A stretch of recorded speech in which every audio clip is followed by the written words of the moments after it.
Introduction. Nature has the habit of now and then producing a type of human being far in advance of the times, an ideal for us to emulate, a being devoid of shame, uncompromising, and to whom the truth is sacred, a being whose selfishness is so large that it takes in the whole human race and treats self only as one of the great mass, a being keen to sense all forms of wrong, and powerful in denunciation of it, one who can reach into the future and draw it nearer. Such a being was Voltairine de Cleyre. What could be added to this splendid tribute by J. Fox to the memory of Voltairine de Cleyre? These admirable words express the sentiments of all the friends and comrades of that remarkable woman whose whole life was dedicated to a dominant idea. Like many other women in public life, Voltairine de Cleyre was a voluminous letter writer. Those letters addressed to her comrades, friends, and admirers would form her real biography. In them we trace her heroic struggles, her activity, her beliefs, her doubts, her mental changes, in short, her whole life, mirrored in a manner no biographer will ever be able to equal. To collect and publish this correspondence as a part of Voltairine de Cleyre's works is impossible. The task is too big for the present undertaking. But let us hope that we will find time and means to publish at least a part of this correspondence in the near future. The average American still holds to the belief that anarchism is a foreign poison imported into the States from decadent Europe by criminal paranoiacs. Hence the ridiculous attempt of our lawmakers to stamp out anarchy by passing a statute which forbids anarchists from other lands to enter the country. Those wise Solons are ignorant of the fact that anarchist theories and ideas were propounded in our Commonwealth ere Proudhon or Bakunin entered the arena of intellectual struggle and formulated their thesis of perfect freedom and economic independence in anarchy. Neither are they acquainted with the writings of Lysander Spooner, Josiah Warren, Stephen Pearl Andrews, William B. Greene, or Benjamin Tucker, nor familiar with the propagandistic work of Albert R. Parsons, Dyer D., Lum, C. L. James, Moses Harman, Ross Wynne, and a host of other anarchists who sprang from the native stock and soil. To call their attention to these facts is quite as futile as to point out that the tocsin of revolt resounds in the writings of Emerson, Thoreau, Hawthorne, Whitman, Garrison, Wendell Phillips, and other seers of America, just as futile as to prove to them that the pioneers in the movement for women's emancipation in America were permeated with anarchist thoughts and feelings. Hardened by a fierce struggle and strengthened by a vicious persecution, those brave champions of sex freedom defied the respectable mob by proclaiming their independence from prevailing cant and hypocrisy. They inaugurated the tremendous sex revolt among the American women, a purely native movement which has yet to find its historian. Voltairine de Cleyre belongs to this gallant array of rebels who swore allegiance to the cause of universal liberty, thus forfeiting the respect of all honorable citizens and bringing upon their heads the persecution of the ruling class. In the real history of the struggle for human emancipation, her name will be found among the foremost of her time. Born shortly after the close of the Civil War, she witnessed during her life the most momentous transformation of the nation. She saw the change from an agricultural community into an industrial empire, the tremendous development of capital in this country, with the accompanying misery and degradation of labor. Her life path was sketched ere she reached the age of womanhood. She had to become a rebel. To stand outside of the struggle would have meant intellectual death. She chose the only way. Voltairine de Cleyre was born on November 17, 1866, in the town of Leslie, Michigan. She died on June 6, 1912, in Chicago. She came from French-American stock on her mother's side of Puritan descent. Her father, Auguste de Cleyre, was a native of Western Flanders, but his family was of French origin. He emigrated to America in 1854. Being a freethinker and a great admirer of Voltaire, he insisted on the birthday of the child that the new member of the family should be called Voltairine. Though born in Leslie, the earliest recollections of Voltairine were of the small town of St. John's in Clinton County, her parents having removed to that place a year after her birth. Voltairine did not have a happy childhood. Her earliest life was embittered by one of the common necessities, which her parents, hard as they tried, could not provide. A vein of sadness can be traced in her earliest poems, the songs of a child of talent and great fantasy. A deep sorrow fell into her heart at the age of 4, when the teacher of the primary school refused to admit her because she was too young. But she soon succeeded in forcing her entrance into the Temple of Knowledge. An earnest student, she was graduated from the grammar school at the age of 12. Strength of mind does not seem to have been a characteristic of Auguste de Cleyre, for he recanted his libertarian ideas, returned to the fold of the church, and became obsessed with the idea that the highest vocation for a woman was the life of a nun. He determined to put the child into a convent. Thus began the great tragedy of Voltaire's early life. Her beloved mother, a member of the Presbyterian Church, opposed this idea with all her strength, but in vain. The will of the lord of the household prevailed, and the child was sent to the convent of Our Lady of Lake Huron, at Sarnia, in the province of Ontario, Canada. Here she experienced 4 years of terrible ordeal. Only after much repression, insubordination, and atonement, she forced her way back into the living world. In the sketch, The Making of an Anarchist, she tells us of the strain she underwent in that living tomb. How I pity myself now, when I remember it. Poor lonesome little soul, battling solitary in the murk of religious superstition, unable to believe and yet in hourly fear of damnation, hot, savage, and eternal, if I do not instantly confess and profess. How well I recall the bitter energy with which I repelled my teacher's enjoinder, when I told her I did not wish to apologize for an adjudged fault, as I could not see that I had been wrong and would not feel my words. "It is not necessary," said she, "that we should feel what we say, but it is always necessary that we obey our superiors." "I will not lie," I answered hotly, and at the same time trembled lest my disobedience had finally consigned me to torment. I struggled my way out at last, and was a freethinker when I left the institution, 3 years later, though I had never seen a book or heard a word to help me in my loneliness. It had been like the valley of the shadow of death, and there are white scars on my soul yet, where ignorance and superstition burnt me with their hellfire in those stifling days. Am I blasphemous?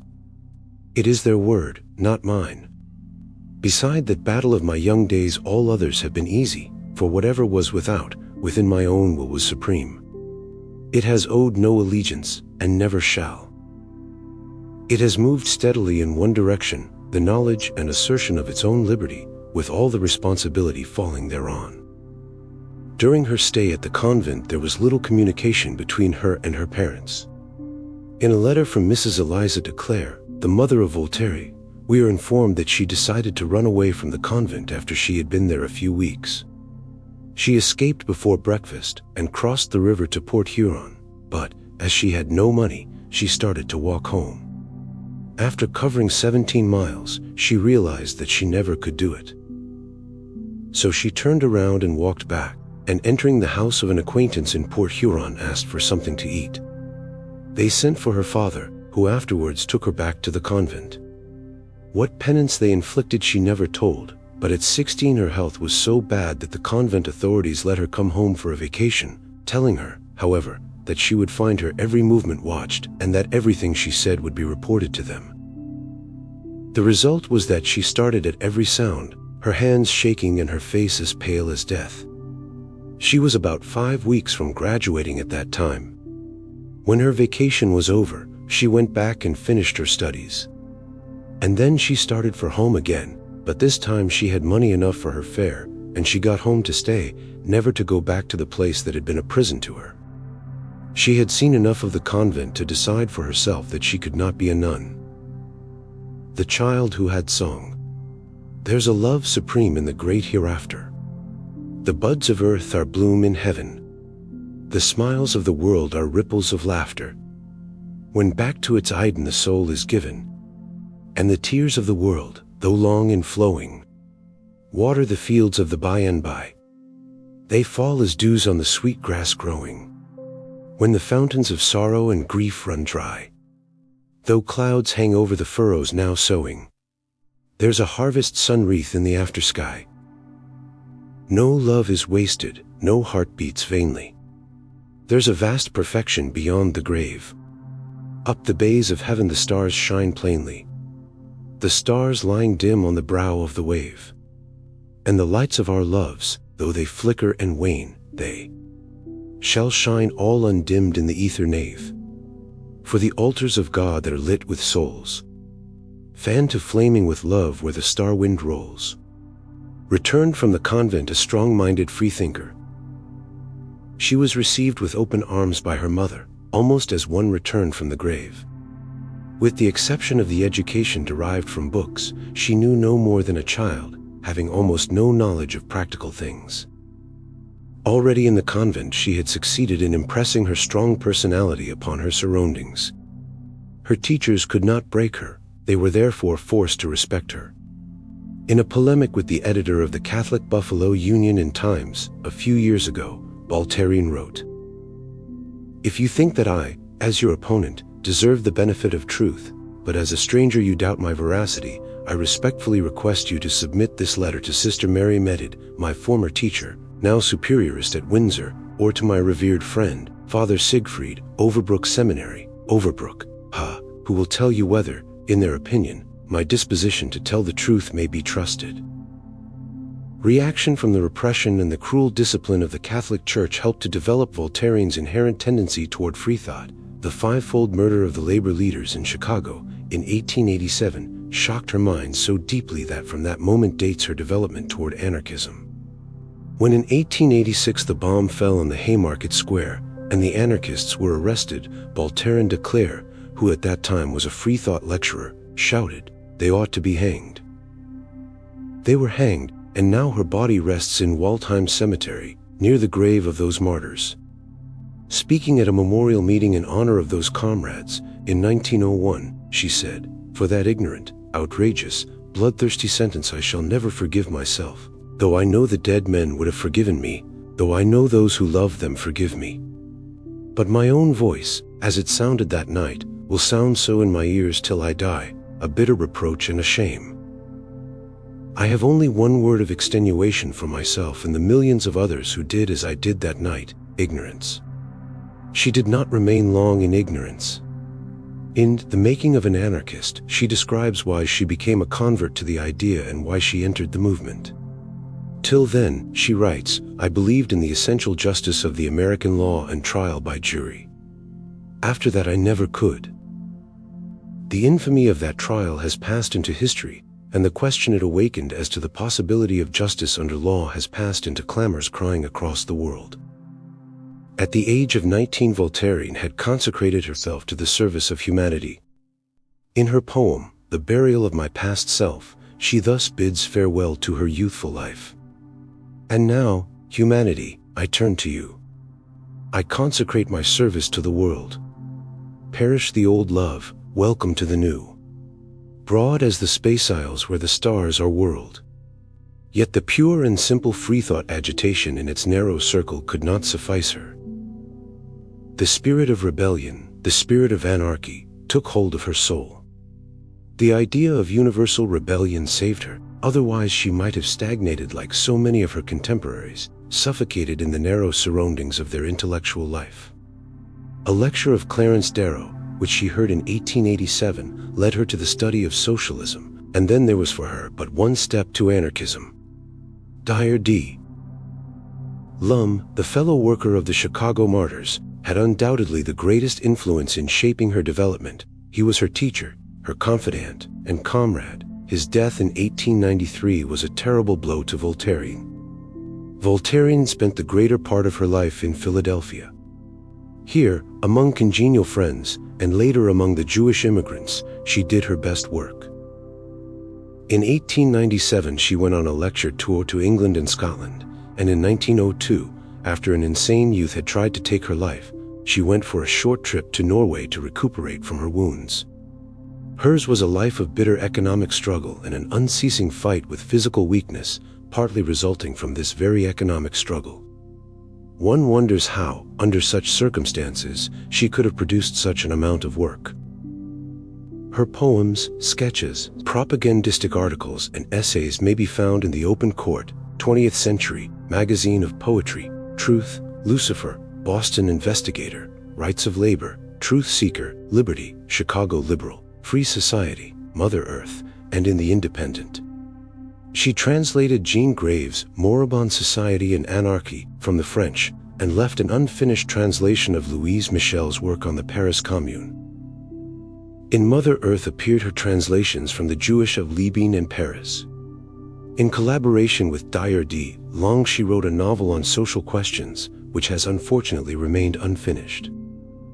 Voltairine de Cleyre's views on the sex question, on agnosticism and free thought, on individualism and communism, on non-resistance and direct action underwent many changes. In the year 1902 she wrote, "The spread of Tolstoy's War and Peace and the Slavery of Our Times, and the growth of the numerous Tolstoy clubs having for their purpose the dissemination of the literature of non-resistance, is an evidence that many receive the idea that it is easier to conquer war with peace. I am one of these. I can see no end of retaliation unless someone ceases to retaliate." She adds, however, "But let no one mistake this for servile submission or meek abnegation. My right shall be asserted no matter at what cost to me, and none shall trench upon it without my protest." But as she used to quote her comrade, Dyer D. Lum, events proved to be the true schoolmasters. The last years of her life were filled with the spirit of direct action, and especially with the social importance of the Mexican Revolution. The splendid propaganda work of William C. Owen in behalf of this tremendous upheaval inspired her to great effort. She, too, had found out by experience that only action counts, that only a direct participation in the struggle makes life worthwhile. Voltairine de Cleyre was one of the most remarkable personalities of our time. She was a born iconoclast. Her spirit was too free, her taste too refined, to accept any idea that has the slightest degree of limitation. A great sadness, a knowledge that there is a universal pain, filled her heart. Through her own suffering and through the suffering of others she reached the highest exaltation of mind. She was conscious of all the vanities of life. In the service of the poor and oppressed she found her life mission. In an exquisite tribute to her memory, Leonard D. Abbott calls Voltairine de Cleyre a priestess of pity and of vengeance, whose voice has a vibrant quality that is unique in literature. We are convinced that her writings will live as long as humanity exists. Hippolyte Hovell. Poems. The burial of my past self. Poor heart, so weary with thy bitter grief. So thou art dead at last, silent and chill. The longed-for-death dart came to thy relief. And there thou liest, heart, forever still. Dead eyes, pain-pressed beneath their black-fringed pall. Dead cheeks, dark-furrowed with so many tears. So thou art passed far, far beyond recall. And all thy hopes are past, and all thy fears. Thy lips are closed at length in the long peace. Pale lips. So long they have thy woe repressed. They seem even now when life has run its lease, all dumbly pitiful in their mournful rest. And now I lay thee in thy silent tomb, printing thy brow with one last silent kiss, laying upon thee one fair lily bloom, a symbol of thy rest. Oh, rest is bliss. No, heart, I would not call thee back again. No, no, too much of suffering hast thou known. But yet, it was not all in vain. Thy unseen tears, thy solitary moan. For out of sorrow joy comes uppermost. Where breaks the thunder soon the sky smiles blue. A better love replaces what is lost. And phantom sunlight pales before the true. The seed must burst before the germ unfolds. The stars must fade before the morning wakes. Down in her depths the mind the diamond holds. The new heart pulses when the old heart breaks. And now, humanity, I turn to you. I consecrate my service to the world. Perish the old love, welcome to the new. Broad as the space isles where the stars are whirled. Greenville, Michigan, 1885. Night on the graves. O'er the sweet, quiet homes in the silent grave city. Softly the dewdrops, the night tears, fall. Broadly about, like the wide arms of pity. The silver-shot darkness lies over all. Heroes, asleep 'neath the red-hearted rose wreaths. Leaf-crowned with honor, flower-crowned with rest. Gently above you each moon-dripping bough breathes. A far-echoed whisper, sleep well, ye are blessed. Oh, Never, as long as the heart pulses quicker. At the dear name of country may yours be forgot, nor may we, till the last puny life spark shall flicker, your deeds from the tablets of memory blot. Spirits afloat in the night shrouds that bound us, souls of the has-been and of the to-be, keep the fair light of liberty shining around us, till our souls may go back to the mighty Solicier. St. John's, Michigan, 1886, Decoration Day. The Christian's Faith.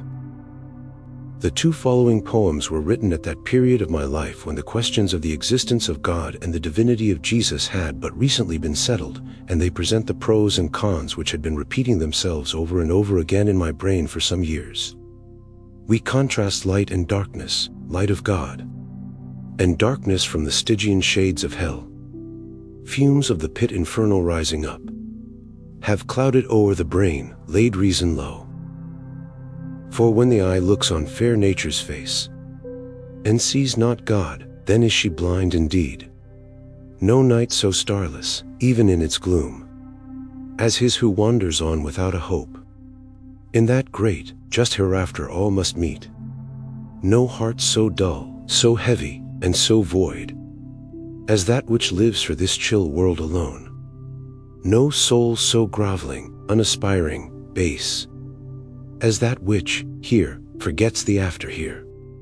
And still through all the darkness and the gloom, its voice will not be stilled, its hopes be quenched. It cries, it screams, it struggles in its chains, and bleeds upon the altar of the mind, unwilling sacrifice to thought misled. The soul that knows no God can know no peace. Thus speaketh light, the herald of our God. In that far dawn where shone each rolling world, first lit with shadowed splendor of the stars. In that fair morning when creation sang its praise of God, ere yet it dreamed of sin, pure and untainted as the source of life, man dwelt in Eden. There no shadows came, no question of the goodness of our Lord, until the prince of darkness tempted man, and, yielding to the newly born desire, he fell, sank in the mire of ignorance, and man, who put himself in Satan's power, since then has wandered far in devious ways, seeing but now and then a glimpse of light, till Christ is come, the living Son of God. Far in his heavenly home he viewed the world, saw all her sadness and her sufferings, saw all her woes, her struggles, and her search for some path leading up from out to night. Within his breast the fount of tears was touched.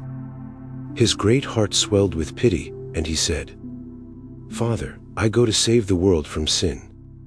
Ah, what power but a soul divinely clad in purity, in holiness and love, could leave a home of happiness and light for this lost world of suffering and death.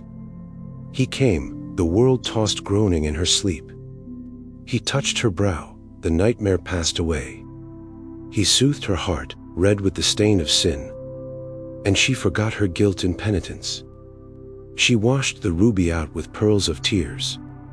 He came, he suffered, and he died for us. He felt the bitterest woes a soul can feel. He probed the darkest depths of human grief.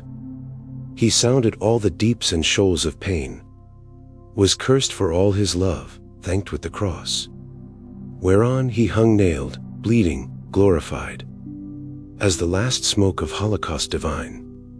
Ah, this was all 2,000 years ago. 2,000 years ago, and still he cries, with voice sweet calling through the distant dark, O souls that labor, struggling in your pain, come unto me, and I will give you rest. For every woe of yours, and every smart, I, too, have felt the mockery, the shame, the sneer, the scoffing lip, the hate, the lust, the greed of gain, the jealousy of man, unstinted have been measured out to me. I know them all, I feel them all with you. And I have known the pangs of poverty, the cry of hunger and the weary heart, of childhood burdened with the weight of age. O sufferers, ye all are mine to love. The pulse beats of my heart go out with you, and every drop of agony that drips from my nailed hands adown this bitter cross cries out, O God, accept the sacrifice, and ope the gates of heaven to the world. Thee vermin of the garret, who do creep, your weary lives away within its walls. Thee children of the cellar, who behold the sweet, pale light strain through the loathsome air, and doled to you in tidbits, as a thing too precious for your use, ye rats in mines, who gnaw within the black and somber pits, to seek poor living for your little ones. Ye women who stitch out your lonely lives, unmindful whether sun or stars keep watch. Thee slaves of wheels, thee worms that bite the dust, where pride and scorn have ground you beneath the heel. Ye toilers of the earth, ye weary ones, I know your sufferings, I feel your woes. My peace I give you, in a little while. The pain will all be over, and the grave will sweetly close above your folded hands. And then, death, no conqueror art thou. For I have loosed thy chains, I have unbarred the gates of heaven. In my Father's house of many mansions I prepare a place, and rest is there for every heart that toils. Oh, all these sick and wounded ones who grieve for the lost health that ne'er may come again. Thee who do toss upon a couch of pain, upon whose brow disease has laid his hand, within whose eyes the dull and heavy sight burns like a taper burning very low, upon whose lips the purple fever kiss rests his hot breath and dries the sickened palms, scorches the flesh and e'en the very air.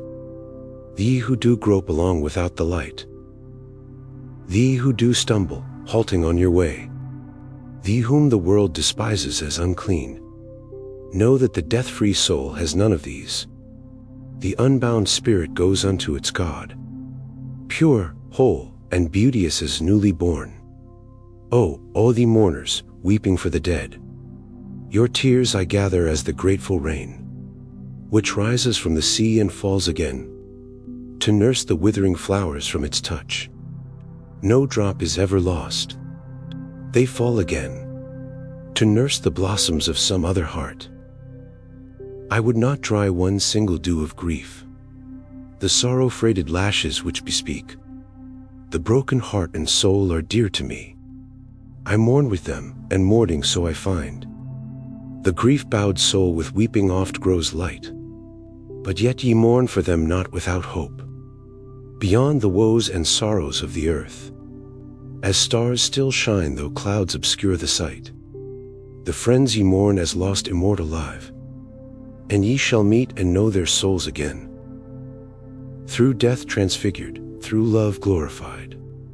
Oh, all ye patient waiters for reward, scorned and despised by those who know not worth, I know your merit and I give you hope, for in my Father's law is justice found.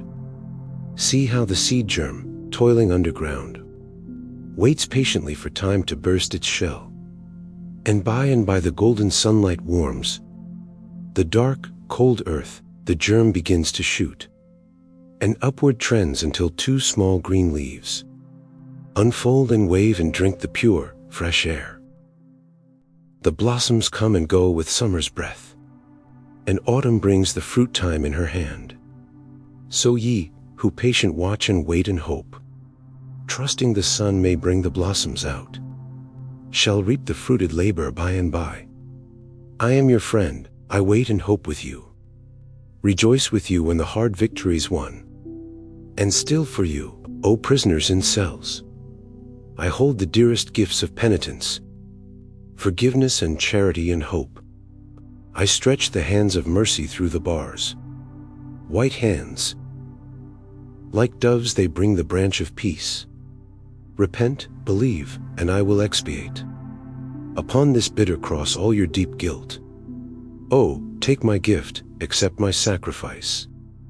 I ask no other thing but only trust Oh, all thee martyrs, bleeding in your chains. Oh, all these souls that live for others' good. Oh, all thee mourners, all ye guilty ones, and all these suffering ones, come unto me. Ye are all my brothers, all my sisters, all. And as I love one, so I love you all. Accept my love, accept my sacrifice.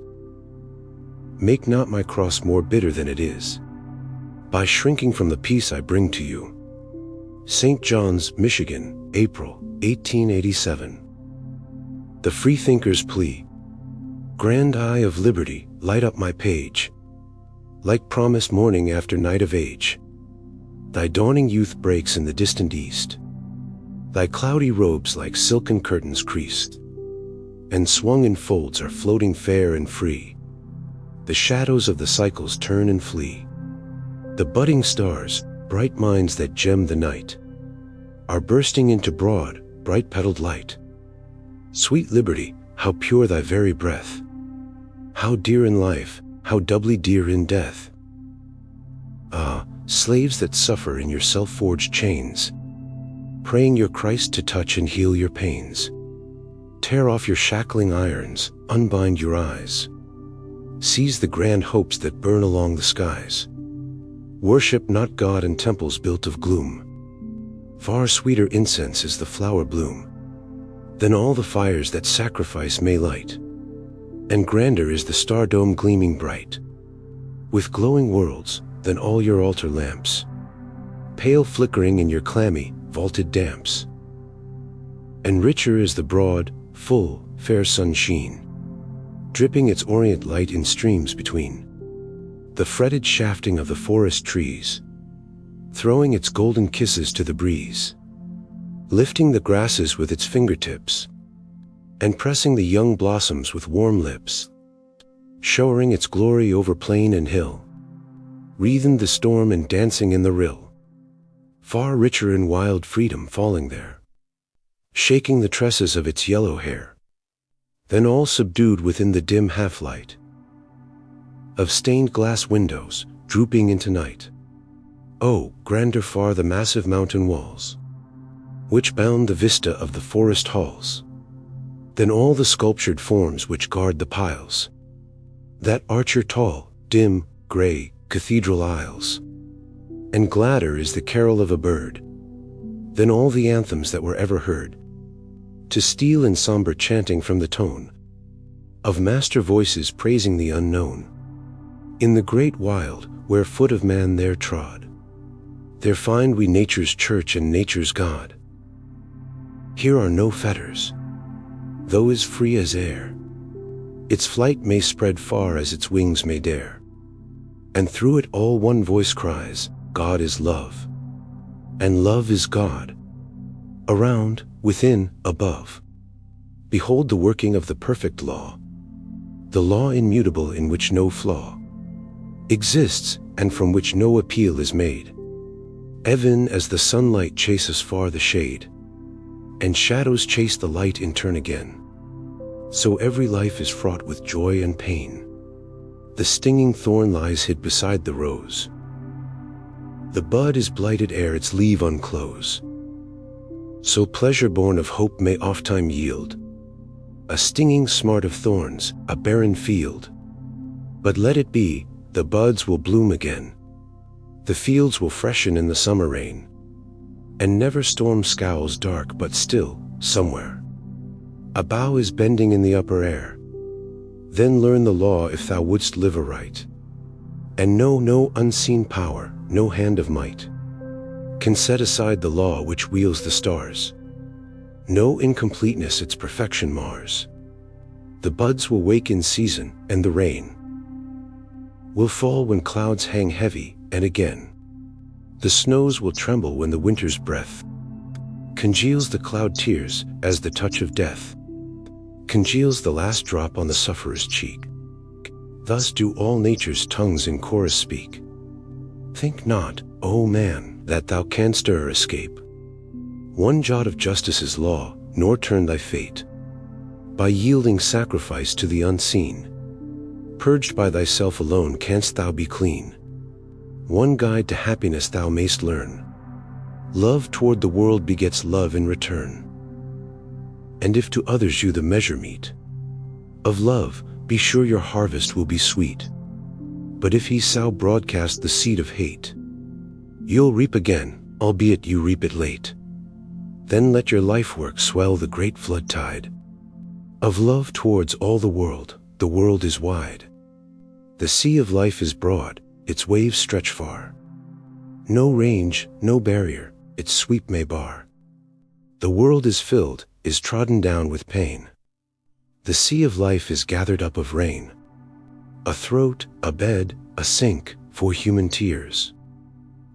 A burial of hopes, a miasm of fears.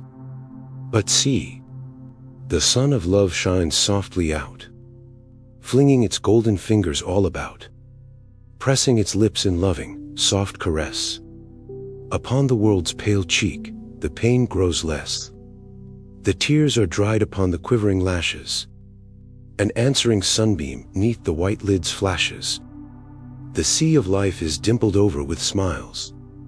The sun of love the cloud of woe beguiles, and turns its heavy brow to forehead fair, framed in the glory of its sun-gilt hair. Be thine the warming touch, the kiss of love. Vainly ye seek for comfort from above. Vainly ye pray the gods to ease your pain. The heavy words fall back on you again. Vainly you cry for Christ to smooth your way. The thorns sting sharper while you kneeling pray. Vainly ye look upon the world of woe, and cry, O God, avert the bitter blow. Thee cannot turn the lightning from its track, nor call one single little instant back. The law swerves not, and with unerring aim, the shaft of justice falls, he bears the blame. Who violates the rule, do well your task, for justice overtakes you all at last. Vainly the patient ones awake reward, trusting Almighty's angel to record each bitter tear, each disappointed sigh. Reward descends not, gifted from on high, but is the outgrowth of the eternal law. As from the earth the toiling seed germs draw the food which gives them life and strength to bear the storms and suns which sweep the upper air, so ye must draw from out the pregnant earth the metal true wherewith to build your worth. So shall thee brave the howling of the blast, and smile triumphant o'er the storm at last. Nor dream these trials are without their use. Between your joys and griefs ye cannot choose, and say your life with either is complete. Ever the bitter mingles with the sweet. The dews must press the petals down at night, if in the dawning they would glisten bright.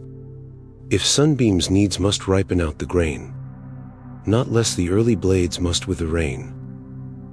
If now your eyes be wet with weary tears, ye'll gather them as gems in after years. And if the rains now sodden down your path, ye'll reap rich harvest in the aftermath. Ye idle mourners, crying in your grief, the souls you weep have found a long relief. Why grieve for those who fold their hands in peace? Their sore-tried hearts have found a glad release.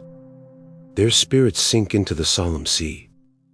Mourn thee the prisoner from his chains let free. Nay, ope your ears unto the living cry that pleads for living comfort. Hark, the sigh of million heartaches rising in your ears. Kiss back the living woes, the living tears. Go down into the felon's gloomy cell. Send there the ray of love, as tree buds swell. When spring's warm breath bids the cold winter cease, so will his heart swell with the hope of peace. Be filled with love, for love is nature's God, the God which trembles in the tender sod, the God which tints the sunset, lights the dew, sprinkles with stars the firm is broad blue, and draws all hearts together in a free, wide sweep of love, broad as the ether sea. No other law or guidance do we need. The world's our church, to do good is our creed. St. John's, Michigan, 1887. To my mother, some souls there are which never live their life, Some suns there are which never pierce their cloud. Some hearts there are which cup their perfume in, and yield no incense to the outer air. Cloud-shrouded, flower-cupped heart, such is thine own. So dost thou live with all thy brightness hid. So dost thou dwell with all thy perfume close. Rich in thy treasured wealth, aye, rich indeed. And they are wrong who say thou dost not feel. But I need blue air and open bloom. To keep my music means that it must die. And when the thrill, the joy, the love of life is gone, I, too, am dead, a corpse, though not entombed. Let me live then, but a while, the gloom soon comes. The flower closes and the petals shut. Through them the perfume slips out, like a soul. The long, still sleep of death, and then the grave. Cleveland, Ohio, March 1889. Betrayed. So, you're the chaplain. You needn't say what you have come for, I can guess. You've come to talk about Jesus' love and repentance and rest and forgiveness. You've come to say that my sin is great, yet greater the mercy heaven will meet. If I, like Magdalene, bend my head and pour my tears at your Savior's feet. Your promise is fair, but I've little faith. I relied on promises once before. They brought me to this prison cell with its iron-barred window, its grated door. Yet he, too, was fair who promised me, with his tender mouth and his Christ-like eyes. And his voice was as sweet as the summer wind that sighs through the arbors of paradise. And he seemed to me all that was good and pure, and noble and strong, and true and brave. I had given the pulse of my heart for him, and deemed it a precious boon to crave. You say that Jesus so loved the world he died to redeem it from its sin. It isn't redeemed, or no one could be so fair without, and so black within. I trusted his promise, I gave my life, the truth of my love is known on high. If there is a God who knows all things, his promise was false, his love was a lie. It was over soon, oh. Soon, the dream and me, he had called his life, his light. He drove me away with a sneering word, and you Christians said that it served me right. I was proud, Mr. Chaplain, even then, I set my face in the teeth of fate, and resolved to live honestly, come what might, and sink beneath neither scorn nor hate. Yes, and I prayed that the Christ above would help to bear the bitter cross, and put something here, where my heart had been, to fill up the aching void of loss. It's easy for you to say what I should do, but none of you ever dream how hard is the way that you Christians make for us, with your sin no more, trust the Lord. When for days and days you return from work with cold politeness or open sneer, you get so you don't trust a far-off God, whose creatures are cold, and they, so near. You hold your virtuous lives aloof, and refuse us your human help in hand, and set us apart as accursed things, marked with a burning, Cain-like brand. But I didn't bend, though many days I was weary and hungry, and worn and weak. And for many a starless night I watched, through tears that grooved down my pallid cheek. They are all dry now. They say I'm hard, because I never weep or moan. You can't draw blood when the heart's bled out. You can't find tears or sound in a stone. And I don't know why I should be mild and meek, no one has been very mild to me. You say that Jesus would be, perhaps. But heaven's a long way off, you see. That will do, I know what you're going to say, I can have it right here in this narrow cell. The soul is slow to accept Christ's heave-in when his followers chain the body in hell. Not, but I'm just as well off here, better, perhaps, than I was outside. The world was a prison house to me, where I dwelt, defying and defied. I don't know, but I'd think more of what you say, if they'd given us both a common lot. If justice to me had been justice to him, and covered our names with an equal blot. But they took him into the social court, and pitted, and said he'd been led astray. In a month the stain on his name had passed, as a cloud that crosses the face of day. He joined the church, and he's preaching now, just as you are, the love of God. and the duty of sinners to kneel and pray, and humbly to kiss the chastening rod. If they'd dealt with me as they dealt by him, maybe I'd credit your Christian love. If they'd dealt with him as they dealt by me, I'd have more faith in it just above. I don't know, but sometimes I used to think that she, who was told there was no room in the inn at Bethlehem, might look down with softened eyes through the starless gloom. Christ wasn't a woman, he couldn't know the pain and endurance of it, but she, the mother who bore him, she might know, and Mary in heaven might pity me. Still that was useless, it didn't bring a single mouthful for me to eat, nor work to get it, nor sheltering from the dreary wind and the howling street. Heavenly pity won't pass as coin, and earthly shame brings a higher pay. Sometimes I was tempted to give it up, and go, like others, the easier way. But I didn't. No, sir, I kept my oath, though my baby lay in my arms and cried. And at last, to spare it, I poisoned it, and kissed its murdered lips when it died. I'd never seen him since it was born, he'd said that it wasn't his, you know. But I took its body and laid it down at the steps of his door, in the pallid glow of the winter morning, and when he came, with a love tune hummed on those lips of lies, it lay at his feet, with its pinched white face staring up at him from its dead, blue eyes. I hadn't closed them, they were like his, and so was the mouth and the curled gold hair, and every feature so like his own, for I am dark, sir, and he is fair. 'Twas a moment of triumph, that showed me yet there was a passion I could feel, when I saw him bend over its meager form, and, starting backwards, cry out in real. If there is a time when all souls shall meet the reward of the deeds that are done in the clay, when accused and accuser stand face to face, he will cry out so in the judgment day. The rest? Oh, nothing. They hunted me, and with virtuous lawyers' virtuous tears, to a virtuous jury, convicted me, and I'm sentenced to stay here for 20 years.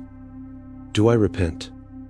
Yes, I do, but wait till I tell you of what I repent, and why. I repent that I ever believed a man could be anything but a living lie. I repent because every noble thought, or hope, or ambition, or earthly trust, is as dead as dungeon-bleached bones in me, as dead as my child in its murdered dust. Do I repent that I killed the babe? Am I repentant for that, you ask? I'll answer the truth as I feel it, sir. I leave to others the pious mass. Am I repentant because I saved its starving body from famine's teeth? Because I hastened what time would do, to spare it pain and relieve its death? Am I repentant because I held it were better a grave should have no name, than a living being, whose only care must come from a mother weighed with shame? Am I repentant because I thought it were better the tiny form lay hid from the heartless stings of a brutal world, unknown, unnamed, 'neath a coffin lid? Am I repentant for the act, the last on earth in my power, to save from the long-drawn misery of life, in the early death in the painless grave? I'm glad that I did it. Start if you will. I'll repeat it over. I say I'm glad. No, I'm neither a fiend, nor a maniac. Don't look as if I were going mad. Did I not love it? Yes, I loved with a strength that you, sir, can never feel. It's only a strong love can kill to save, though itself be torn where time cannot heal. You see my hands, they are red with its blood.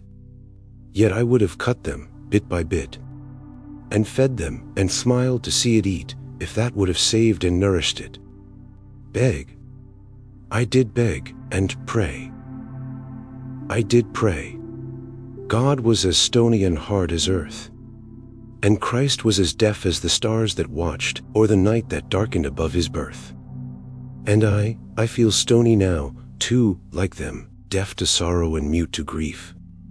Am I heartless? Yes, it is all cut out. Torn. Gone. All gone. Like my dead belief. Do I not fear for the judgment hour? So unrepentant, so hard and cold. Wait.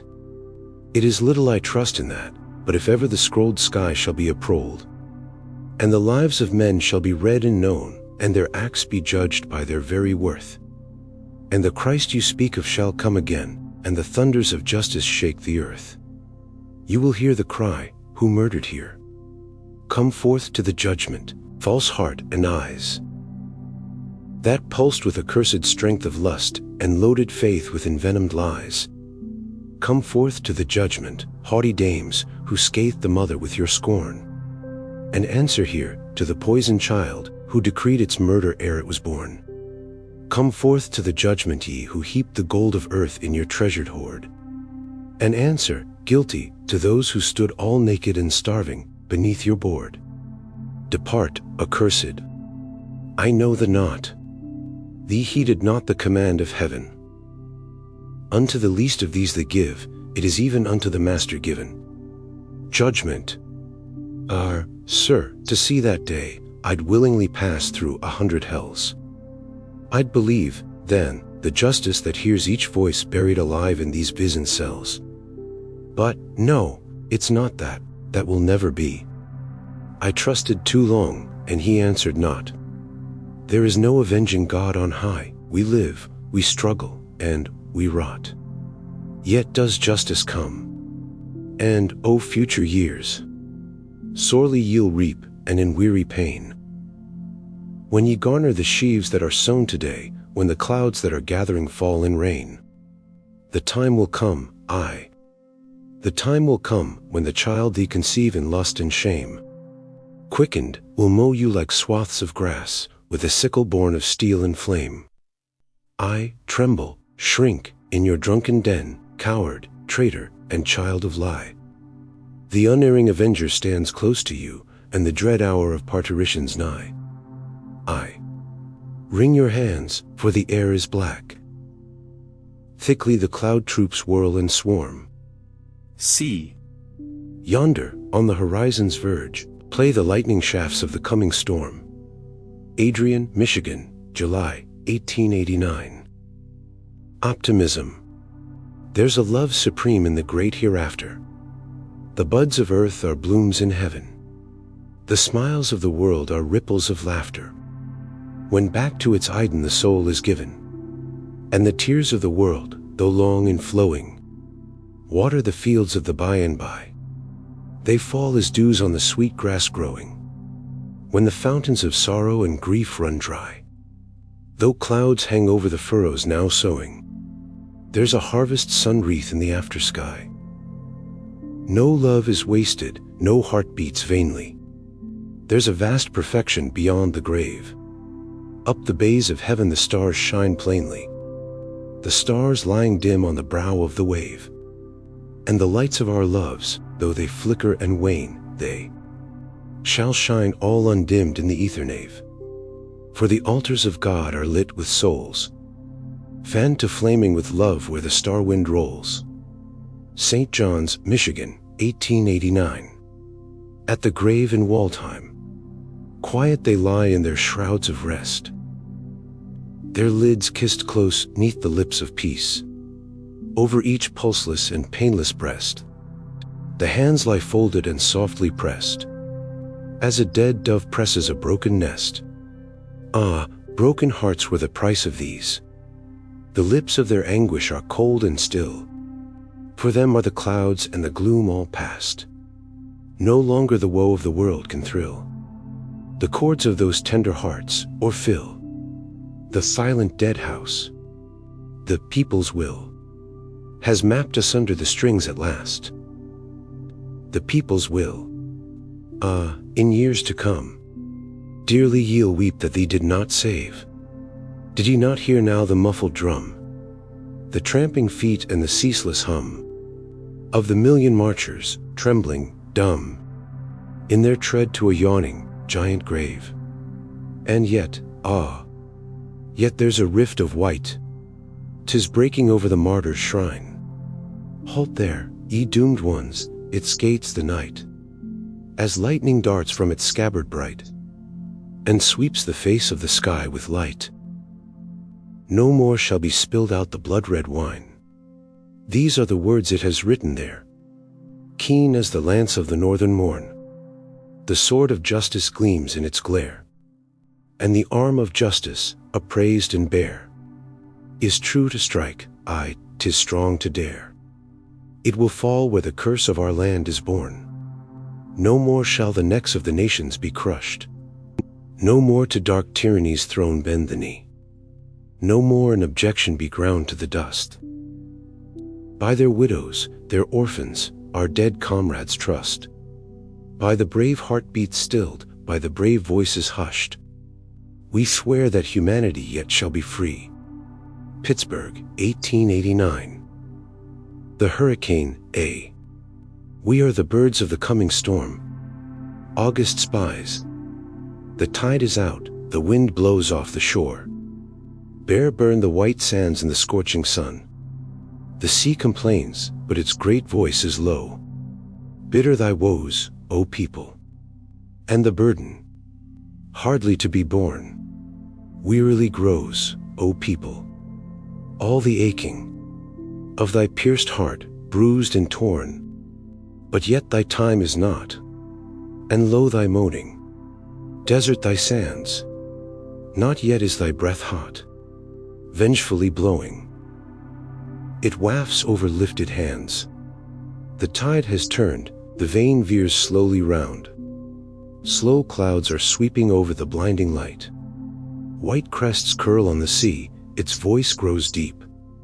Angry thy heart, O people, and it's bleeding, fire-tipped with rising hate. Thy clasped hands part, O people, for thy praying warmed not the desolate.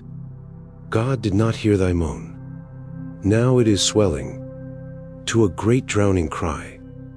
A dark wind cloud, a groan, now backward veering from that deaf sky. The tide flows in, the wind roars from the depths. The worldwide sand heaps with the foam-white waves. Thundering the sea rolls over its shell-crunched wall. Strong is thy rage, O people. In its fury, hurling thy tyrants down, thou meetest wage, O people, very swiftly. Now that thy hate is grown, thy time at last is come. Thou heapest anguish, where thou thyself wert bare, no longer to thy dumb God clasped and kneeling, thou answerest thine own prayer. C. Al Cindy, N.J. August, 1889. A. Since the death of the author, this poem has been put to music by the young American composer, George Edwards. Ut cementem feceris, ita meets. To the Tsar, on a woman, a political prisoner, being flogged to death in Siberia. How many drops must gather to the skies before the cloudburst comes, we may not know. How hot the fires and underhurls must glow ere the volcano's scalding lavas rise. Can none say, but all what the hour is sure.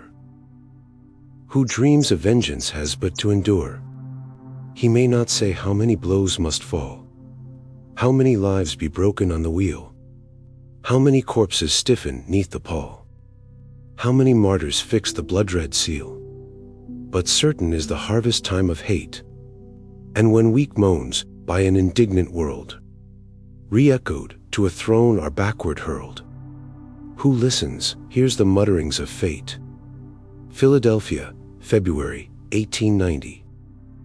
Bastard born, why do you clothe me with scarlet of shame? Why do you point with your finger of scorn? What is the crime that you hissingly name? When you sneer in my ears, thou bastard born, am I not as the rest of you?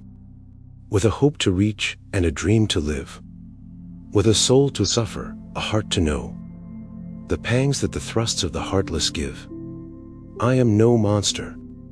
Look at me, straight in my eyes, that they do not shrink. Is there aught in them you can see? To merit this hemlock you make me drink, this poison that scorches my soul like fire, that burns and burns until love is dry, and I shrivel with hate, as hot as a pyre. A corpse, while its smoke curls up to the sky. Will you touch my hand? It is flesh like yours, perhaps a little more brown and grime, for it could not be white while the drawers and hewers, my brothers, were calloused and darkened and slimed. Yet touch it. It is no criminal's hand. No children are toiling to keep it fair. It is free from the curse of the stolen land. It is clean of the theft of the sea and air. It has set no seals to a murderous law, to sign a bitter, black league with death. No covenants false do these fingers draw, in the name of the state to barter faith. It bears no stain of the yellow gold that earth's wretches give as the cost of heaven. No priestly garment of silken fold I wear as the price of their sins forgiven. Still do you shrink? Still I hear the hiss between your teeth, and I feel the scorn that flames in your gaze. Well, what is this? This crime I commit, being bastard born. What? You whisper my eyes are gray. The color of hers up there on the hill, where the white stone gleams and the willow spray falls over her grave in the starlight still. My hands are shaped like those quiet hands, folded away from their life, their care, and the sheen that lies on my short, fair strands gleams darkly down on her buried hair. My voice is toned like that silent tone that might, if it could, break up through the sod with such rebuke as would shame your stone, stirring the grass roots in their clod. And my heart beats thrill to the same strong chords, and the blood that was hers is mine today, and the thoughts she loved, I love, and the words that meant most to her, to me most say. She was my mother, I her child. Could 10,000 priests have made us more? Do you curse the bloom of the heather wild? Do you trample the flowers and cry impure? Do you shun the birdsong silver shower? Does their music arouse your curling scorn? That none but God bless them. The whitest flower, the purest song, were but bastard born. This is my sin, I was born of her. This is my crime, that I reverence deep. God, that her pale corpse may not stir. Press closer down on her lids, the sleep. Would you have me hate her? Me, who knew that the gentlest soul in the world looked there, out of the gray eyes that pitied you, even while you cursed her. The long brown hair that waved from her forehead has brushed my cheek, when her soft lips have drunk up my salt of grief, and the voice whose echo you ate would speak the hush of pity and love's relief. And those still hands that are folded now have touched my sorrows for years away. Would you have me question her whence and how the love light streamed from her heart's deep ray? Do you question the sun that it gives its gold? Do you scowl at the cloud when it pours its rain, till the fields that were withered and burnt and old are fresh and tender and young again? Do you search the source of the breeze that sweeps, the rush of the fever from tortured brain? Do you ask whence the perfume that round you creeps, when your soul is wrought to the quick with pain? She was my sun, my dew, my air, the highest, the purest, the holiest. Peace was the shade of her beautiful hair. Love was all that I knew on her breast. Would you have me forget, or remembering, say that her love had bloomed from hell? Then blessed be hell, and let heaven sing Te Deum Laudamus until it swell, and ring and roll to the utterest earth, that the damned are free, since out of sin came the whiteness that shamed all ransomed worth, till God opened the gates, saying, Enter in. What? In the face of the witness I bear to her measureless love and her purity, still of your hate would you make me to share? Despising that she gave life to me, you would have me stand at her helpless grave, to dig through its earth with a venomed dart. This is honor, and right, and brave, to fling a stone at her pulseless heart. This is virtue, to blast the lips speechless beneath the silence dread, to lash with slander's scorpion whips, the voiceless, defenseless, helpless dead. God, I turn to an adder now. Back upon you I hurl your scorn. Bind the scarlet upon your brow. Thee it is, who are bastard born.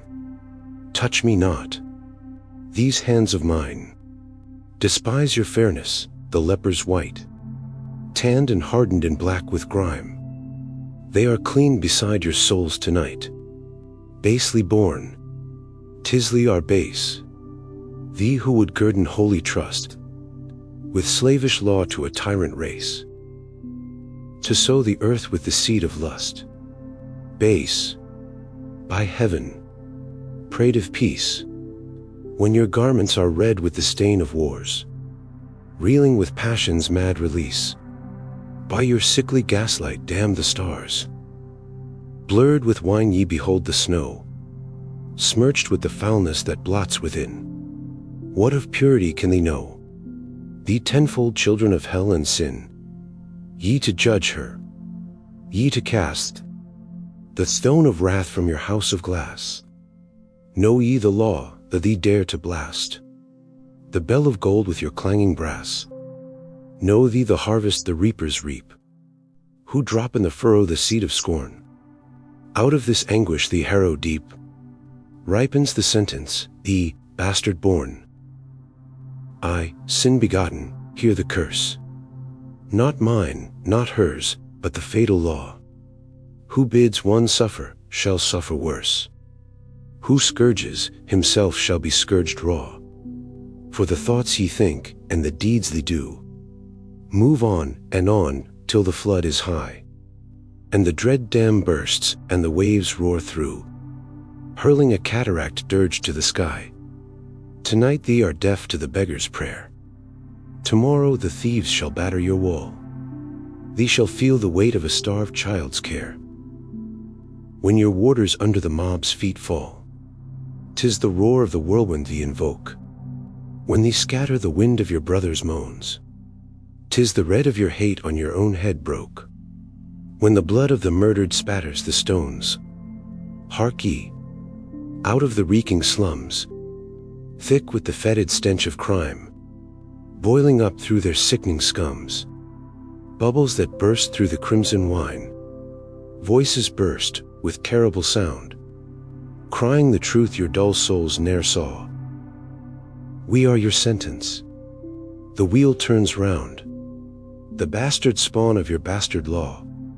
This is bastard, that man should say, how love shall love, and how life shall live. Setting a tablet to groove God's way, measuring how the divine shall give. O evil hearts, ye have maddened me, that I should interpret the voice of God. Quiet, quiet, O angered sea, quiet, I go to her blessed sod.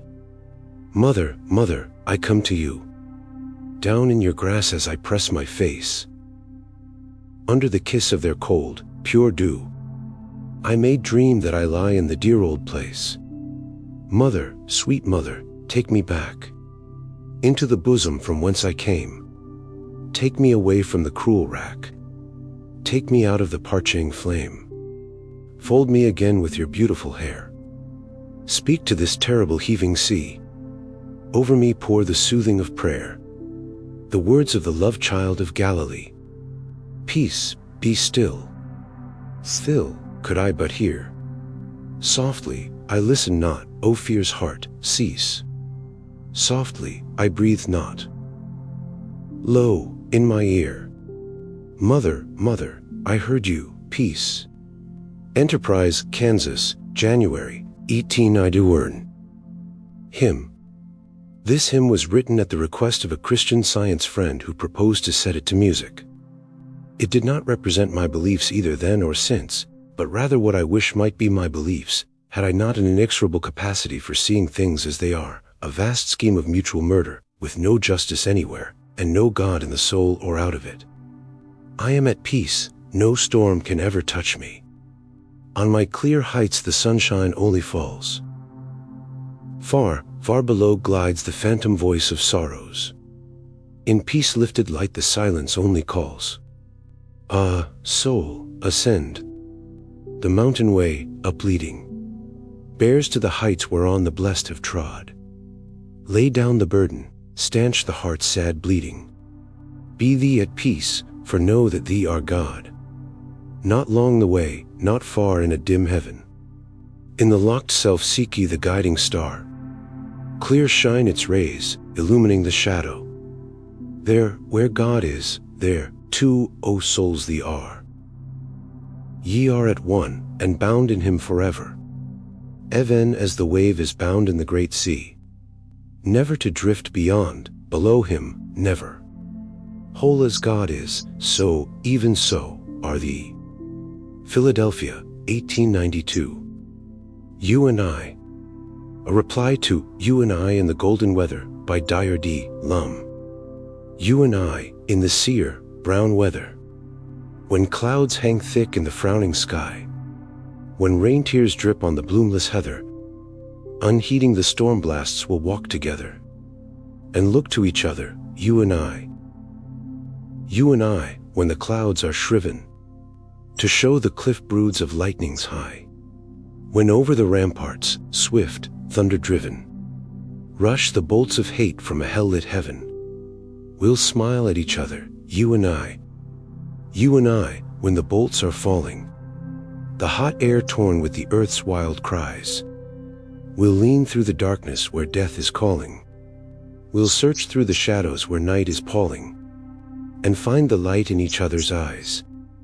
You and I, when black sheets of water drench and tear us and drown our breath.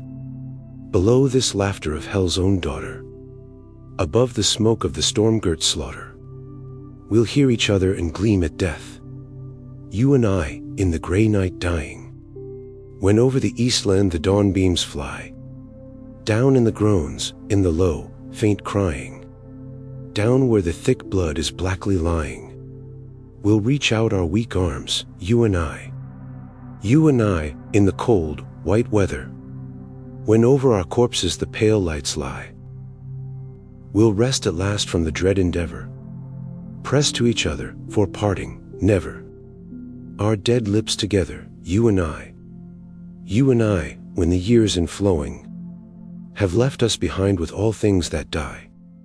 With the rot of our bones shall give soil for growing, the loves of the future made sweet for blowing. By the dew of the kiss of a last goodbye. Philadelphia, 1892. The toast of despair. We have cried, and the gods are silent. We have trusted, and been betrayed.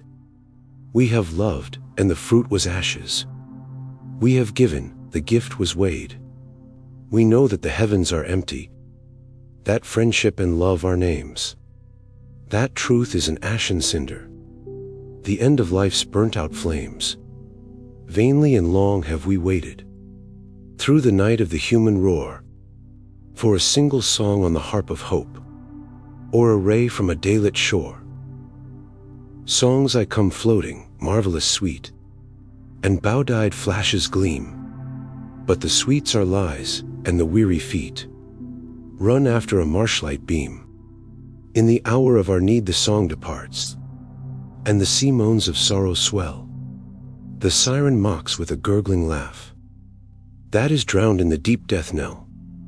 The light we chased with our stumbling feet, as the goal of happier years, swings high and low and vanishes. The bowed eyes were of our tears. God is a lie, and faith is a lie, and a tenfold lie is love.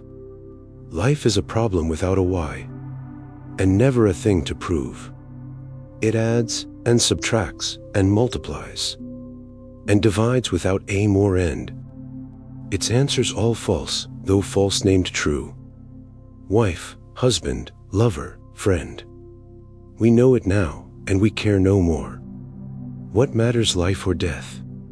We tiny insects emerge from earth, suffer and yield our breath. Like ants we crawl on our brief sandhill, dreaming of mighty things. Lo, They crunch, like shells in the ocean's wrath.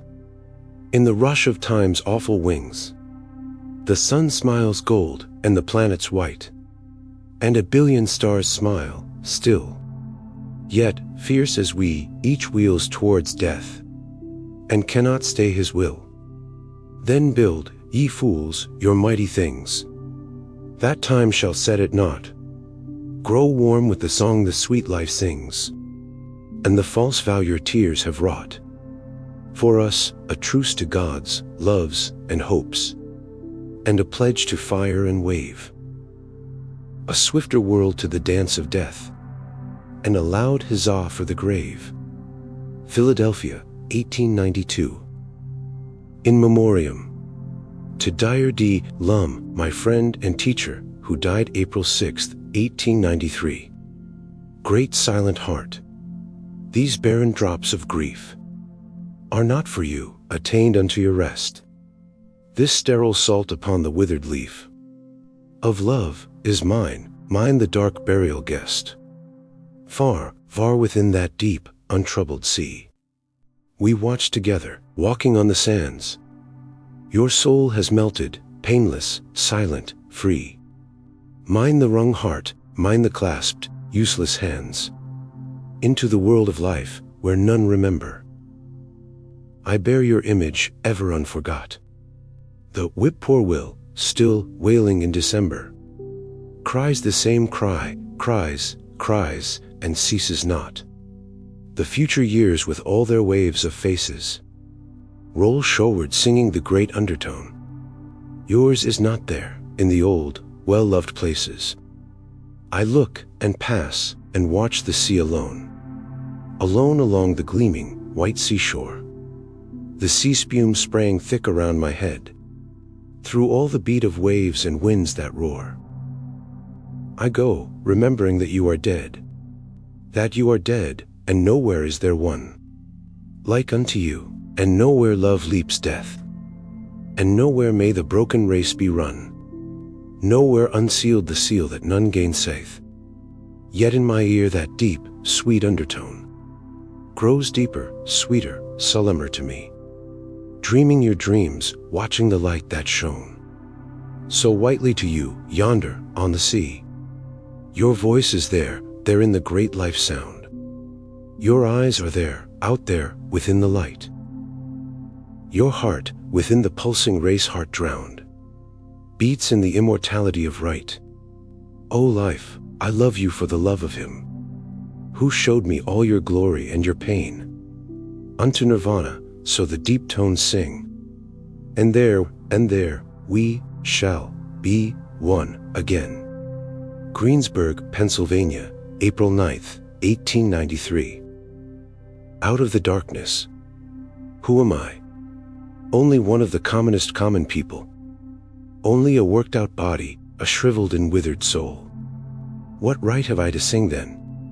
None, and I do not, I cannot. Why ruin the rhythm and rhyme of the great world songs with moaning? I know not, nor why whistles must shriek, wheels ceaselessly mutter, nor why all I touch turns to clanging and clashing in discord. I know not, I know only this, I was born to this, live in it hourly. Go round with it, hum with it, curse with it, would laugh with it, had it laughter. It is my breath, and that breath goes outward from me in moaning. O you, up there, I have heard you, I am God's image defaced.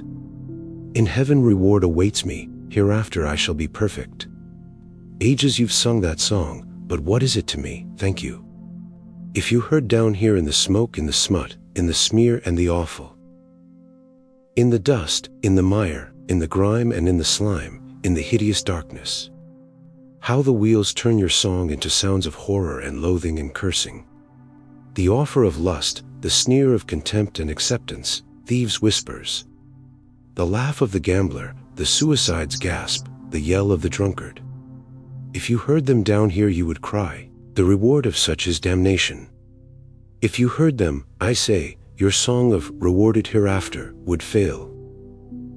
You, too, with your science, your titles, your books, and your long explanations, that tell me how I am come up out of the dust of the cycles, out of the sands of the sea, out of the unknown primeval forests, out of the growth of the world have become the bud and the promise, out of the race of the beasts have arisen, proud and triumphant. You, if you knew how your words rumble round in the wheels of labor, if you knew how my hammering heart beats, liar, liar, you lie. Out of all buds of the earth we are most blasted and blighted. What beast of all the beasts is not prouder and freer than we? You, too, who sing in high words of the glory of man universal, the beauty of sacrifice, dead of the future, the present immortal, the glory of youth, absorption by death of the being in being. You, if you knew what jargon it makes, down here, would be quiet. Oh, is there no one to find or to speak a meaning to me as I am? The hard, the ignorant, withered-souled worker, to me upon whom God and science alike have stamped failure, to me who know nothing but labor, nothing but sweat, dirt, and sorrow, to me whom you scorn and despise, you up there who sing while I moan, to me as I am, for me as I am, not dying but living, not my future, my present, my body, my needs, my desires. Is there no one? In the midst of this rushing of phantoms, of gods, of science, of logic, of philosophy, morals, religion, economy, all this that helps not, all these ghosts at whose altars you worship, these ponderous, mirrorless fictions, is there no one who thinks, is there nothing to help this dull moaning me? Philadelphia, April, 1893. Mary Wollstonecraft.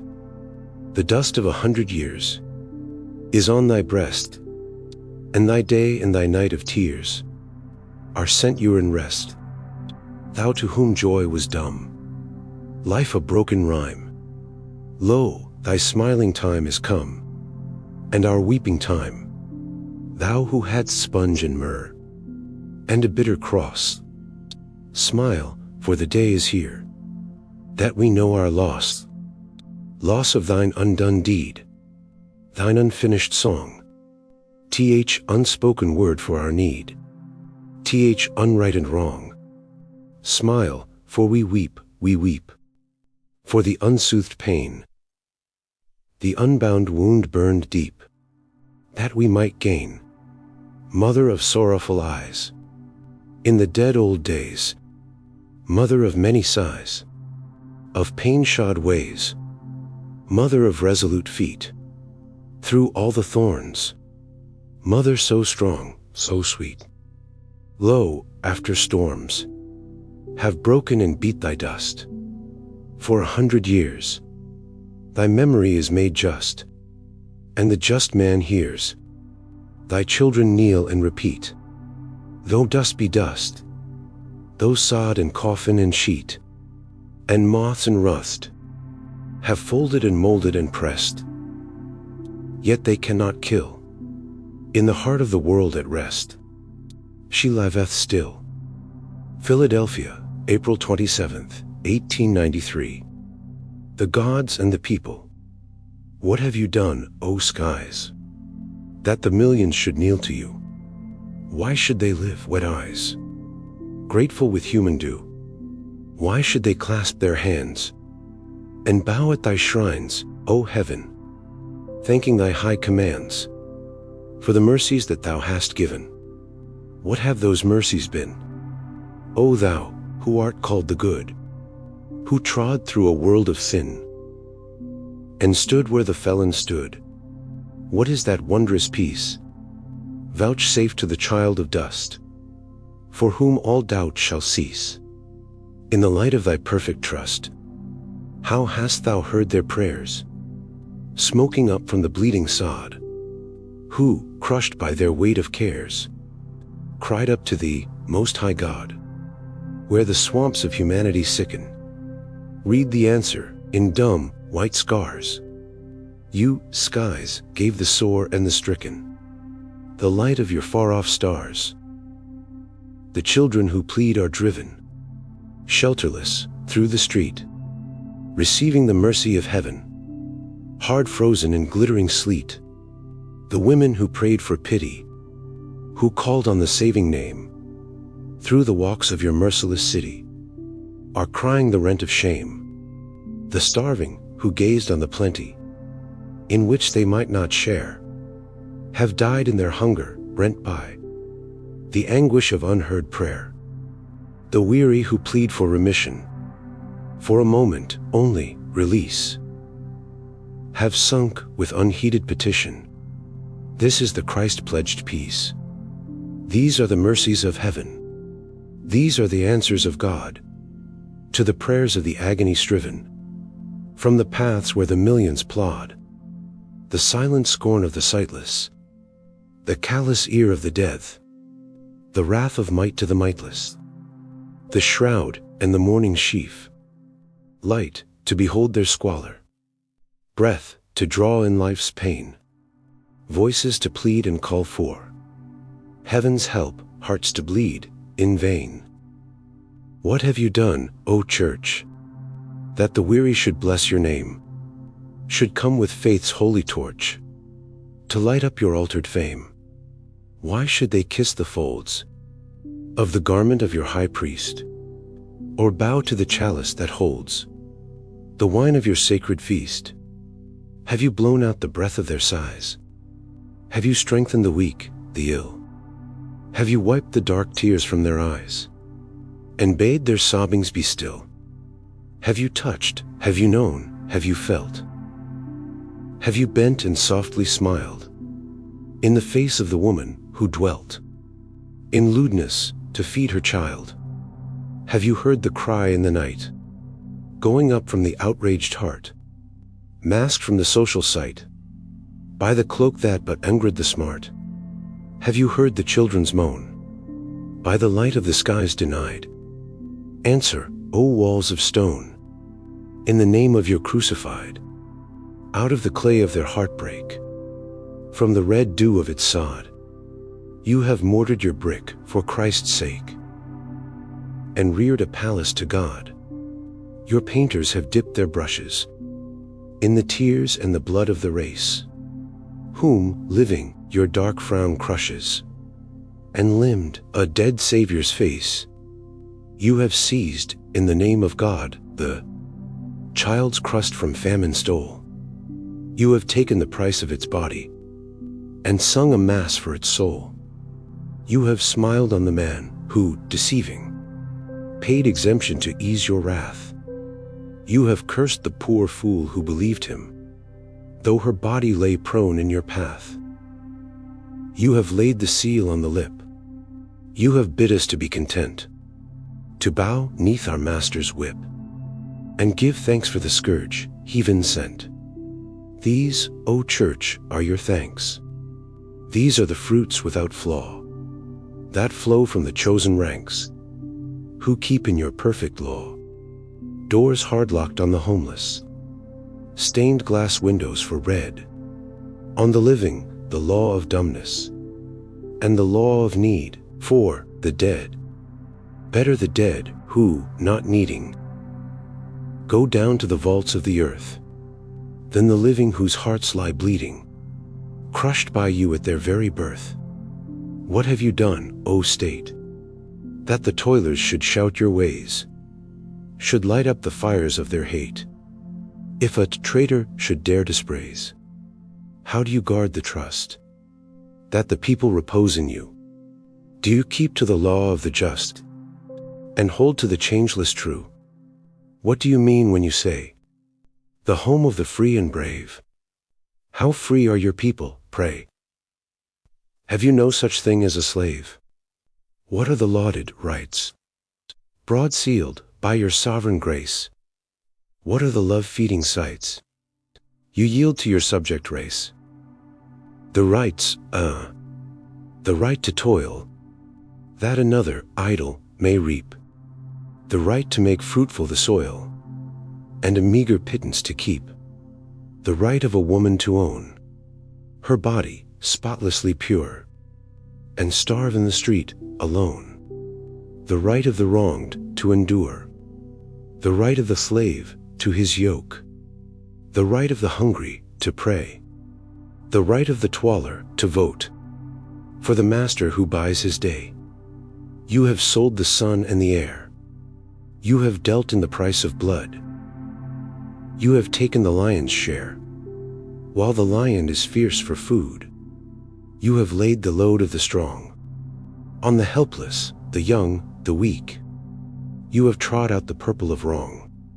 Beware where its wrath shall wreak. Let the voice of the people be heard. Oh, you strangled it with your rope, denied the last dying word, while your trap and your gallows spoke. But 1,000 voices rise. Where the words of the martyr fell, the seed springs fast to the skies. Water deep from that bloody well. Hark! Low down you will hear the storm in the underground. Listen, tyrants, and fear. Quake at that muffled sound. Heavens, that mocked our dust, smile on in your pitiless blue. Silent as you are to us, so silent are we to you. Churches that scourged our brains, priests that locked fast our hands. We planted the torch in your chains. Now gather the burning brands. States that have given us law, when we asked for the right to earn bread. The sword that Damocles saw, by a hair swings over your head. What ye have sown thee shall reap. Teardrops, and blood, and hate. Gaunt gather before your seat, and knock at your palace gate. There are murderers on your thrones. There are thieves in your justice halls. White leprosy cancers their stones, and gnaws at their worm-eaten walls. And the hand of Belshazzar's feast writes over, in flaming light, thought's kingdom no more to the priest, nor the law of right unto might. John P. Altgeld. After an incarceration of 6 long years in Joliet State Prison for an act of which they were entirely innocent, namely, the throwing of the Haymarket bomb, in Chicago, May 4, 1886, Oscar Neebe, Michael Schwab, and Samuel Fielden were liberated by Governor Altgeld, who thus sacrificed his political career to an act of justice. There was a tableau. Liberty's clear light shone never on a braver scene than that. Here was a prison, there a man who sat high in the halls of state. Beyond, the might of ignorance and mobs whose hiring press yells at their bidding like the slaver's hounds, ready with coarse caprice to curse or bless, to make or unmake rulers. Lo, there sounds a grating of the doors, and 3 poor men, helpless and hated, having naught to give, come from their long-sealed tomb, look up and live, and thank this man that they are free again. And he, to all the world this man dares say, curse as you will, I have been just this day. Philadelphia, June 1893. The cry of the unfit. The gods have left us, the creeds have crumbled. There are none to pity and none to care. Our fellows have crushed us where we have stumbled. They have made of our bodies a bleeding stare. Loud rang the bells in the Christmas steeples. We heard them ring through the bitter morn. The promise of old to the weary peoples came floating sweetly, Christ is born. But the words were mocking, sorely mocking. As we sought the sky through our freezing tears, we children who've hung the Christmas stocking and found it empty 2,000 years. No, there is not in the old creed for us. Love and peace are to those who win. To them the delight of the golden chorus. To us the hunger and shame and sin. Why then live on since our lives are fruitless? Since peace is certain and death is rest. Since our masters tell us the strife is bootless, and nature scorns her unwelcome guest. You who have climbed on our aching bodies, you who have thought because we have toiled, priests of the creed of a newer goddess, searchers in depths where the past was foiled, speak in the name of the faith that you cherish. Give us the truth. We have bought it with woe.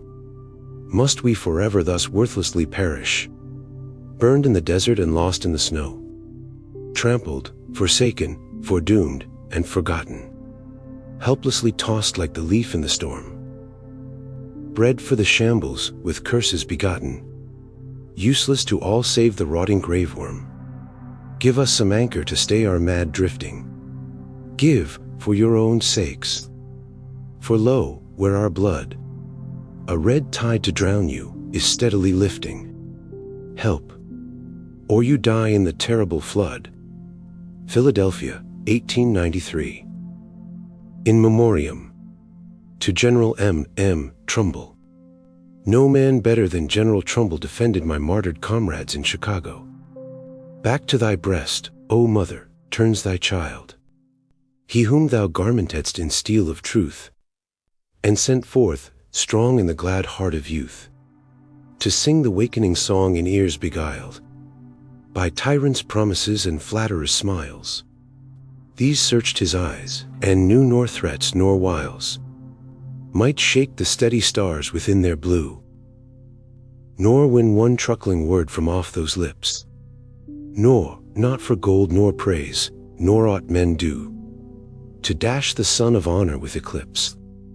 O Mother Liberty, those eyes are dark, and the brave lips are white and cold and dumb, but fair in other souls, through time to come.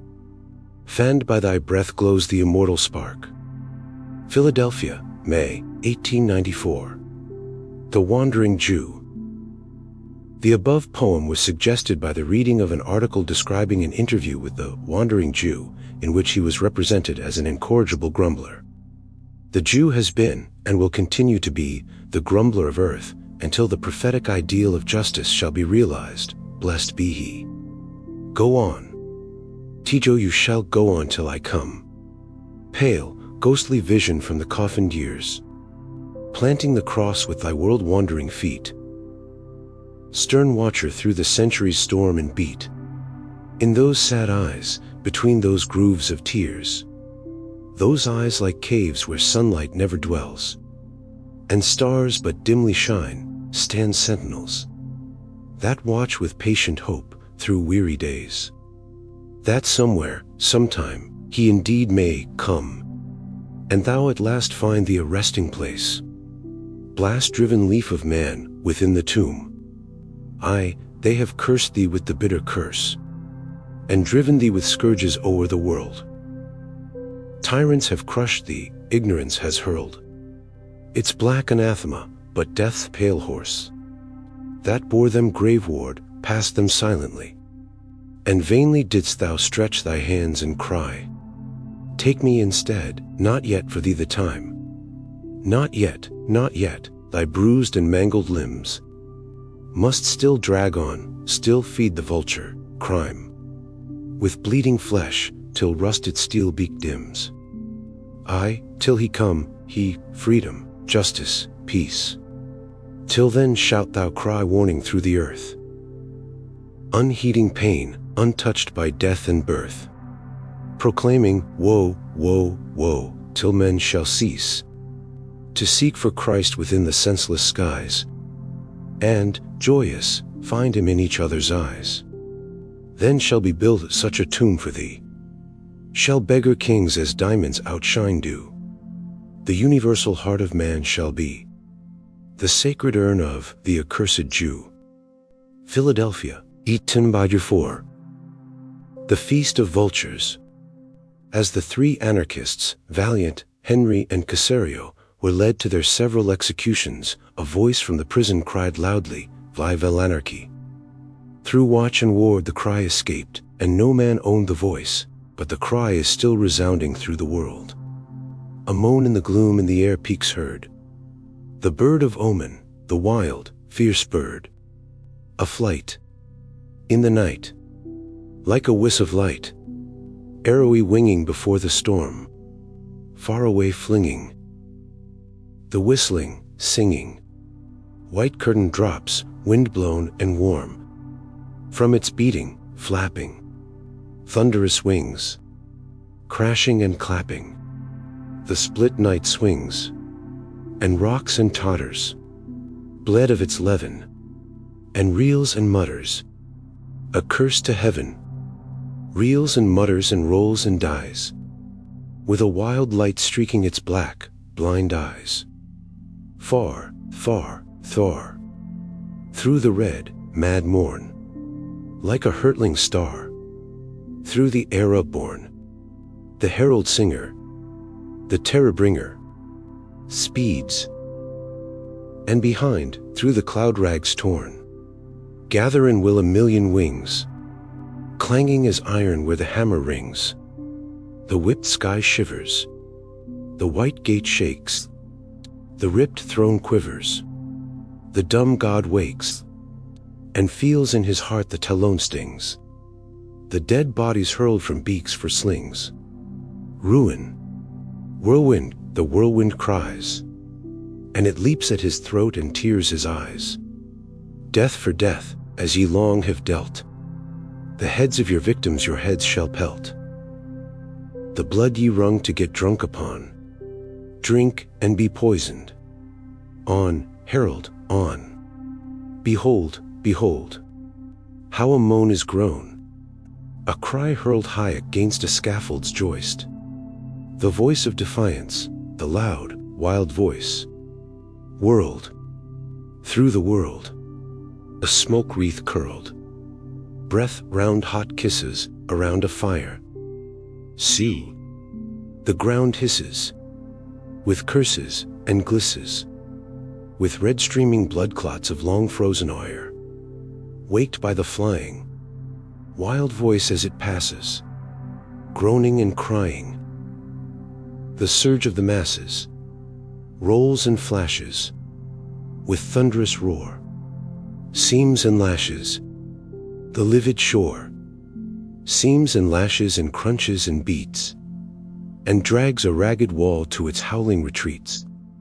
Swift, swift, swift, forth the blood rains fall, through the fire-shot rift of the broken wall, the prophet crying, the storm-strong sighing, flies, and from under night's lifted pall, swarming, menace 10 million darts, uplifting fragments of human shards. Ah, white teeth chatter, and dumb jaws fall, while winged fires scatter, till gloom gulfs all, save the boom of the cannon that storm the forts, that the people bombard with their comrades' hearts. Vengeance, vengeance, the voices scream, and the vulture pinions whirl and stream. Night for night, as thee long have dealt, the edge thee whetted for us be felt. Be chopper of necks, on your own, your own. Bear it, coward. On, prophet, on. Behold how high rolls a prison cry. Philadelphia, August 1894. The suicide's defense. Of all the stupidities wherewith the lawmaking power has signaled its own incapacity for dealing with the disorders of society, none appears so utterly stupid as the law which punishes an attempted suicide. To the question, what have you to say in your defense? I conceive the poor wretch might reply as follows. To say in my defense? Defense of what? Defense to whom? And why defense at all? Have I wronged any? Let that one accuse. Some priest their mother's eye have outraged God. Let God then try me, and let none dare judge. Himself is fit to put heaven's ermine on. Again I say, let the wronged one accuse. I, silence. There is none to answer me. And whom could I, a homeless, friendless tramp, to whom all doors are shut, all hearts are locked, all hands withheld, whom could I wrong, indeed, by taking that which benefited none, and menaced all? Aye, since ye will it so, know then your risk. But mark, 'tis not defense, 'tis accusation that I hurl at you. See that thee prepare your own defense. My life, I say, is an eternal threat to you and yours, and therefore it were well to have forborne your unasked services. And why? Because I hate you, Every drop of blood that circles in your plethoric veins was wrung from out the gaunt and sapless trunks of men like me, who in your cursed mills were crushed like grapes within the winepress ground. To us ye leave the empty skin of life, the heart of it, the sweet of it, the poor. To fate your dogs and mistresses withal, your mistresses, our daughters, bought for bread, to grace the flesh that once was father's arms. Yes, I accuse you that ye murdered me. Ye killed the man, and this that speaks to you is but the beast that ye have made of me. What? Is it life to creep and crawl and beg, and slink for shelter where rats congregate, and for one's ideal dream of a fat meal?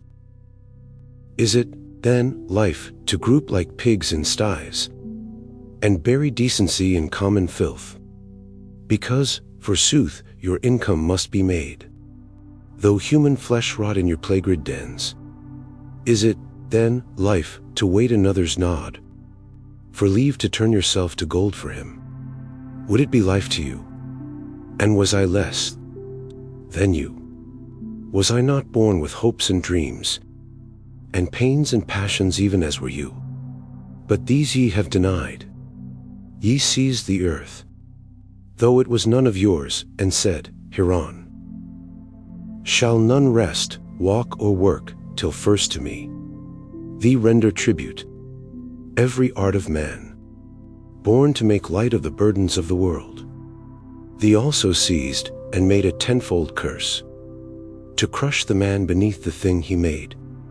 Houses, machines, and lands, all are yours, and us you do not need. When we ask work, these shake your heads. Homes, ye evict us. Bread? Here, officer, this fellow's begging. Jails, the place for him. After the stripes, what next? Poison, I took it. Now you say, 'twas sin to take this life which troubled you so much. Sin to escape insult, starvation, brands. A felony, inflicted for the crime of asking food. Ye hypocrites, within your secret hearts the sin is that I failed. Because I failed ye judge me to the stripes, and the hard toil denied when I was free. So be it. But beware, a prison cells, an evil bed to grow morality. Black swamps breed black miasms, sickly soils yield poison fruit, snakes warm to life will sting. This time I was content to go alone. Perchance the next I shall not be so kind. Philadelphia, September, 1894. A novel of color.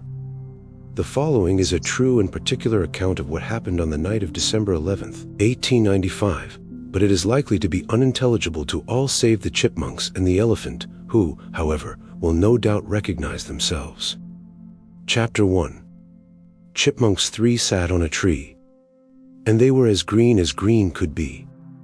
They cracked nuts early, they cracked nuts late, and chirped, and ate. 'Tis a pity of chipmunks without nuts, an annoying hunger in their guts. But they should be wise like you and me, and color themselves to suit the tree. Ah-chee, ah-chee, ah-chee, ah-chee. Gay chaps are we chipmunks 3. An elephant white in sorry plight, hungry and dirty and sad bedight, staggered one day on the nutting ground. Lo, chattered the chipmunks, our chance is found. Behold the beast's color, were he as we. Green and sleek and nutful were he. But the beast is big, and the beast is white, and his skin full of emptiness serves him right. Ah-chee, ah-chee, ah-chee, ah-chee. Let us sit on him, chipmunks 3. Chapter 2. 3 chipmunks green right gay were seen, to leap on the beast his brows between. They munched at his ears and chaffered his chin, and sat on him. not a single available spot of hide, where a well-sleeked chipmunk could sit with pride, but was chipped and chip-chipped-monked, till aught but an elephant must have flunked. Ah-chee, ah-chee, ah-chee, ah-chee. What a ride we're having, we chipmunks three. Chapter 3. FFFFF. Chapter 4. What was it blue? Ah, few, few. 3 green chipmunks have all turned blue. The elephant smiles a peaceful smile, and lifts off a tree trunk sans haste or guile. Seize him, he's stealing our tree. We're undone, undone, shrieked the chipmunks 3. The elephant calmly appraised his trunk, and said, did I hear a green chipmunk? Ah-chee, ah-chee, ah-chee, ah-choo. Chippy, you're blue. So re you. So re you. Philadelphia, December, 1895. Germinal. The last word of Angiolillo. Germinal, the field of Mars is ploughing, and hard the steel that cuts, and hot the breath of the great oxen, straining flanks and bowing beneath his goad, who guides the share of death. Germinal, the dragon's teeth are sowing, and stern and white the sower things the seed. He shall not gather, though full swift the growing. Straight down death's furrow treads, and does not heed. Germinal, the helmet heads are springing. Far up the field of Mars in gleaming files, with wild war notes the bursting earth is ringing. Within his grave the sower sleeps and smiles. London, October, 1897. Light upon Waldheim. The figure on the monument over the grave of the Chicago martyrs in Waldheim Cemetery is a warrior woman, dropping with her left hand a crown upon the forehead of a fallen man just past his agony, and with her right drawing a dagger from her bosom. Light upon Waldheim. And the earth is gray. A bitter wind is driving from the north. The stone is cold, and strange cold whispers say, what do ye hear with death? Go forth. Go forth. Is this thy word, O mother, with stern eyes, crowning thy dead with stone-caressing touch? May we not weep over him that martyred lies, slain in our name, for that he loved us much? May we not linger till the day is broad? May, none are stirring in this stinging dawn, none but poor wretches that make no moan to God. What use are these, O thou with dagger drawn? Go forth, go forth. Stand not to weep for these, till, weakened with your weeping, like the snow, thee melt, dissolving in a coward peace. Light upon Waldheim. Brother, let us go. London, October, 1897.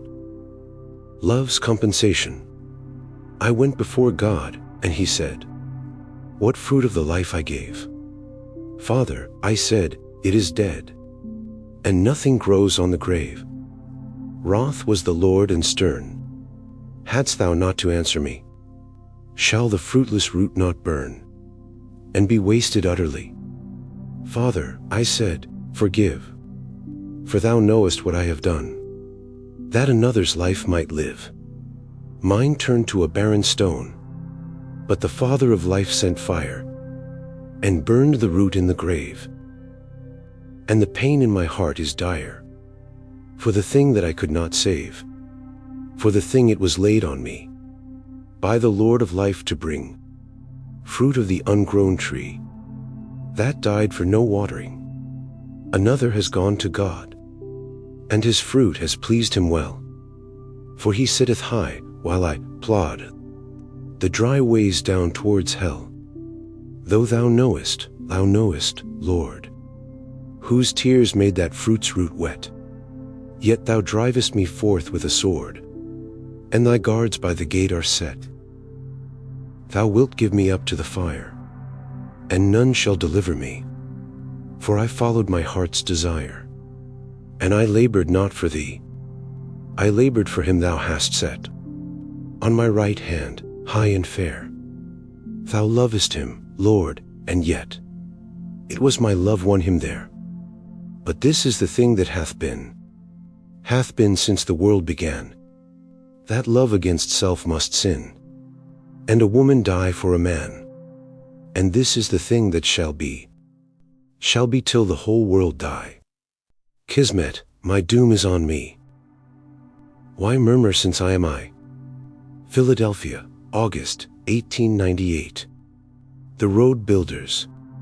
Who built the beautiful roads? Queried a friend of the present order as we walked one day along the macadamized driveway of Fairmount Park.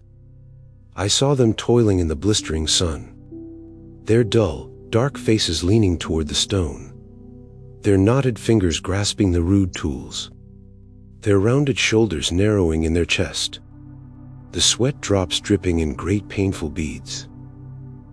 I saw one fall, his forehead on the rock, the helpless hand still clutching at the spade, the slack mouth full of earth. And he was dead.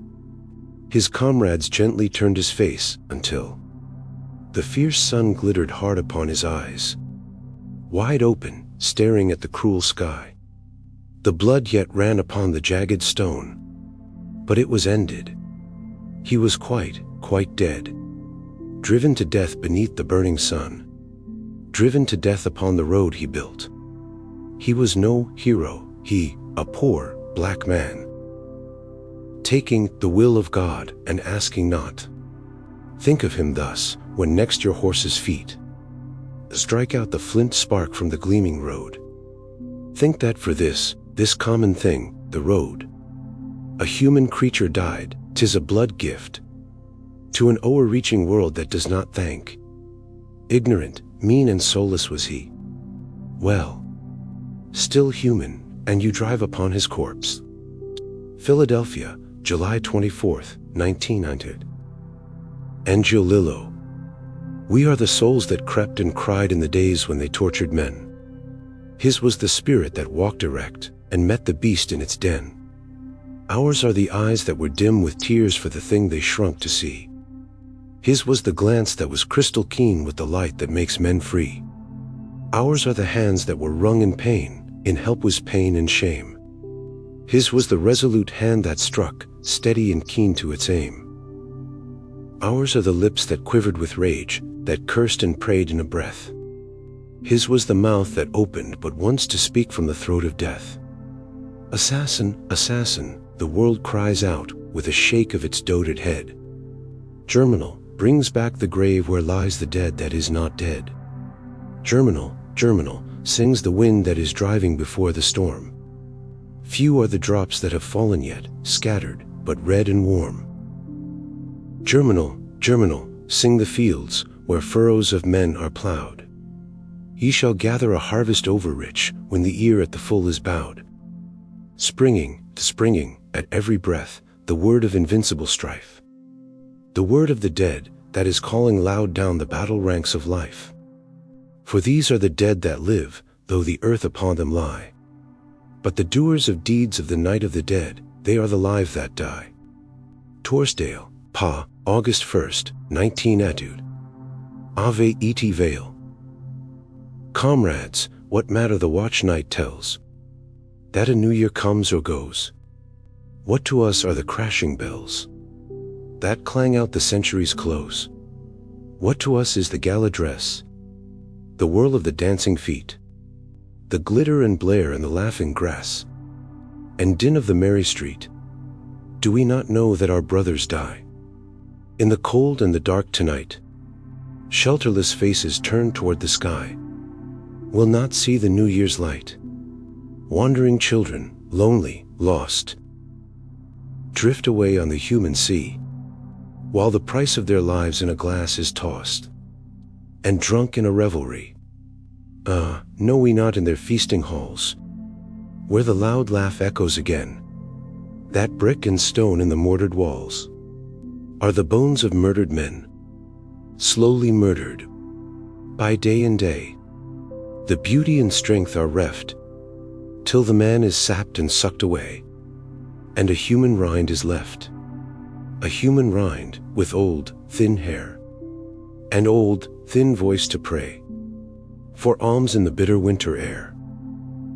A knife at his heart alway, and the pure in heart are impure in flesh, for the cost of a little food. Lo, when the gleaner of time shall fresh, let these be accounted good, for these are they who in bitter blame eat the bread whose salt is thin, whose bosoms are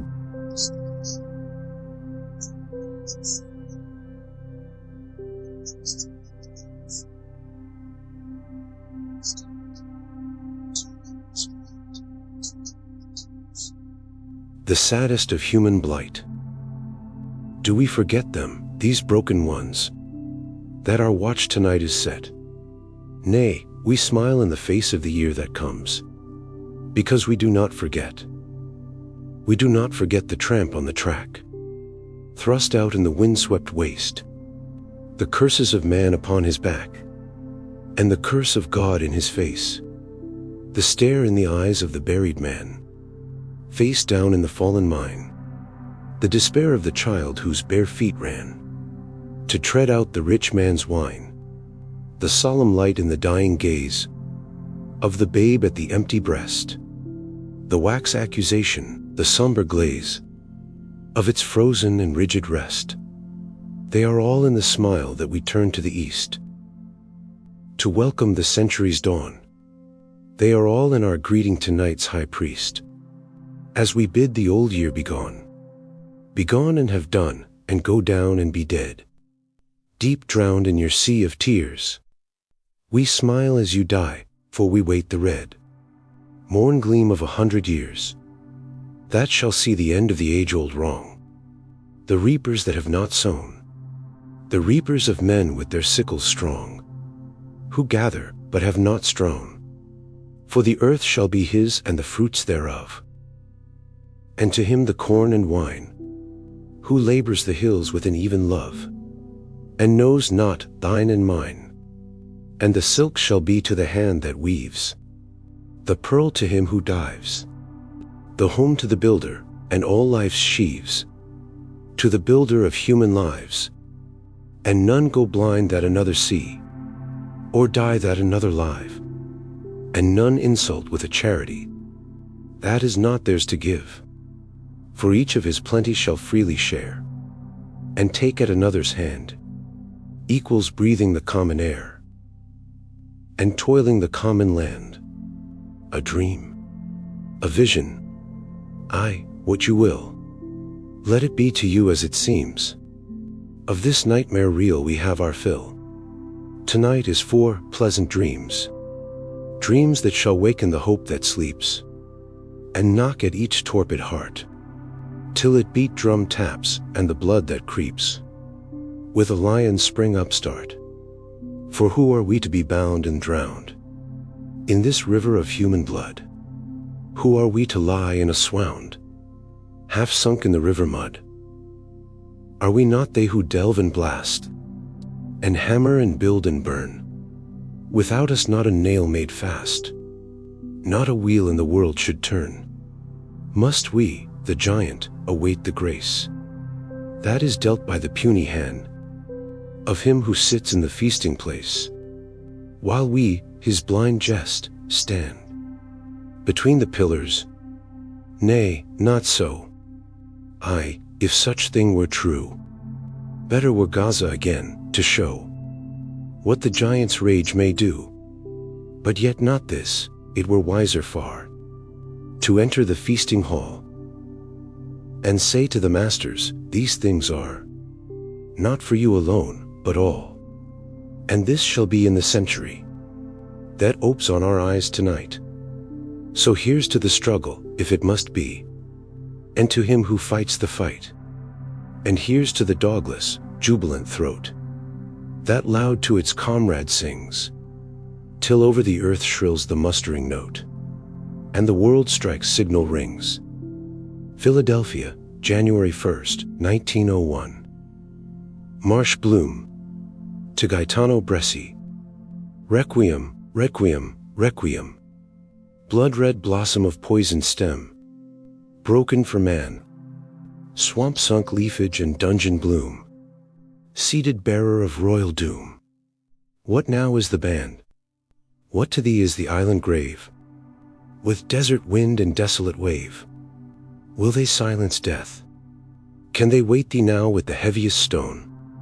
Can they lay aught on thee with "Be alone"? That hast conquered breath. Lo, it is finished, a man for a king. Mark you well who have done this thing. The flower has roots. Bitter and rank grow the things of the sea. Ye shall know what sap ran thick in the tree, when ye pluck its fruits. Requiem, requiem, requiem. Sleep on, but cursed of them who work our pain.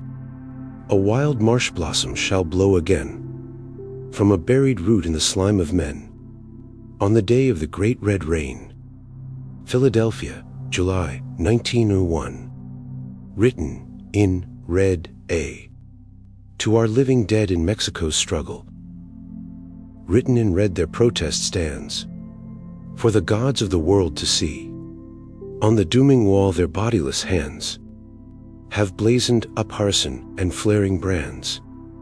Illumine the message, seize the lands, open the prisons and make men free. Flame out the living words of the dead, written in red. Gods of the world, their mouths are dumb. Your guns have spoken and they are dust. But the shrouded living, whose hearts were numb, have felt the beat of awakening drum, within them sounding. The dead men's tongue, calling, smite off the ancient rust, have beheld, resurrected, the word of the dead, written in red. Bear it aloft, O roaring flame, skyward aloft, where all may see. Slaves of the world, our cause is the same. One is the immemorial shame. One is the struggle, and in one name, manhood, we battle to set men free. Uncurse us the land, burn the words of the dead, written in red. Essays. The dominant idea. In everything that lives, if one looks searchingly, is limned the shadow line of an idea, dead or living, sometimes stronger when dead, with rigid, unswerving lines that mark the living embodiment with the stern, immobile cast of the non-living. Daily we move among these unyielding shadows, less pierceable, more enduring than granite, with the blackness of ages in them, dominating living, changing bodies, with dead, unchanging souls. And we meet, also, living souls dominating dying bodies, living ideas regnant over decay and death. Do not imagine that I speak of human life alone. The stamp of persistent or of shifting will is visible in the grass blade rooted in its clod of earth, as in a gossamer web of being that floats and swims far over our heads in the free world of air. Regnant ideas, everywhere. Did you ever see a dead vine bloom? I have seen it. Last summer I trained some morning glory vines up over a second-story balcony, and every day they blew and curled in the wind, their white, purple-dashed faces winking at the sun, radiant with climbing life. Higher every day the green heads crept, carrying their train of spreading fans waving before the sun-seeking blossoms. Then all but once some mischance happened, some cutworm or some mischievous child tore one vine off below, the finest and most ambitious one, of course. In a few hours the leaves hung limp, the sappy stem wilted and began to wither. In a day it was dead, all but the top, which still clung longingly to its support, with bright head lifted. I mourned a little for the buds that could never open now, and pitied that proud vine whose work in the world was lost. But the next night there was a storm, a heavy, driving storm, with beating rain and blinding lightning. I rose to watch the flashes, and lo, the wonder of the world. In the blackness of the midnight, in the fury of wind and rain, the dead vine had flowered. 5 white, moon-faced blossoms blew gaily round the skeleton vine, shining back triumphant at the red lightning. I gazed at them in dumb wonder. Dear, dead vine, whose will had been so strong to bloom that in the hour of its sudden cut-off from the feeding earth it sent the last sap to its blossoms. And, not waiting for the morning, brought them forth in storm and flash, as white night glories, which should have been the children of the sun. In the daylight we all came to look at the wonder, marveling much, and saying, surely these must be the last. But every day for 3 days the dead vine bloomed, and even a week after, when every leaf was dry and brown, and so thin you could see through it, one last bud, dwarfed, weak, a very baby of a blossom, but still white and delicate, with 5 purple flags, like those on the live vine beside it, opened and waved at the stars, and waited for the early sun. Over death and decay the dominant idea smiled. The vine was in the world to bloom, to bear white trumpet blossoms dashed with purple, and it held its will beyond death. Our modern teaching is that ideas are but attendant phenomena, impotent to determine the actions or relations of life, as the image in the glass which should say to the body it reflects, I shall shape thee. In truth we know that directly the body goes from before the mirror, the transient image is nothingness. But the real body has its being to live, and will live it, heedless of vanished phantoms of itself, in response to the ever-shifting pressure of things without it. It is thus that the so-called materialist conception of history, the modern socialists, and a positive majority of anarchists would have us look upon the world of ideas. Shifting, unreal reflections, having naught to do in the determination of man's life, but so many mirror appearances of certain material relations, wholly powerless to act upon the course of material things. Mind to them is in itself a blank mirror, though in fact never wholly blank, because always facing the reality of the material and bound to reflect some shadow. Today I am somebody, tomorrow somebody else, if the scenes have shifted. My ego is a gibbering phantom, pirouetting in the glass, gesticulating, transforming, hourly or momentarily, gleaming with the phosphor light of a deceptive unreality, melting like the mist upon the hills. Rocks, fields, woods, streams, houses, goods, flesh, blood, bone, sinew, these are realities, with definite parts to play, with essential characters that abide under all changes, but my ego does not abide. It is manufactured afresh with every change of these. I think this unqualified determinism of the material is a great and lamentable error in our modern progressive movement, and while I believe it was a wholesome antidote to the long-continued blunder of middle-age theology, viz., that mind was an utterly irresponsible entity making laws of its own after the manner of an absolute emperor, without logic, sequence, or relation, ruler over matter, and its own supreme determinant, not excepting God, who was himself the same sort of a mind writ large. While I do believe that the modern reconception of materialism has done a wholesome thing in pricking the bubble of such conceit and restoring man and his soul to its place in nature, I nevertheless believe that to this also there is a limit, and that the absolute sway of matter is quite as mischievous an error as the unrelated nature of mind, even that in its direct action upon personal conduct, it has the more ill effect of the two. For if the doctrine of free will has raised up fanatics and persecutors, who, assuming that men may be good under all conditions if they merely wish to be so, have sought to persuade other men's wills with threats, fines, imprisonments, torture, the spike, the wheel, the axe, the faggot, in order to make them good and save them against their obdurate wills.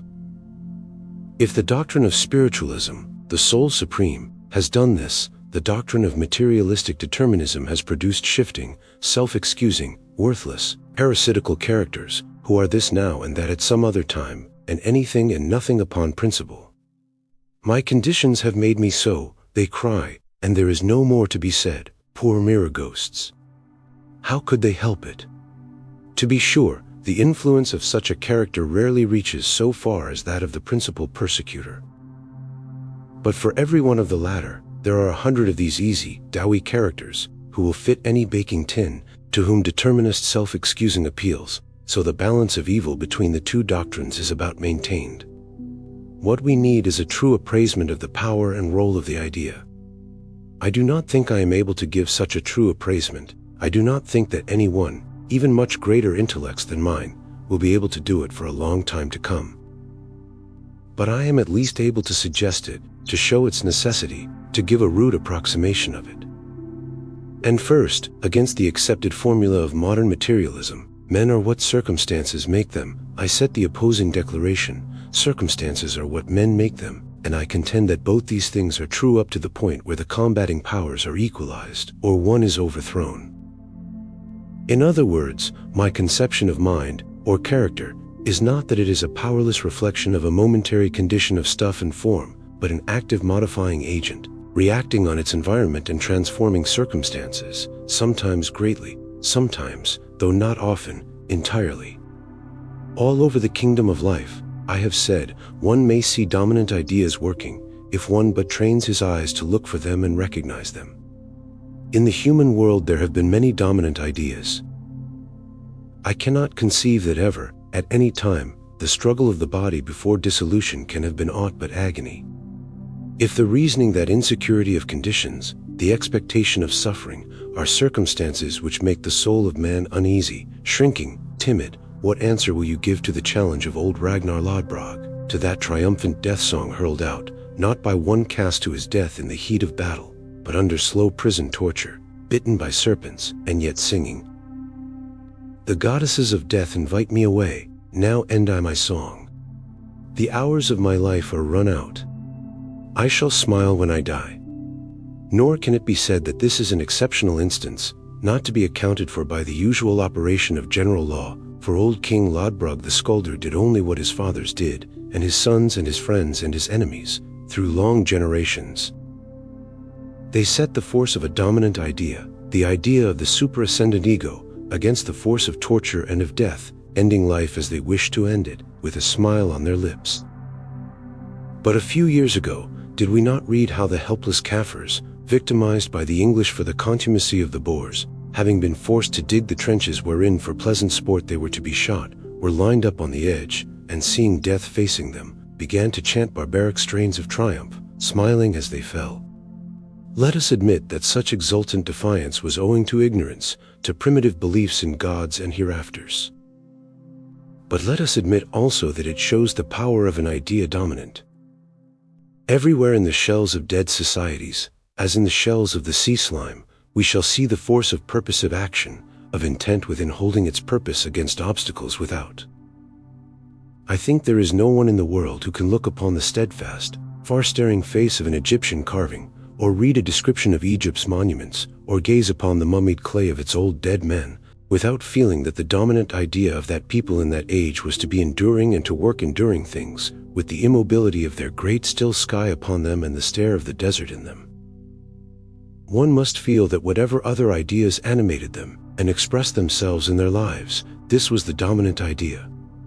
That which was must remain, no matter at what cost, even if it were to break the everlasting hills, an idea which made the live humanity beneath it, born and nurtured in the coffins of caste, groan and writhe and gnaw its bandages, till in the fullness of time it passed away. And still the granite mold of it stares with empty eyes out across the world, the stern old memory of the thing that was. I think no one can look upon the marbles wherein Greek genius wrought the figuring of its soul, without feeling an apprehension that the things are going to leap and fly, that in a moment one is like to be set upon by heroes with spears in their hands, by serpents that will coil around him, to be trodden by horses that may trample and flee.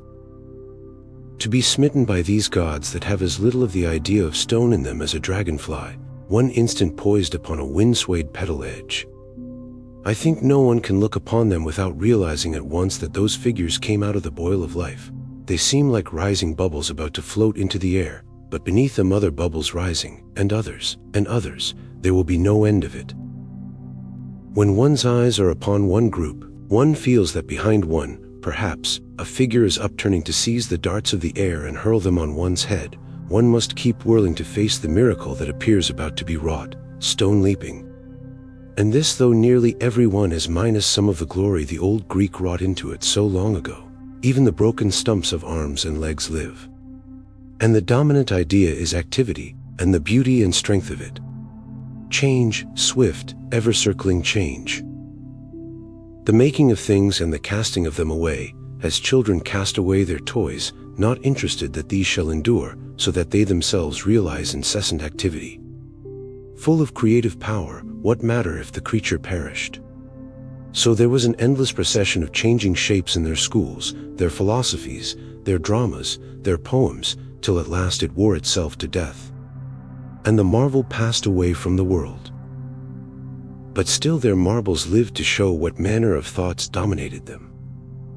And if we wish to know what master thought ruled the lives of men when the medieval period had had time to ripen it, one has only at this day to stray into some quaint, out-of-the-way English village, where a strong old towered church yet stands in the midst of little straw-thatched cottages, like a brooding mother-hen surrounded by her chickens. Everywhere the groidening of God, and the lessening of man, the church so looming, the home so little. The search for the spirit, for the enduring thing, not the poor endurance of granite which in the ages crumbles, but the eternal, and contempt for the body which perishes, manifest in studied uncleanliness, in mortifications of the flesh, as if the spirit should have spat its scorn upon it. Such was the dominant idea of that Middle Age which has been too much cursed by modernists. For the men who built the castles and the cathedrals were men of mighty works, though they made no books, and though their souls spread crippled wings, because of their very endeavors to soar too high. The spirit of voluntary subordination for the accomplishment of a great work, which proclaimed the aspiration of the common soul, that was the spirit wrought into the cathedral stones, and it is not wholly to be condemned. In waking dream, when the shadow shapes of world ideas swim before the vision, one sees the middle-aged soul an ill-contorted, half-formless thing, with dragon wings and a great, dark, tense face, strained sunward with blind eyes.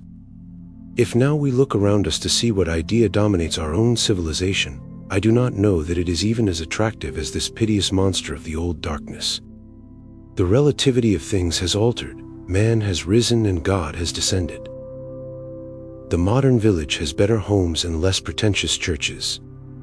Also the conception of dirt and disease as much sought afflictions, the patient suffering of which is a meet offering to win God's pardon, has given place to the emphatic promulgation of cleanliness. We have public school nurses notifying parents that pediculosis capitis is a very contagious and unpleasant disease. We have cancer associations gathering up such cancers as have attached themselves to impecunious persons and carefully experimenting with a view to cleaning them out of the human race. We have tuberculosis societies attempting the Herculean labor of clearing the Augean stables of our modern factories of the deadly bacillus. And they have got as far as spittoons with water in them in some factories, and others, which, while not yet overwhelmingly successful in their avowed purposes, are evidence sufficient that humanity no longer seeks dirt as a means of grace. We laugh at those old superstitions and talk much about exact experimental knowledge. We endeavor to galvanize the Greek corpse and pretend that we enjoy physical culture. We dabble in many things. But the one great real idea of our age, not copied from any other, not pretended, not raised to life by any conjuration, is the much making of things, not the making of beautiful things, not the joy of spending living energy in creative work, rather the shameless, merciless driving and overdriving, wasting and draining of the last bit of energy, only to produce heaps and heaps of things, things ugly, things harmful, things useless, and at the best largely unnecessary. To what end are they produced? Mostly the producer does not know, still less does he care. But he is possessed with the idea that he must do it, everyone is doing it, and every year the making of things goes on more and faster. There are mountain ranges of things made and making, and still men go about desperately seeking to increase the list of created things, to start fresh heaps and to add to the existing heaps. And with what agony of body, under what stress and strain of danger and fear of danger, with what mutilations and maimings and lamings they struggle on, dashing themselves out against these rocks of wealth. Verily, if the vision of the medieval soul is painful in its blind staring and pathetic striving, grotesque in its senseless tortures, the soul of the modern is most amazing with its restless, nervous eyes, ever searching the corners of the universe, its restless, nervous hands ever reaching and grasping for some useless toil. And certainly the presence of things in abundance, things empty and things vulgar and things absurd, as well as things convenient and useful, has produced the desire for the possession of things, the exaltation of the possession of things. Go through the business street of any city, where the tilted edges of the strata of things are exposed to gaze, and look at the faces of the people as they pass. Not at the hungry and smitten ones who fringe the sidewalks and plead dolefully for alms, but at the crowd, and see what idea is written on their faces. On those of the women, from the ladies of the horse shows to the shop girls out of the factory, there is a sickening vanity, a consciousness of their clothes, as of some jackdaw in borrowed feathers. Look for the pride and glory of the free, strong, beautiful body, lithe-moving and powerful. You will not see it. You will see mincing steps, bodies tilted to show the cut of a skirt, simpering, smirking faces, with eyes cast about seeking admiration for the gigantic bow of ribbon in the overdressed hair. In the caustic words of an acquaintance, to whom I once said, as we walked, "Look at the amount of vanity on all these women's faces. No, look at the little bit of womanhood showing out of all that vanity. And on the faces of the men, coarseness. Coarse desires for coarse things, and lots of them. The stamp is set so unmistakably that the wayfarer, though a fool, need not err therein. Even the frightful anxiety and restlessness begotten of the creation of all this is less distasteful than the abominable expression of lust for the things created. Such is the dominant idea of the Western world, at least in these our days.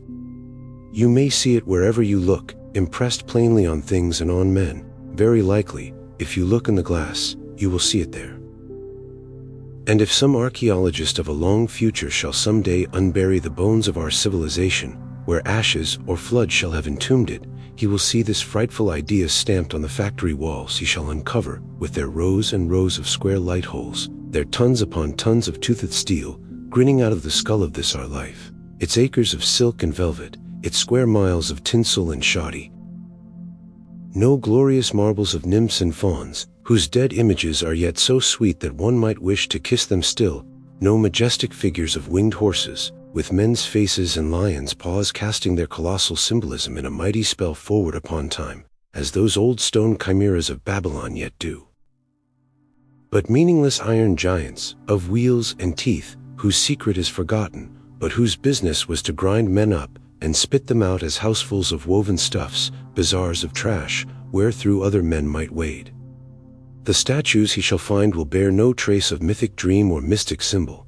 They will be statues of merchants and ironmasters and militiamen, in tailored coats and pantaloons and proper hats and shoes. But the dominant idea of the age in land does not necessarily mean the dominant idea of any single life.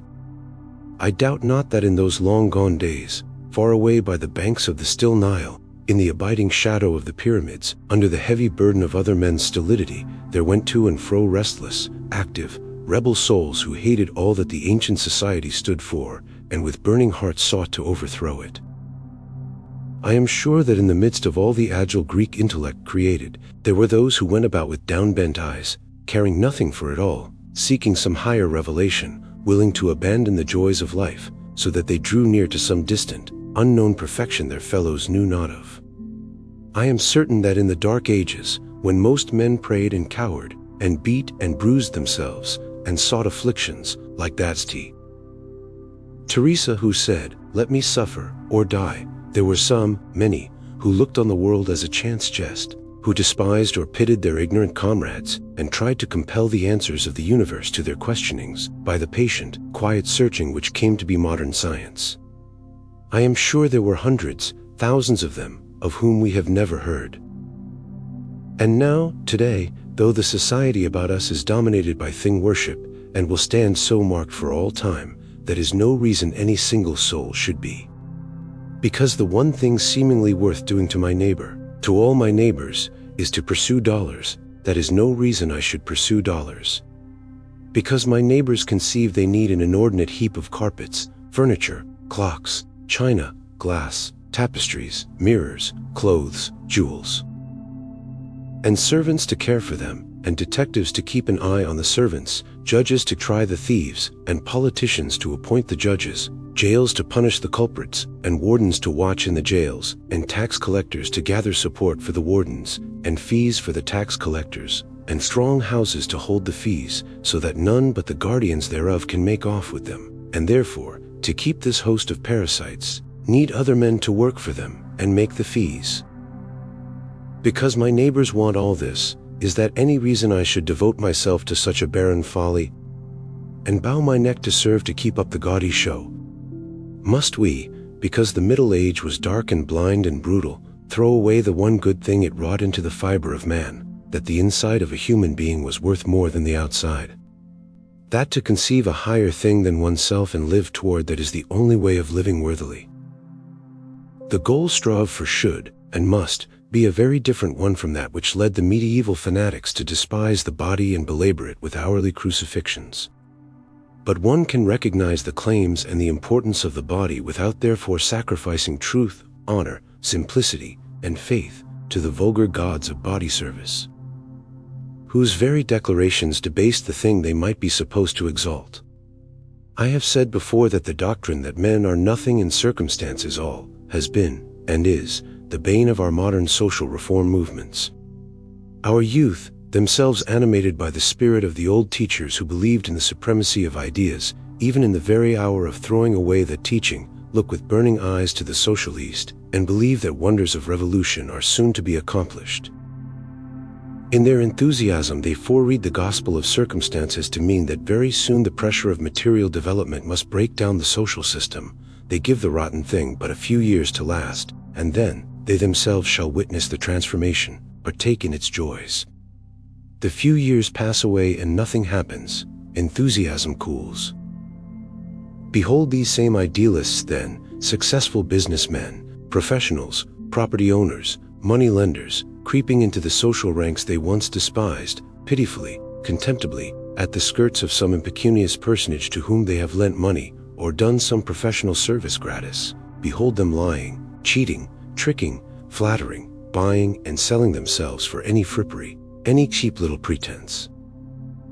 The dominant social idea has seized them, their lives are swallowed up in it, and when you ask the reason why, they tell you that circumstances compelled them so to do. If you quote their lies to them, they smile with calm complacency, assure you that when circumstances demand lies, lies are a great deal better than truth, that tricks are sometimes more effective than honest dealing, that flattering and duping do not matter, if the end to be attained is desirable. And that under existing circumstances, life isn't possible without all this, that it is going to be possible whenever circumstances have made truth-telling easier than lying, but till then a man must look out for himself, by all means.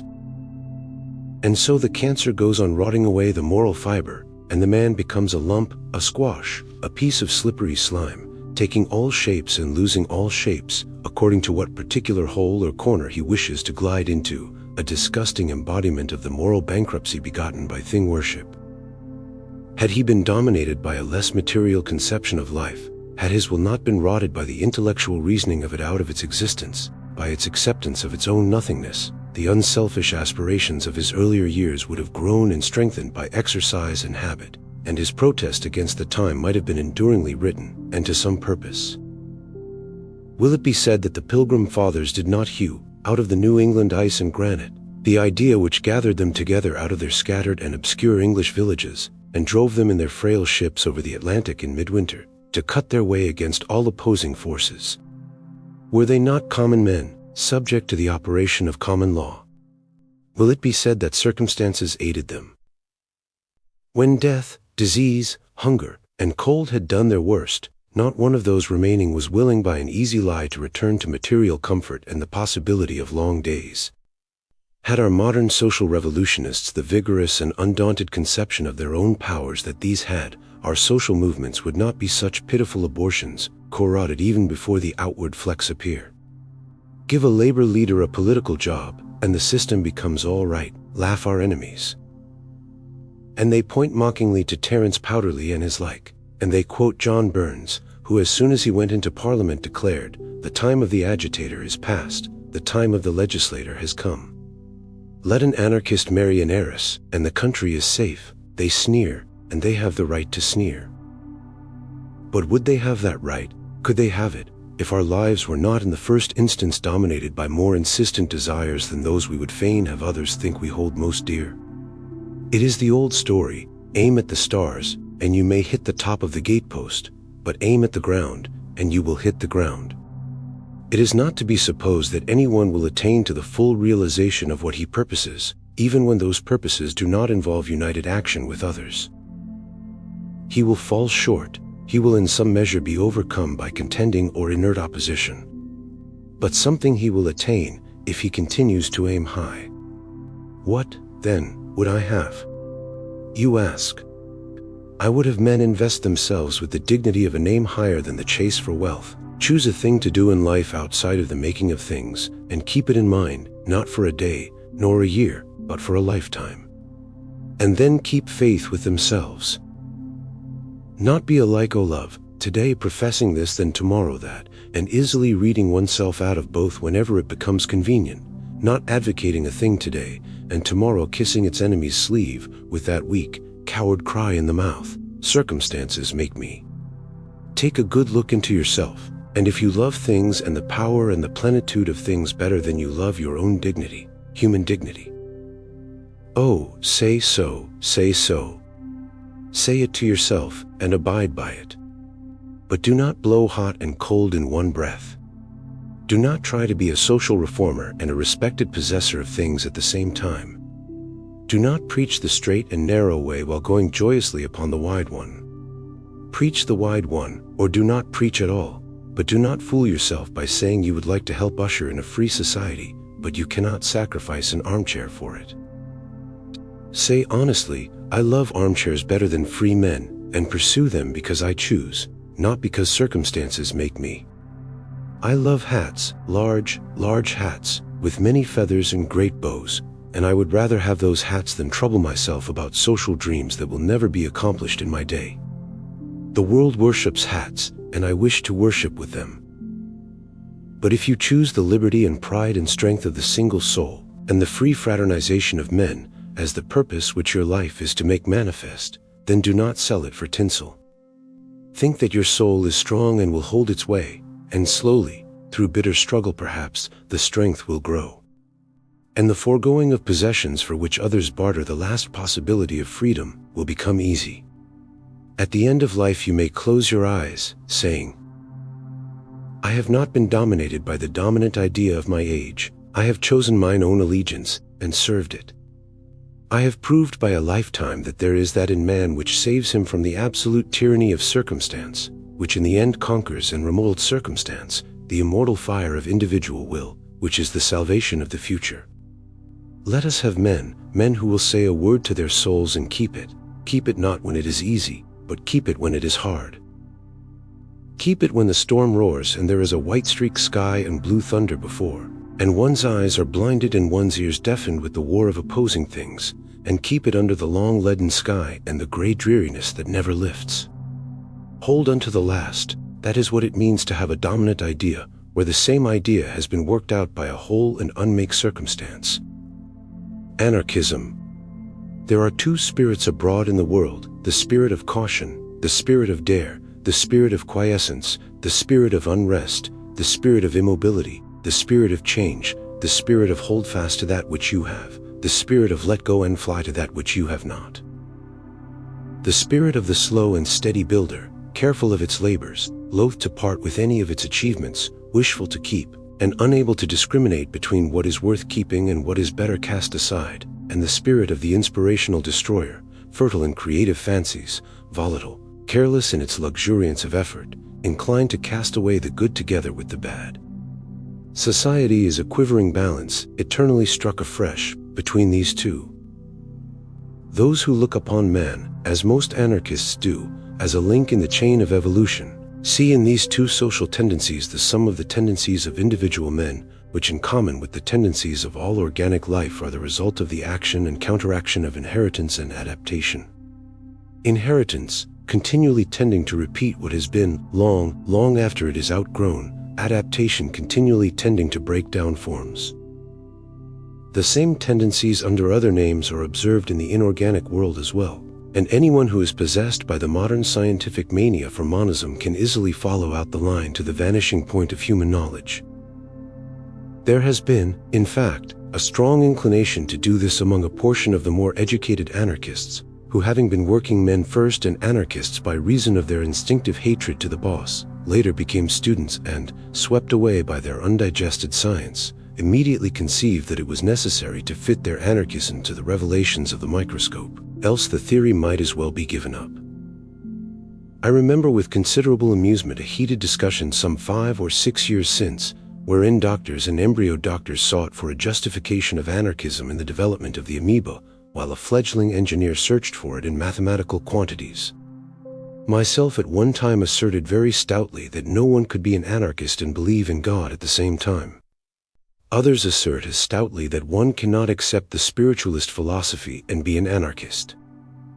At present I hold with C. L. James, the most learned of American anarchists, that one's metaphysical system has very little to do with the matter.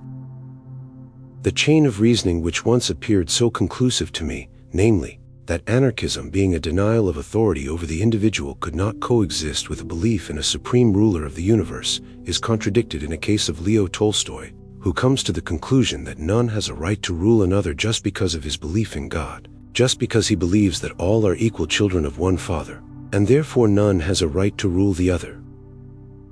I speak of him because he is a familiar and notable personage, but there have frequently been instances where the same idea has been worked out by a whole sect of believers, especially in the earlier, and persecuted, stages of their development. It no longer seems necessary to me, therefore, that one should base his anarchism upon any particular world conception. It is a theory of the relations due to man and comes as an offered solution to the societal problems arising from the existence of these two tendencies of which I have spoken. No matter where those tendencies come from, all alike recognize them as existent.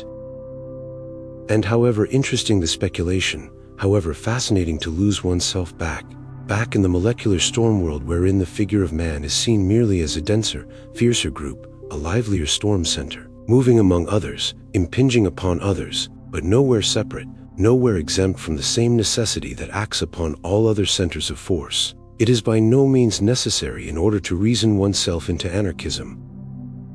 Sufficient are a good observant eye and a reasonably reflecting brain, for anyone, lettered or unlettered, to recognize the desirability of anarchistic aims. This is not to say that increased knowledge will not confirm and expand one's application of this fundamental concept. The beauty of truth is that at every new discovery of fact we find how much wider and deeper it is than we at first thought it. But it means that first of all anarchism is concerned with present conditions and with the very plain and common people, and is by no means a complex or difficult proposition. Anarchism, alone, apart from any proposed economic reform, is just the latest reply out of many the past has given to that daring, breakaway, volatile, changeful spirit which is never content. The society of which we are part puts certain oppressions upon us, oppressions which have arisen out of the very changes accomplished by this same spirit, combined with the hard and fast lines of old habits acquired and fixed before the changes were thought of. Machinery, which as our socialistic comrades continually emphasize, has wrought a revolution in industry, is the creation of the Dare spirit. It has fought its way against ancient customs, privilege, and cowardice at every step, as the history of any invention would show if traced backward through all its transformations. And what is the result of it? That a system of working, altogether appropriate to hand production and capable of generating no great oppressions while industry remained in that state, has been stretched, strained to fit production in mass, till we are reaching the bursting point. Once more the spirit of Dare must assert itself, claim new freedoms, since the old ones are rendered null and void by the present methods of production. To speak in detail, in the old days of master and man.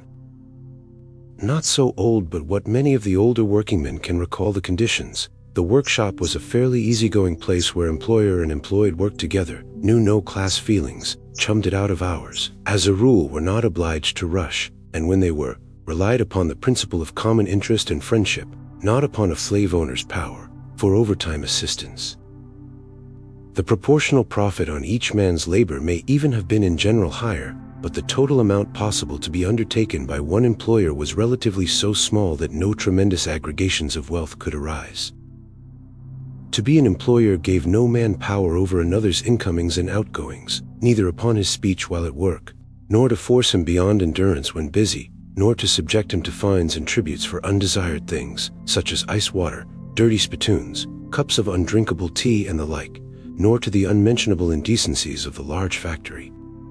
The individuality of the workman was a plainly recognized quantity. His life was his own. He could not be locked in and driven to death, like a streetcar horse, for the good of the general public and the paramount importance of society. With the application of steam power and the development of machinery, came these large groupings of workers. This subdivision of work, which has made of the employer a man apart, having interests hostile to those of his employees, living in another circle altogether, knowing nothing of them but as so many units of power, to be reckoned with as he does his machines, for the most part despising them, at his very best regarding them as dependents whom he is bound in some respects to care for, as a humane man cares for an old horse he cannot use. Such is his relation to his employees, while to the general public he becomes simply an immense cuttlefish with tentacles reaching everywhere, each tiny profit-sucking mouth producing no great effect, but in aggregate drawing up such a body of wealth as makes any declaration of equality or freedom between him and the worker a thing to laugh at. The time is come therefore when the spirit of Dyer calls loud through every factory and workshop for a change in the relations of master and man. There must be some arrangement possible which will preserve the benefits of the new production and at the same time restore the individual dignity of the worker, give back the bold independence of the old master of his trade, together with such added freedoms as may properly accrue to him as his special advantage from society's material developments. This is the particular message of anarchism to the worker. It is not an economic system. It does not come to you with detailed plans of how you, the workers, are to conduct industry, nor systematic methods of exchange, nor careful paper organizations of the administration of things. It simply calls upon the spirit of individuality to rise up from its abasement and hold itself paramount in no matter what economic reorganization shall come about. Be men first of all, not held in slavery by the things you make. Let your gospel be things for men, not men for things. Socialism, economically considered, is a positive proposition for such reorganization. It is an attempt, in the main, to grasp at those great new material gains which have been the special creation of the last 40 or 50 years. It has not so much in view the reclamation and further assertion of the personality of the worker as it has a just distribution of products. Now it is perfectly apparent that anarchy, having to do almost entirely with the relations of men in their thoughts and feelings, and not with the positive organization of production and distribution, an anarchist needs to supplement his anarchism by some economic propositions, which may enable him to put in practical shape to himself and others this possibility of independent manhood. That will be his test in choosing any such proposition, the measure in which individuality is secured. It is not enough for him that a comfortable ease, a pleasant and well-ordered routine, shall be secured, free play for the spirit of change, that is his first demand. Every anarchist has this in common with every other anarchist, that the economic system must be subservient to this end. No system recommends itself to him by the mere beauty and smoothness of its working.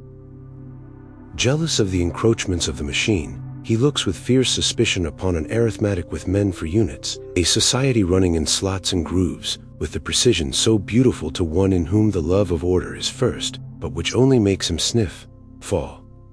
It smells of machine oil. There are, accordingly, several economic schools among anarchists. There are anarchist individualists, anarchist mutualists, anarchist communists, and anarchist socialists. In times past, these several schools have bitterly denounced each other and mutually refused to recognize each other as anarchists at all. The more narrow-minded on both sides still do so. True, they do not consider it as narrow-mindedness, but simply a firm and solid grasp of the truth, which does not permit of tolerance towards error. This has been the attitude of the bigot in all ages, and anarchism no more than any other new doctrine has escaped its bigots. Each of these fanatical adherents of either collectivism or individualism believes that no anarchism is possible without that particular economic system as its guarantee, and is of course thoroughly justified from his own standpoint. With the extension of what Comrade Brown calls the new spirit, however, this old narrowness is yielding to the broader, kindlier and far more reasonable idea. That all these economic conceptions may be experimented with, and there is nothing unanarchistic about any of them until the element of compulsion enters and obliges unwilling persons to remain in a community whose economic arrangements they do not agree to. When I say do not agree to, I do not mean that they have a mere distaste for, or that they think might well be altered for some other preferable arrangement, but with which, nevertheless, they quite easily put up, as two persons each living in the same house and having different tastes in decoration, will submit to some color of window shade or bit of bric-a-brac which he does not like so well, but which nevertheless, he cheerfully puts up with for the satisfaction of being with his friend. I mean serious differences which in their opinion threaten their essential liberties. I make this explanation about trifles, because the objections which are raised to the doctrine that men may live in society freely almost always degenerate into trivialities, such as, what would you do if two ladies wanted the same hat, etc. We do not advocate the abolition of common sense, and every person of sense is willing to surrender his preferences at times, provided he is not compelled to at all costs. Therefore, I say that each group of persons acting socially in freedom may choose any of the proposed systems and be just as thoroughgoing anarchists as those who select another. If this standpoint be accepted, we are rid of those outrageous excommunications which belong properly to the Church of Rome and which serve no purpose but to bring us into deserved contempt with outsiders. Furthermore, having accepted it from a purely theoretical process of reasoning, I believe one is then in an attitude of mind to perceive certain material factors in the problem which account for these differences in proposed systems, and which even demand such differences, so long as production is in its present state.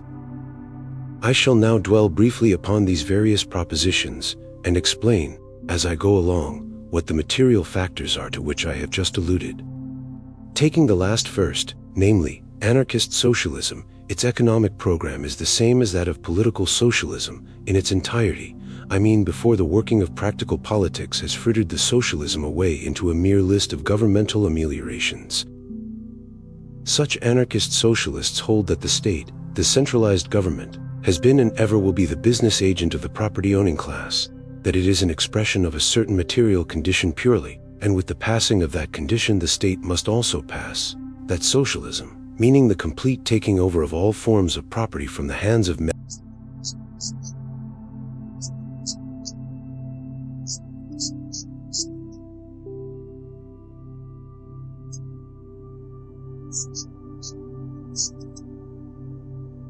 crimes, which are in nearly all cases the instinctive answer to some antecedent denial of that claim to one's share, will vanish, and with them the last excuse for the existence of the state.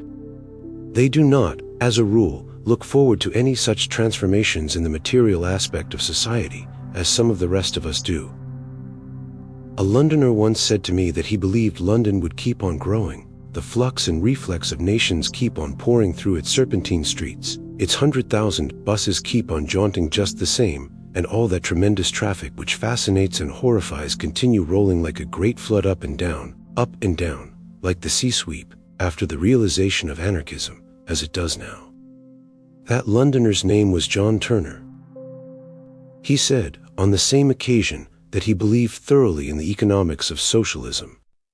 Now this branch of the anarchist party came out of the old socialist party, and originally represented the revolutionary wing of that party, as opposed to those who took up the notion of using politics.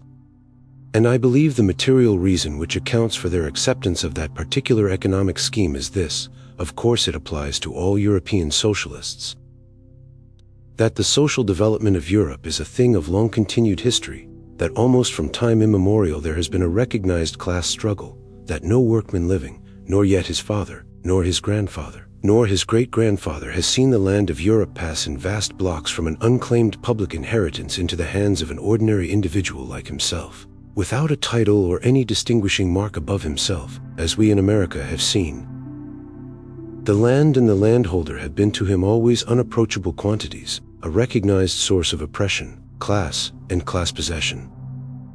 Again, the industrial development in town and city, coming as a means of escape from feudal oppression, but again bringing with it its own oppressions, also with a long history of warfare behind it, has served to bind the sense of class fealty upon the common people of the manufacturing towns. So that blind, stupid, and church-ridden as they no doubt are, there is a vague, dull, but very certainly existing feeling that they must look for help in association together, and regard with suspicion or indifference any proposition which proposes to help them by helping their employers. Moreover, socialism has been an ever-recurring dream through the long story of revolt in Europe.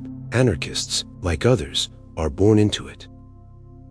It is not until they pass overseas and come in contact with other conditions, breathe the atmosphere of other thoughts, that they are able to see other possibilities as well. If I may venture, At this point, a criticism of this position of the anarchist socialist, I would say that the great flaw in this conception of the state is in supposing it to be of simple origin. The state is not merely the tool of the governing classes. It has its root far down in the religious development of human nature, and will not fall apart merely through the abolition of classes and property. There is other work to be done. As to the economic program, I shall criticize that, together with all the other propositions, when I sum up. Anarchist communism is a modification, rather an evolution, of anarchist socialism. Most anarchist communists, I believe, do look forward to great changes in the distribution of people upon the Earth's surface through the realization of anarchism. Most of them agree that the opening up of the land together with the free use of tools would lead to a breaking up of these vast communities called cities, and the formation of smaller groups or communes which shall be held together by a free recognition of common interests only.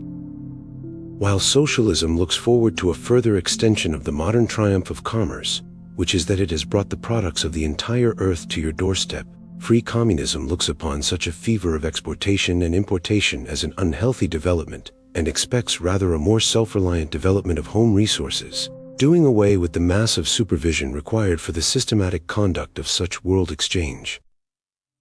It appeals to the plain sense of the workers, by proposing that they who now consider themselves helpless dependents upon the boss's ability to give them a job, shall constitute themselves independent producing groups, take the materials, do the work. They do that now, deposit the products in the warehouses, taking what they want for themselves, and letting others take the balance. To do this, no government, no employer, no money system is necessary.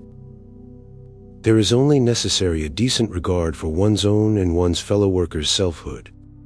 It is not likely, indeed it is devoutly to be hoped, that no such large aggregations of men as now assemble daily in mills and factories will ever come together by mutual desire. A factory is a hotbed for all that is vicious in human nature, and largely because of its crowding only. The notion that men cannot work together unless they have a driving master to take a percentage of their product is contrary both to good sense and observed fact. As a rule, bosses simply make confusion worse confounded when they attempt to mix in a workman's snarls, as every mechanic has a practical demonstration of, and as to social effort, why men worked in common while they were monkeys yet. If you don't believe it, go and watch the monkeys.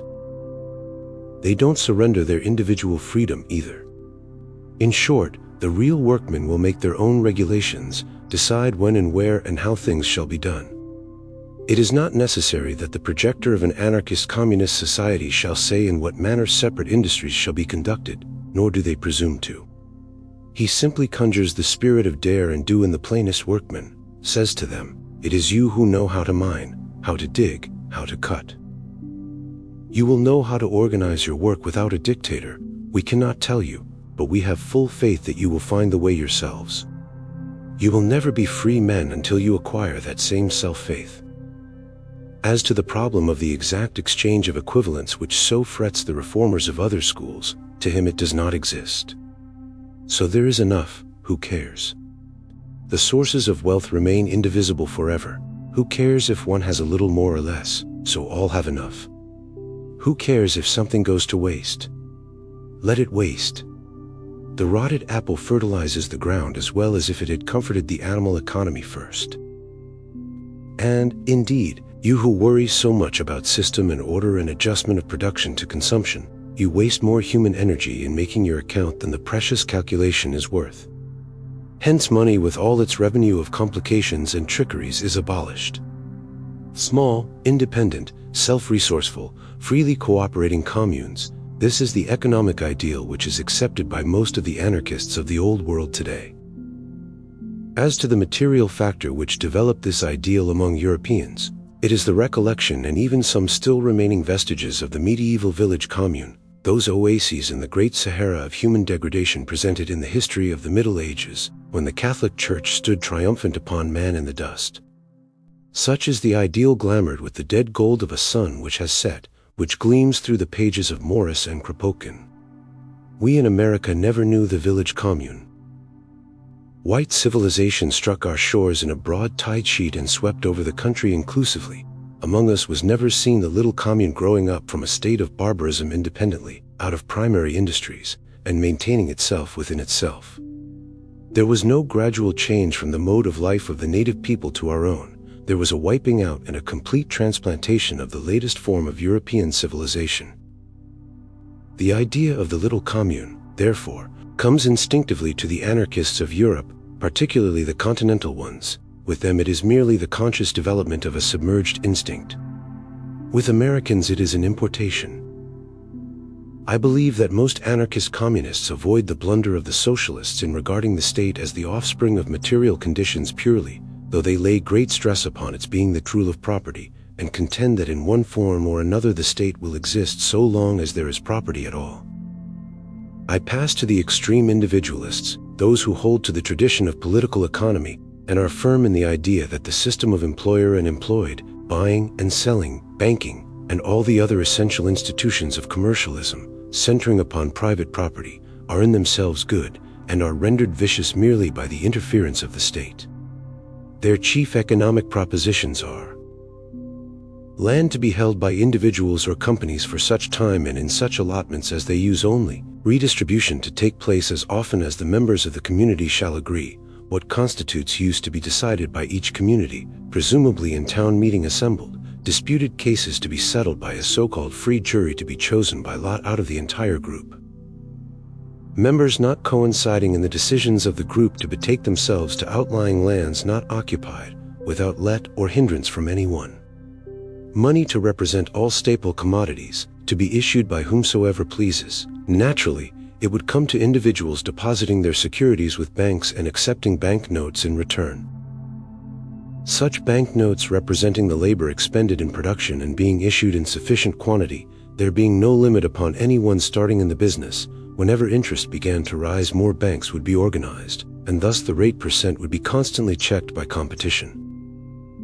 Exchange would take place freely, commodities would circulate, business of all kinds would be stimulated, and, the government privilege being taken away from inventions, industries would spring up at every turn, bosses would be hunting men rather than men bosses, wages would rise to the full measure of the individual production, and forever remain there. Property, real property, would at last exist, which it does not at the present day, because no man gets what he makes. The charm in this program is that it proposes no sweeping changes in our daily revenue. It does not bewilder us as more revolutionary propositions do. Its remedies are self-acting ones. They do not depend upon conscious efforts of individuals to establish justice and build harmony.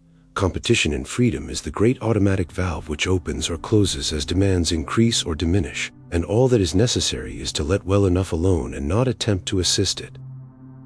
It is sure that 9 Americans in 10 who have never heard of any of these programs before will listen with far more interest and approval to this than to the others. The material reason which explains this attitude of mind is very evident. In this country outside of the Negro question, we have never had the historic division of classes. We are just making that history now. We have never felt the need of the associative spirit of workman with workman, because in our society it has been the individual that did things. The workman of today was the employer tomorrow, vast opportunities lying open to him in the undeveloped territory. He shouldered his tools and struck out single-handed for himself. Even now, fiercer and fiercer though the struggle is growing, tighter and tighter though the workman is getting cornered, the line of division between class and class is constantly being broken, and the first motto of the American is, "The Lord helps him who helps himself." Consequently, this economic program, whose keynote is, "Let alone," appeals strongly to the traditional sympathies and life habits of a people who have themselves seen an almost unbounded patrimony swept up, as a gambler sweeps his stakes, by men who played with them at school or worked with them in one shop a year or 10 years before. This particular branch of the Anarchist Party does not accept the communist position that government arises from property. On the contrary, they hold government responsible for the denial of real property, viz., to the producer the exclusive possession of what he has produced. They lay more stress upon its metaphysical origin in the authority creating fear in human nature. Their attack is directed centrally upon the idea of authority. Thus the material wrongs seem to flow from the spiritual error, if I may venture the word without fear of misconstruction, which is precisely the reverse of the socialistic view. Truth lies not between the two, but in a synthesis of the two opinions. Anarchist mutualism is a modification of the program of individualism, laying more emphasis upon organization, cooperation, and free federation of the workers. To these, the trade union is the nucleus of the free cooperative group, which will obviate the necessity of an employer, issue time checks to its members, take charge of the finished product, exchange with different trade groups for their mutual advantage through the central federation, enable its members to utilize their credit, and likewise insure them against loss. The mutualist position on the land question is identical with that of the individualists, as well as their understanding of the state. The material factor which accounts for such differences as there are between individualists and mutualists is, I think, the fact that the first originated in the brains of those who, whether workmen or businessmen, lived by so-called independent exertion. Josiah Warren, though a poor man, lived in an individualist way and made his free life social experiment in small country settlements, far removed from the great organized industries. Tucker also, though a city man, has never had personal association with such industries. They had never known directly the oppressions of the large factory, nor mingled with workers' associations. The mutualists had, consequently, their leaning towards a greater communism. Dyer D. spent the greater part of his life in building up workmen's unions, himself being a hand worker, a bookbinder by trade. I have now presented the rough skeleton of 4 different economic schemes entertained by anarchists. Remember that the point of agreement in all is no compulsion. Those who favor one method have no intention of forcing it upon those who favor another, so long as equal tolerance is exercised toward themselves. Remember, also,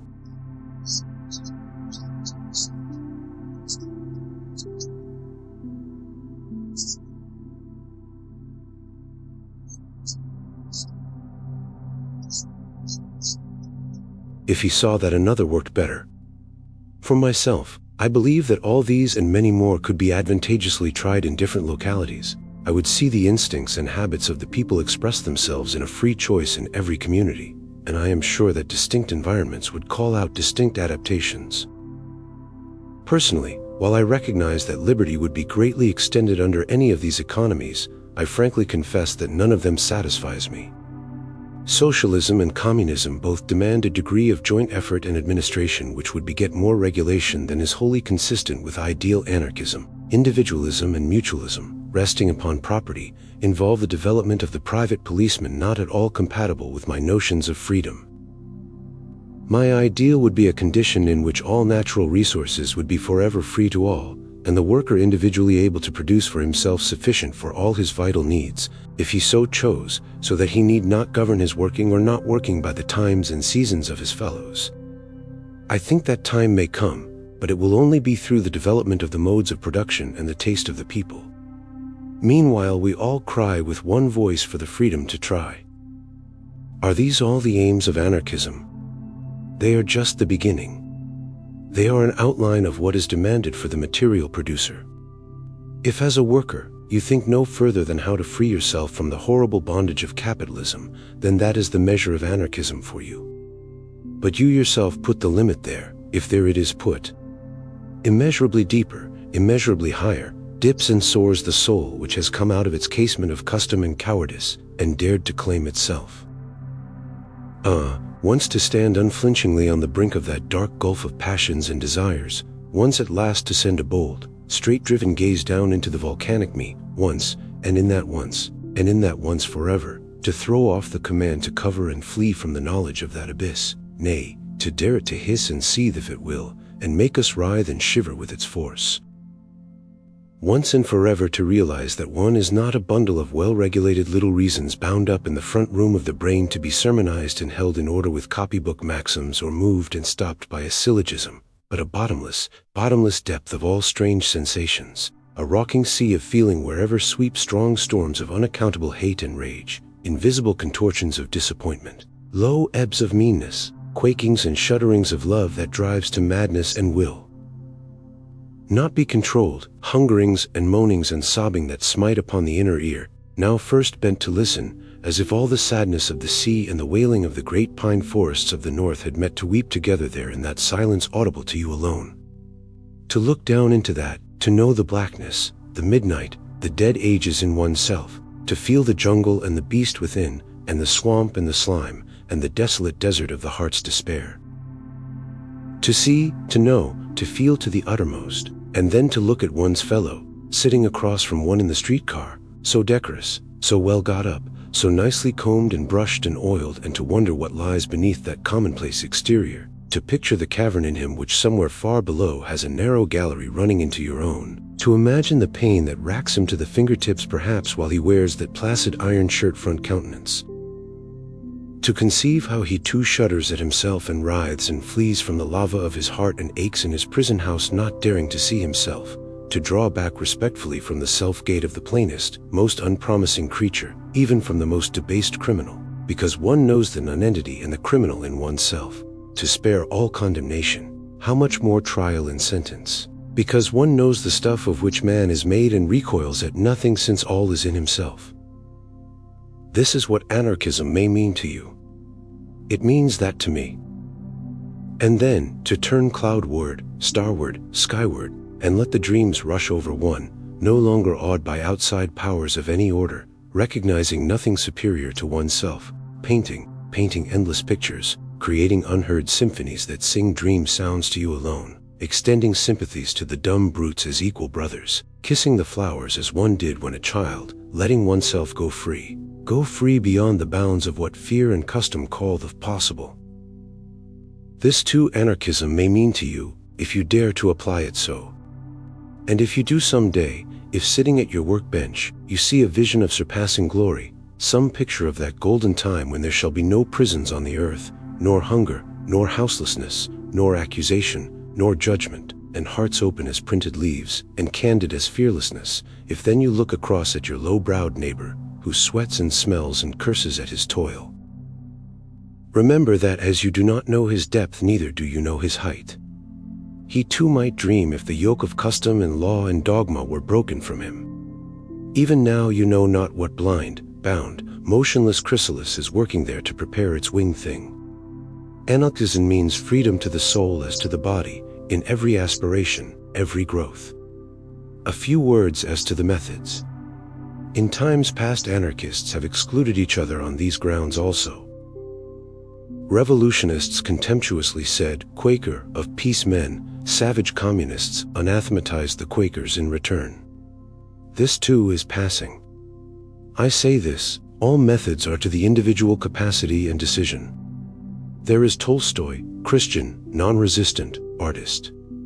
His method is to paint pictures of society as it is, to show the brutality of force and the uselessness of it, to preach the end of government through the repudiation of all military force. Good. I accept it in its entirety. It fits his character, it fits his ability. Let us be glad that he works so.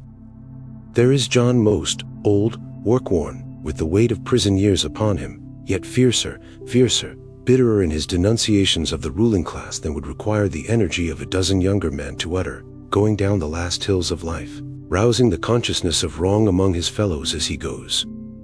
Good. That consciousness must be awakened. Long may that fiery tongue yet speak. There is Benjamin Tucker. Cool, self-contained, critical, sending his fine hard shafts among foes and friends with icy impartiality, hitting swift and cutting keen, and ever ready to nail a traitor. Holding to passive resistance is most effective, ready to change it whenever he deems it wise. That suits him. In his field he is alone, invaluable. And there is Peter Kropotkin appealing to the young, and looking with sweet, warm, eager eyes into every colonizing effort, and hailing with a child's enthusiasm the uprisings of the workers, and believing in revolution with his whole soul. Him too we thank. And there is George Brown preaching peaceable expropriation through the federated unions of the workers, and this is good. It is his best place, he is at home there, he can accomplish most in his own chosen field.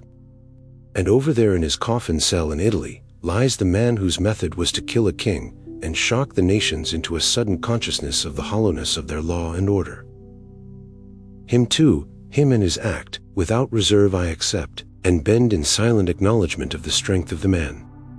For there are some whose nature it is to think and plead, and yield and yet return to the address, and so make headway in the minds of their fellow men, and there are others who are stern and still, resolute, implacable as Judah's dream of God, and those men strike once and have ended. But the blow resounds across the world. And as on a night when the sky is heavy with storm, some sudden great white flare sheets across it, and every object starts sharply out, so in the flash of Bresci's pistol shot the whole world for a moment saw the tragic figure of the Italian people, starved, stunted, crippled, huddled, degraded, murdered, and at the same moment that their teeth chattered with fear, they came and asked the anarchists to explain themselves. And hundreds of thousands of people read more in those few days than they had ever read of the idea before. Ask a method. Do you ask Spring her method? Which is more necessary, the sunshine or the rain? They are contradictory, yes, they destroy each other, yes, but from this destruction the flowers result. Each choose that method which expresses your selfhood best, and condemn no other man because he expresses himself otherwise. Anarchism and American traditions. American traditions, begotten of religious rebellion, small self-sustaining communities, isolated conditions, and hard pioneer life, grew during the colonization period of 170 years from the settling of Jamestown to the outburst of the Revolution. This was in fact the great constitution-making epoch, the period of charters guaranteeing more or less of liberty, the general tendency of which is well described by W.M. Penning speaking of the charter for Pennsylvania, "I want to put it out of my power, or that of my successors, to do mischief." The Revolution is the sudden and unified consciousness of these traditions, their loud assertion, the blow dealt by their indomitable will against the counterforce of tyranny, which has never entirely recovered from the blow, but which from then till now has gone on remolding and regrappling the instruments of governmental power that the Revolution sought to shape and hold as defenses of liberty. To the average American of today, the Revolution means the series of battles fought by the Patriot Army with the armies of England. The millions of school children who attend our public schools are taught to draw maps of the Siege of Boston and the Siege of Yorktown, to know the general plan of the several campaigns, to quote the number of prisoners of war surrendered with Burgoyne. They are required to remember the date when Washington crossed the Delaware on the ice. They are told to remember Paoli, to repeat Molly Stark's a widow, to call General Wayne Mad Anthony Wayne, and to execrate Benedict Arnold. They know that the Declaration of Independence was signed on 4th of July, 1776, and the Treaty of Paris in 1783, and then they think they have learned the Revolution. Blessed be George Washington. They have no idea why it should have been called a revolution instead of the English War or any similar title. It's the name of it, that's all. And name worship, both in child and man, has acquired such mastery of them that the name American Revolution is held sacred, though it means to them nothing more than successful force, while the name revolution, applied to a further possibility, is a specter detested and abhorred. In neither case have they any idea of the content of the word, save that of armed force. That has already happened, and long happened, which Jefferson foresaw when he wrote, "The spirit of the times may alter, will alter. Our rulers will become corrupt, our people careless. A single zealot may become persecutor, and better men be his victims. It can never be too often repeated that the time for fixing every essential right, on a legal basis, is while our rulers are honest, ourselves united. From the conclusion of this war we shall be going downhill. It will not then be necessary to resort every moment to the people for support. They will be forgotten, therefore, and their rights disregarded. They will forget themselves in the sole faculty of making money, and will never think of uniting to effect a due respect for their rights. The shackles, therefore, which shall not be knocked off at the conclusion of this war, will be heavier and heavier, till our rights shall revive or expire in a convulsion." To the men of that time, who voiced the spirit of that time, the battles that they fought were the least of the revolution. They were the incidents of the hour, the things they met and faced as part of the game they were playing. But the stake they had in view, before, during, and after the war, the real revolution, was a change in political institutions which should make of government not a thing apart, a superior power to stand over the people with a whip, but a serviceable agent, responsible, economical, and trustworthy, but never so much trusted as not to be continually watched. for the transaction of such business as was the common concern, and to set the limits of the common concern at the line where one man's liberty would encroach upon another's. They thus took their starting point for deriving a minimum of government upon the same sociological ground that the modern anarchist derives the no-government theory, viz., that equal liberty is the political ideal. The difference lies in the belief, on the one hand, that the closest approximation to equal liberty might be best secured by the rule of the majority in those matters involving united action of any kind, which rule of the majority they thought it possible to secure by a few simple arrangements for election, and, on the other hand, the belief that majority rule is both impossible and undesirable. That any government, no matter what its forms, will be manipulated by a very small minority, as the development of the state and United States governments has strikingly proved, that candidates will loudly profess allegiance to platforms before elections, which as officials in power they will openly disregard, to do as they please. And that even if the majority will could be imposed, it would also be subversive of equal liberty, which may be best secured by leaving to the voluntary association of those interested in the management of matters of common concern, without coercion of the uninterested or the opposed. Among the fundamental likenesses between the revolutionary Republicans and the anarchists is the recognition that the little must precede the great, that the local must be the basis of the general, that there can be a free federation only when there are free communities to federate, that the spirit of the latter is carried into the councils of the former, and a local tyranny may thus become an instrument for general enslavement. Convinced of the supreme importance of ridding the municipalities of the institutions of tyranny, the most strenuous advocates of independence, instead of spending their efforts mainly in the General Congress, devoted themselves to their home localities, endeavoring to work out of the minds of their neighbors and fellow colonists the institutions of entailed property, of a state church, of a class-divided people, even the institution of African slavery itself. Though largely unsuccessful, it is to the measure of success they did achieve that we are indebted for such liberties as we do retain, and not to the general government. They tried to inculcate local initiative and independent action. The author of the Declaration of Independence, who in the fall of '76 declined a re-election to Congress in order to return to Virginia and do his work in his own local assembly, in arranging there for public education which he justly considered a matter of common concern, said his advocacy of public schools was not with any view to take its ordinary branches out of the hands of private enterprise, which manages so much better the concerns to which it is equal. And in endeavoring to make clear the restrictions of the Constitution upon the functions of the general government, he likewise said, "Let the general government be reduced to foreign concerns only, and let our affairs be disentangled from those of all other nations, except as to commerce, which the merchants will manage the better the more they are left free to manage for themselves, and the general government may be reduced to a very simple organization, and a very inexpensive one. A few plain duties to be performed by a few servants." This then was the American tradition, that private enterprise manages better all that to which it is equal. Anarchism declares that private enterprise, whether individual or cooperative, is equal to all the undertakings of society. And it quotes the particular two instances, education and commerce, which the governments of the states and of the United States have undertaken to manage and regulate, as the very two which in operation have done more to destroy American freedom and equality, to warp and distort American tradition, to make of government a mighty engine of tyranny, than any other cause, save the unforeseen developments of manufacture. It was the intention of the revolutionists to establish a system of common education, which should make the teaching of history one of its principal branches. Not with the intent of burdening the memories of our youth with the dates of battles or the speeches of generals, nor to make of the Boston Tea Party Indians the one sacrosanct mob in all history, to be revered but never on any account to be imitated, but with the intent that every American should know to what conditions the masses of people had been brought by the operation of certain institutions, by what means they had run out their liberties, and how those liberties had again and again been filched from them by the use of governmental force, fraud, and privilege.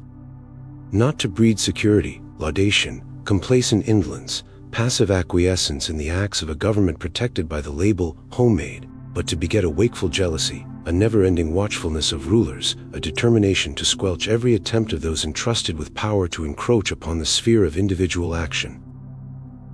This was the prime motive of the revolutionists in endeavoring to provide for common education.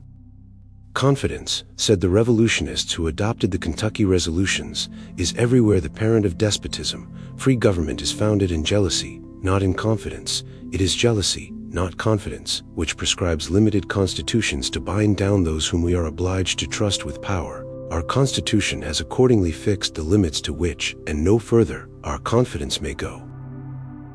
Asterisk, asterisk, asterisk. In questions of power, let no more be heard of confidence in man, but bind him down from mischief by the chains of the Constitution.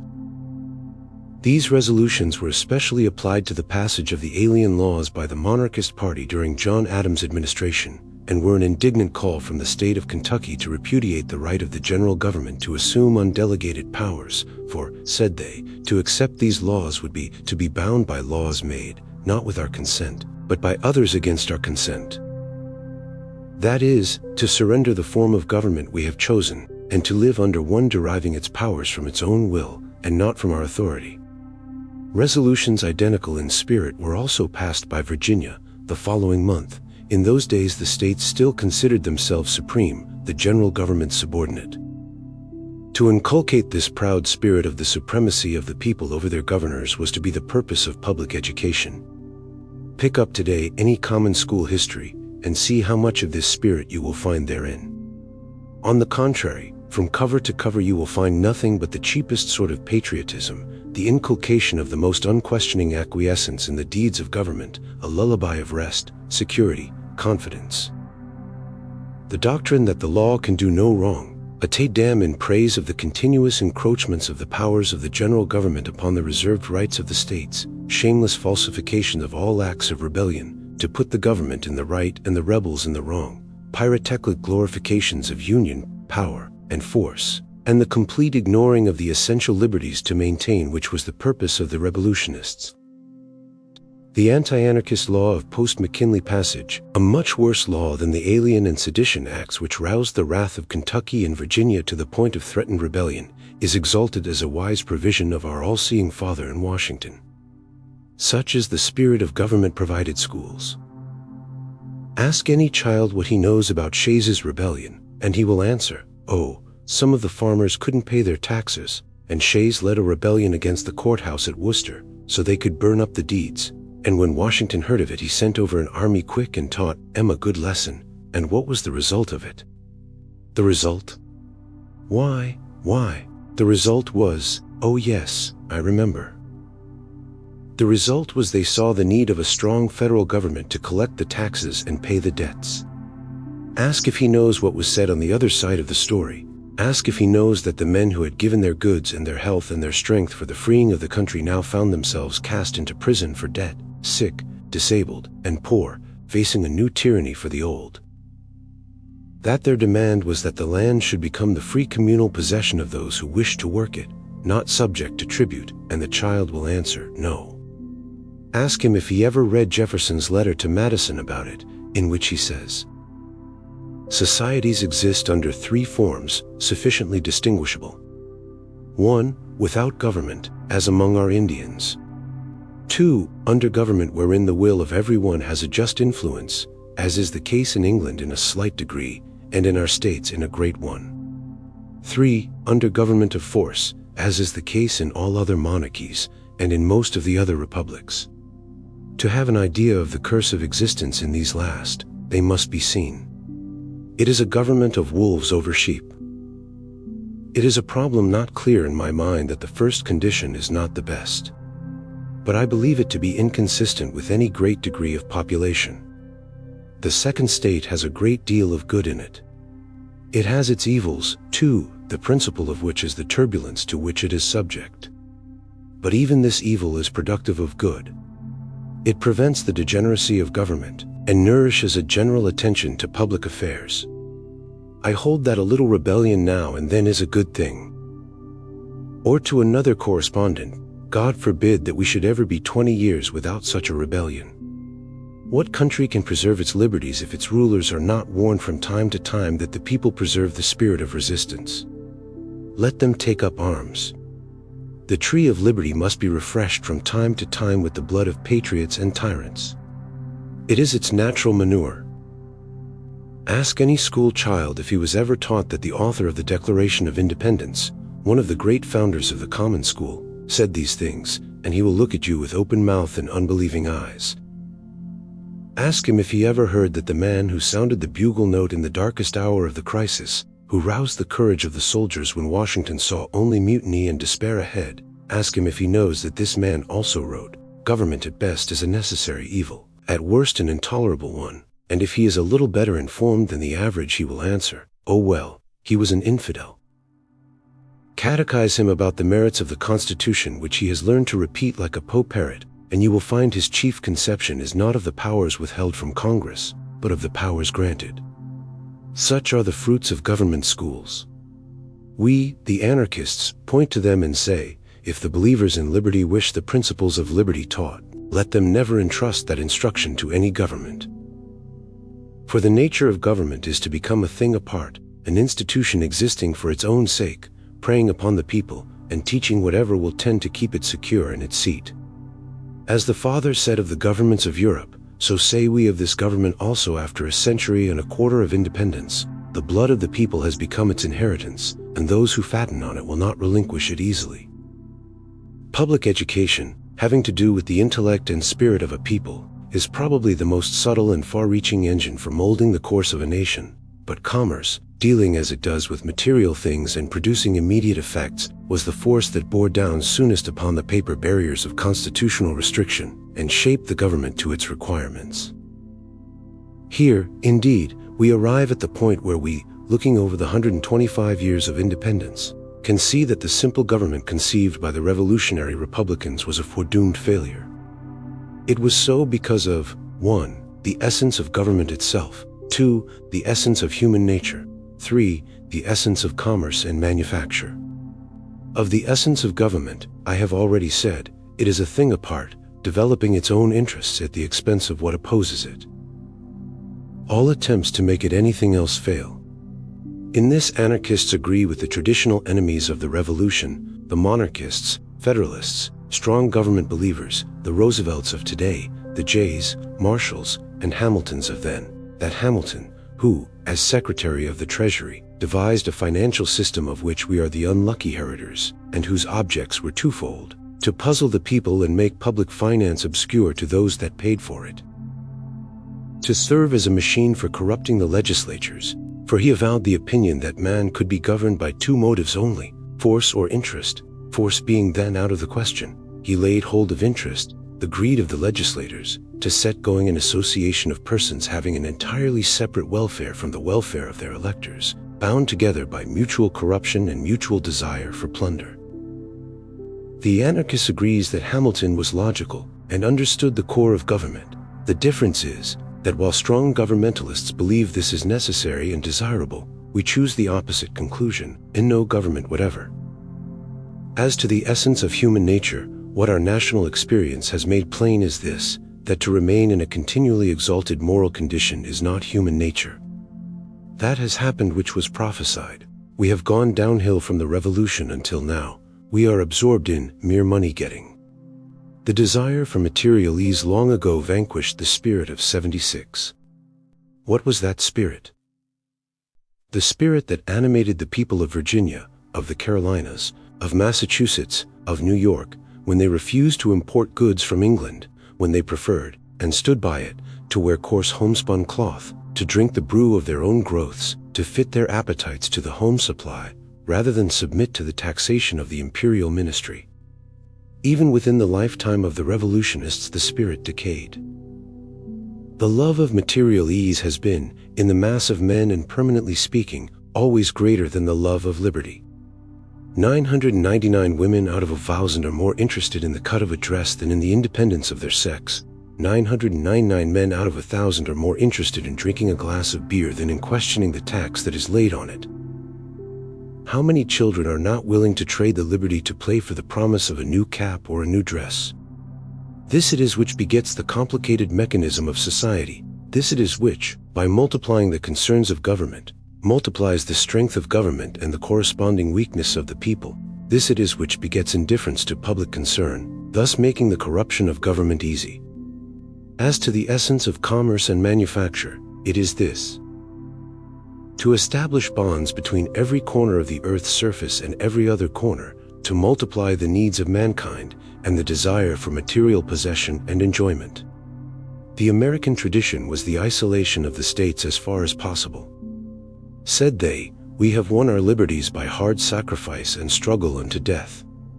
We wish now to be let alone and to let others alone, that our principles may have time for trial, that we may become accustomed to the exercise of our rights, that we may be kept free from the contaminating influence of European gods, pageants, distinctions." So richly did they esteem the absence of these that they could in all fervor write, "We shall see multiplied instances of Europeans coming to America, but no man living will ever see an instance of an American removing to settle in Europe and continuing there." Alas! In less than 100 years the highest aim of a daughter of the Revolution was, and is, to buy a castle, a title, and a rotten lord, with the money wrung from American servitude. And the commercial interests of America are seeking a world empire. In the earlier days of the revolt and subsequent independence, it appeared that the manifest destiny of America was to be an agricultural people, exchanging foodstuffs and raw materials for manufactured articles. And in those days it was written, "We shall be virtuous as long as agriculture is our principal object, which will be the case as long as there remain vacant lands in any part of America. When we get piled upon one another in large cities, as in Europe, we shall become corrupt as in Europe, and go to eating one another as they do there. Which we are doing, because of the inevitable development of commerce and manufacture, and the concomitant development of strong government. And the parallel prophecy is likewise fulfilled. If ever this vast country is brought under a single government, it will be one of the most extensive corruption, indifferent and incapable of a wholesome care over so wide a spread of surface. There is not upon the face of the earth today a government so utterly and shamelessly corrupt as that of the United States of America. There are others more cruel, more tyrannical, more devastating. There is none so utterly venal. And yet even in the very days of the prophets, even with their own consent, the first concession to this later tyranny was made. It was made when the Constitution was made, and the Constitution was made chiefly because of the demands of commerce. Thus it was at the outset a merchant's machine, which the other interests of the country, the land and labor interests, even then foreboded would destroy their liberties. In vain their jealousy of its central power made them enact the first 12 amendments. In vain they endeavored to set bounds over which the federal power dared not trench. In vain they enacted into general law the freedom of speech, of the press, of assemblage and petition. All of these things we see written roughshod upon every day, and have so seen with more or less intermission since the beginning of the 19th century. At this day, every police lieutenant considers himself, and rightly so, as more powerful than the general law of the Union, and that one who told Robert Hunter that he held in his fist something stronger than the Constitution was perfectly correct. The right of assemblage is an American tradition which has gone out of fashion. The police club is now the mode. And it is so in virtue of the people's indifference to liberty and the steady progress of constitutional interpretation towards the substance of imperial government.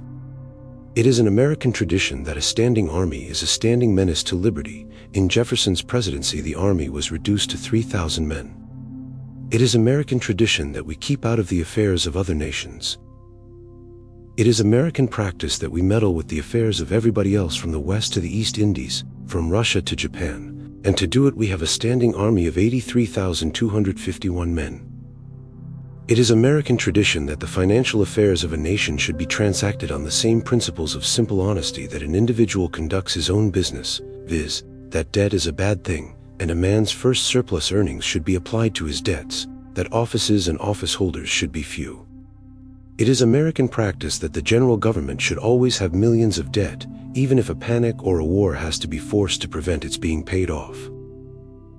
And as to the application of its income, office holders come first. And within the last administration it is reported that 99,000 offices have been created at an annual expense of $63 million. Shades of Jefferson. How are vacancies to be obtained? Those by deaths are few, by resignation none. Roosevelt cuts the knot by making 99,000 new ones. And few will die, and none resign. They will beget sons and daughters, and Taft will have to create 99,000 more. Verily, a simple and a serviceable thing is our general government. It is American tradition that the judiciary shall act as a check upon the impetuosity of legislatures, should these attempt to pass the bounds of constitutional limitation.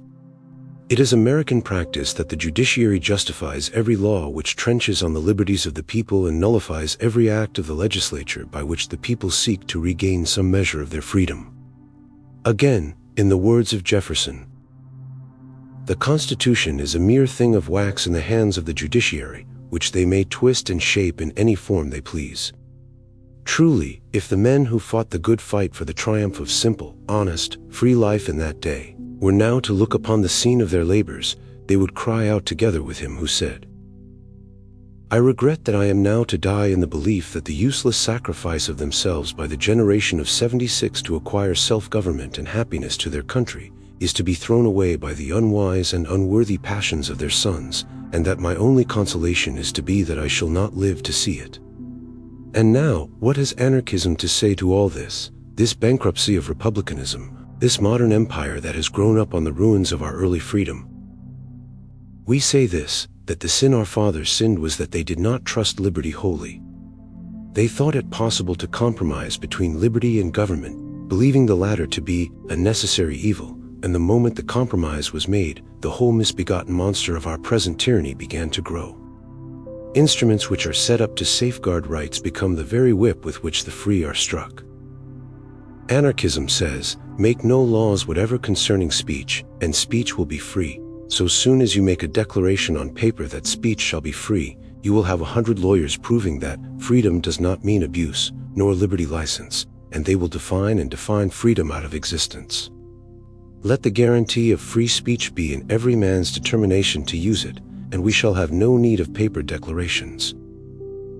On the other hand, so long as the people do not care to exercise their freedom, those who wish to tyrannize will do so, for tyrants are active and ardent, and will devote themselves in the name of any number of gods, religious and otherwise, to put shackles upon sleeping men.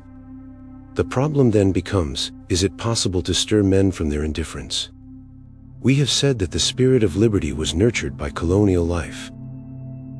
That the elements of colonial life were the desire for sectarian independence, and the jealous watchfulness incident thereto, the isolation of pioneer communities which threw each individual strongly on his own resources, and thus developed all around men, yet at the same time made very strong such social bonds as did exist, and, lastly, the comparative simplicity of small communities. All this has mostly disappeared. As to sectarianism, it is only by dint of an occasional idiotic persecution that a sect becomes interesting. In the absence of this, outlandish sects play the fool's role, are anything but heroic, and have little to do with either the name or the substance of liberty. The old colonial religious parties have gradually become the pillars of society. Their animosities have died out, their offensive peculiarities have been effaced, they are as like one another as beans in a pod, they build churches and sleep in them. As to our communities, they are hopelessly and helplessly interdependent, as we ourselves are, save the continuously diminishing proportion engaged in all-around farming, and even these are slaves to mortgages. For our cities, probably there is not one that is provisioned to last a week, and certainly there is none which would not be bankrupt with despair at the proposition that it produce its own food. In response to this condition and its correlative political tyranny, anarchism affirms the economy of self-sustenance, the disintegration of the great communities, the use of the earth. I am not ready to say that I see clearly that this will take place, but I see clearly that this must take place if ever again men are to be free. I am so well satisfied that the mass of mankind prefer material possessions to liberty, that I have no hope that they will ever, by means of intellectual or moral stirrings merely, throw off the yoke of oppression fastened on them by the present economic system, to institute free societies. My only hope is in the blind development of the economic system and political oppression itself. The great characteristic looming factor in this gigantic power is manufacture. The tendency of each nation is to become more and more a manufacturing one, an exporter of fabrics, not an importer. If this tendency follows its own logic, it must eventually circle round to each community producing for itself. What then will become of the surplus product when the manufacturer shall have no foreign market? Why, then mankind must face the dilemma of sitting down and dying in the midst of it, or confiscating the goods. Indeed, we are partially facing this problem even now, and so far we are sitting down and dying. I opine, however, that men will not do it forever. And when once by an act of general expropriation they have overcome the reverence and fear of property, and their awe of government, they may waken to the consciousness that things are to be used, and therefore men are greater than things.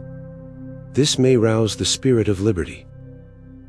If, on the other hand, the tendency of invention to simplify, enabling the advantages of machinery to be combined with smaller aggregations of workers, shall also follow its own logic, the great manufacturing plants will break up, population will go after the fragments, and there will be seen not indeed the hard, self-sustaining, isolated pioneer communities of early America, but thousands of small communities stretching along the lines of transportation, each producing very largely for its own needs, able to rely upon itself, and therefore able to be independent. For the same rule holds good for societies as for individuals. Those may be free who are able to make their own living. In regard to the breaking up of that vilest creation of tyranny, the standing army and navy, it is clear that so long as men desire to fight, they will have armed force in one form or another. Our fathers thought they had guarded against a standing army by providing for the voluntary militia.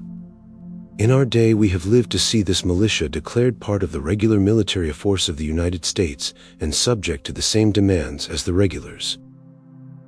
Within another generation we shall probably see its members in the regular pay of the general government.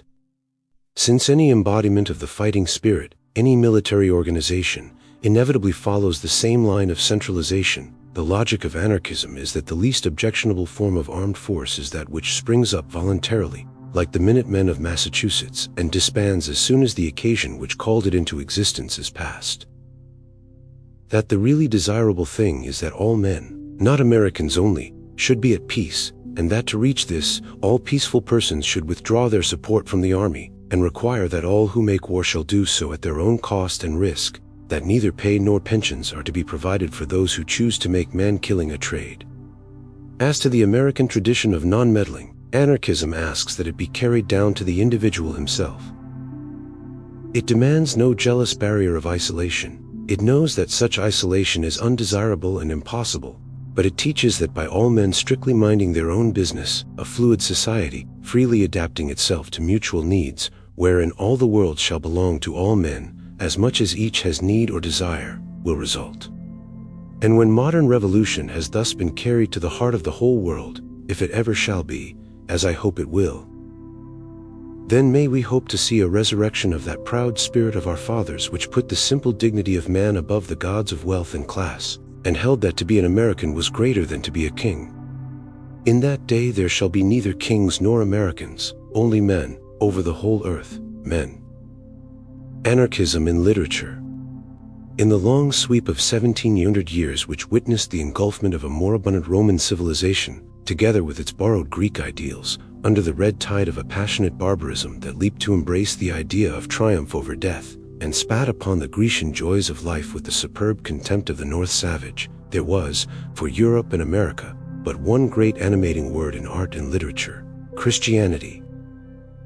It booths not here to inquire how close or how remote the Christian ideal as it developed was in comparison with the teachings of the Nazarene. Distorted, blackened, almost effaced, it was yet some faint echo from the hillsides of Olivet, some indistinct vision of the cross, some dull perception of the white glory of renunciation, that shaped the dreams of the evolving barbarian, and molded all his work, whether of stone or clay, upon canvas or parchment. Wherever we turn we find a general fix-up or cast, an immovable solidity of orders built upon orders, an unquestioning subordination of the individual, ruling every effort of genius. A static shadow upon all. Nowhere does a sunray of self-expression creep, save as through water, thin and perturbed. The theologic pessimism which appealed to the fighting man is a proper extension of his own superstition, perhaps hardly that, for heaven was but a change of name for Valhalla. fell heavily upon the man of dreams, whose creations must come forth, lifeless, after the uniform model, who must bless and ban not as he saw before his eyes, but as the one eternal purpose demanded. At last the barbarian is civilized, he has accomplished his own refinement, and his own rottenness. Still he preaches, and practices, contempt of death, when others do the dying. Still he preaches submission to the will of God, but that others may submit to him. Still he proclaims the cross, but that others may bear it. Where Rome was in the glut of her vanity and her blood drunkenness, limbs wound and cloth of gold separating with crime, head boastfully nodding as Jove and feet rocking upon slipping slime, there stand the empires and republics of those whose forefathers slew Rome. And now for these 300 years the men of dreams have been watching the Christian ideal go bankrupt. One by one as they have dared, and each according to his mood, they have spoken their minds, some have reasoned, and some have laughed, and some have appealed, logician, satirist, and exhorter, all feeling in their several ways that humanity stood in need of a new moral ideal. Consciously or unconsciously, within the pale of the church or without, this has been the spirit moving upon the face of the waters, within them, and at last the creation is come forth, the dream that is to touch the heartstrings of the world anew, and make it sing a stronger song than any it has sung of old. Mark you, it must be stronger, wider, deeper, or it cannot be at all. It must sing all that has been sung, and something more. Its mission is not to deny the past, but to reaffirm it and explain it, all of it, and today too, and tomorrow too. And this ideal, the only one that has power to stir the moral pulses of the world, the only word that can quicken dead souls who wait this moral resurrection, the only word which can animate the dreamer, poet, sculptor, painter, musician, artist of chisel or pen, with power to fashion forth his dream, is anarchism. For anarchism means fullness of being. It means the return of Greek radiance of life, Greek love of beauty, without Greek indifference to the common man. It means Christian earnestness and Christian communism, without Christian fanaticism and Christian gloom and tyranny. It means this because it means perfect freedom, material and spiritual freedom. The light of Greek idealism failed because with all its love of life and the infinite diversity of beauty, and all the glory of its free intellect, it never conceived of material freedom. To it the helot was as eternal as the gods. Therefore the gods passed away, and their eternity was as a little wave of time. The Christian ideal has failed because with all its sublime communism, its doctrine of universal equality, it was bound up with a spiritual tyranny seeking to mold into one pattern the thoughts of all humanity, stamping all men with the stamp of submission, throwing upon all the dark lumber of life lived for the purpose of death, and fruitful of all other tyrannies. Anarchism will succeed because its message of freedom comes down the rising wind of social revolt first of all to the common man, the material slave, and bids him know that he, too, should have an independent will, and the free exercise thereof, that no philosophy, and no achievement, and no civilization is worth considering or achieving, if it does not mean that he shall be free to labor at what he likes and when he likes, and freely share all that free men choose to produce. That he, the drudge of all the ages, is the cornerstone of the building without whose sure and safe position no structure can nor should endure. And likewise it comes to him who sits in fear of himself, and says, Fear no more, neither what is without or within. Search fully and freely yourself, hearken to all the voices that rise from that abyss from which you have been commanded to shrink. Learn for yourself what these things are. The like what they have told you is good, is bad. And this cast mold of goodness, a vile prison house. Learn to decide your own measure of restraint. Value for yourself the merits of selfishness and unselfishness, and strike you the balance between these two, for if the first be all accredited you make slaves of others, and if the second, your own abasement raises tyrants over you, and none can decide the matter for you so well as you for yourself. For even if you err you learn by it, while if he errs the blame is his, and if he advises well the credit is his, and you are nothing. Be yourself, and by self-expression learn self-restraint. The wisdom of the ages lies in the reassertion of all past positivisms, and the denial of all negations, that is, all that has been claimed by the individual for himself is good, but every denial of the freedom of another is bad. whereby it will be seen that many things supposed to be claimed for oneself involve the freedom of others and must be surrendered because they do not come within the sovereign limit, while many things supposed to be evil, since they in no wise infringe upon the liberty of others, are wholly good, bringing to dwarfed bodies and narrow souls the vigor and full growth of healthy exercise, and giving a rich glow to life that had else paled out like a lamp in a grave vault. To the Sybarite it says, learn to do your own share of hard work, you will gain by it. To the man with the hoe, think for yourself and boldly take your time for it. The division of labor which makes of one man a brain and of another a hand is evil. Away with it. This is the ethical gospel of anarchism to which these 300 years of intellectual ferment have been leading. He who will trace the course of literature for 300 years will find innumerable bits of drift here and there, indicative of the moral and intellectual revolt. Protestantism itself, in asserting the supremacy of the individual conscience, fired the long train of thought which inevitably leads to the explosion of all forms of authority. The great political writers of the 18th century, in asserting the right of self-government, carried the line of advance one step further. America had her Jefferson declaring, "Societies exist under three forms: 1. Without government as among the Indians. 2. Under governments wherein every one has a just influence. 3. Under governments of force." It is a problem not clear in my mind that the first condition is not the best. She had, or she and England together had, her Paine, more mildly asserting, "Governments are, at best, a necessary evil." And England had also Godwin, who, though still milder in manner and consequently less effective during the troublous period in which he lived, was nevertheless more deeply radical than either, presaging that application of the political ideal to economic concerns so distinctive of modern anarchism. "My neighbor," says he, "has just as much right to put an end to my existence with dagger or poison as to deny me the pecuniary assistance without which I must starve." Nor did he stop here. He carried the logic of individual sovereignty into the chiefest of social institutions and declared that the sex relation was a matter concerning the individuals sharing it only. Thus he says, "The institution of marriage is a system of fraud. Marriage is law and the worst of all laws. Marriage is an affair of property and the worst of all properties. So long as two human beings are forbidden by positive institution to follow the dictates of their own mind, prejudice is alive and vigorous. The abolition of marriage will be attended with no evils. We are apt to consider it to ourselves as the harbinger of brutal lust and depravity, but it really happens in this, as in other cases, that the positive laws which are made to restrain our vices irritate and multiply them."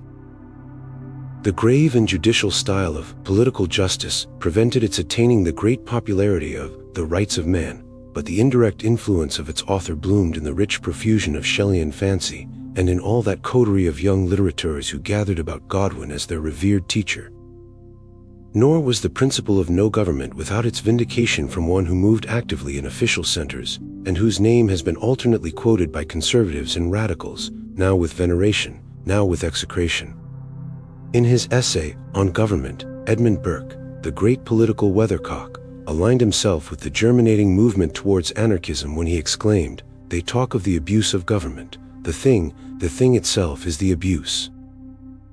This aphoristic utterance will go down in history on its own merits, as the sayings of great men often do, stripped of its accompanying explanations. Men have already forgotten to inquire how and why he said it. The words stand, and will continue a living message long after the thousands of sheets of rhetoric which won him the epithet of the dinner bell of the house have been relegated to the dust of museums. In later days, an essayist whose brilliancy of style and capacity for getting on all sides of a question connect him with Burke in some manner as his spiritual offspring, has furnished the anarchists with one of their most frequent quotations. In his essay on John Milton, Macaulay declares, "The only cure for the evils of newly acquired liberty is more liberty." That he nevertheless possessed a strong vein of conservatism, sat in Parliament, and took part in legal measures simply proves that he had his tether and could not go the length of his own logic. That is no reason others should not. The anarchists accept this fundamental declaration and proceed to its consequence. But the world thought was making way, not only in England, where, indeed, Constitutional phlegmatism, though stirred beyond its wont by the events of the close of the last century, acted frigidly upon it, but throughout Europe. In France, Rabelais drew the idyllic picture of the Abbey of Thelemes, a community of persons agreeing to practice complete individual freedom among themselves. Rousseau, however erroneous his basis for the social contract, moved all he touched with his belief that humanity was innately good and capable of so manifesting itself in the absence of restrictions. Furthermore, his Confessions appears the most famous forerunner of the tendency now shaping itself in literature, that of the free expression of a whole man. Not in his stage character only, but in his dressing room, not in his decent, scrubbed and polished moral clothes alone, but in his vileness and his meanness and his folly, too, these being indisputable factors in his moral life, and no solution but a false one to be obtained by hiding them and playing they are not there. This truth, acknowledged in America, in our own times, by two powerful writers of very different caste, is being approached by all the manifold paths of the soul's travel. I have in me the capacity for every crime, says Emerson the Transcendentalist. And Whitman, the stanch proclaimer of blood and sinew, and the gospel of the holiness of the body, makes himself one with drunken revelers and the creatures of debauchery as well as with the anchorite and the Christ soul, that fullness of being may be declared. In the genesis of these declarations we shall find the Confessions. It is not the social contract alone that is open to the criticism of having reasoned from false premises. All the early political writers we have named were equally mistaken, all suffering from a like insufficiency of facts. Partly this was the result of the habit of thought fostered by the Church for 1700 years, which habit was to accept by faith a sweeping generalization and fit all future discoveries of fact into it, but partly also it is in the nature of all idealism to offer itself, however vaguely in the midst of mind struggle, and allow time to correct and sharpen the detail. Probably initial steps will always be taken with blenders, while those who are not imaginative enough to perceive the half-shaped figure will nevertheless accept it later and set it upon a firm foundation. This has been the task of the modern historian, who, no less than the political writer, consciously or unconsciously, is swayed by the anarchistic ideal and bends his services towards it. It is understood that when we speak of history we do not allude to the unspeakable trash contained in public school textbooks, which in general resemble a cellar junk shop of chronologies, epaulets, bad drawings, and silly tales, and are a striking instance of the corrupting influence of state management of education, by which the mediocre, nay the absolutely empty, is made to survive. History which is undertaken with the purpose of discovering the real course of the development of human society. Among such efforts, the broken but splendid fragment of his stupendous project is Buckle's History of Civilization, a work in which the author breaks away utterly from the old method of history writing, that of recording court intrigues, the doings of individuals in power as a matter of personal interest, the processions of military pageant, to inquire into the real lives and conditions of the people, to trace their great upheavals, and in what consisted their progress. Gervinus in Germany, who, within only recent years, drew upon himself a prosecution for treason, took a like method, and declared that progress consists in a steady decline of centralized power and the development of local autonomy and the free federation. Supplementing the work of the historian proper, there has arisen a new class of literature, itself the creation of the spirit of free inquiry, since, up till that had asserted itself, such writings were impossible. It embraces a wide range of studies into the conditions and psychology of prehistoric man, of which Sir John Lubbock's works will serve as the type. From these, dark as the subject yet is, we are learning the true sources of all authority, and the agencies which are rendering it obsolete. Moreover, a curious cycle of development reveals itself, namely, that starting from the point of no authority unconsciously accepted, man, in the several manifestations of his activity, evolves through stages of belief in many authorities to one authority, and finally to no authority again, but this time conscious and reasoned. Crowning the work of historian and prehistorian comes the labor of the sociologist. Herbert Spencer, with infinite patience for detail and marvelous power of classification and generalization, takes up the facts of the others, and deduces from them the great law of equal freedom. A man should have the freedom to do whatsoever he wills, provided that in the doing thereof he infringes not the equal freedom of every other man. The early edition of Social Statics is a logical, scientific, and bold statement of the great fundamental freedoms which anarchists demand. From the rather taxing study of authors like these, it is a relief to turn to those intermediate writers who dwell between them and the pure fictionists, whose writings are occupied with the facts of life as related to the affections and aspirations of humanity, among whom, representative men, we immediately select Emerson, Thoreau, Edward Carpenter. Now, indeed, we cease to reason upon the past evolution of liberty and begin to feel it, begin to reach out after what it shall mean. None who are familiar with the thought of Emerson can fail to recognize that it is spiritual anarchism. From the serene heights of self-possession, the ego looks out upon its possibilities, unawed by aught without. And he who has dwelt in Dream by Walden, charmed by that pure life he has not himself led but wished that, like Thoreau, he might lead, has felt that call of the anarchistic ideal which pleads with men to renounce the worthless luxuries which enslave them and those who work for them, that the buried soul which is doomed to mummy cloths by the rush and jangle of the chase for wealth, may answer the still small voice of the resurrection, there, in the silence, the solitude, the simplicity of the free life. A similar note is sounded in Carpenter's Civilization, Its Cause and Cure, a work which is likely to make the civilizer see himself in a very different light than that in which he usually beholds himself. And again the same vibration shudders through The City of Dreadful Night, the masterpiece of an obscure genius who was at once essayist and poet of too high and rare a quality to catch the ear, stunned by strident commonplaces, but loved by all who seek the violets of the soul, one Thompson, known to literature as B to V. Similarly obscure, and similarly sympathetic is The English Peasant, by Richard Heath, a collection of essays so redolent of abounding love, so overflowing with understanding for characters utterly contradictory, painted so tenderly and yet so strongly, that none can read them without realizing that here is a man, who, whatever he believes, in reality desires freedom of expression for the whole human spirit, which implies for every separate unit of it something of the Emersonian striving after individual attainment plus the passionate sympathy of Heath is found in a remarkable book, which is too good to have obtained a popular hearing, entitled The Story of My Heart. No more daring utterance was ever given voice than this: I pray to find the highest soul, greater than deity, better than God.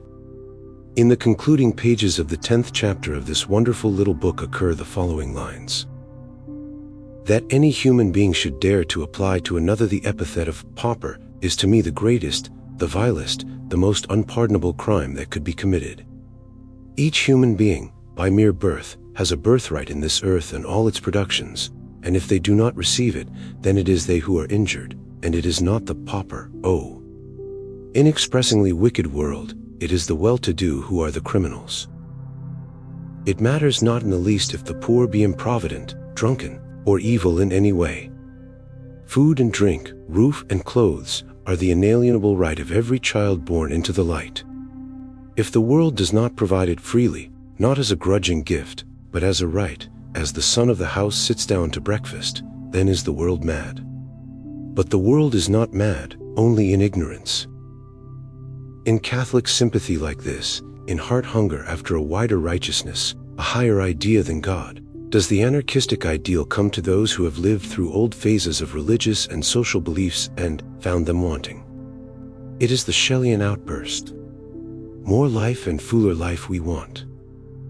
He was the Prometheus of the movement, he, the wild bird of song, who flew down into the heart of storm and night, singing unutterably sweet the song of the free man and woman as he passed. Poor Shelley. Happy Shelley. He died not knowing the triumph of his genius, but also he died while the white glow within was yet shining higher, higher. In the light of it, he smiled above the world. Had he lived, he might have died alive, as Swinburne and as Tennyson, whose old days belie their early strength. Yet men will remember. Slowly comes a hungry people as a lion drawing nigher, glares at one who nods and winks beside a slowly dying fire. And let the great world swing forever down the ringing grooves of change. And glory to man in the highest, for man is the master of things. And while three men hold together, the kingdoms are less by 3 inch. Until the end of kingdoms and of kings, though their authors take refuge in the kingdom and quaver palsy hymns to royalty with their cracked voices and broken lutes. For this is the glory of the living ideal, that all that is in accord with it lives, whether the mouthpiece through which it spoke would recall it or not. The manifold voice which is one speaks out through all the tongues of genius in its greatest moments, whether it be a Heine writing in supreme contempt. For the law has got long arms. Priests and parsons have long tongues. And the people have long ears.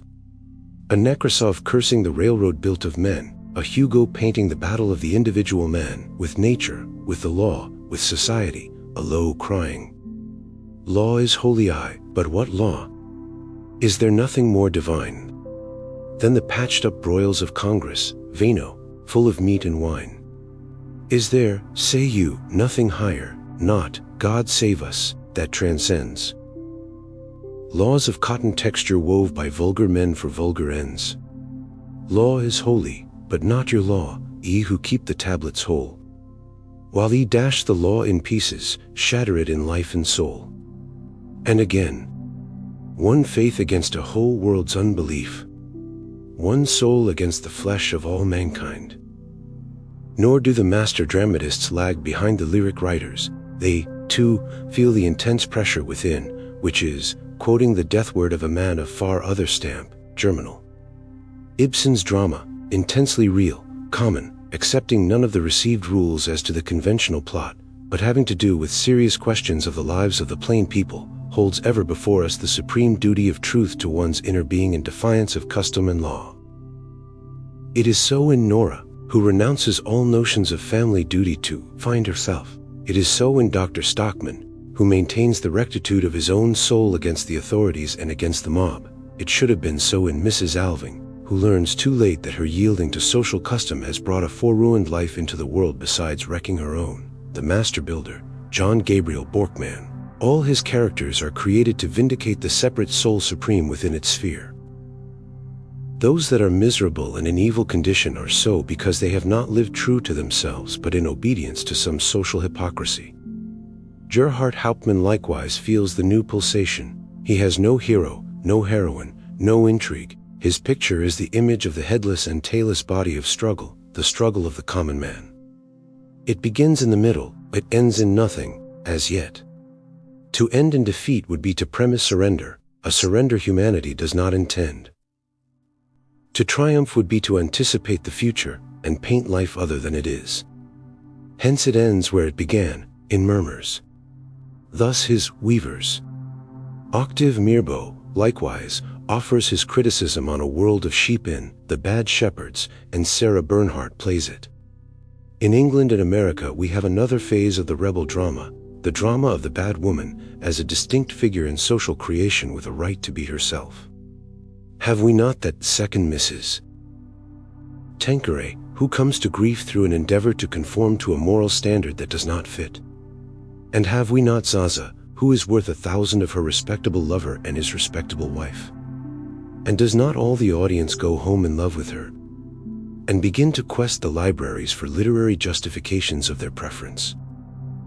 And these are not hard to find, for it is in the novel particularly, the novel which is the special creation of the last century, that the new ideal is freest. In a recent essay in reply to Walter Besant, Henry James pleads most anarchistically for his freedom in the novel. All such pleas will always come as justifications, for as to the freedom it is already won, and all the formalists from Besant to the end of days will never tempt the literateurs into chains again. But the essay is well worth reading as a specimen of right reasoning on art. As in other modes of literary expression, this tendency in the novel dates back, and it is strange enough that out of the mouth of a toady like Walter Scott should have spoken the free, devil-may-care, outlaw spirit, read notably Quentin Durward, which is, perhaps, the first phase of self-assertion that has the initial strength to declare itself against the tyranny of custom. This is why it happens that the forerunners of social change are often shocking in their rudeness and contempt of manners, and, in fact, more or less uncomfortable persons to have to do with. But they have their irresistible charm all the same, and Scott, who was a true genius despite his toadyism, felt it and responded to it, by always making us love his outlaws best no matter how gently he dealt with kings. Another phase of the free man appears in George Borrow's rollicking, full-blooded, out-of-door gypsies who do not take the trouble to despise law, but simply ignore it, live unconscious of it altogether. George Meredith, in another vein, develops the strong soul overriding social barriers. Our own Hawthorne in his preface to the Scarlet Letter, and still more in that A Marble Fawn, depicts the vacuity of a life sucking a parasitic existence through government organization, and asserts over and over that the only strength is in him or her, and it is noteworthy that the strongest is in her, who resolutely chooses and treads an unbeaten path. From far-away Africa, there speaks again the note of soul rebellion in the exquisite Dreams of Olive Schreiner, wherethrough the hunter walks alone. Grant Allen, too, in numerous works, especially The Woman Who Did, voices the demand for selfhood. Morris gives us his idyllic News from Nowhere. Zola, the fertile creator of dung heaps crowned with lilies, whose pages reek with the stench of bodies, laboring, debauching, rotting, until the words of Christ cry loud in the ears of him who would put the vision away, whited sepulchres, full of dead men's bones and all uncleanliness. Zola was more than an unconscious anarchist. He is a conscious one, did so proclaim himself. And close beside him, Maxim Gorky, spokesman of the tramp, visionary of the despised, who whatever his personal political views may be, and notwithstanding the condemnations he has visited upon the anarchist, is still an anarchistic voice in literature. And over against these, austere, simple, but oh, so loving, the critic who shows the world its faults but does not condemn, the man who first took the way of renunciation and then preached it, the Christian whom the church casts out, the anarchist whom the worst government in the world dares not slay, the author of Resurrection and The Slavery of Our Times. They come together, from the side of passionate hate and limitless love, the volcano and the sea. They come together in one demand, freedom from this wicked and debasing tyranny called government, which makes indescribable brutes of all who feel its touch, but worse still of all who touch it. As for contemporaneous light literature, there are magazine articles and papers innumerable displaying here and there the grasp of the idea. Have we not the Philistine and its witty editor, boldly proclaiming an anarchistic spelling, "I am an anarchist"? By the way, he may now expect a visitation of the criminal anarchy law. And a few years since, Julian Hawthorne, writing in the Denver Post, inquired, "Did you ever notice that all the interesting people you meet are anarchists?" Reason why: there is no other living dream to him who has character enough to be interesting. It is the uninteresting, the dull, the ready-made minds who go on accepting dead limbs of gibbeted gods, as they accept their dinner and their bed, which someone else prepares. Let two names, standing for strangely opposing appeals yet standing upon common ground, close this sketch, two strong flashes of the prismatic fires which blend together in the white ray of our ideal. The first, Nietzsche, he who proclaims, the overman, the receiver of the mantle of Max Stirner, the scintillant rhetorician, the pride of young Germany, who would have the individual acknowledge nothing, neither science, nor logic, nor any other creation of his thought, as having authority over him, its creator. The last, Whitman, the great sympathetic, all-inclusive Quaker, whose love knew no limits, who said to society's most utterly despised outcast, "Not until the sun excludes you, will I exclude you." And who, whether he be called poet, philosopher, or peasant, was supremely anarchist, and in a moment of weariness with human slavery, cried, "I think I could turn and live with animals, they seem so placid and self-contained. I stand and look at them long and long. They do not sweat and whine about their conditions. They do not lie awake in the dark and weep for their sins. They do not make me sick discussing their duty to God. Not one is dissatisfied, not one is demented with the mania of owning things. Not one kneels to another, nor to his kind that lived thousands of years ago. Not one is respectable or unhappy over the whole earth." The making of an anarchist. Here was one guard, and here was the other at this end. I was here opposite the gate. You know those problems in geometry of the hare and the hounds, they never run straight, but always in a curve, so, see? And the guard was no smarter than the dogs. If he had run straight to the gate he would have caught me. It was Peter Kropotkin telling of his escape from the Petropavlovsky fortress. 3 crumbs on the table marked the relative position of the outwitted guards and the fugitive prisoner. The speaker had broken them from the bread on which he was lunching and dropped them on the table with an amused smile. The suggested triangle had been the starting point of the lifelong exile of the greatest man, save Tolstoy alone, that Russia has produced. From that moment began the many foreign wanderings and the taking of the simple, love-given title, comrade, for which he had abandoned the prince, which he despises. We were 3 together in the plain little home of a London workingman, Will Wess, a one-time shoemaker, Kropotkin, and I. We had our tea in homely English fashion, with thin slices of buttered bread. And we talked of things nearest our hearts, which, whenever 2 or 3 anarchists are gathered together, means present evidences of the growth of liberty and what our comrades are doing in all lands. And as what they do and say often leads them into prisons, the talk had naturally fallen upon Kropotkin's experience and his daring escape, for which the Russian government is chagrined unto this day. Presently the old man glanced at the time, and jumped briskly to his feet. I am late. Goodbye, Voltairine. Goodbye, Will. Is this the way to the kitchen? I must say goodbye to Mrs. Turner and Lizzie. And out to the kitchen he went, unwilling, late though he was, to leave without a hand-clasp to those who had so much as washed a dish for him. Such as Kropotkin, a man whose personality is felt more than any other in the anarchist movement, at once the gentlest, the most kindly, and the most invincible of men. Communist as well as anarchist, his very heartbeats are rhythmic with the great common pulse of work and life. Communist and not I, though my father was, and his father before him during the stirring times of '48, which is probably the remote reason for my opposition to things as they are. At bottom convictions are mostly temperamental. And if I sought to explain myself on other grounds, I should be a bewildering error in logic. For by early influences and education I should have been a nun, and spend my life glorifying authority in its most concentrated form, as some of my schoolmates are doing at this hour within the mission houses of the Order of the Holy Names of Jesus and Mary. But the old ancestral spirit of rebellion asserted itself while I was yet 14, a schoolgirl at the convent of Our Lady of Lake Huron, at Sarnia, Ontario. How I pity myself now, when I remember it, poor lonesome little soul, battling solitary in the murk of religious superstition, unable to believe and yet in hourly fear of damnation, hot, savage, and eternal, if I do not instantly confess and profess.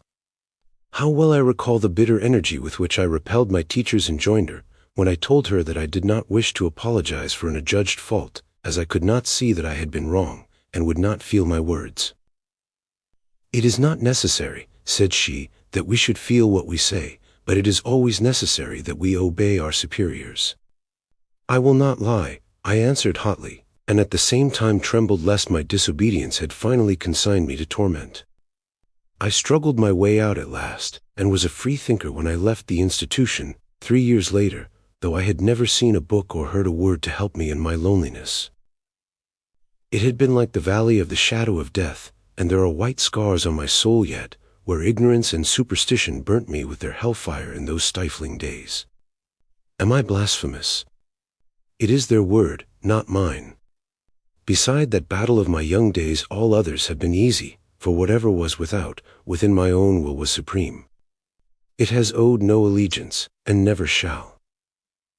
It has moved steadily in one direction, the knowledge and the assertion of its own liberty, with all the responsibility falling thereon. This, I am sure, is the ultimate reason for my acceptance of anarchism, though the specific occasion which ripened tendencies to definition was the affair of 1886-7, when 5 innocent men were hanged in Chicago for the act of one guilty who still remains unknown. Till then I believed in the essential justice of the American law and trial by jury. After that I never could. The infamy of that trial has passed into history, and the question it awakened as to the possibility of justice under law has passed into clamors crying across the world.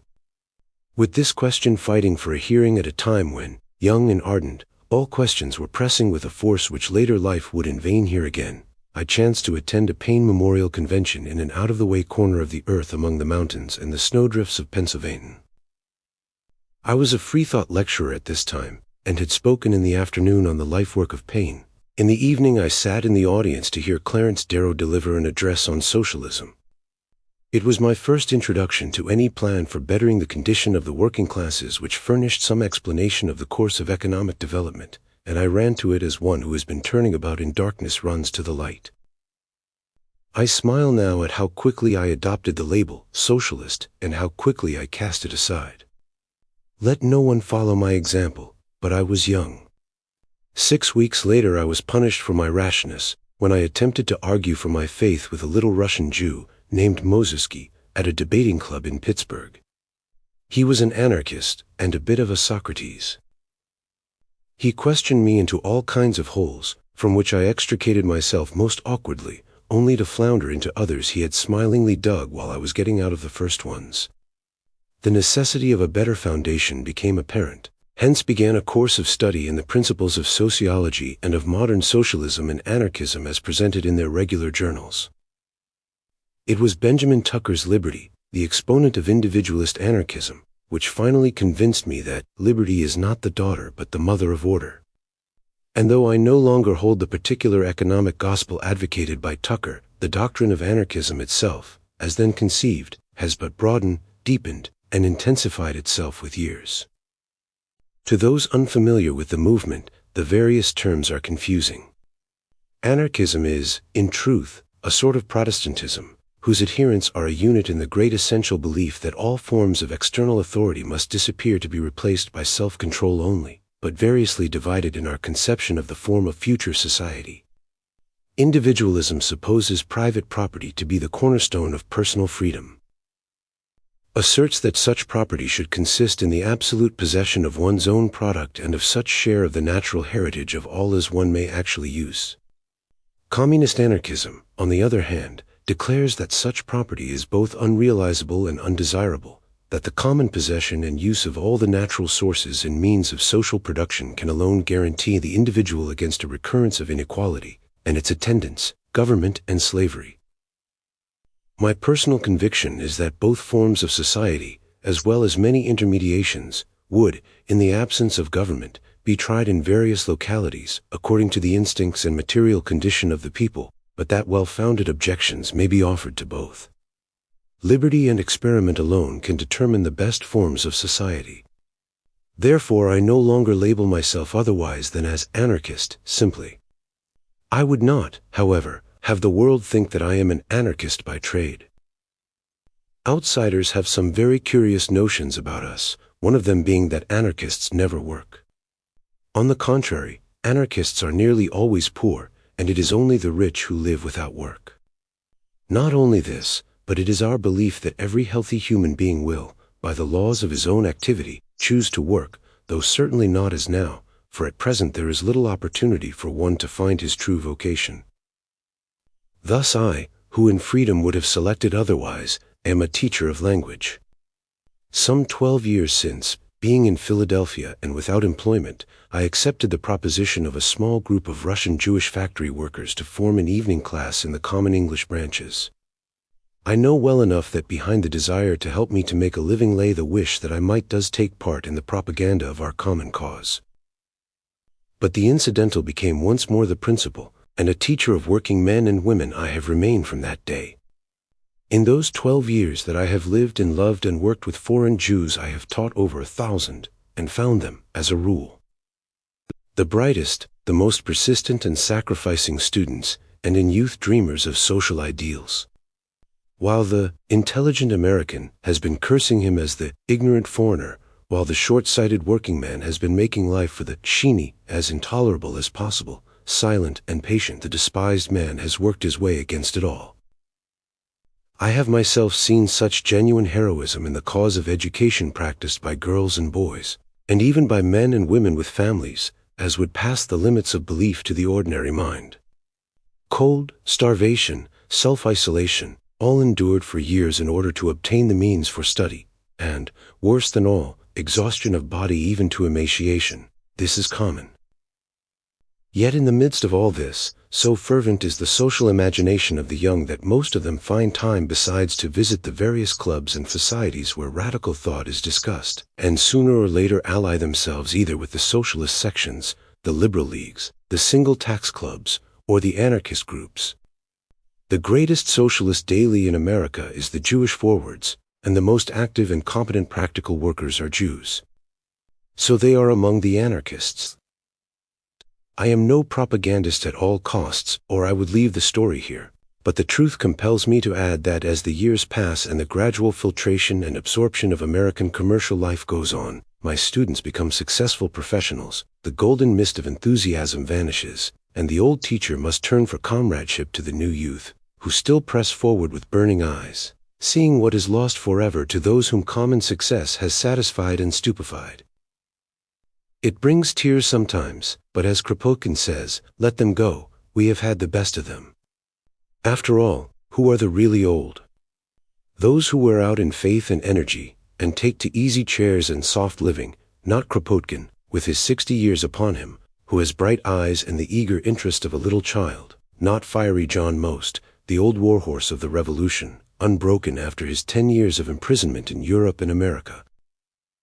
Not gray-haired Louise Michel, with the aurora of the morning still shining in her keen look which peers from behind the barred memories of New Caledonia, not Dyer D. Lum, who still smiles in his grave, I think, nor Tucker, nor Turner, nor Teresa Claremont, nor Jean Grave, not these. I have met them all, and felt the springing life pulsating through heart and hand, joyous, ardent, leaping into action. Not such are the old, but your young heart that goes bankrupt in social hope, dry rotting in this stale and purposeless society. Would you be always young? Then be an anarchist, and live with the faith of hope, though you be old. I doubt if any other hope has the power to keep the fire alight as I saw it in 1897, when we met the Spanish exiles released from the fortress of Montjuich. Comparatively few persons in America ever knew the story of that torture, though we distributed 50,000 copies of the letters smuggled from the prison, and some few newspapers did reprint them. They were the letters of men incarcerated on mere suspicion for the crime of an unknown person, and subjected to tortures the bare mention of which makes one shudder. Their nails were torn out, their heads compressed in metal caps, the most sensitive portions of the body twisted between guitar strings, their flesh burned with red-hot irons. They had been fed on salt codfish after days of starvation, and refused water. One all, a boy 19 years old, had gone mad. Another had confessed to something he had never done and knew nothing of. This is no horrible imagination. I who write have myself shaken some of those scarred hands. Indiscriminately, 400 people of all sorts of beliefs, Republicans, trade unionists, socialists, Freemasons, as well as anarchists, had been cast into dungeons and tortured in the infamous Zero. Is it a wonder that most of them came out anarchists? There were 28 in the first lot that we met at Euston Station that August afternoon, homeless wanderers in the whirlpool of London, released without trial after months of imprisonment, and ordered to leave Spain in 48 hours. They had left it, singing their prison songs, and still across their dark and sorrowful eyes one could see the eternal Maytime bloom. They drifted away to South America chiefly, where 4 or 5 new anarchist papers have since arisen, and several colonizing experiments along anarchist lines are being tried. So tyranny defeats itself, and the exile becomes the seed-sower of the revolution. And not only to the heretofore unaroused does he bring awakening, but the entire character of the world movement is modified by the circulation of the comrades of all nations among themselves. Originally the American movement, the native creation which arose with Josiah Warren in 1829, was purely individualistic. The student of economy will easily understand the material and historical causes for such development.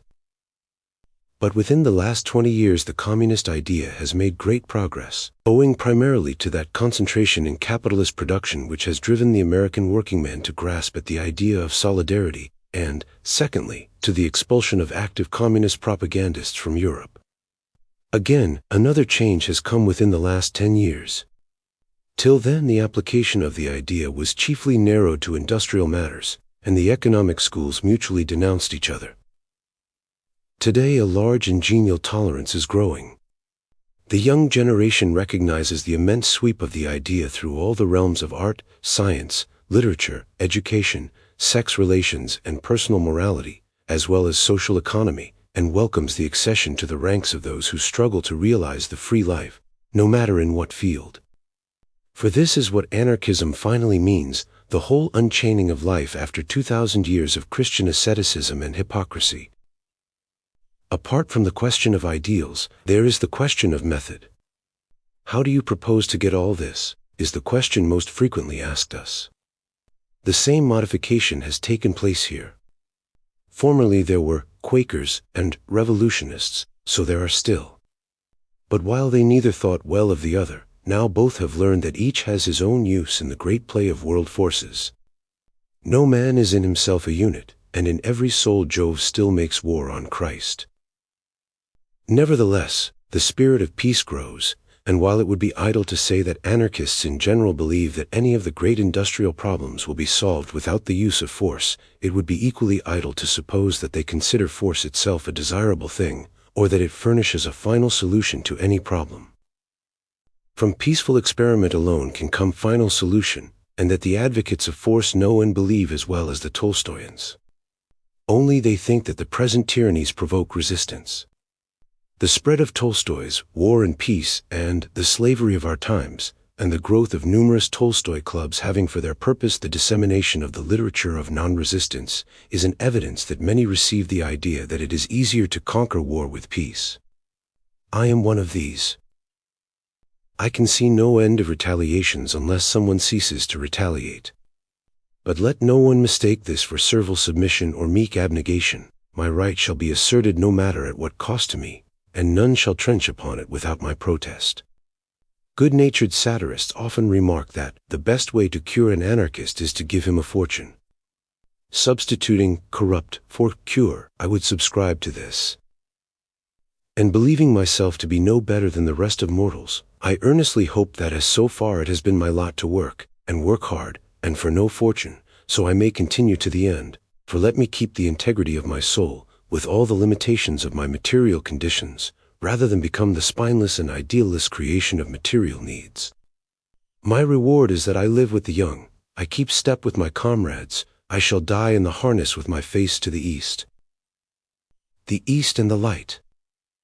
The 11th of November, 1887. Memorial Oration, A. Let me begin my address with a confession. I make it sorrowfully and with self-disgust, but in the presence of great sacrifice we learn humility, and if my comrades could give their lives for their belief, why, let me give my pride. Yet I would not give it, for personal utterances of trifling importance, were it not that I think at this particular season it will encourage those of our sympathizers whom the recent outburst of savagery may have disheartened, and perhaps lead some who are standing where I once stood to do as I did later. This is my confession. 15 years ago last May, when the echoes of the Haymarket bomb rolled through the little Michigan village where I then lived, I, like the rest of the credulous and brutal, read one-line newspaper headline, "Anarchists throw a bomb in a crowd in a Haymarket in Chicago," and immediately cried out, "They ought to be hung." This, though I had never believed in capital punishment for ordinary criminals. For that ignorant, outrageous, bloodthirsty sentence I shall never forgive myself, though I know the dead men would have forgiven me, though I know those who love them forgive me. But my own voice, as it sounded that night, will sound so in my ears till I die, a bitter reproach and shame. What had I done? Credited the first wild rumor of an event of which I knew nothing, and, in my mind, sent men to the gallows without asking one word of defense. In one wild, unbalanced moment threw away the sympathies of a lifetime, and became an executioner at heart. And what I did that night millions did, and what I said millions said. I have only one word of extenuation for myself and all those people: ignorance. I did not know what anarchism was. I had never seen it used save in histories, and there it was always synonymous with social confusion and murder.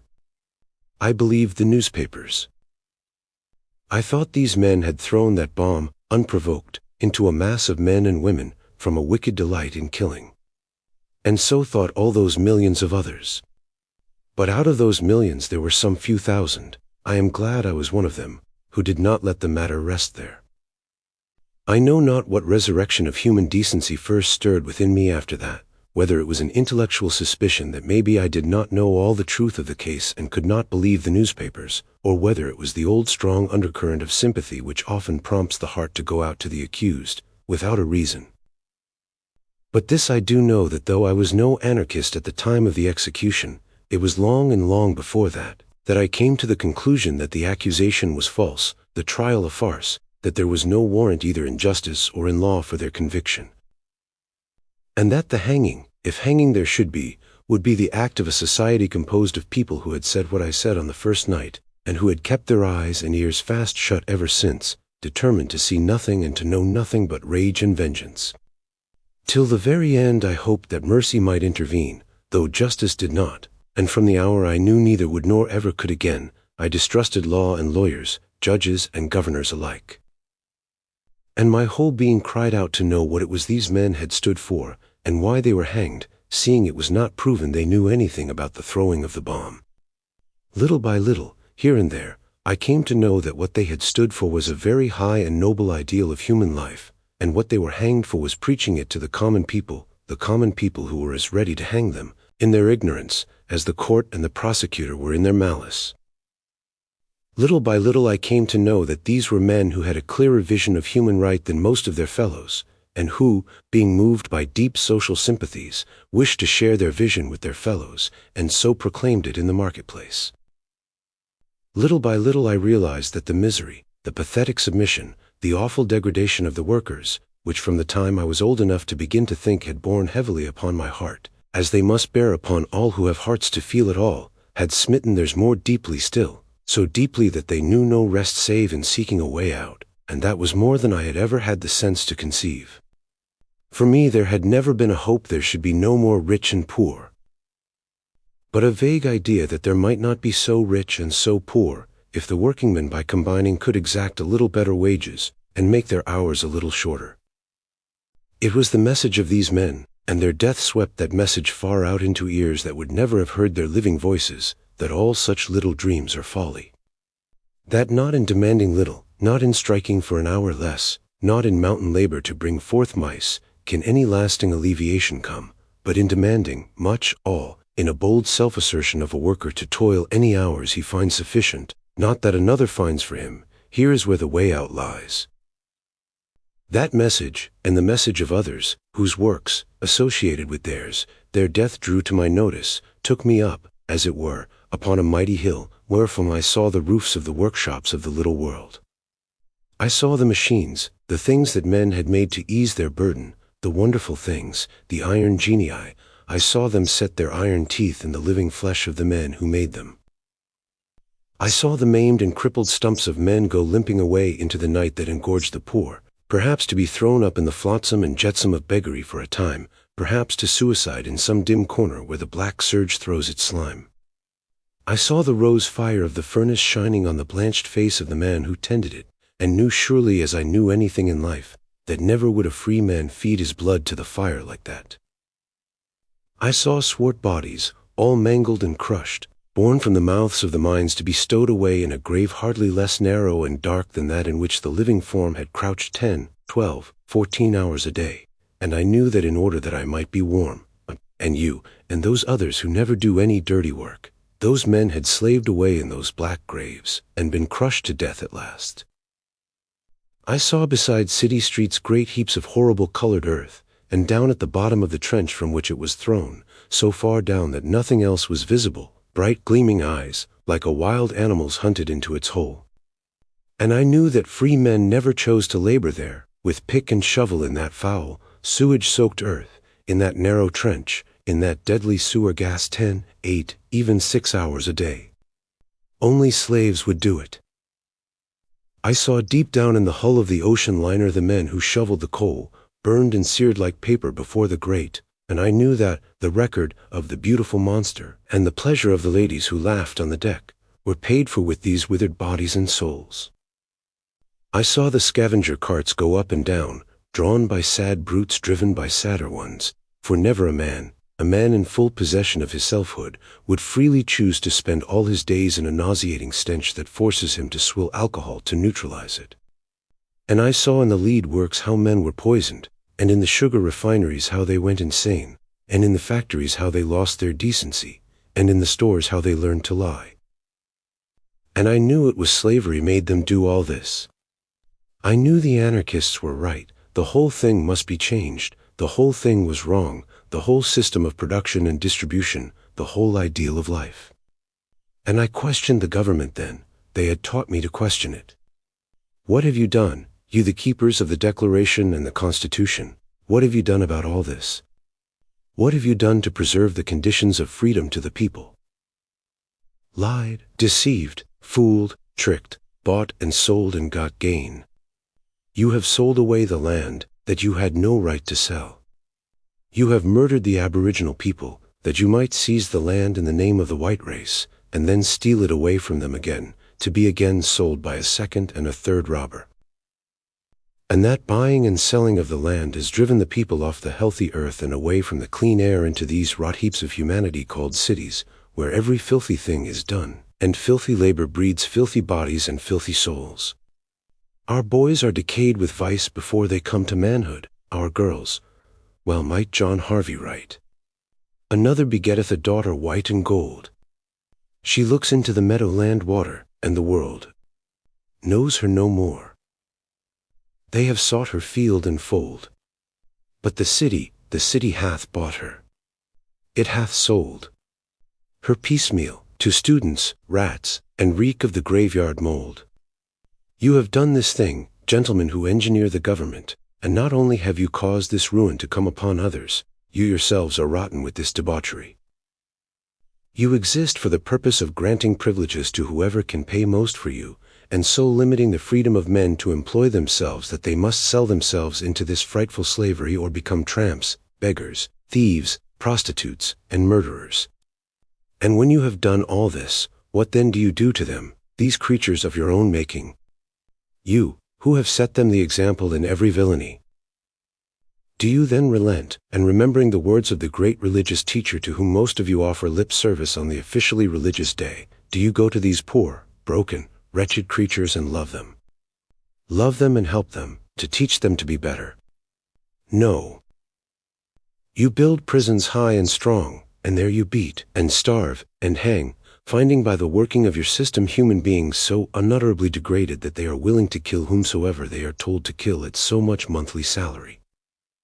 This is what the government is, has always been, the creator and defender of privilege, the organization of oppression and revenge. To hope that it can ever become anything else is the vainest of delusions. They tell you that anarchy, the dream of social order without government, is a wild fancy. The wildest dream that ever entered the heart of man is the dream that mankind can ever help itself through an appeal to law, or to come to any order that will not result in slavery wherein there is any excuse for government. It was for telling the people this that these 5 men were killed. For telling the people that the only way to get out of their misery was first to learn what their rights upon this earth were, freedom to use the land and all within it and all the tools of production. And then to stand all together and take them, themselves, and not to appeal to the jugglers of the law. Abolish the law, that is abolish privilege, and crime will abolish itself. They will tell you these men were hanged for advocating force. What? These creatures who drill men in the science of killing, who put guns and clubs in hands they train to shoot and strike, who hail with delight the latest inventions in explosives, who exult in the machine that can kill the most with the least expenditure of energy, who declare a war of extermination upon people who do not want their civilization, who ravage and burn, and garrote and guillotine, and hang, and electrocute, they have the impertinence to talk about the unrighteousness of force. True, these men did advocate the right to resist invasion by force.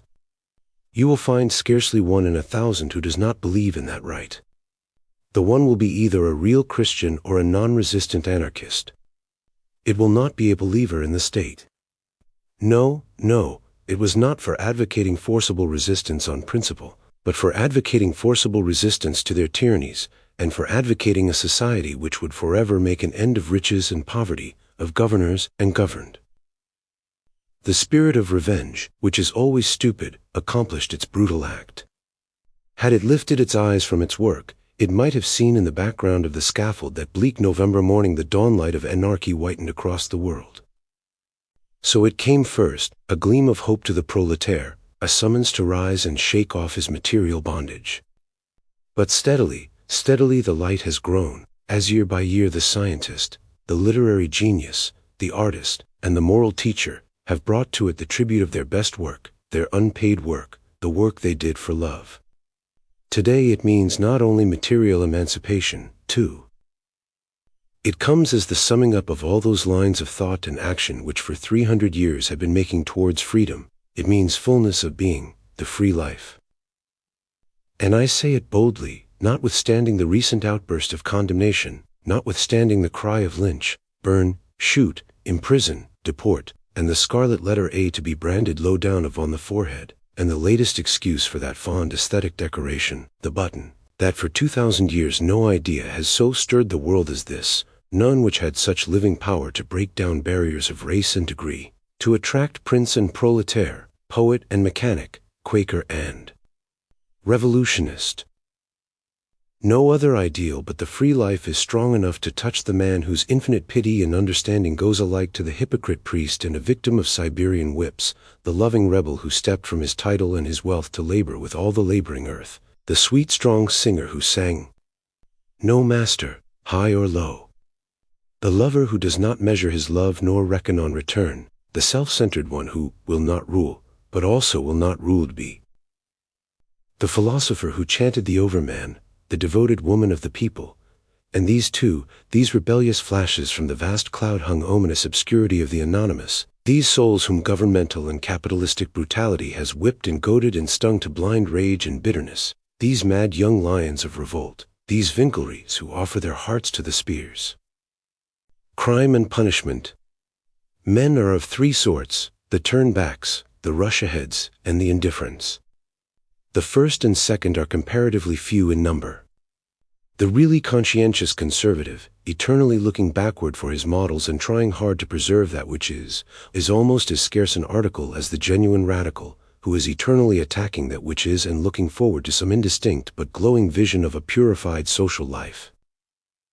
Between them lies the vast nitrogenous body of the indifferents, who go through life with no large thoughts or intense feelings of any kind, the best that can be said of them being that they serve to dilute the too fierce activities of the other two. Into the callous ears of these indifferents, nevertheless, the opposing voices of conservative and radical are continually shouting.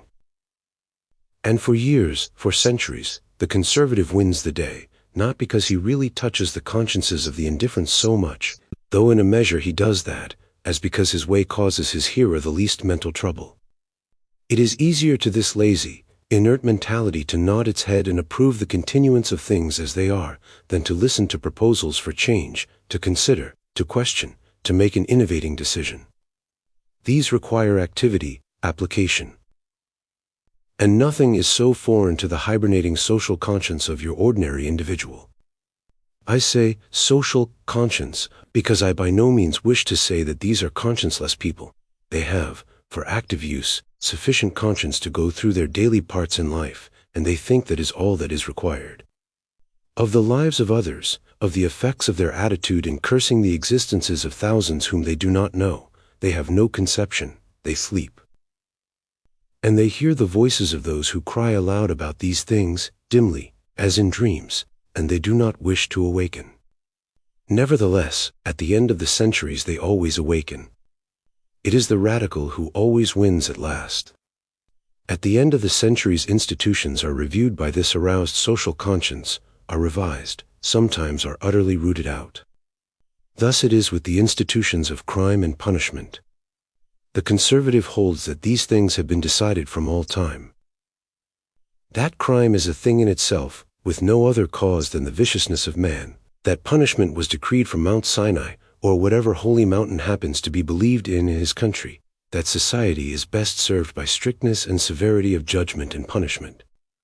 And he wishes only to make his indifferent brothers keepers of other men's consciences along these lines. He would have all men be hunters of men, that crime may be tracked down and struck down. The radical says, all false and wrong. Crime has not been decided from all time. Crime, like everything else, has had its evolution according to place, time, and circumstance. The demons of our sires become the saints that we adore, and the saints and the heroes of our fathers, are criminals according to our codes. Abraham, David, Solomon, could any respectable member of society admit that he had done the things they did? Crime is not a thing in itself, not a plant without roots, not a something proceeding from nothing, and the only true way to deal with it is to seek its causes as earnestly, as painstakingly, as the astronomer seeks the causes of the perturbations in the orbit of the planet he is observing, sure that there must be one, or many, somewhere. And punishment, too, must be studied. The Holy Mountain theory is a failure. Punishment is a failure. And it is a failure not because men do not hunt down and strike enough, but because they hunt down and strike at all, because in the chase of those who do ill, they do ill themselves, they brutalize their own characters, and so much the more so because they are convinced that this time the brutal act is done in accord with conscience. The murderous deed of the criminal was against conscience, the torture or the murder of the criminal by the official is with conscience. Thus the conscience is diseased and perverted, and a new class of embroidered men created. We have punished and punished for untold thousands of years, and we have not gotten rid of crime, we have not diminished it.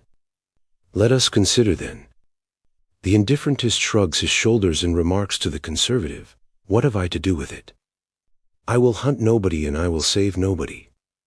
Let everyone take care of himself. I pay my taxes, let the judges and the lawyers take care of the criminals.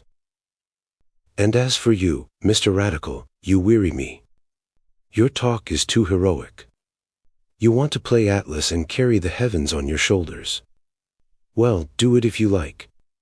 But don't imagine I am going to act the stupid Hercules and transfer your burden to my shoulders. Rave away until you are tired, but let me alone. I will not let you alone. I am no Atlas. I am no more than a fly, but I will annoy you, I will buzz in your ears, I will not let you sleep. You must think about this. That is about the height and power of my voice, or of any individual voice, in the present state of the question. I do not deceive myself. I do not imagine that the question of crime and punishment will be settled till long, long after the memory of me shall be as completely swallowed up by time as last year's snow is swallowed by the sea. 2,000 years ago a man whose soul revolted at punishment, cried out, "Judge not, that ye be not judged," and yet men and women who have taken his name upon their lips as holy, have for all those 2,000 years gone on judging as if their belief in what he said was only lip belief, and they do it today. And judges sit upon benches and send men to their death, even judges who do not themselves believe in capital punishment, and prosecutors exhaust their eloquence and their tricks to get men convicted, and women and men bear witness against sinners. And then they all meet in church and pray, "Forgive us our trespasses as we forgive those who trespass against us." Do they mean anything at all by it? And I know that just as the voice of Jesus was not heard, and is not heard, save here and there, just as the voice of Tolstoy is not heard, save here and there. And others great and small are lost in a great echoless desert of indifferentism, having produced little perceptible effect, so my voice also will be lost, and barely a slight ripple of thought be propagated over that dry and fruitless expanse, even that the next wind of trial will straighten and leave as unimprinted sand. Nevertheless, by the continued and unintermitting action of forces infinitesimal compared with the human voice, the greatest effects are at length accomplished. A wavelength of light is but the 50,000th part of an inch, yet by the continuous action of waves like these have been produced all the creations of light, the entire world of sight, out of masses irresponsive, dark, colorless. And doubt not that in time this cold and irresponsive mass of indifference will feel and stir and realize the force of the great sympathies which will change the attitude of the human mind as a whole towards crime and punishment, and erase both from the world. Not by lawyers and not by judges shall the final cause of the criminal be tried, but lawyer and judge and criminal together shall be told by the social conscience, "Depart in peace." A great ethical teacher once wrote words like unto these, "I have within me the capacity for every crime." Few, reading them, believe that he meant what he said. Most take it as the sententious utterance of one who, in an abandonment of generosity, wished to say something large and leveling. But I think he meant exactly what he said. I think that with all his purity Emerson had within him the turbid stream of passion and desire. For all his hard-cut granite features he knew the instincts of the weakling and the slave, and for all the sweetness, the tenderness, and the nobility of his nature, he had the tiger and the jackal in his soul. I think that within every bit of human flesh and spirit that has ever crossed the enigma bridge of life, from the prehistoric racial morning until now, all crime and all virtue were germinal. Out of one great soul stuff are we sprung, you and I and all of us. And if in you the virtue has grown and not the vice, do not therefore conclude that you are essentially different from him whom you have helped to put in stripes and behind bars. Your balance may be more even, you may be mixed in smaller proportions altogether, or the outside temptation has not come upon you. I am no disciple of that school whose doctrine is summed up in the teaching that man's will was nothing, his material surroundings all. I do not accept that popular socialism which would make saints out of sinners only by filling their stomachs. I am no apologist for characterlessness, and no petitioner for universal moral weakness. I believe in the individual. I believe that the purpose of life, in so far as we can give it a purpose, and it has none save what we give it, is the assertion and the development of strong, self-centered personality. It is therefore that no religion which offers vicarious atonement for the misdoer, and no philosophy which rests on the cornerstone of irresponsibility, makes any appeal to me. I believe that immeasurable mischief has been wrought by the ceaseless repetition for the last 2,000 years of the formula, not through any merit of mine shall I enter heaven, but through the sacrifice of Christ. Not through the sacrifice of Christ, nor any other sacrifice, shall anyone attain strength, save in so far as he takes the spirit and the purpose of the sacrifice into his own life and lives it. Nor do I see anything as the result of the teaching that all men are the helpless victims of external circumstance and under the same conditions will act precisely alike, than a lot of spineless, nerveless, bloodless crawlers in the tracks of stronger men. Too desirous of ease to be honest, too weak to be successful rascals. Let this be put as strongly as it can now, that nothing I shall say hereafter may be interpreted as a gospel of shifting and shirking. But the difference between us, the anarchists, who preach self-government and none else, and moralists who in times past and present have asked for individual responsibility, is this, that while they have always framed creeds and codes for the purpose of holding others to account, we draw the line upon ourselves. Set the standard as high as you will, live to it as near as you can, and if you fail, try yourself, judge yourself, condemn yourself, if you choose. Teach and persuade your neighbor if you can, consider and compare his conduct if you please, speak your mind if you desire, but if he fails to reach your standard or his own, try him not, judge him not, condemn him not. He lies beyond your sphere. You cannot know the temptation nor the inward battle nor the weight of the circumstances upon him. You do not know how long he fought before he failed. Therefore you cannot be just. Let him alone. This is the ethical concept at which we have arrived, not by revelation from any superior power, not through the reading of any inspired book, not by special illumination of our inner consciousness, but by the study of the results of social experiment in the past as presented in the works of historians, psychologists, criminologists, sociologists, and legalists. Very likely so many gists sound a little oppressive, and there may be those to whom they may even have a savor of pedantry. It sounds much simpler and less ostentatious to say, "Thus saith the Lord," or "the good book says." But in the meat and marrow these last are the real presumptions, these easygoing claims of familiarity with the will and intent of omnipotence. It may sound more pedantic to you to say, "I have studied the accumulated wisdom of man, and drawn certain deductions therefrom," than to say, "I had a talk with God this morning, and he said thus and so." But to me the first statement is infinitely more modest. Moreover, there is some chance of its being true, while the other is highly imaginative fiction. This is not to impugn the honesty of those who inherit this survival of an earlier mental state of the race, and who accept it as they accept their appetites or anything else they find themselves born with. Nor is it to belittle those past efforts of active and ardent souls who claim direct divine inspiration as the source of their doctrines. All religions have been, in their great general outlines, the intuitive graspings of the race at truths which it had not yet sufficient knowledge to demonstrate, rude and imperfect statements of ideas which were yet but germinal, but which, even then, mankind had urgent need to conceive, and upon which it afterwards spent the efforts of generations of lives to correct and perfect. Thus the very ethical concept of which I have been speaking is peculiarly anarchistic, was preached as a religious doctrine by the 15th century Tolstoy, Peter Chilsky. And in the 16th century, the fanatical sect of the Anabaptists shook Germany from center to circumference by a doctrine which included the declaration that pleadings in courts of law, oaths, capital punishment, and all absolute power were incompatible with the Christian faith. It was an imperfect illumination of the intellect, such only as was possible in those less enlightened days, but an illumination that defined certain noble conceptions of justice. They appealed to all they had, the Bible, the inner light, the best that they knew, to justify their faith.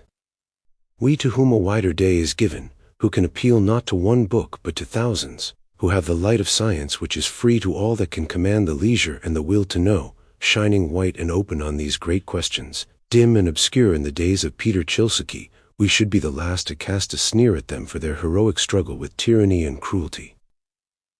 Though today the man who would claim their claims on their grounds would justly be rated atavist or charlatan. Nothing or next to nothing did the Anabaptists know of history. For genuine history, history which records the growth of a whole people, which traces the evolution of its mind as seen in its works of peace, its literature, its art, its constructions, is the creation of our own age. Only within the last 75 years has the purpose of history come to have so much depth as this. Before that it was a mere register of dramatic situations, with no particular connection, a chronicle of the deeds of prominent persons, a list of intrigues, scandals, murders big and little, and the great people, the actual builders and preservers of the race, the immense patient, silent mass who painfully filled up all the waste places these destroyers made, almost ignored. And no man sought to discover the relations of even the recorded acts to any general causes. No man conceived the notion of discovering what is political and moral growth or political and moral suicide. That they did not do so is because writers of history, who are themselves incarnations of their own time spirit, could not get beyond the unscientific attitude of mind, born of ignorance and fostered by the Christian religion, that man is something entirely different from the rest of organized life. That he is a free moral agent, good if he pleases and bad if he pleases, that is, according as he accepts or rejects the will of God, that every act is isolated, having no antecedent, morally, but the will of its doer. Nor until modern science had fought its way past prisons, exilings, stakes, scaffolds, and tortures, to the demonstration that man is no free will freak thrust by an omnipotent joker upon a world of cause and sequence to play havoc therein, but just a poor differentiated bit of protoplasm as much subject to the general processes of matter and mind as his ancient progenitor in the depths of the Silurian Sea. Not until then was it possible for any real conception of the scope of history to begin. Not until then was it said, the actions of men are the effects of large and general causes. Humanity as a whole has a regularity of movement as fixed as the movement of the tides, and given certain physical and social environments, certain developments may be predicted with the certainty of a mathematical calculation. Thus crime, which for so many ages men have gone on punishing more or less light-heartedly, so far from having its final cause in individual depravity, bears a steady and invariable relation to the production and distribution of staple food supplies, a thing over which society itself at times can have no control, as on the occasion of great natural disturbances, and in general does not yet know how to manage wisely, how much less, then, the individual. This regularity of the recurrence of crime was pointed out long before by the greatest statisticians of Europe, who, indeed, did not go so far as to question why it was so, nor to compare these regularities with other regularities, but upon whom the constant repetition of certain figures in the statistics of murder, suicide, assault, etc., made a profound impression. It was left to the new historians, the great pioneer among whom was H.T. Buckle in England, to make the comparisons in the statistics, and show that individual crimes as well as virtues are always calculable from general material conditions. This is the basis from which we argue, and it is a basis established by the comparative history of civilizations. In no other way could it have been really established. It might have been guessed at, and indeed was. But only when the figures are before us, figures obtained by millions of observations extending over different grades of civilization, with different laws, different opinions, different habits, different morals. I am quoting Buckle. Only then are we able to say surely that the human mind proceeds with a regularity of operation outweighing all the creeds and codes ever invented, and that if we would begin to understand the problem of the treatment of crime, we must go to something far larger than the moral reformation of the criminal. No prayers, no legal enactments, will ever rid society of crime. If they would, there have been prayers enough and preachments enough and laws enough and prisons enough to have done it long ago. But pray that the attraction of gravitation shall cease. Will it cease? Enact that water shall freeze at 100 degrees heat. Will it freeze? And no more will men be sane and honest and just when they are compelled to live in an insane, dishonest, and unjust society, when the natural operation of the very elements of their being is warped upon by statutes and institutions which must produce outbursts destructive both to themselves and to others. Away back in 1835, Quetelet, the French statistician, wrote, "Experience demonstrates, in fact, by every possible evidence, this opinion, which may seem paradoxical at first, that it is society which prepares the crime, and that the guilty one is but the instrument which executes it. Every crime, therefore, is a charge against society which can only be rightly replied to when society consents to look into its own errors and rectify the wrong it has done. This is one of the results which must, in the end, flow from the labors of the real historians. One of the reasons why history was worth writing at all. Now the next point in the problem is the criminal himself. Admitting what cannot be impeached, that there is cause and sequence in the action of man, admitting the pressure of general causes upon all alike, what is the reason that one man is a criminal and another not? From the days of the Roman jurisconsults until now, the legalists themselves have made a distinction between crimes against the law of nature and crimes merely against the law of society. From the modern scientific standpoint, no such distinction can be maintained. Nature knows nothing about crime, and nothing ever was a crime until the social conscience made it so. Neither is it easy when one reads their law books, even accepting their viewpoint, to understand why certain crimes were catalogued as against the law of nature, and certain others as of the more artificial character. But I presume what were in general classed as crimes against nature were acts of violence committed against persons. Aside from these we have a vast, and almost interminable number of offenses, big and little, which are in the main attacks upon the institution of property, concerning which some very different things have to be said than concerning the first.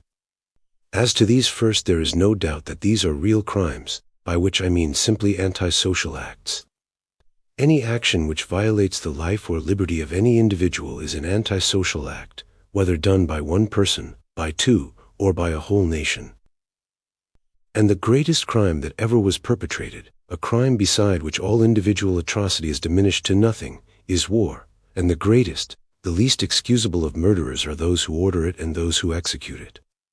Nevertheless, this chiefest of murderers, the government, its own hands red with the blood of hundreds of thousands, assumes to correct the individual offender, enacting miles of laws to define the varying degrees of his offense and punishment, and putting beautiful building stone to very hideous purposes for the sake of caging and tormenting him therein. We do get a fig from a thistle, sometimes. Out of this noisome thing, the prison, has sprung the study of criminology.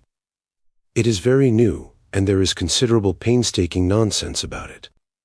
But the main results are interesting and should be known by all who wish to form an intelligent conception of what a criminal is and how he should be treated.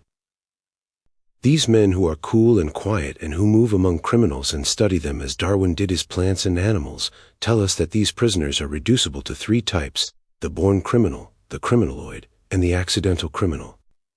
I am inclined to doubt a great deal that is said about the born criminal. Professor Lombroso gives us very exhaustive reports of the measurements of their skulls and their ears and their noses and their thumbs and their toes, etc. But I suspect that if a good many respectable, decent, never did a wrong thing in their lives people were to go up for measurement, malformed ears and disproportionately long thumbs would be equally found among them if they took the precaution to represent themselves as criminals first. Still, however few in number, and they are really very few, there are some born criminals. People who through some malformation or deficiency or excess of certain portions of the brain are constantly impelled to violent deeds. Well, there are some born idiots and some born cripples. Do you punish them for their idiocy or for their unfortunate physical condition? On the contrary, you pity them, you realize that life is a long infliction to them, and your best and tenderest sympathies go out to them. Why not to the other, equally a helpless victim of an evil inheritance?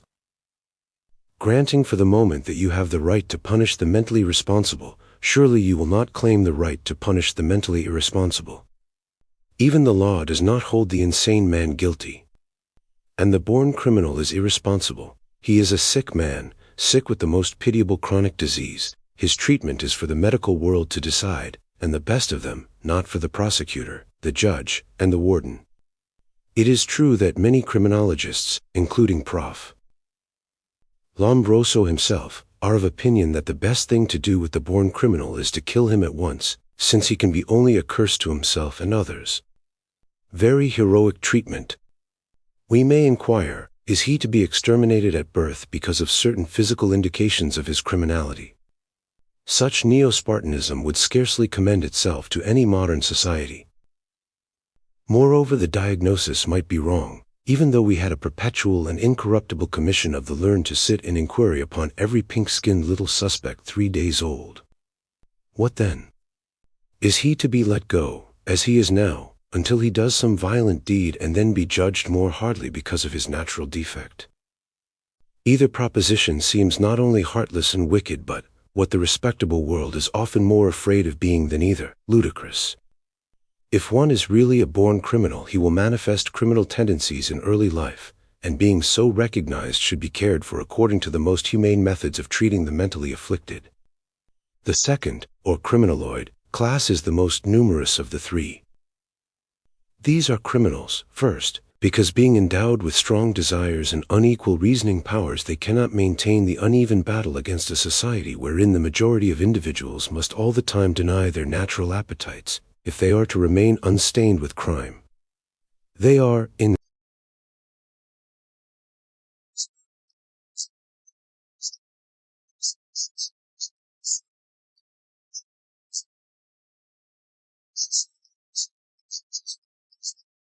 who sometimes have in place of the power of genuine moral resistance a sneaking cunning by which they manage to steer a shady course between the crime and the punishment. It is true these people are not pleasant subjects to contemplate, but then, through that very stage of development the whole human race has had to pass in its progress from the beast to the man. The stage, I mean, of overplus of appetite opposed by weak moral resistance, and if now some, it is not certain that their number is very great, have reversed the proportion, it is only because they are the fortunate inheritors of the results of thousands of years of struggle and failure, but struggle again. It is precisely these criminaloids who are most sinned against by society, for they are the people who need to have the right of doing things made easy, and who, when they act criminally, need the most encouragement to help the feeble and humiliated moral sense to rise again, to try again. The third class, the accidental or occasional criminals, are perfectly normal, well-balanced people, who, through tremendous stress of outward circumstance, and possibly some untoward mental disturbance arising from those very notions of the conduct of life which form part of their moral being, suddenly commit an act of violence which is at utter variance with their whole former existence. Such as, for instance, the murder of a seducer by the father of the injured girl, or of a wife's paramour by her husband. If I believed in severity at all, I should say that these were the criminals upon whom society should look with most severity, because they are the ones who have most mental responsibility. But that also is nonsense, for such an individual has within him a severer judge, a more pitiless jailer than any court or prison, his conscience and his memory. Leave him to these. Or no, in mercy take him away from these whenever you can. He will suffer enough, and there is no fear of his action being repeated. Now all these people are with us, and it is desirable that something be done to help the case.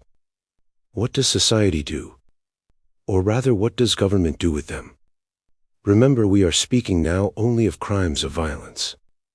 It hangs, it electrocutes, it exiles, it imprisons. Why? For punishment. And why punishment? Not, says Blackstone, by way of atonement or expiation for the crime committed, for that must be left to the just determination of the Supreme Being, but as a precaution against future offenses of the same kind. This is supposed to be effected in three ways, either by reforming him, or getting rid of him altogether, or by deterring others by making an example of him. Let us see how these precautions work. Exile, which is still practiced by some governments, and imprisonment are, according to the theory of law, for the purpose of reforming the criminal that he may no longer be a menace to society. Logic would say that anyone who wished to obliterate cruelty from the character of another must himself show no cruelty. One who would teach regard for the rights of others must himself be regardful.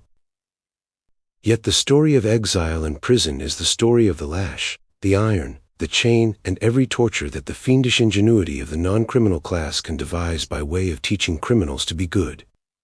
To teach men to be good, they are kept in airless cells, made to sleep on narrow planks, to look at the sky through iron grates, to eat food that revolts their palates and destroys their stomachs, battered and broken down in body and soul, and this is what they call reforming men.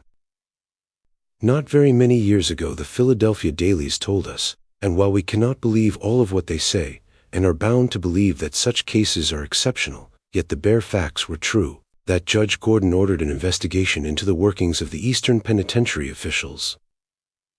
And it was found that an insane man had been put into a cell with two sane ones, and when he cried in his insane way and the two asked that he be put elsewhere, the warden gave them a strap to whip him with, and they tied him in some way to the heater, with the strap, so that his legs were burned when he moved. All scarred with the burns, he was brought into the court, and the other men frankly told what they had done and why they had done it. This is the way they reform men. Do you think people come out of a place like that better? With more respect for society? With more regard for the rights of their fellow men? I don't. I think they come out of there with their hearts full of bitterness, much harder than when they went in. That this is often the case is admitted by those who themselves believe in punishment and practice it.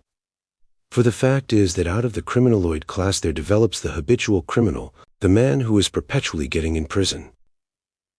No sooner is he out than he does something else and gets in again. The brand that at first scorched him has succeeded in searing.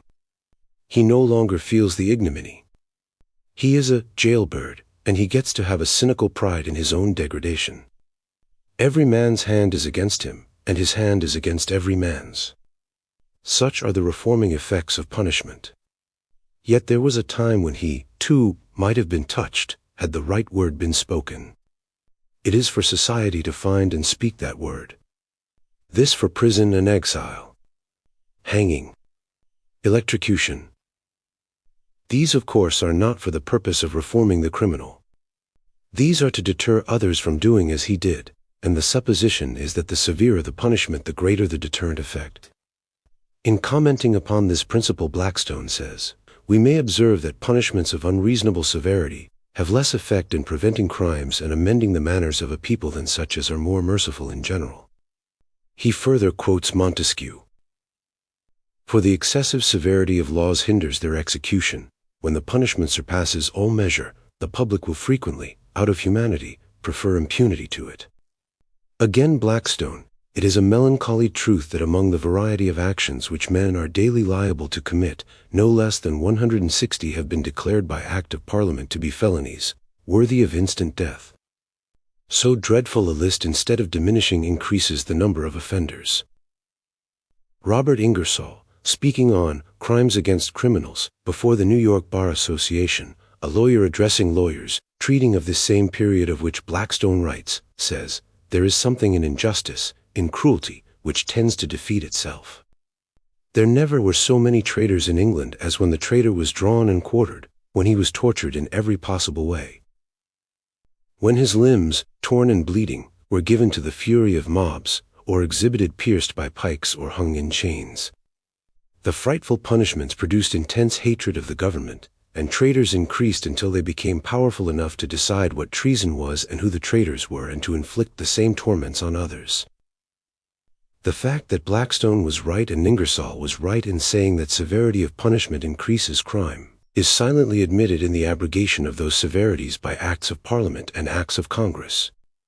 It is also shown by the fact that there are no more murders, proportionally, in states where the death penalty does not exist than in those where it does. Severity is therefore admitted by the state itself to have no deterrent influence on the intending criminal. And to take the matter out of the province of the state, we have only to instance the horrible atrocities perpetrated by white mobs upon Negroes charged with outrage. Nothing more fiendishly cruel can be imagined, yet these outrages multiply. It would seem, then, that the notion of making a horrible example of the misdoer is a complete failure. As a specific example of this, Ingersoll, in this same lecture, instanced that, a few years before a man was hanged in Alexandria, Virginia, one who witnessed the execution on that very day murdered a peddler in the Smithsonian grounds at Washington.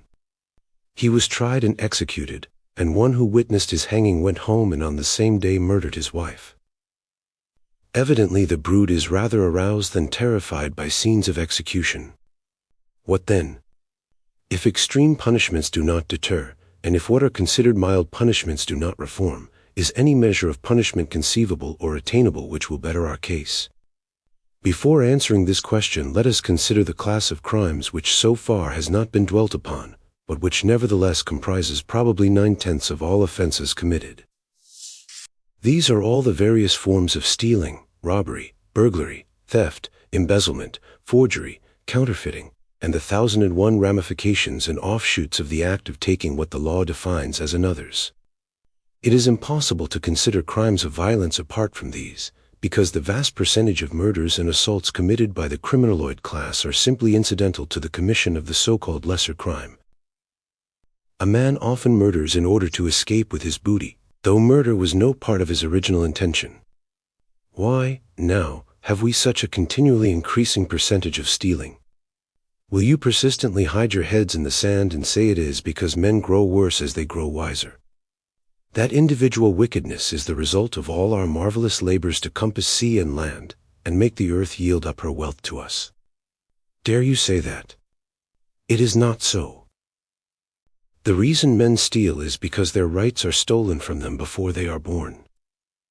A human being comes into the world, he wants to eat, he wants to breathe, he wants to sleep, he wants to use his muscles, his brain, he wants to love, to dream, to create. These wants constitute him, the whole man. He can no more help expressing these activities than water can help running downhill. If the freedom to do any of these things is denied him, then by so much he is a crippled creature, and his energy will force itself into some abnormal channel or be killed altogether. Now I do not mean that he has a natural right to do these things inscribed on any law book of nature. Nature knows nothing of rights, she knows power only, and allows has as much natural right as a man to the extent of its power. What I do mean to say is that man, in common with many other animals, has found that by associative life he conquers the rest of nature, and that this society is slowly being perfected. And that this perfection consists in realizing that the solidarity and safety of the whole arises from the freedom of the parts, that such freedom constitutes man's social right, and that any institution which interferes with this right will be destructive of the association, will breed criminals, will work its own ruin. This is the word of the sociologist, of the greatest of them, Herbert Spencer. Now do we see that all men eat well? You know we do not. Some have so much that they are sickened with the extravagance of dishes, and know not where next to turn for a new palatable sensation. They cannot even waste their wealth. Some, and they are mostly the hardest workers, eat poorly and fast, for their work allows them no time to enjoy even what they have. Some, I have seen them myself in the streets of New York this winter, and the look of their wolfish eyes was not pleasant to see. Stand in long lines waiting for midnight and a plate of soup dealt out by some great newspaper office, stretching out, whole blocks of them, as other men wait on the first night of some famous star at the theater. Some die because they cannot eat at all. Pray tell me what these last have to lose by becoming thieves. And why shall they not become thieves? And is the action of the man who takes the necessities which have been denied to him really criminal? Is he morally worse than the man who crawls in a cellar and dies of starvation? I think not. He is only a little more assertive. Cardinal Manning said, "A starving man has a natural right to his neighbor's bread." The Anarchist says, "A hungry man has a social right to bread." And there have been whole societies and races among whom that right was never questioned. And whatever were the mistakes of those societies, whereby they perished, this was not a mistake, and we shall do well to take so much wisdom from the dead and gone, the simple ethics of the stomach which with all our achievement we cannot despise, or despising, shall perish as our reward. But, you will say, and say truly, to begin by taking loaves means to end by taking everything and murdering, too, very often. And in that you draw the indictment against your own system. If there is no alternative between starving and stealing, and for thousands there is none, then there is no alternative between society's murdering its members, or the members disintegrating society. Let society consider its own mistakes, then. Let it answer itself for all these people it has robbed and killed, let it cease its own crimes first. To return to the faculties of man. All would breathe, and some do breathe. They breathe the air of the mountains, of the seas, of the lakes, even the atmosphere in the gambling dens of Monte Carlo, for a change. Some, packed thickly together in closed rooms where men must sweat and faint to save tobacco, breathe the noisome reek that rises from the spittle of their consumptive neighbors. Some, mostly babies, lie on the cellar doors along Bainbridge Street, on summer nights, and bathe their lungs in that putrid air where 1,000 lungs have breathed before, and grow up pale and decayed-looking as the rotting vegetables whose exhalations they draw in. Some, far down underground, meet the choke damp, and do not breathe at all. Do you expect healthy morals out of all these poisoned bodies? Some sleep. They have so much time that they take all manner of expensive drugs to try what sleeping it off a different way is like. Some sleep upon none too easy beds a few short hours, too few not to waken more tired than ever, and resume the endless grind of waking life. Some sleep bent over the books they are too tired to study, though the mind clamors for food after the long day's physical toil. Some sleep with hand upon the throttle of the engine, after 26 hours of duty, and crash. They have sleep enough. Some use their muscles, they use them to punch bags, and other gentlemen's stomachs when their heads are full of wine. Some use them to club other men and women, at $2.50 a day. Some exhaust them welding them into iron, or weaving them into wool, for 10 or 11 hours a day. And some become atrophied sitting at desks till they are mere specters of men and women. Some love. And there is no end to the sensualities of their love, because all normal expressions have lost their savor through excess. Some love, and see their love tried and worn and threadbare, a skeleton of love, because the practicality of life is always there to repress the purely emotional. Some are stricken in health, so robbed of power to feel, that they never love at all. And some dream, think, create, and the world is filled with the glory of their dreams. But who knows the glory of the dream that never was born, lost and dead and buried away somewhere there under the roofs where the exquisite brain was ruined by the heavy labor of life? And what of the dream that turned to madness and destroyed the thing it loved the best? These are the things that make criminals, the perverted forces of man, turned aside by the institution of property, which is the giant social mistake today.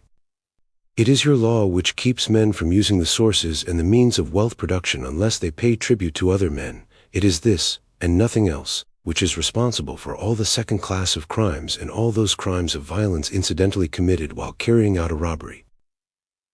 Let me quote here a most sensible and appropriate editorial which recently appeared in the Philadelphia North American, in comment upon the proposition of some foolish preacher to limit the right of reproduction to rich families. The earth was constructed, made habitable, and populated without the advice of a commission of superior persons, and until they appeared and began meddling with affairs, making laws and setting themselves up as rulers, poverty and its evil consequences were unknown to humanity.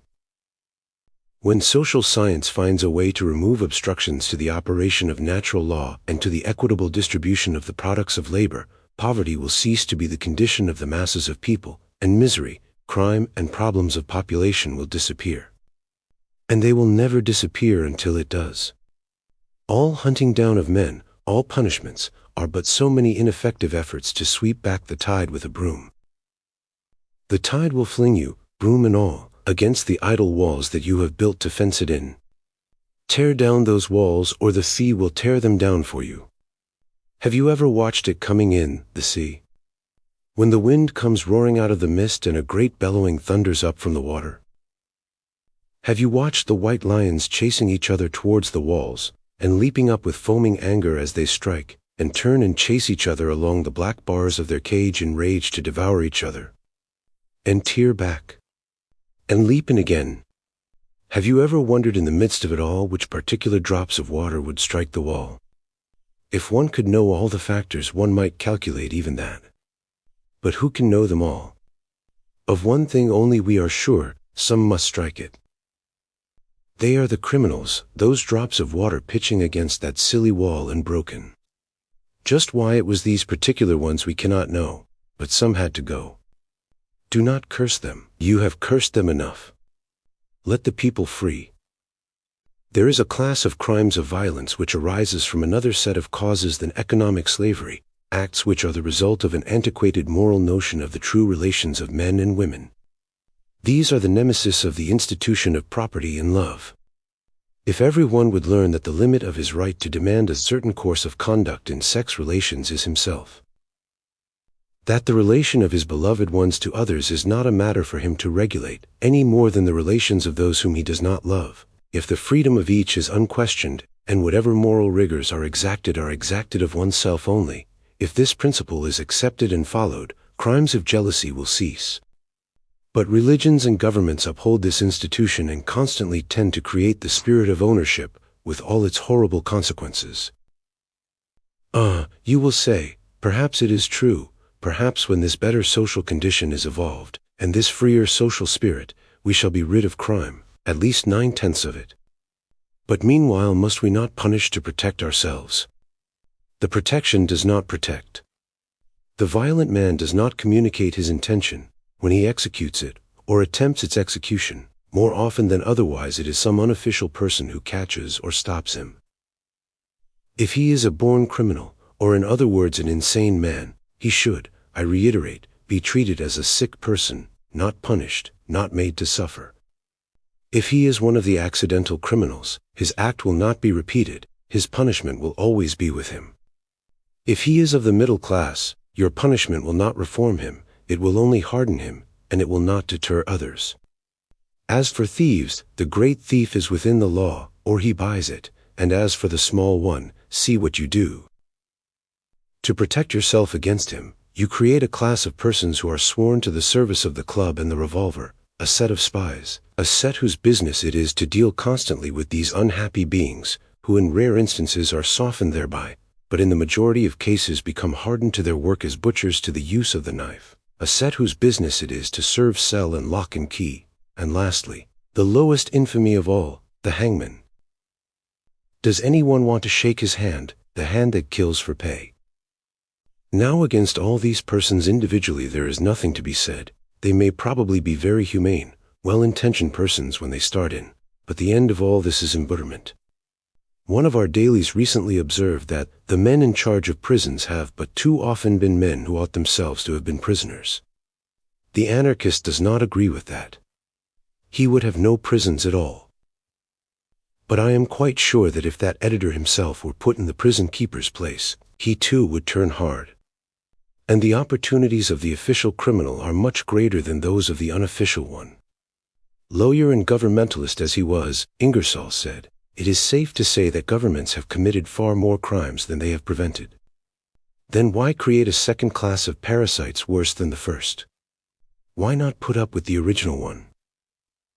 Moreover, you have another thing to consider than the simple problem of a wrong inflicted upon a guilty man. How many times has it happened that the innocent man has been convicted? I remember an instance of a man so convicted of murder in Michigan. He had served 27 years in Jackson Penitentiary, for Michigan is not a hang state, when the real murderer, dying, confessed. And the state pardoned that innocent man, because it was the quickest legal way to let him out. I hope he has been able to pardon the state. Not very long ago a man was hanged here in this city. He had killed his superintendent. Some doctors said he was insane. The government experts said he was not. They said he was faking insanity when he proclaimed himself Jesus Christ. And he was hanged. Afterwards the doctors found 2 cysts in his brain. The state of Pennsylvania had killed a sick man. And as long as punishments exist, these mistakes will occur. If you accept the principle at all, you must accept with it the blood guilt of innocent men. Not only this, but you must accept also the responsibility for all the misery which results to others whose lives are bound up with that of the convict, for even he is loved by someone, much loved perhaps. It is a foolish thing to turn adrift a house full of children, to become criminals in turn, perhaps, in order to frighten some indefinite future offender by making an example of their father or mother. Yet how many times has it not happened? And this is speaking only from the practical, selfish side of the matter. There is another, one from which I would rather appeal to you, and from which I think you would after all prefer to be appealed to. Ask yourselves, each of you, whether you are quite sure that you have feeling enough, understanding enough, and have you suffered enough, to be able to weigh and measure out another man's life or liberty, no matter what he has done. And if you have not yourself, are you able to delegate to any judge the power which you have not? The great Russian novelist, Dostoevsky, in his psychological study of this same subject, traces the sufferings of a man who had committed a shocking murder. His whole body and brain are a continual prey to torture. He gives himself up, seeking relief in confession. He goes to prison, for in barbarous Russia they have not the barbarity of capital punishment for murderers, unless political ones. But he finds no relief. He remains for a year, bitter, resentful, a prey to all miserable feelings. But at last he is touched by love, the silent, unobtrusive, all-conquering love of one who knew it all and forgave it all. And the regeneration of his soul began. The criminal slew, says Tolstoy, are you better, then, when you slay? He took another's liberty, and is it the right way, therefore, for you to take his? Violence is no answer to violence. Have goodwill to all that lives, letting unkindness die, and greed and wrath, so that your lives be made as soft airs passing by. So said Lord Buddha, the light of Asia. And another said, Ye have heard that it hath been said, an eye for an eye, and a tooth for a tooth, but I say unto you, resist not him that is evil. Yet the vengeance that the great psychologist saw was futile, the violence that the greatest living religious teacher and the greatest dead ones advised no man to wreak, that violence is done daily and hourly by every little-hearted prosecutor who prosecutes at so much a day, by every petty judge who buys his way into office with common politicians' tricks, and deals in men's lives and liberties as a trader deals in pins, by every neat-souled and cheap-souled member of the Onco-Guid whose respectable bargain-counter maxims of morality have as much effect to stem the great floods and storms that shake the human will as the waving of a lady's kid glove against the tempest. Those who have not suffered cannot understand how to punish. Those who have understanding will not. I said at the beginning and I say again, I believe that in every one of us all things are germinal, in judge and prosecutor and prison keeper too, and even in those small moral souls who cut out one undeviating pattern for all men to fit, even in them there are the germs of passion and crime and sympathy and forgiveness. And some day things will stir in them and accuse them and awaken them.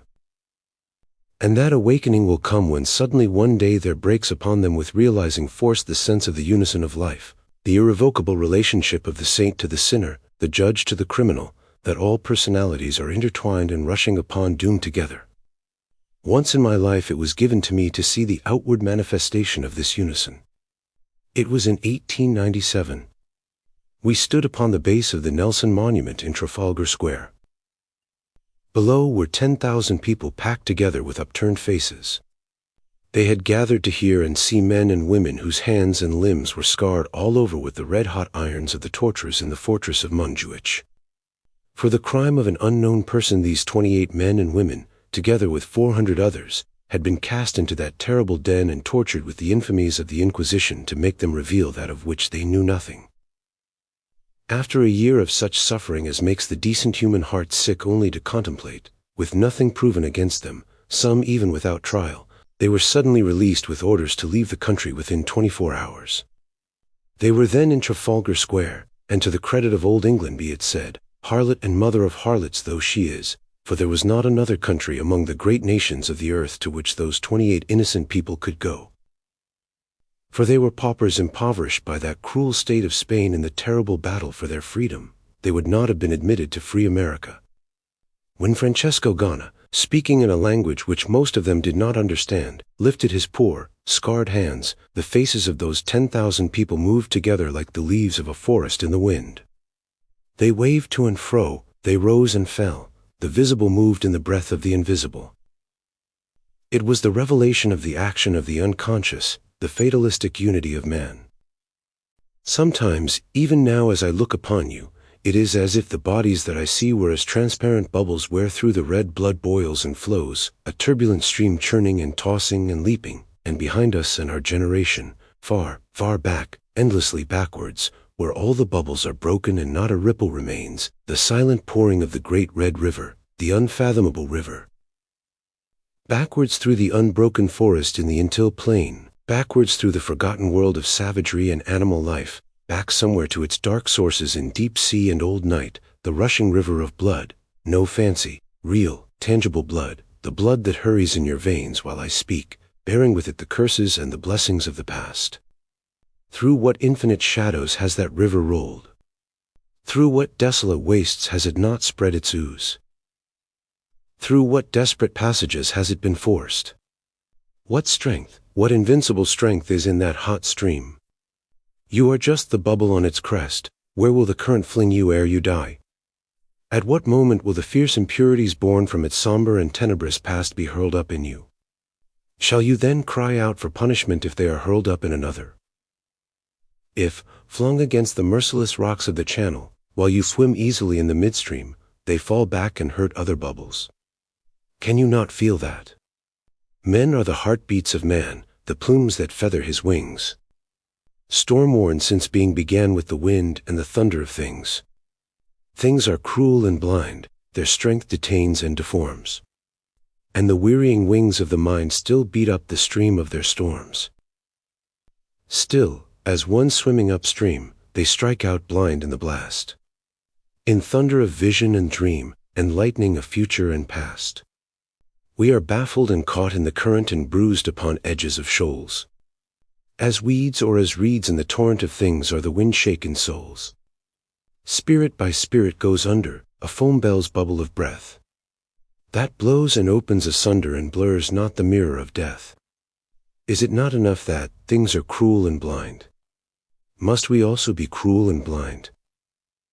When the whole thing amounts to so little at the most, shall we embitter it more, and crush and stifle what must so soon be crushed and stifled anyhow? Can we not, knowing what remnants of things dead and drowned are floating through us, haunting our brains with specters of old deeds and scenes of violence, can we not learn to pardon our brother to whom the specters are more real, upon whom greater stress was laid? Can we not, recalling all the evil things that we have done, or left undone only because some scarcely perceptible weight struck down the balance, or because some kindly word came to us in the midst of our bitterness and showed that not all was hateful in the world, can we not understand him for whom the balance was not struck down, the kind word unspoken?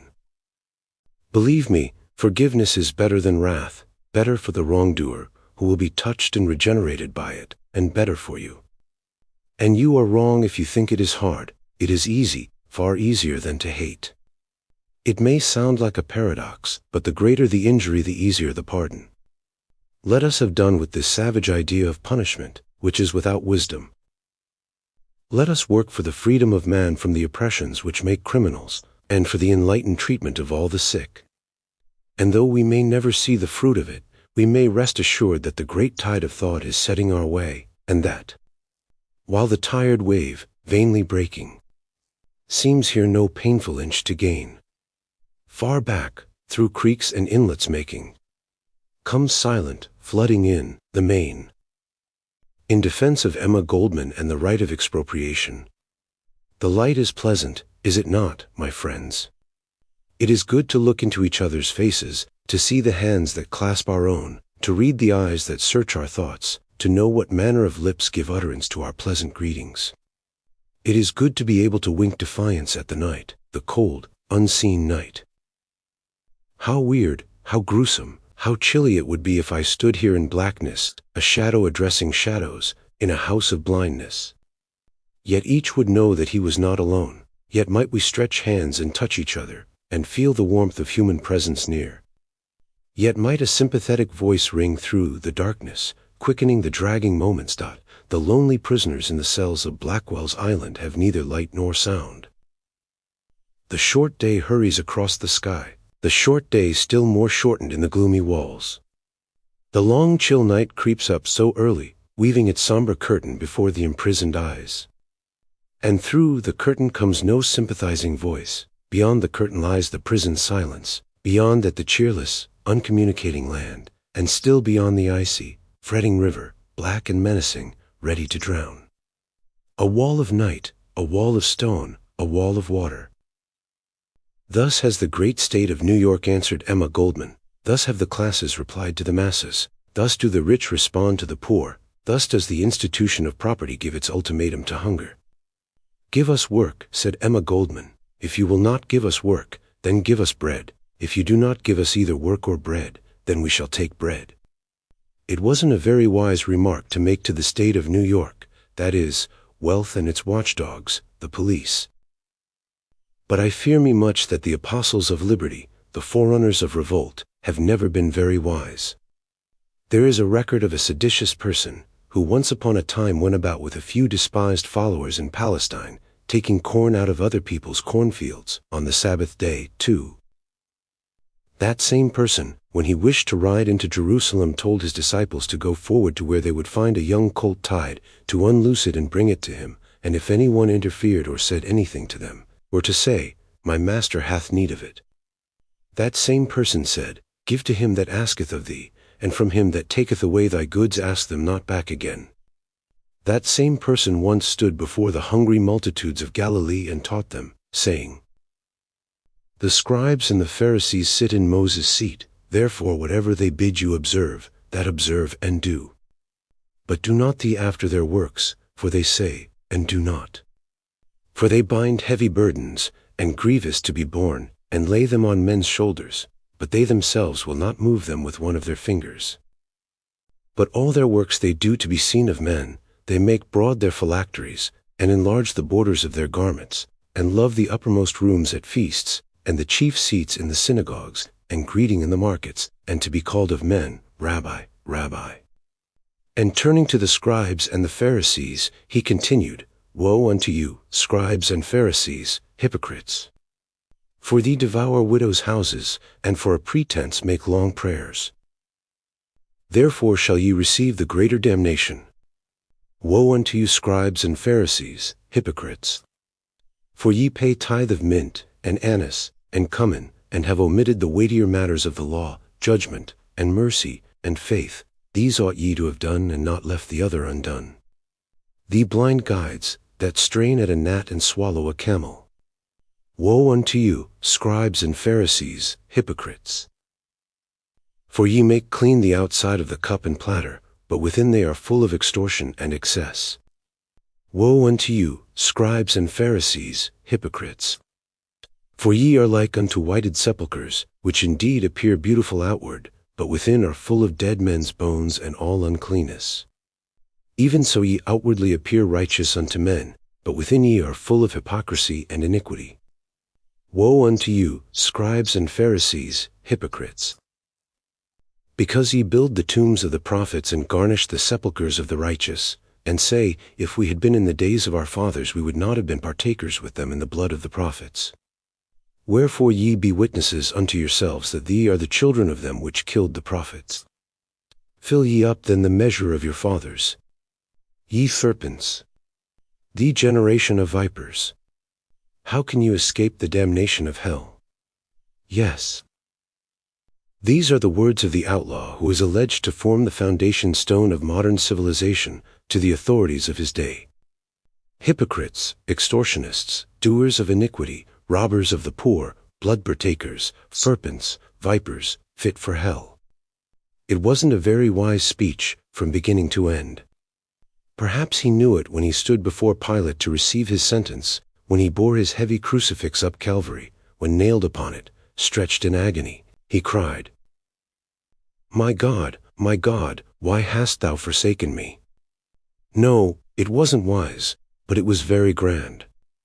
This grand, foolish person, this beggar tramp, this thief who justified the action of hunger, this man who set the right of property beneath his foot, this individual who defied the state, do you know why he was so feared and hated and punished? Because, as it is said in the record, the common people heard him gladly. And the accusation before Pontius Pilate was, we found this fellow perverting the whole nation. He stirreth up the people, teaching throughout all Judea. The dreaded, common people. When Cardinal Manning wrote, necessity knows no law, and a starving man has a natural right to a share of his neighbor's bread, who thought of arresting Cardinal Manning? His was a carefully written article in the Fortnightly Review. Who read it? Not the people who needed bread. Without food in their stomachs, they had not 50 cents to spend for a magazine. It was not the voice of the people themselves asserting their rights. No one for one instant imagined that Cardinal Manning would put himself at the head of 10,000 hungry men to loot the bakeries of London. It was a piece of ethical hair-splitting to be discussed in after-dinner speeches by the wine-mouthed gentlemen who think themselves most competent to consider such subjects when their dress coats are spoiled by the vomit of gluttony and drunkenness. But when Emma Goldman stood in Union Square and said, "If they do not give you work or bread, take bread," the common people heard her gladly. And as of old the wandering carpenter of Nazareth addressed his own class, teaching throughout all Judea, stirring up the people against the authorities, so the dressmaker of New York addressing the unemployed working people of New York was the menace of the depths of society, crying in its own tongue. The authorities heard and were afraid. Therefore the triple wall. It is the old story.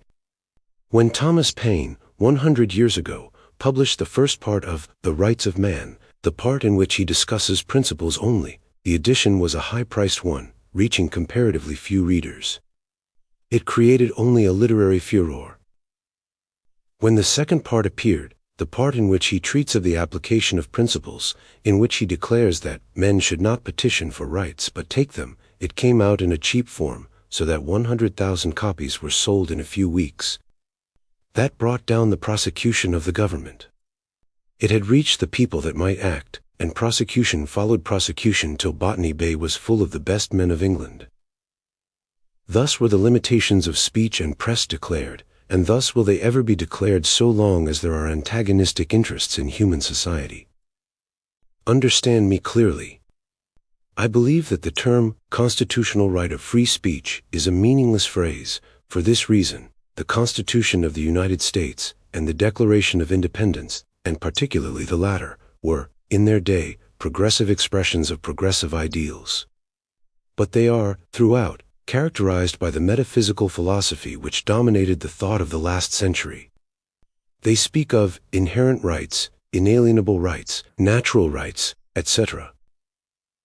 They declare that men are equal because of a supposed metaphysical something or other, called equality, existing in some mysterious way apart from material conditions, just as the philosophers of the 18th century accounted for water being wet by alleging a metaphysical wetness, existing somehow apart from matter. I do not say this to disparage those grand men who dared to put themselves against the authorities of the monarchy, and to conceive a better ideal of society, one which they certainly thought would secure equal rights to men. Because I realize fully that no one can live very far in advance of the time spirit, and I am positive in my own mind that, unless some cataclysm destroys the human race before the end of the 20th century, the experience of the next 100 years will explode many of our own theories. But the experience of this age has proven that metaphysical quantities do not exist apart from materials, and hence humanity cannot be made equal by declarations on paper. Unless the material conditions for equality exist, it is worse than mockery to pronounce men equal. And unless there is equality, and by equality I mean equal chances for everyone to make the most of himself, unless, I say, these equal chances exist, freedom either of thought, speech, or action is equally a mockery. I once read that 1,000,000 angels could dance at the same time on the point of a needle. Possibly 1,000,000 angels might be able to get a decent night's lodging by virtue of their constitutional rights. One single tramp couldn't. And whenever the tongues of the non-possessing class threaten the possessors, whenever the disinherited menace the privileged, that moment you will find that the Constitution isn't made for you. Therefore I think anarchists make a mistake when they contend for their constitutional rights. As a prominent lawyer, Mr. Thomas Earl White, of Philadelphia, himself an anarchist, said to me not long since, "What are you going to do about it? Go into the courts and fight for your legal rights. Anarchists haven't got any." Well, says the governmentalist, you can't consistently claim any. You don't believe in constitutions and laws. Exactly so, and if anyone will right my constitutional wrongs, I will willingly make him a present of my constitutional rights. At the same time I am perfectly sure no one will ever make this exchange, nor will any help ever come to the wrong class from the outside. Salvation on the vicarious plan isn't worth despising. Redress of wrongs will not come by petitioning the powers that be. He has rights who dare maintain them. The Lord helps them who help themselves. And when one is able to help himself, I don't think he is apt to trouble the Lord much for his assistance. As long as the working people fold hands and pray the gods in Washington to give them work, so long they will not get it. So long as they tramp the streets, whose stones they lay, whose filth they clean, whose sewers they dig, yet upon which they must not stand too long lest the policeman bid them move on, so long as they go from factory to factory, begging for the opportunity to be a slave, receiving the insults of bosses and foremen, getting the old shake of the head, in these factories which they build, whose machines they rot. So long as they consent to herd like cattle, in the cities, driven year after year, more and more, off the mortgaged land, the land they cleared, fertilized, cultivated, rendered of value, so long as they stand shivering, gazing through plate glass windows at overcoats, which they made but cannot buy, starving in the midst of food they produced but cannot have. So long as they continue to do these things vaguely relying upon some power outside themselves, be it God, or priest, or politician, or employer, or charitable society, to remedy matters, so long deliverance will be delayed. When they conceive the possibility of a complete international federation of labor, whose constituent groups shall take possession of land, mines, factories, all the instruments of production, issue their own certificates of exchange, and, in short, conduct their own industry without regulatory interference from lawmakers or employers, then we may hope for the only help which counts for aught, self-help. The only condition which can guarantee free speech, and no paper guarantee needed.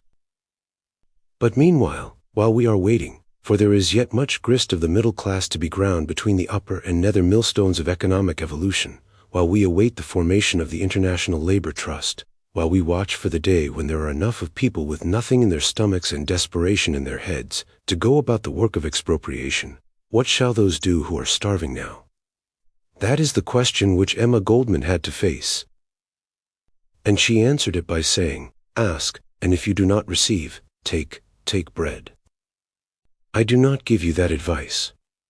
Not because I do not think the bread belongs to you, not because I do not think you would be morally right in taking it, not that I am not more shocked and horrified and embittered by the report of one human being starving in the heart of plenty than by all the Pittsburghs, and Chicagos, and Homesteads, and Tennessees, and Coeur d'Alenes, and Buffaloes, and Barcelonas, and Parises. Not that I do not think one little bit of sensitive human flesh is worth all the property rights in New York City, not that I do not think the world will ever be saved by the sheep's virtue of going patiently to the shambles, not that I do not believe the expropriation of the possessing classes is inevitable, and that expropriation will begin by just such acts as Emma Goldman advised, viz. the taking possession of wealth already produced. Not that I think you owe any consideration to the conspirators of Wall Street, or those who profit by their operations, as such, nor ever will till they are reduced to the level of human beings having equal chances with you to earn their share of social wealth, and no more. I have said that I do not give you the advice given by Emma Goldman, not that I would have you forget the consideration the expropriators have shown to you. That they have advised lead for strikers, stricken for tramps, bread and water is good enough for working people. Not that I cannot hear yet in my ears the words of one who said to me of the Studebaker wagon work strikers, if I had my way I'd mow them down with Gatling guns. Not that I would have you forget the electric wire of Fort Frick, nor the Pinkertons, nor the militia, nor the prosecutions for murder and treason. Not that I would have you forget 4th of May, when your constitutional right of free speech was vindicated, nor your 11th of November when it was assassinated. Not that I would have you forget the single dinner at Delmonico's which Ward McAllister tells us cost $10,000. Would I have you forget that the wine in the glasses was your children's blood? It must be a rare drink, children's blood. I have read of the wonderful sparkle on costly champagne. I have never seen it. If I did, I think it would look to me like mother's tears over the little, white, wasted forms of dead babies, dead because there was no milk in their breasts. Yes, I want you to remember that these rich are blood drinkers, tears of human flesh, nors of human bones. Yes, if I had the power I would burn your wrongs upon your hearts in characters that should glow like coals in the night. I have not a tongue of fire as Emma Goldman has. I cannot stir the people. I must speak in my own cold, calculated way. Perhaps that is the reason I am allowed to speak at all. But if I had the power, my will is good enough. You know how Shakespeare's Mark Antony addressed the populace at Rome. I am no orator, as Brutus is, but as you know me well, a plain blunt man. That love my friend, and that they know full well. That gave me public leave to speak of him. For I have neither wit, nor words, nor worth, action, nor utterance, nor the power of speech, to stir men's blood. I only speak right on. I tell you that which you yourselves do know. Show you sweet Caesar's wounds, poor dumb mouths, and bid them speak for me.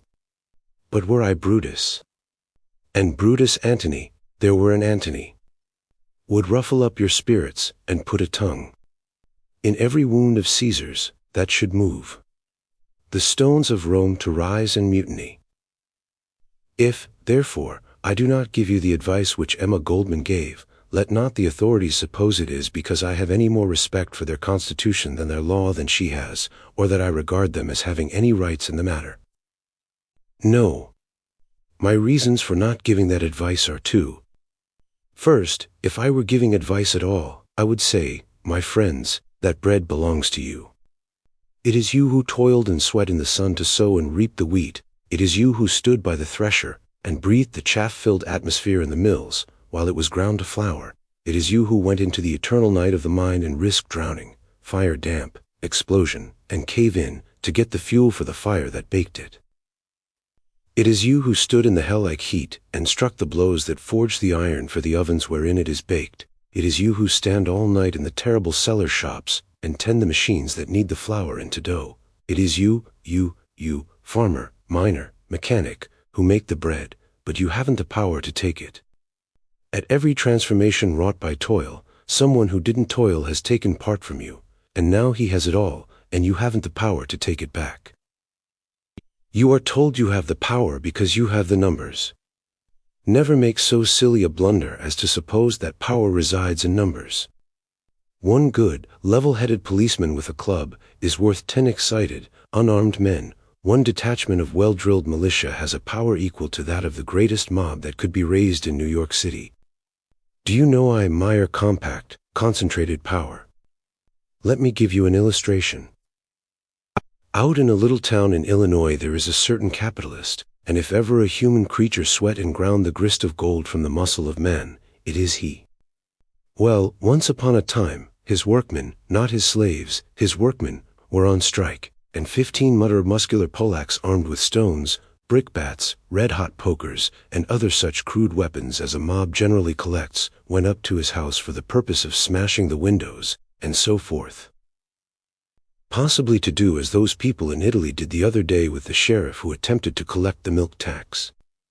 He alone, one man, met them on the steps of his porch, and for 2 mortal hours, by threats, promises, cajoleries held those 15 loopholes at bay. And finally they went away, without smashing a pane of glass or harming a hair of his head. Now that was power, and you can't help but admire it, no matter if it was your enemy who displayed it. And you must admit that so long as numbers can be overcome by such relative quantity, power does not reside in numbers. Therefore, if I were giving advice, I would not say, take bread, but take counsel with yourselves how to get the power to take bread. There is no doubt but that power is latently in you. There is no doubt it can be developed. There is no doubt the authorities know this, and fear it, and are ready to exert as much force as is necessary to repress any signs of its development. And this is the explanation of Emma Goldman's imprisonment. The authorities do not fear you as you are, they only fear what you may become. The dangerous thing was the voice crying in the wilderness, foretelling the power which was to come after it. You should have seen how they feared it in Philadelphia. They got out a whole platoon of police and detectives, and executed a military maneuver to catch the woman who had been running around under their noses for 3 days.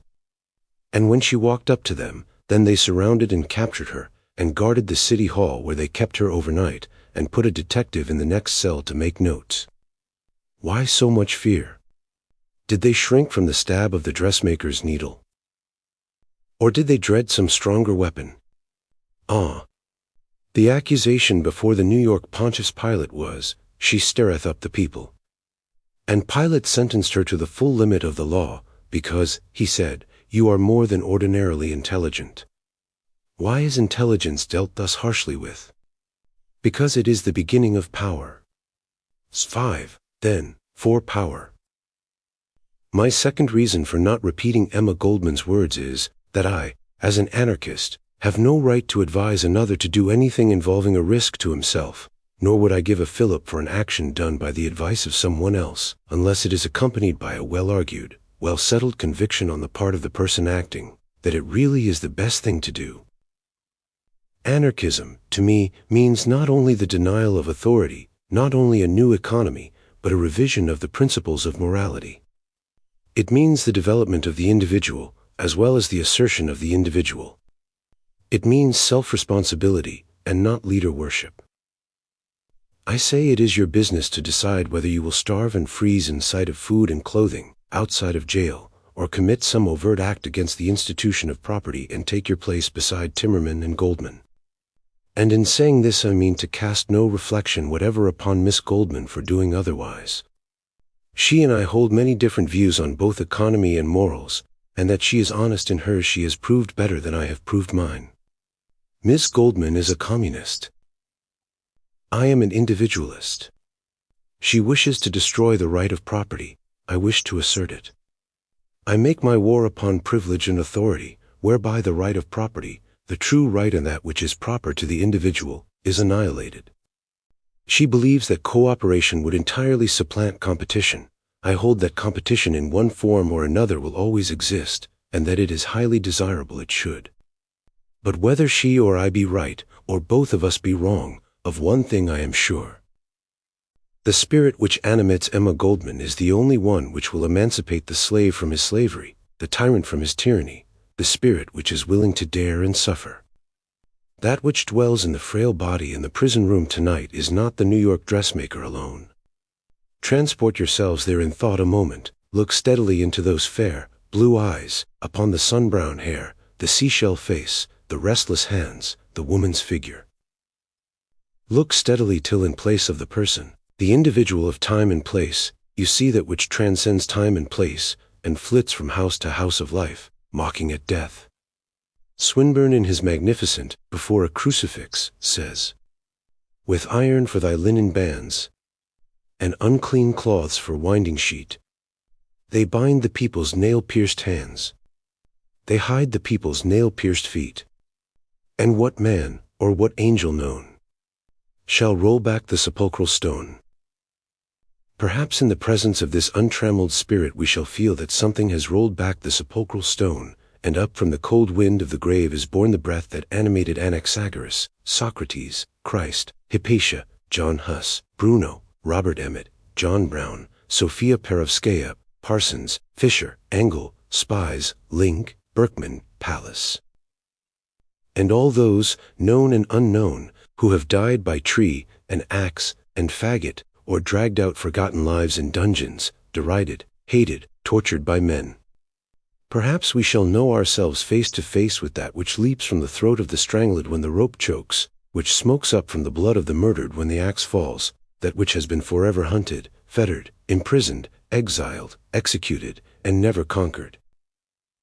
Lo, from its many incarnations it comes forth again, the immortal race Christ of the ages.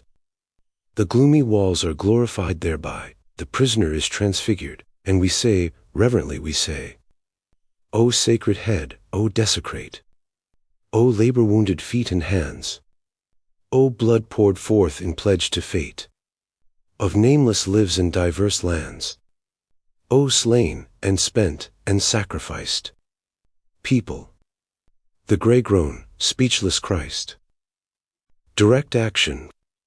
From the standpoint of one who thinks himself capable of discerning an undeviating route for human progress to pursue, if it is to be progress at all, who, having such a route on his mind's map, has endeavored to point it out to others, to make them see it as he sees it, who in so doing has chosen what appeared to him clear and simple expressions to convey his thoughts to others.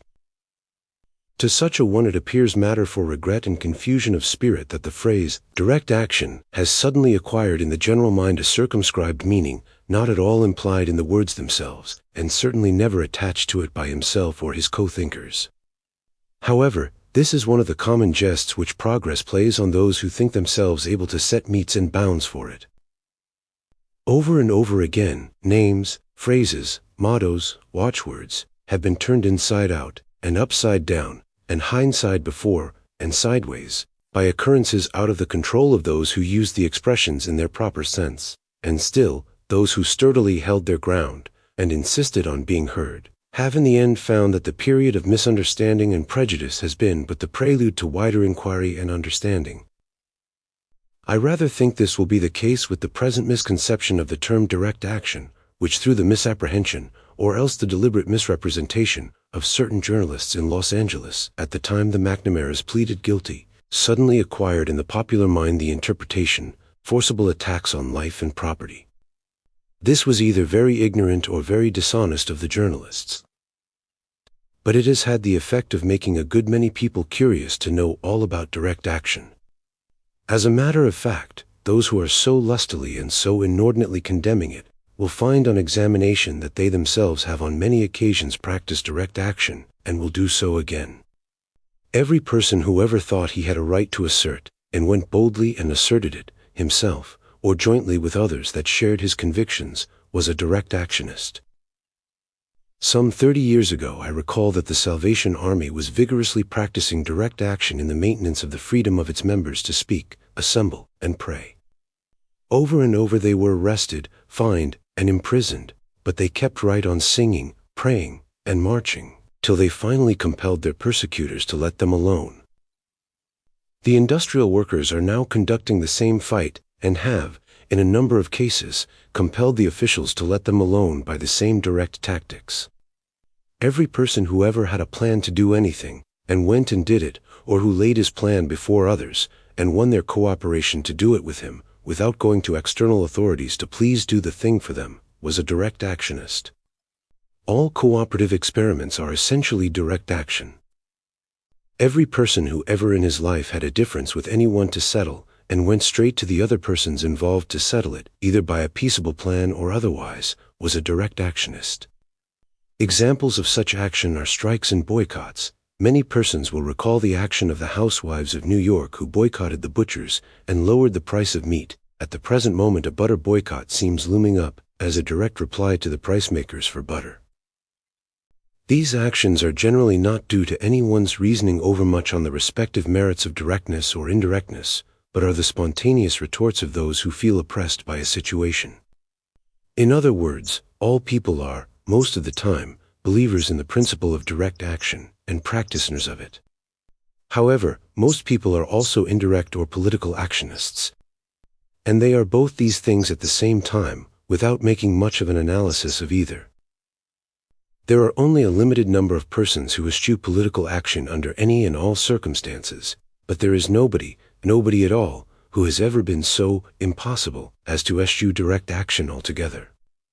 The majority of thinking people are really opportunists, leaning, some, perhaps, more to directness, some more to indirectness, as a general thing, but ready to use either means when opportunity calls for it.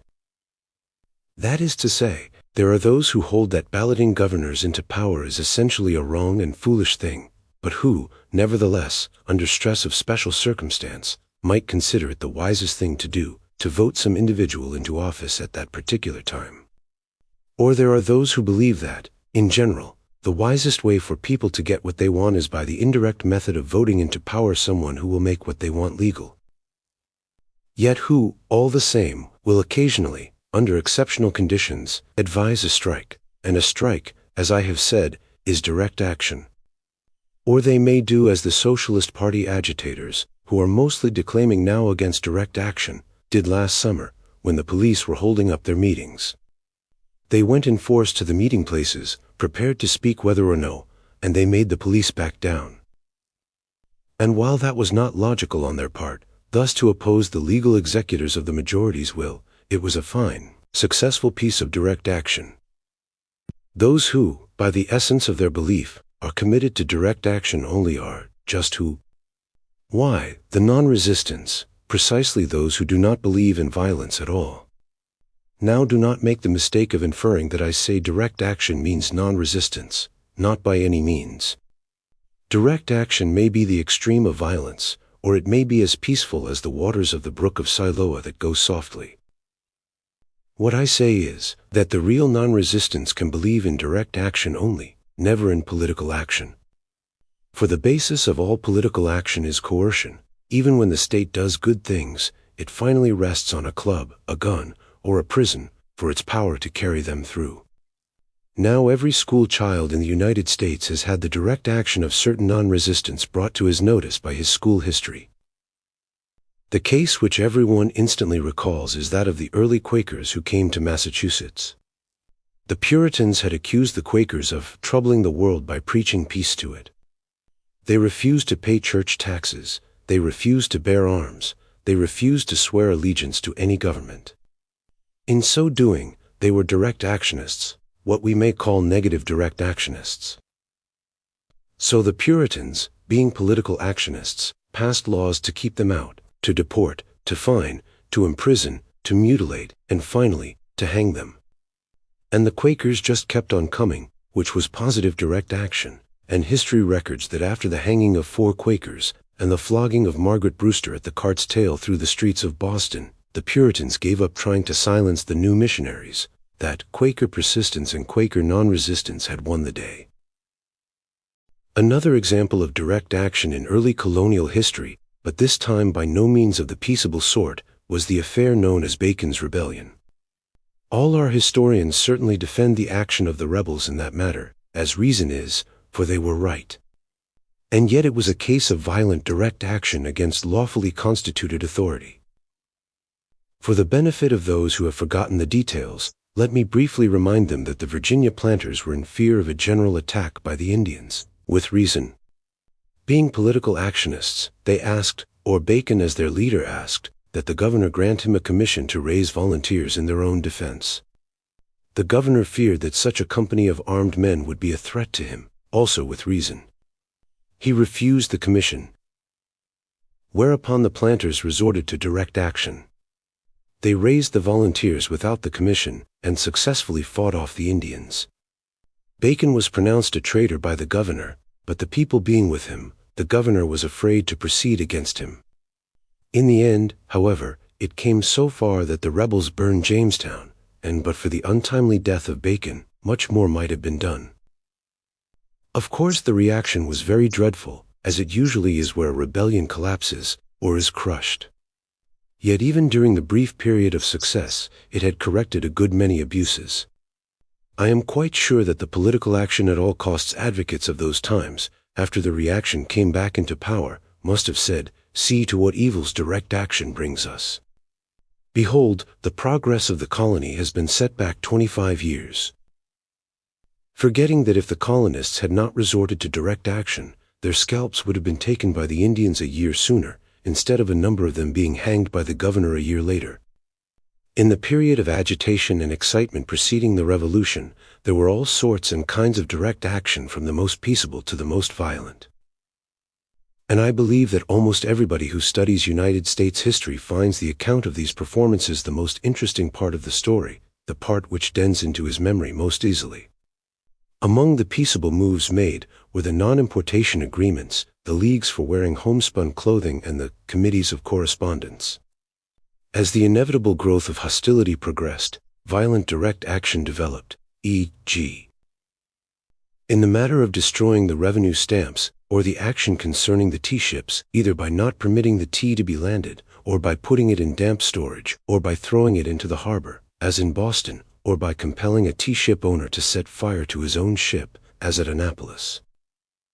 These are all actions which our communist textbooks record, certainly not in a condemnatory way, not even in an apologetic one, though they are all cases of direct action against legally constituted authority and property rights. If I draw attention to them, and others of like nature, it is to prove to unreflecting repeaters of words that direct action has always been used, and has the historical sanction of the very people now reprobating it. George Washington is said to have been the leader of the Virginia Planters Non-Importation League. He would now be enjoined, probably, by a court, from forming any such league, and if he persisted, he would be fined for contempt. When the great quarrel between the North and the South was waxing hot and hotter, it was again direct action which preceded and precipitated political action. And I may remark here that political action is never taken, nor even contemplated, until slumbering minds have first been aroused by direct acts of protest against existing conditions. The history of the anti-slavery movement and the Civil War is one of the greatest of paradoxes, although history is a chain of paradoxes. Politically speaking, it was the slaveholding states that stood for greater political freedom, for the autonomy of the single state against the interference of the United States. Politically speaking, it was the non-slaveholding states that stood for a strong centralized government, which, secessionists said, and said truly, was bound progressively to develop into more and more tyrannical forms. Which happened. From the close of the Civil War on, there has been continuous encroachment of the federal power upon what was formerly the concern of the states individually. The wage slaves, in their struggles of today, are continually thrown into conflict with that centralized power, against which the slaveholder protested, with liberty on his lips but tyranny in his heart. Ethically speaking, it was the non-slaveholding states that, in a general way, stood for greater human liberty, while the secessionists stood for race slavery. In a general way only, that is, the majority of Northerners, not being accustomed to the actual presence of Negro slavery about them, thought it was probably a mistake, yet they were in no great ferment of anxiety to have it abolished. The abolitionists only, and they were relatively few, were the genuine ethicals, to whom slavery itself, not secession or union, was the main question. In fact, so paramount was it with them, that a considerable number of them were themselves for the dissolution of the Union, advocating that the North take the initiative in the matter of dissolving, in order that the Northern people might shake off the blame of holding Negroes in chains. Of course, there were all sorts of people with all sorts of temperaments among those who advocated the abolition of slavery. There were Quakers like Whittier. Indeed, it was the peace-at-all-costs Quakers who had advocated abolition even in early colonial days. There were moderate political actionists, who were for buying off the slaves, as the cheapest way, and there were extremely violent people, who believed and did all sorts of violent things. As to what the politicians did, it is one long record of how not to do it, a record of 30 years of compromising, and dickering, and trying to keep what was as it was, and to hand sops to both sides when new conditions demanded that something be done, or be pretended to be done. But the stars in their courses fought against Sechera. The system was breaking down from within, and the direct actionists from without, as well, were widening the cracks remorselessly. Among the various expressions of direct rebellion was the organization of the Underground Railroad. Most of the people who belonged to it believed in both sorts of action, but however much they theoretically subscribed to the right of the majority to enact and enforce laws, they didn't believe in it on that point. My grandfather was a member of the underground, many a fugitive slave he helped on his way to Canada. He was a very patient, law-abiding man, in most respects, though I have often thought he probably respected it because he didn't have much to do with it. Always leading a pioneer life, law was generally far from him, and direct action imperative. Be that as it may, and law-respecting as he was, he had no respect whatever for slave laws, no matter if made by 10 times of a majority, and he conscientiously broke every one that came in his way to be broken. There were times when in the operation of the underground, violence was required, and was used. I recollect one old friend relating to me how she and her mother kept watch all night at the door, while a slave for whom a posse was searching hid in the cellar, and though they were of Quaker descent and sympathies, there was a shotgun on the table.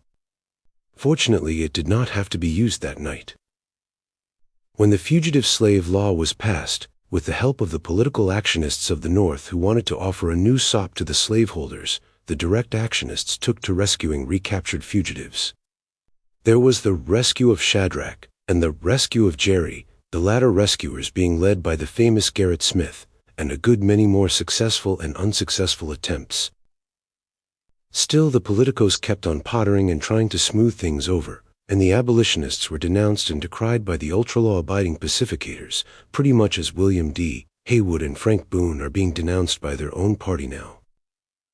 The other day I read a communication in the Chicago Daily Socialist from the secretary of the Louisville local Socialist Party to the national secretary, requesting that some safe and sane speaker be substituted for Boone, who had been announced to speak there. In explaining why, Mr. Dobbs, secretary, makes this quotation from Bond's lecture. Had the McNamaras been successful in defending the interests of the working class, they would have been right, just as John Brown would have been right, had he been successful in freeing the slaves. Ignorance was the only crime of John Brown, and ignorance was the only crime of the McNamaras. Upon this Mr. Dobbs comments as follows: we dispute emphatically the statements here made. The attempt to draw a parallel between the open, if mistaken, revolt of John Brown on the one hand, and the secret and murderous methods of the McNamaras on the other, is not only indicative of shallow reasoning, but highly mischievous in the logical conclusions which may be drawn from such statements. Evidently Mr. Dobbs is very ignorant of the life and work of John Brown. John Brown was a man of violence. He would have scorned anybody's attempt to make him out anything else. And when once a person is a believer in violence, it is with him only a question of the most effective way of applying it, which can be determined only by a knowledge of conditions and means at his disposal. John Brown did not shrink at all from conspiratical methods. Those who have read the autobiography of Frederick Douglass and the reminiscences of Lucy Coleman will recall that one of the plans laid by John Brown was to organize a chain of armed camps in the mountains of West Virginia, North Carolina, and Tennessee, send secret emissaries among the slaves inciting them to flee to these camps, and there concert such measures as times and conditions made possible for further arousing revolt among the Negroes. That this plan failed was due to the weakness of the desire for liberty among the slaves themselves, more than anything else. Later on, when the politicians in their infinite duviousness contrived a fresh proposition of how not to do it, known as the Kansas-Nebraska Act, which left the question of slavery to be determined by the settlers, the direct actionists on both sides sent bogus settlers into the territory, who proceeded to fight it out. The pro-slavery men, who got in first, made a constitution recognizing slavery, and a law punishing with death anyone who aided a slave to escape. But the free soilers, who were a little longer in arriving, since they came from more distant states, made a second constitution, and refused to recognize the other party's laws at all. And John Brown was there, mixing in all the violence, conspiratical or open. He was a horse thief and a murderer, in the eyes of decent, peaceable, political actionists. And there is no doubt that he stole horses, sending no notice in advance of his intention to steal them, and that he killed pro-slavery men. He struck and got away a good many times before his final attempt on Harper's Ferry. If he did not use dynamite, it was because dynamite had not yet appeared as a practical weapon. He made a great many more intentional attacks on life than the two brothers Secretary Dobbs condemns for their murderous methods. And yet, history has not failed to understand John Brown. Mankind knows that though he was a violent man, with human blood upon his hands, who was guilty of high treason and hanged for it, yet his soul was a great, strong, unselfish soul, unable to bear the frightful crime which kept 4 million people like dumb beasts, and thought that making war against it was a sacred, a God-called duty, for John Brown was a very religious man, a Presbyterian. It is by and because of the direct acts of the forerunners of social change, whether they be of peaceful or warlike nature, that the human conscience, the conscience of the mass, becomes aroused to the need for change. It would be very stupid to say that no good results are ever brought about by political action. Sometimes good things do come about that way. But never until individual rebellion, followed by mass rebellion, has forced it. Direct action is always the clamor, the initiator, through which the great sum of indifferentists become aware that oppression is getting intolerable. We have now an oppression in the land, and not only in this land, but throughout all those parts of the world which enjoy the very mixed blessings of civilization. And just as in the question of chattel slavery, so this form of slavery has been begetting both direct action and political action. A certain percent of our population, probably a much smaller percent than politicians are in the habit of assigning at mass meetings, is producing the material wealth upon which all the rest of us live, just as it was the 4 million chattel blacks who supported all the crowd of parasites above them. These are the land workers and the industrial workers. Through the unprophesied and unprofeasible operation of institutions which no individual of us created, but found in existence when he came here, these workers, the most absolutely necessary part of the whole social structure, without whose services none can either eat, or clothe, or shelter himself, are just the ones who get the least to eat, to wear, and to be housed withal.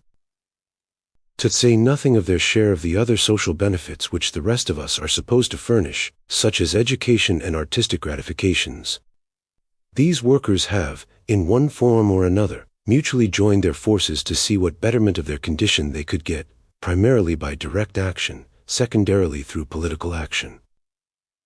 We have had the Grange, the Farmers' Alliance, cooperative associations, colonization experiments, Knights of Labor, trade unions, and industrial workers of the world. All of them have been organized for the purpose of wringing from the masters in the economic field a little better price, a little better conditions, a little shorter hours, or on the other hand, to resist a reduction in price, worse conditions, or longer hours. None of them has attempted a final solution of the social war. None of them, except the industrial workers, has recognized that there is a social war, inevitable so long as present legal social conditions endure. They accepted property institutions as they found them. They were made up of average men, with average desires, and they undertook to do what appeared to them possible and very reasonable things. They were not committed to any particular political policy when they were organized, but were associated for direct action of their own initiation, either positive or defensive. Undoubtedly there were, and are, among all these organizations, members who looked beyond immediate demands, who did see that the continuous development of forces now in operation was bound to bring about conditions to which it is impossible that life continue to submit, and against which, therefore, it will protest, and violently protest, that it will have no choice but to do so, that it must do so, or tamely die, and since it is not the nature of life to surrender without struggle, it will not tamely die.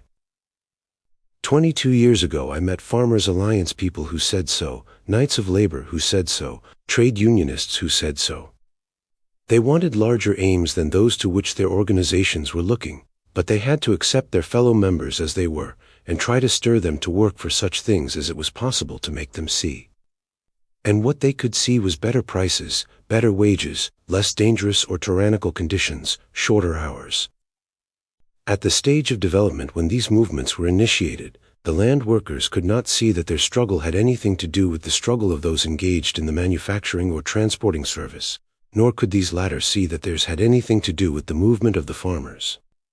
For that matter, very few of them see it yet. They have yet to learn that there is one common struggle against those who have appropriated the earth, the money, and the machines. Unfortunately, the great organization of the farmers frittered itself away in a stupid chase after political power. It was quite successful in getting the power in certain states, but the courts pronounced its laws unconstitutional, and there was the burial hole of all its political conquests. Its original program was to build its own elevators and store the products therein, holding these from the market till they could escape the speculator. Also, to organize labor exchanges, issuing credit notes upon products deposited for exchange. Had it adhered to this program of direct mutual aid, it would, to some extent, for a time at least, have afforded an illustration of how mankind may free itself from the parasitism of the bankers and the middlemen. Of course, it would have been overthrown in the end, unless it had so revolutionized men's minds by the example as to force the overthrow of the legal monopoly of land and money. But at least it would have served a great educational purpose. As it was, it went after the red herring, and disintegrated merely from its futility. The Knights of Labor subsided into comparative insignificance, not because of failure to use direct action, nor because of its tampering with politics, which was small, but chiefly because it was a heterogeneous mass of workers who could not associate their efforts effectively.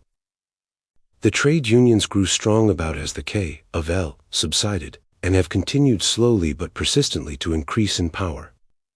It is true the increase has fluctuated, that there have been setbacks, that great single organizations have been formed and again dispersed. But on the whole, trade unions have been a growing power.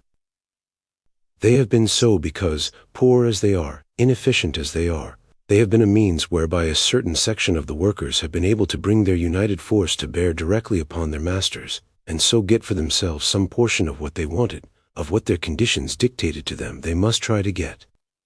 The strike is their natural weapon, that which they themselves forged. It is the direct blow of the strike which 9 times out of 10 the boss is afraid of. Of course there are occasions when he is glad of one, but that's unusual. And the reason he dreads a strike is not so much because he thinks he cannot win out against it, but simply and solely because he does not want an interruption of his business. The ordinary boss isn't in much dread of a class-conscious vote. There are plenty of shops where you can talk socialism or any other political program all day long. But if you begin to talk unionism, you may forthwith expect to be discharged, or at best warned to shut up. Why? Not because the boss is so wise as to know that political action is a swamp in which the working man gets mired, or because he understands that political socialism is fast becoming a middle-class movement. Not at all. He thinks socialism is a very bad thing, but it's a good way off. But he knows that if his shop is unionized, he will have trouble right away. His hands will be rebellious, he will be put to expense to improve his factory conditions, he will have to keep workmen that he doesn't like, and in case of strike he may expect injury to his machinery or his buildings. It is often said, and parrot-like repeated, that the bosses are class-conscious, that they stick together for their class interest, and are willing to undergo any sort of personal loss rather than be false to those interests. It isn't so at all. The majority of business people are just like the majority of workingmen. They care a whole lot more about their individual loss or gain than about the gain or loss of their class. And it is his individual loss the boss sees when threatened by a union. Now everybody knows that a strike of any size means violence. No matter what anyone's ethical preference for peace may be, he knows it will not be peaceful. If it's a telegraph strike, it means cutting wires and poles, and getting fake scabs in to spoil the instruments. If it is a steel rolling mill strike, it means beating up the scabs, breaking the windows, setting the gauges wrong, and ruining the expensive rollers together with tons and tons of material. If it's a miners' strike, it means destroying tracks and bridges, and blowing up mills. If it is a garment workers' strike, it means having an unaccountable fire, getting a volley of stones through an apparently inaccessible window, or possibly a brickbat on the manufacturer's own head.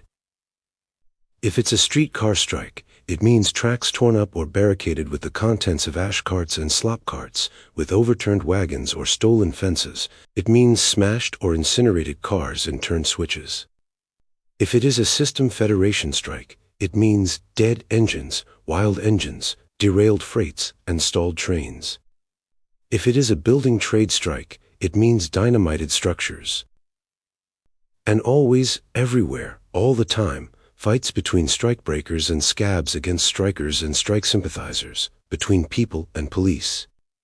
On the side of the bosses, it means searchlights, electric wires, stockades, bullpens, detectives and provocative agents, violent kidnapping and deportation, and every device they can conceive for direct protection, besides the ultimate invocation of police, militia, state constabulary, and federal troops. Everybody knows this. Everybody smiles when union officials protest their organizations to be peaceable and law-abiding, because everybody knows they are lying. They know that violence is used, both secretly and openly, and they know it is used because the strikers cannot do any other way, without giving up the fight at once. Nor do they mistake those who thus resort to violence under stress for destructive miscreants who do what they do out of innate cussedness. The people in general understand that they do these things through the harsh logic of a situation which they did not create, but which forces them to these attacks in order to make good in their struggle to live, or else go down the bottomless descent into poverty that lets death find them in the poorhouse hospital, the city street, or the river slime. This is the awful alternative that the workers are facing, and this is what makes the most kindly disposed human beings. Men who would go out of their way to help a wounded dog, or bring home a stray kitten and nurse it, or step aside to avoid walking on a worm, resort to violence against their fellow men. They know, for the facts have taught them, that this is the only way to win, if they can win at all. And it has always appeared to me one of the most utterly ludicrous, absolutely irrelevant things that a person can do or say, when approached for relief or assistance by a striker who is dealing with an immediate situation, to respond with, "Vote yourself into power," when the next election is 6 months, a year, or 2 years away. Unfortunately, the people who know best how violence is used in union warfare cannot come forward and say, "On such a day, at such a place, such and such a specific action was done, and as the result such and such a concession was made, or such and such a boss capitulated." To do so would imperil their liberty and their power to go on fighting. Therefore those that know best must keep silent and sneer in their sleeves, while those that know little prate. Events, not tongues, must make their position clear. And there has been a very great deal of prating these last few weeks. Speakers and writers, honestly convinced, I believe, that political action, and political action only, can win the workers' battle, have been denouncing what they are pleased to call direct action. What they really mean is conspiratical violence, as the author of Mischief Incalculable. One Oscar Amariner, as an example, recently said at a meeting in Chicago that the Haymarket bomb of '86 had set back the 8-hour movement 25 years, arguing that the movement would have succeeded then but for the bomb. It's a great mistake. No one can exactly measure in years or months the effect of a forward push or a reaction. No one can demonstrate that the 8-hour movement could have been won 25 years ago. We know that the 8-hour day was put on the statute books of Illinois in 1871 by political action and has remained a dead letter. That the direct action of the workers could have won it, then, cannot be proved, but it can be shown that many more potent factors than the Haymarket bomb worked against it. On the other hand, if the reactive influence of the bomb was really so powerful, we should naturally expect labor and union conditions to be worse in Chicago than in the cities where no such thing happened. On the contrary, bad as they are, the general conditions of labor are better in Chicago than in most other large cities, and the power of the unions is more developed there than in any other American city except San Francisco. So if we are to conclude anything for the influence of the Haymarket bomb, keep these facts in mind. Personally, I do not think its influence on the labor movement, as such, was so very great. It will be the same with the present furor about violence. Nothing fundamental has been altered. 2 men have been imprisoned for what they did. 24 years ago they were hanged for what they did not do. Some few more may yet be imprisoned. But the forces of life will continue to revolt against their economic chains. There will be no cessation in that revolt, no matter what ticket men vote or fail to vote, until the chains are broken. How will the chains be broken? Political actionists tell us it will be only by means of working-class party action at the polls, by voting themselves into possession of the sources of life and the tools. By voting that those who now command forests, mines, ranches, waterways, mills and factories, and likewise command the military power to defend them, shall hand over their dominion to the people. And meanwhile be peaceable, industrious, law-abiding, patient, and frugal, as Madero told the Mexican peons to be after he had sold them to Wall Street. Even if some of you are disfranchised, don't rise up even against that, for it might set back the party. Well, I have already stated that some good is occasionally accomplished by political action, not necessarily working-class party action either. But I am abundantly convinced that the occasional good accomplished is more than counterbalanced by the evil, just as I am convinced that though there are occasional evils resulting from direct action, they are more than counterbalanced by the good. Nearly all the laws which were originally framed with the intention of benefiting the workers have either turned into weapons in their enemies' hands or become dead letters unless the workers through their organizations have directly enforced the observance. So that in the end, it is direct action that has to be relied on anyway. As an example of getting the tarred end of a law, glance at the antitrust law, which was supposed to benefit the people in general, and the working class in particular.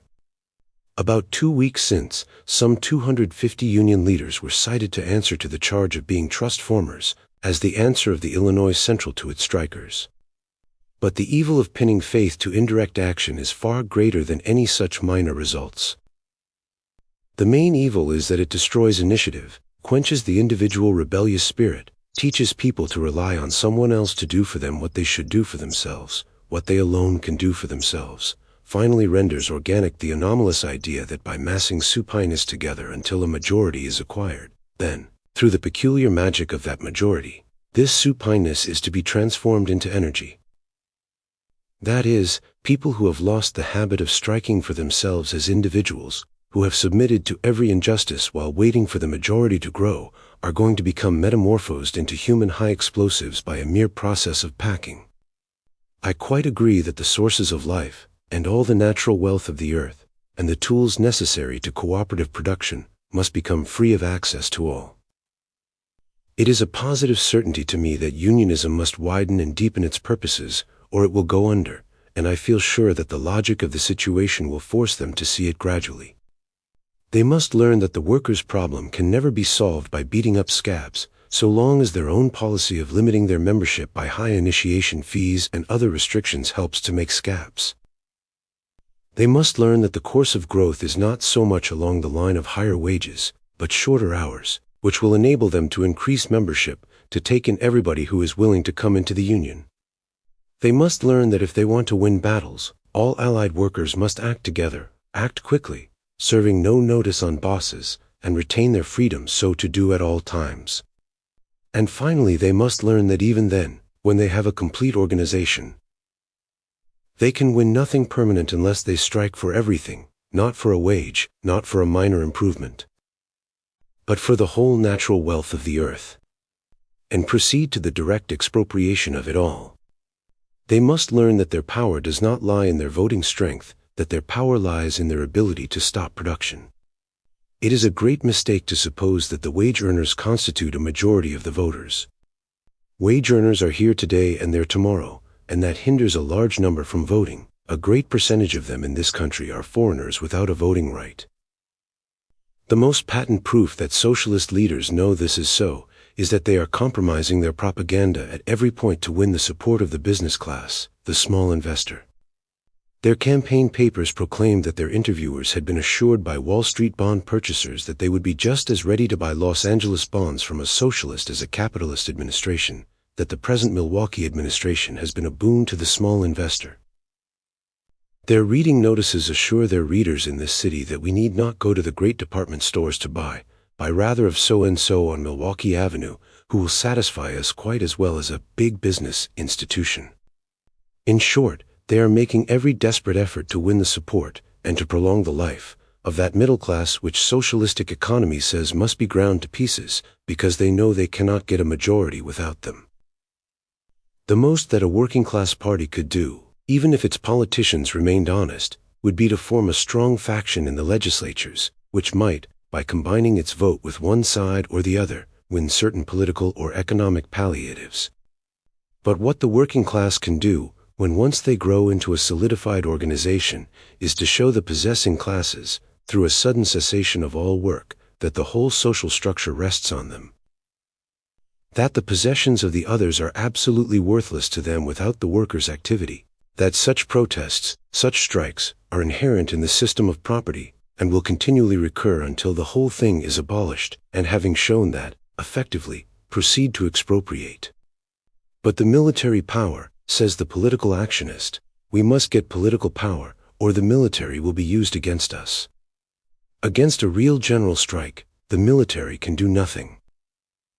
Oh, true, if you have a socialist Brian in power, he may declare the workers public officials and try to make them serve against themselves.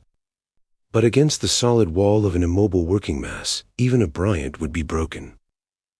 Meanwhile, until this international awakening, the war will go on as it has been going, in spite of all the hysteria which well-meaning people, who do not understand life and its necessities, may manifest, in spite of all the shivering that timid leaders have done, in spite of all the reactionary revenges that may be taken, in spite of all the capital politicians make out of the situation.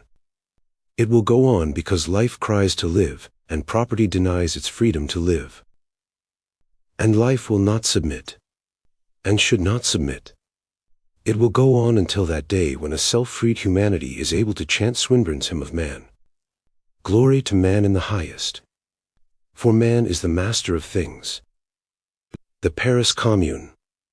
The Paris Commune, like other spectacular events in human history, has become the clinging point for many legends, alike among its enemies and among its friends.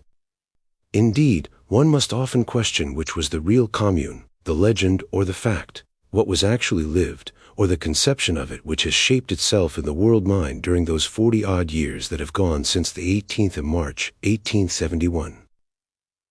It is thus with doctrines, it is thus with personalities, it is thus with events. Which is the real Christianity, the simple doctrine attributed to Christ or the practical preaching and realizing of organized Christianity? Which is the real Abraham Lincoln, the clever politician who emancipated the chattel slaves as an act of policy, or the legendary apostle of human liberty, who rises like a gigantic figure of iconoclastic right smiting old wrongs and receiving the martyr's crown therefor? Which is the real commune, the thing that was, or the thing our orators have painted it? Which will be the influencing power in the days that are to come? Our commune commemorators are wont to say, and surely they believe, that the declaration of the commune was the spontaneous assertion of independence by the Parisian masses, consciously alive to the fact that the national government of France had treated them most outrageously in the matter of defense against the Prussian army.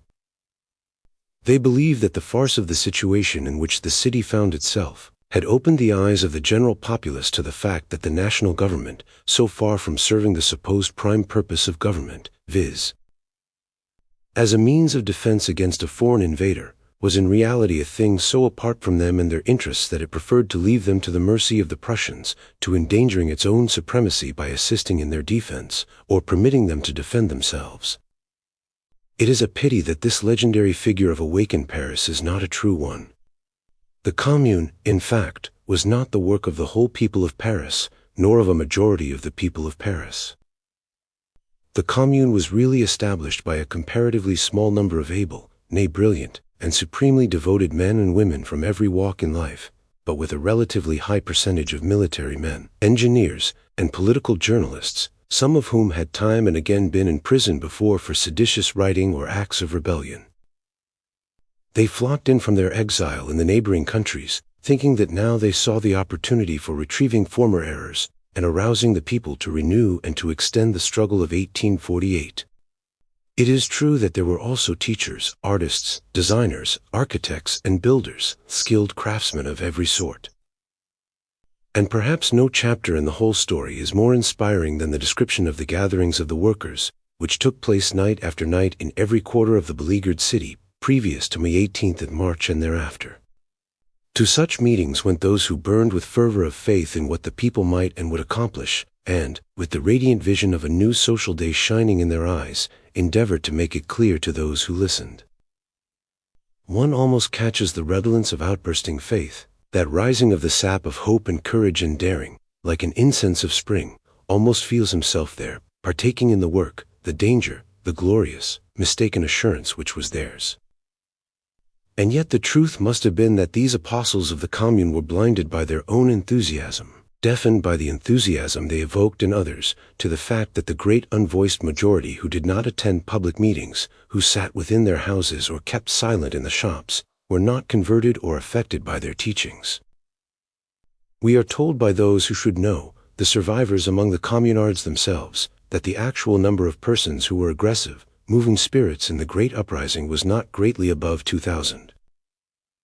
The mass of the people were, as they would probably be in this city today under like circumstances, indifferent as to what went on over their heads, so that the peace and quiet of their individual lives was restored, so that the siege of the Prussians was raised, and themselves permitted to go about their business. If the Commune could assure that, good luck to it. They were tired of the siege, and they longed for their old familiar miseries to which they were in some respect accustomed. They hardly dreamed of anything better. But, as is usually the case when strategic moments arise, these same plain, stolid, indifferent people, who neither know nor care about fine theories of political right, municipal sovereignty, and so forth, see more directly into the logic of a situation than those who have confused their minds with much theorizing. Likewise, the people of Paris in general, when the Commune had become an established fact, saw that the only consequent proceeding would be to make war economically as well as politically, to cut off any source of supply to the national army which lay within the city. Instead of doing that, the government of the Commune, anxious to prove itself more law-abiding than the old regime, stupidly defended the property right of its enemies, and continued to let the Bank of France furnish supplies to those who were financing the army of Versailles, the very army which was to cut their throats. Naturally, the plain people grew disgusted with so senseless a program, and in the main took no part in the final struggle with the Versailles troops, nor even opposed the idea of their entrance into the city.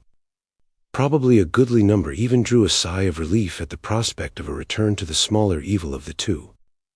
Little enough did they dream that the way back lay through their own blood, and that they, who had never lifted hand or voice for the Commune, would become its martyrs. Little did they conceive the wild revenge of law and order upon rebellion, the saturnalia of restored power. Did they sleep, I wonder, on the night before the 20th of May, when that dark thunder of vengeance was gathering to break? Many slept well the next night, and still sleep, for then began a murder grim and great, a murder whose painted image, even after these 40 years have risen and sunk upon it, sends the blood shuddering backward, and sets the teeth in uttermost horror and hate. MacMahon placarded the streets with peace and sent his troops to make it. In the name of that peace, Galifet, an incarnation of hell, set his men the example and rode up and down the streets of Paris, dashing out children's brains.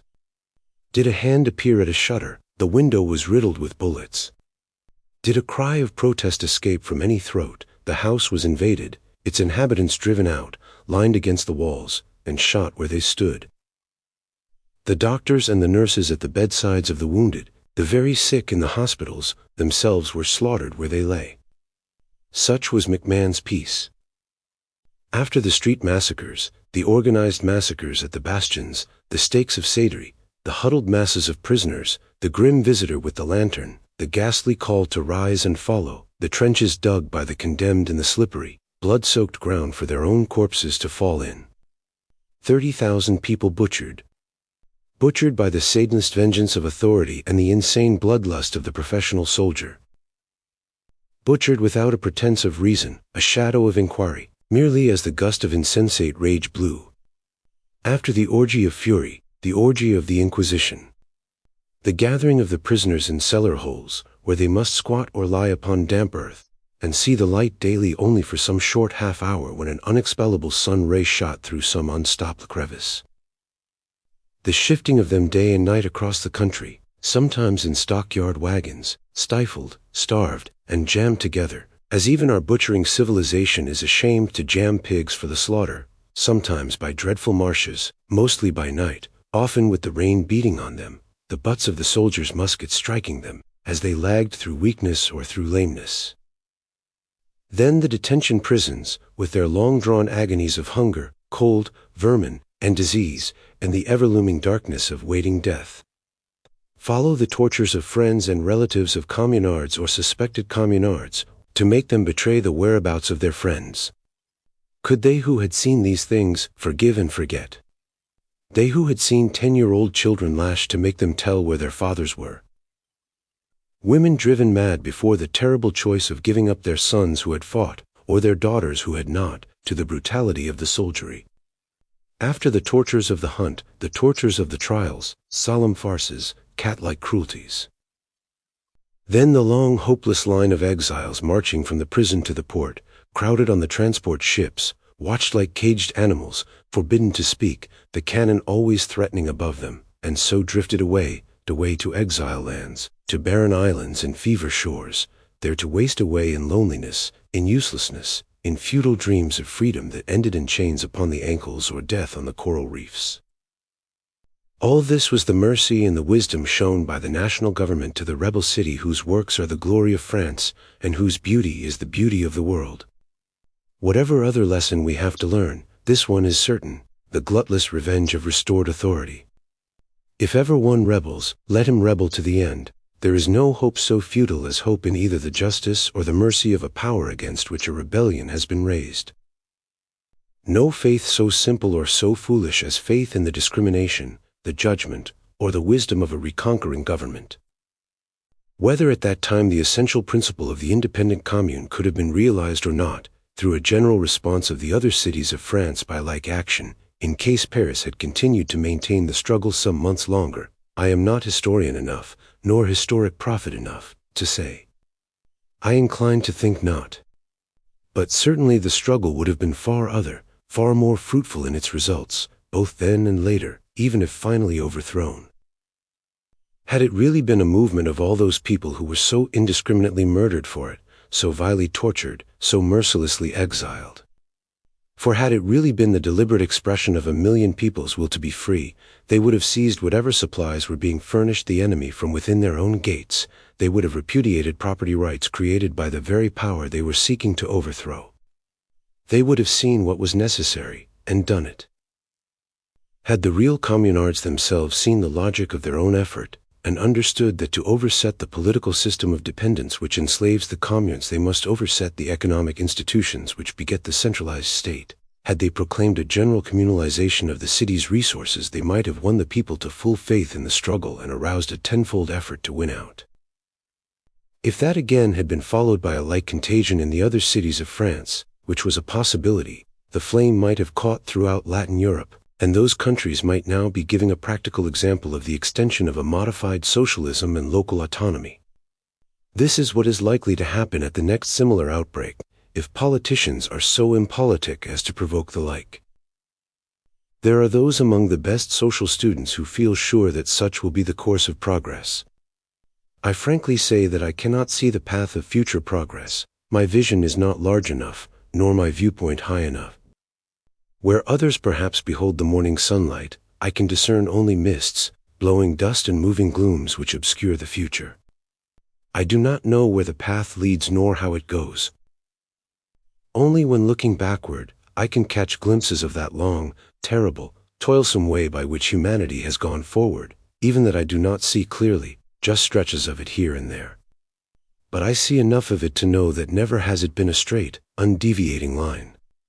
Always the path wins and returns, and even in the moment of gaining something, there is something lost. Against the onslaught of nature, man collects his social strength, and loses thereby the freedom of his more isolated condition. Against the inconveniences of primitive society, he hurls his inventive genius, compasses land, sea, and air, and by the very act of conquering his limitations binds fresh fetters on himself, creating a wealth which he enslaves himself to produce. And this is the path of progress, which there was no foreseeing. What waits them? And what hope is there? And what help is there? What waits? The unknown waits, as it has always waited, dark, vague, immense, impenetrable, the mystery which allures the young and strong, saying, "Come and cope with me," the mystery from which the old and wise shrink back, saying, "Better to endure the evils that we have than fly to others that we know not of." The old and wise, but alas, the cold-blooded. The mystery of the still unbound strengths of earth, sun, and depths, the loosening of any one of which may so alter the face of all that has been done that what now we think a guarantee of liberty may become the very chain of slavery, as has been the case before with freedoms laboriously won by act, and then set down in words for unborn men to abide by. And yet, it waits. Are you strong and courageous? The unknown invites you to the struggle, dares you to its conquering. Nay, it is perhaps your future beloved, waiting to reward your daring passion with the fervors of fresh creation. Are you feeble and timid of spirit? Bow your head to the ground. Still you must meet the future, still you must go in the track of the others. You may hinder them, you may make them lag, you cannot stop them, nor yourself. Struggle waits, abortive struggle, crushed struggle, mistaken struggle, long and often. And worse than all this, waiting waits. The long dead level of inaction, when no one does anything, when even the daring can only move in self-returning circles, when no one knows what to do, except to endure the ever-tightening pressure of intolerable conditions, how to better which he knows not, when living appears a monotonous journey through a featureless wilderness, wherein the same pitiless word, useless, stares at one from every aimless path one seeks to follow in the despairing search for a way out.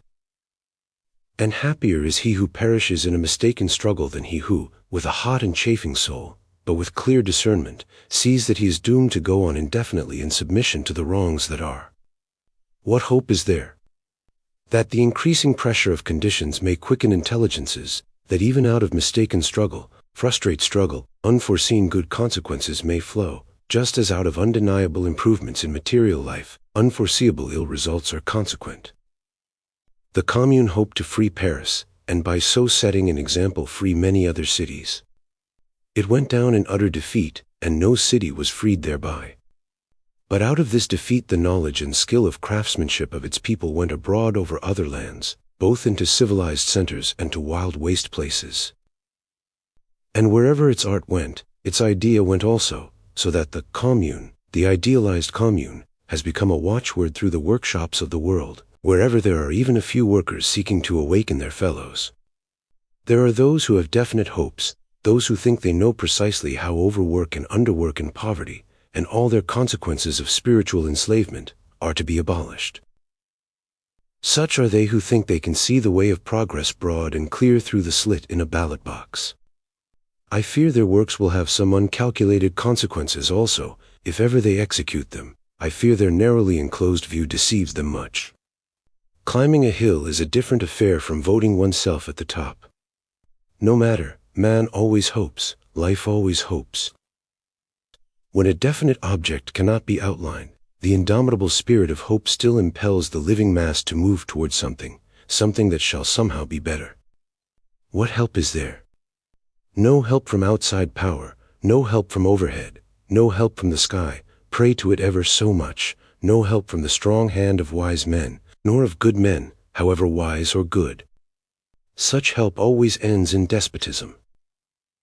Nor yet is there help in the abnegation of generous fanatics whose efforts end in deplorable fiasco, as did the Commune. Help lies only in the general will of those who do the work to say how, when, and where they shall do it.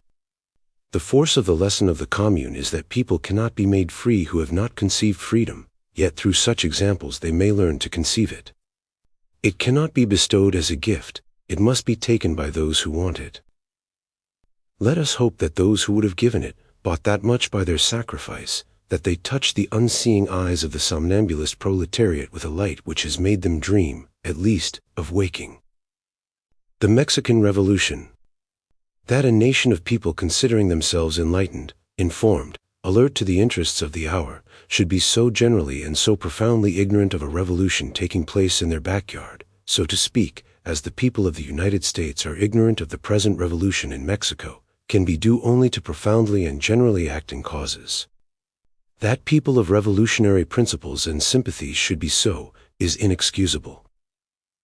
It is as one of such principles and sympathies that I address you, as one interested in every move the people make to throw off their chains, no matter where, no matter how, though naturally my interest is greatest where the move is such as appears to me to be most in consonance with the general course of progress, where the tyranny attacked is what appears to me the most fundamental, where the method followed is to my thinking most direct and unmistakable.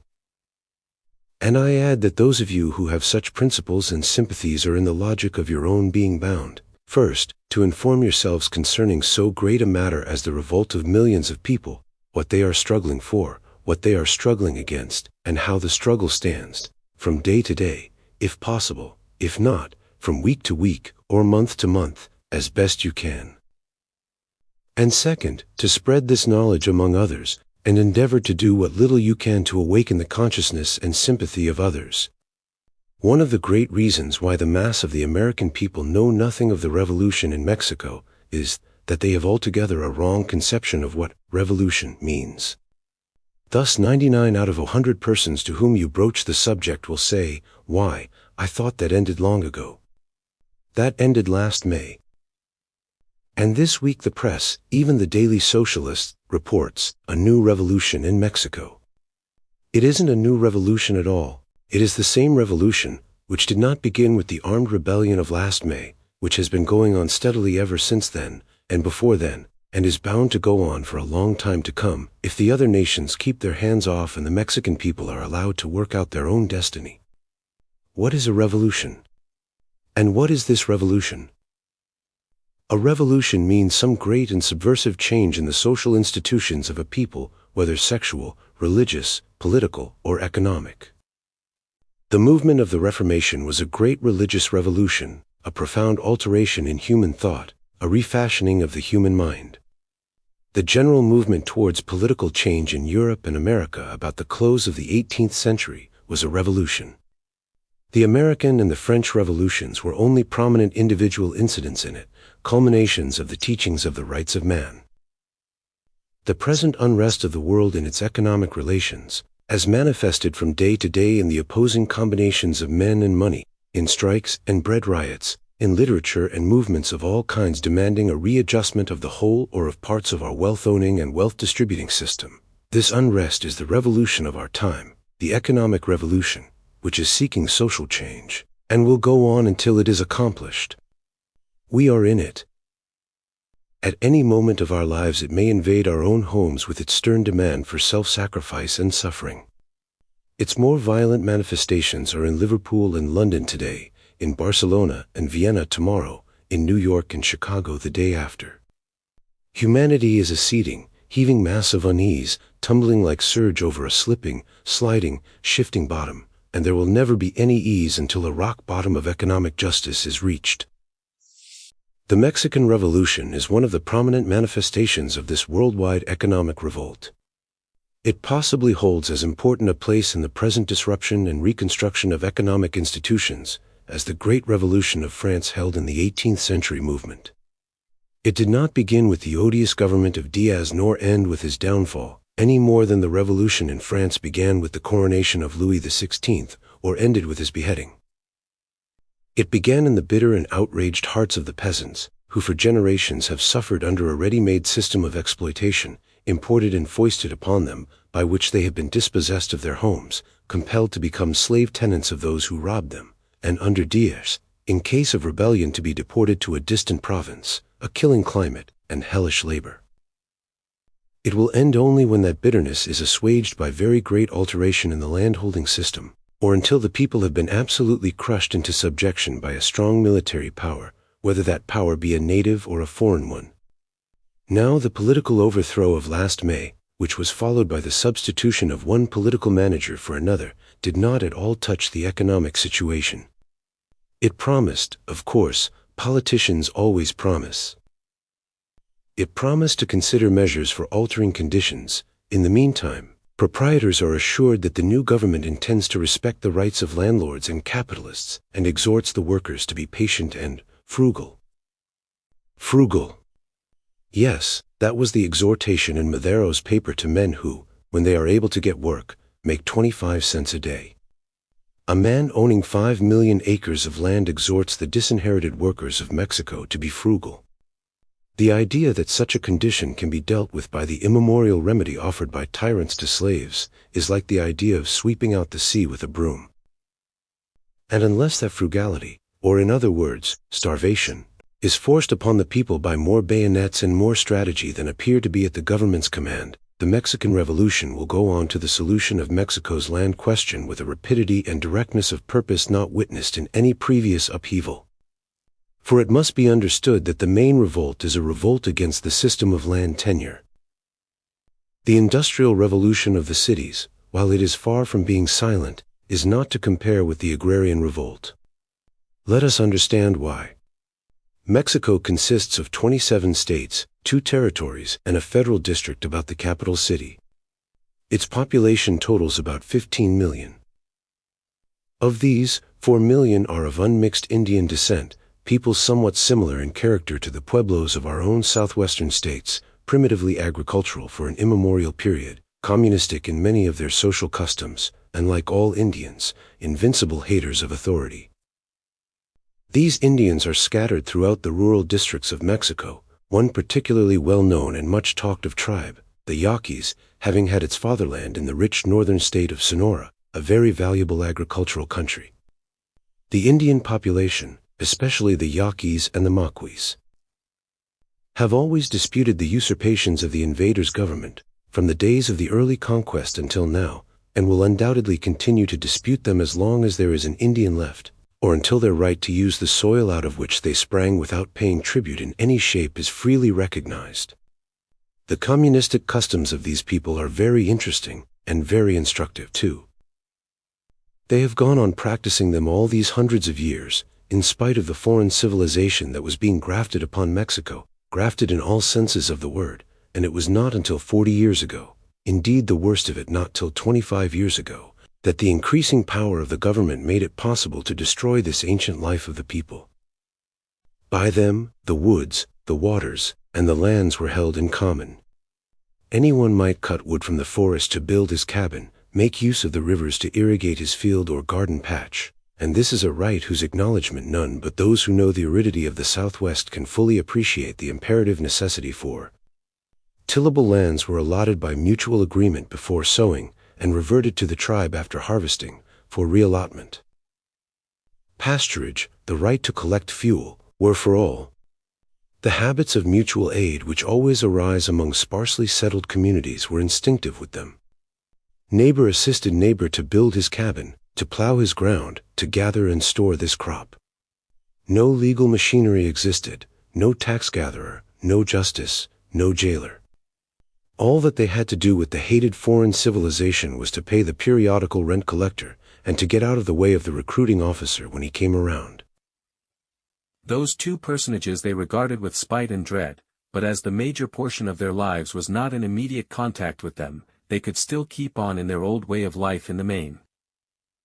With the development of the Diaz regime, which came into power in 1876, and when I say the Diaz regime I do not especially mean the man Diaz, for I think he has been both overcursed and overpraised, but the whole force which has steadily developed centralized power from then on, and the whole policy of civilizing Mexico, which was the Diaz boast. With its development, I say, this Indian life has been broken up, violated with as ruthless a hand as ever tore up a people by the roots and cast them out as weeds to wither in the sun. Historians relate with horror the iron deeds of William the Conqueror, who in the 11th century created the New Forest by laying waste the farms of England, destroying the homes of the people to make room for the deer. But his edicts were mercy compared with the action of the Mexican government toward the Indians. In order to introduce progressive civilization, the Diaz regime granted away immense concessions of land to native and foreign capitalists, chiefly foreign indeed, though there were enough of native sharks as well. Mostly these concessions were granted to capitalistic combinations, which were to build railroads, and in some cases did so in a most uncalled for and uneconomic way. Develop mineral resources or establish modern industries. The government took no note of the ancient tribal rights or customs, and those who received the concessions proceeded to enforce their property rights. They introduced the unheard of crime of trespass. They forbade the cutting of a tree, the breaking of a branch, the gathering of the fallen wood in the forests. They claimed the watercourses, forbidding their free use to the people, and it was as if one had forbidden to us the rains of heaven. The unoccupied land was theirs.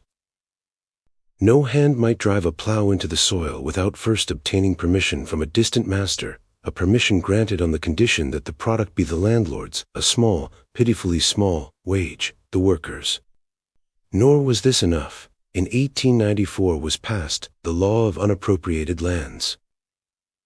By that law, not only were the great stretches of vacant, in the old-time common, land appropriated, but the occupied lands themselves to which the occupants could not show a legal title were to be denounced, that is, the educated and the powerful, who were able to keep up with the doings of the government, went to the courts and said that there was no legal title to such and such land, and put in a claim for it.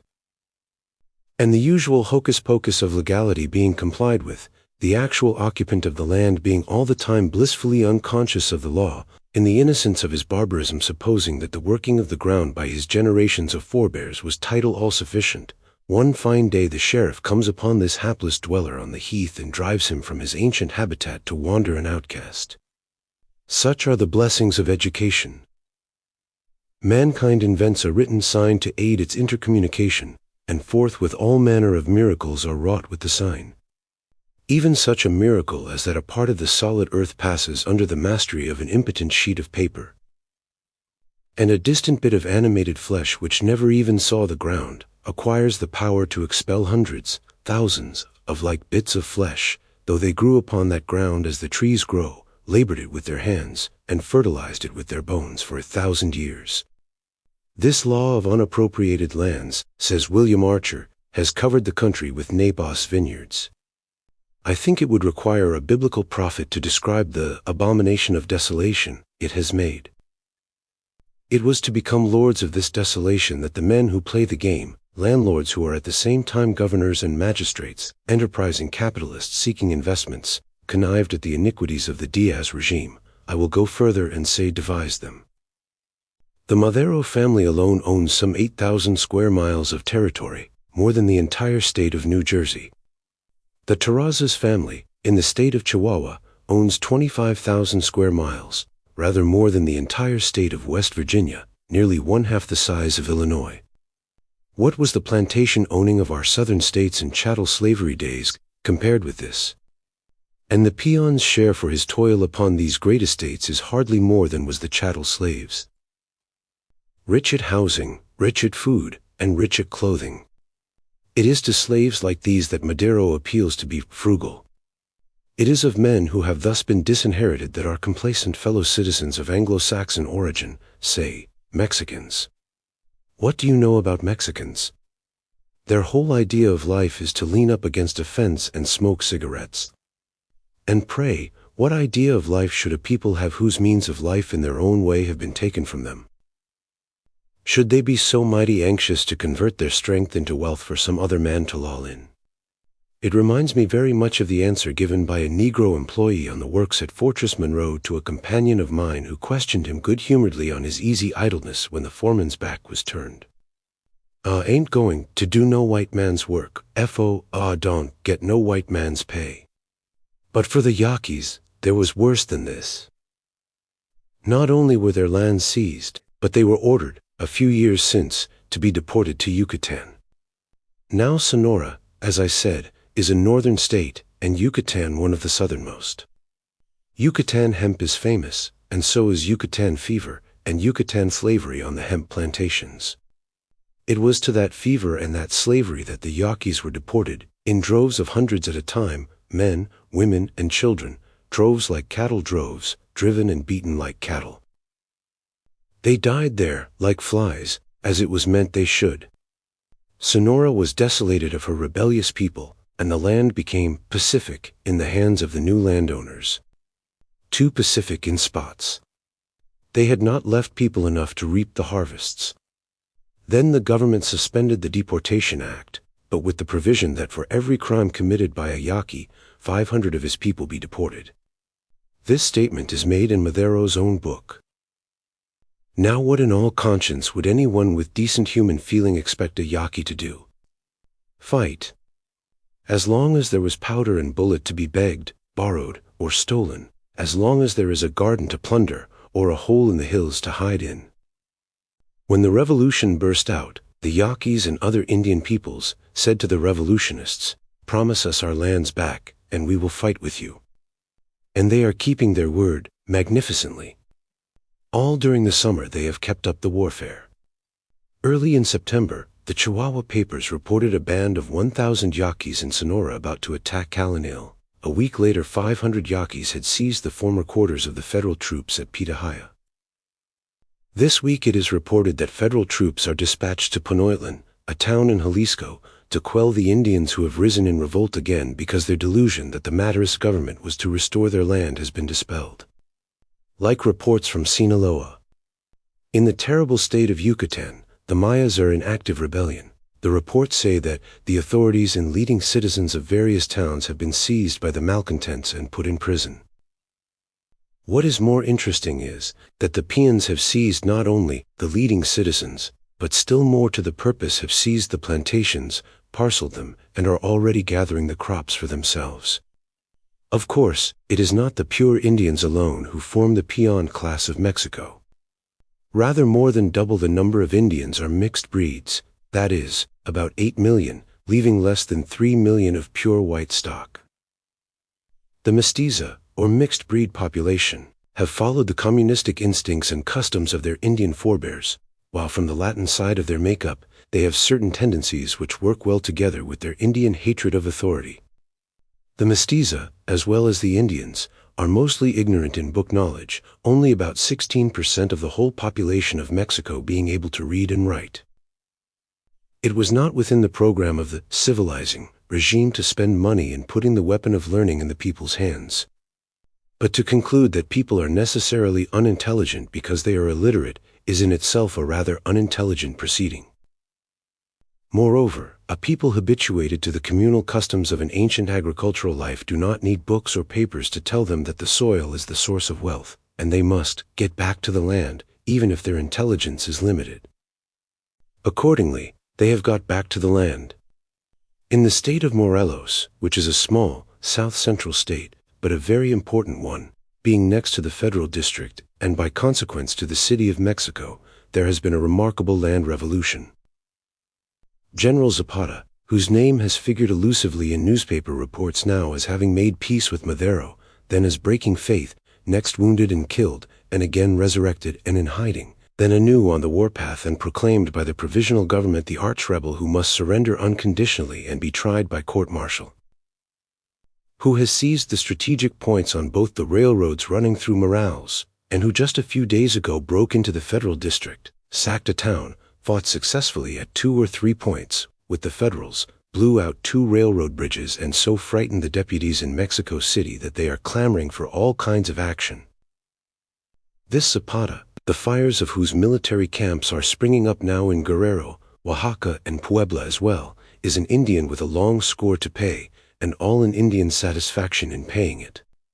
He appears to be a fighter of the style of our revolutionary Marion in Central. The country in which he is operating is mountainous, and guerrilla bands are exceedingly difficult of capture.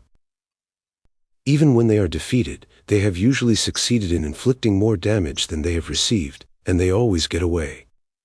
Zapata has divided up the great estates of Morelos from end to end, telling the peasants to take possession. They have done so. They are in possession, and have already harvested their crops. Morelos has a population of some 212,000. In Puebla, reports in September told us that 80 leading citizens had waited on the governor to protest against the taking possession of the land by the peasantry. The troops were deserting, taking horses and arms with them. It is they, no doubt, who are now fighting with Zapata. In Chihuahua, one of the largest states, prisons have been thrown open and the prisoners recruited as rebels. A great hacienda was attacked and the horses run off, whereupon the peons rose and joined the attacking party. In Sinaloa, a rich northern state, famous in the southwestern United States some years ago as the field of a great cooperative experiment in which Mr. C. B. Hoffman, one of the former editors of the Chicago Daily Socialist, was a leading spirit.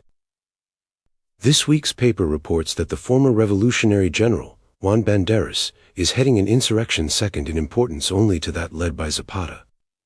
In the southern border state of Chiapas, the taxes in many places could not be collected. Last week news items said that the present government had sent General Paz there, with federal troops to remedy that state of affairs. In Tabasco, the peons refuse to harvest the crops for their masters. Let us hope they have imitated their brothers in Morelos and gathered them for themselves. The Maderists have announced that a stiff repressive campaign will be inaugurated at once. If we are to believe the papers, we are to believe Madero guilty of the imbecility of saying, 5 days after my inauguration the rebellion will be crushed. Just why the crushing has to wait till 5 days after the inauguration does not appear. I conceive there must have been some snickering among the reactionary deputies if such an announcement was really made, and some astonished query among his followers. What are we to conclude from all these reports? That the Mexican people are satisfied? That it's all good and settled? What should we think if we read that the people, not of Lower but of Upper California, had turned out the ranch owners, had started to gather in the field products for themselves, and that the Secretary of War had sent United States troops to attack some thousands of armed men? Zapata has had 3,000 under arms the whole summer, and that force is now greatly increased, who are defending that expropriation. If we read that in the state of Illinois the farmers had driven off the tax collector, that the coast states were talking of secession and forming an independent combination, that in Pennsylvania a division of the federal army was to be dispatched to overpower a rebel force of 15 armed men doing guerrilla work from the mountains, that the prison doors of Maryland, within hailing distance of Washington City, were being thrown open by armed revoltees. Should we call it a condition of peace? Regard it a proof that the people were appeased? We would not. We would say that revolution was in full swing. And the reason you have thought it was all over in Mexico, from last May till now, is that the Chicago press, like the Eastern, Northern, and Central press in general, has said nothing about this steady march of revolt. Even the socialist has been silent. Now that the flame has shot up more spectacularly for the moment, they call it a new revolution. That the papers pursue this course is partly due to the generally acting causes that produce our northern indifference, which I shall presently try to explain, and partly to the settled policy of capitalized interest in controlling its mouthpieces in such a manner as to give their present henchmen, the Maderists, a chance to pull their chestnuts out of the fire. They invested some $10 million in this bunch, in the hope that they may be able to accomplish the double feat of keeping capitalist possessions intact and at the same time pacifying the people with specious promises. They want to lend them all the countenance they can, till the experiment is well tried, so they deliberately suppress revolutionary news. Among the later items of interest reported by the Los Angeles Times are those which announce an influx of ex-officials and many million landlords of Mexico who are hereafter to be residents of Los Angeles. What is the meaning of it? Simply that life in Mexico is not such a safe and comfortable proposition as it was, and that for the present they prefer to get such income as their agents can collect without themselves running the risk of actual residence. Of course it is understood that some of this notable efflux, the supporters of Reyes, for example, who have their own little rebellions in Tabasco and San Luis Potosí this week, are political reactionists, scheming to get back the political loaves and fishes into their own hands. But most are simply those who know that their property right is safe enough to be respected by the Maderos government, but that the said government is not strong enough to put down the innumerable manifestations of popular hatred which are likely to terminate fatally to themselves if they remain there. Nor is all of this fighting revolutionary, not by any means. Some is reactionary, some probably the satisfaction of personal grudge, much, no doubt, the expression of general turbulency of a very unconscious nature. But granting all that may be thrown in the balance, the main thing, the mighty thing, the regenerative revolution is the reappropriation of the land by the peasants. Thousands upon thousands of them are doing it. Ignorant peasants, peasants who know nothing about the jargon of land reformers or of socialists. Yes, that's just the glory of it. Just the fact that it is done by ignorant people, that is, people ignorant of book theories, but not ignorant, not so ignorant by half, of life on the land, as the theory spinners of the cities. Their minds are simple and direct, they act accordingly. For them, there is one way to get back to the land, i.e., to ignore the machinery of paper landholding. In many instances they have burned the records of the title deeds, and proceed to plow the ground, to sow and plant and gather and keep the product themselves. Economists, of course, will say that these ignorant people, with their primitive institutions and methods, will not develop the agricultural resources of Mexico, and that they must give way before those who will so develop its resources, that such is the law of human development. In the first place, the abominable political combination, which gave away, as recklessly as a handful of soap bubbles, the agricultural resources of Mexico, gave them away to the millionaire speculators who were to develop the country, were the educated men of Mexico. And this is what they saw fit to do with their higher intelligence and education. So the ignorant may well distrust the good intentions of educated men who talk about improvements in land development. In the second place, capitalistic land ownership, so far from developing the land in such a manner as to support a denser population, has depopulated whole districts, immense districts. In the third place, what the economists do not say is that the only justification for intense cultivation of the land is that the product of such cultivation may build up the bodies of men, by consequence their souls, to richer and fuller manhood. It is not merely to pile up figures of so many million bushels of wheat and corn produced in a season, but that this wheat and corn shall first go into the stomachs of those who planted it, and in abundance, to build up the brawn and sinew of the arms that work the ground, not merely maintaining them in a half-starved condition. And second, to build up the strength of the rest of the nation who are willing to give needed labor in exchange. But never to increase the fortunes of idlers who dissipate it. This is the purpose, and the only purpose, of tilling soil, and the working of it for any other purpose is waste both of land and of men. In the fourth place, no change ever was, or ever can be, worked out in any society, except by the mass of the people. Theories may be propounded by educated people, and set down in books, and discussed in libraries, sitting rooms and lecture halls. But they will remain barren, unless the people in mass work them out. If the change proposed is such that it is not adaptable to the minds of the people for whose ills it is supposed to be a remedy, then it will remain what it was, a barren theory. Now the conditions in Mexico have been and are so desperate that some change is imperative. The action of the peasants proves it. Even if a strong military dictator shall arise, he will have to allow some provision going towards peasant proprietorship. These unlettered, but determined, people must be dealt with now. There is no such thing as waiting till they are educated up to it. Therefore the wisdom of the economists is wisdom out of place, rather, relative unwisdom. The people never can be educated, if their conditions are to remain what they were under the Diaz regime. Bodies and minds are both too impoverished to be able to profit by a spread of theoretical education, even if it did not require unavailable money and indefinite time to prepare such a spread. Whatever economic change is wrought, then, must be such as the people in their present state of comprehension can understand and make use of. And we see by the reports what they understand. They understand they have a right upon the soil, a right to use it for themselves, a right to drive off the invader who has robbed them, to destroy landmarks and title deeds, to ignore the tax gatherer and his demands. And however primitive their agricultural methods may be, one thing is sure, that they are more economical than any system which heaps up fortunes by destroying men.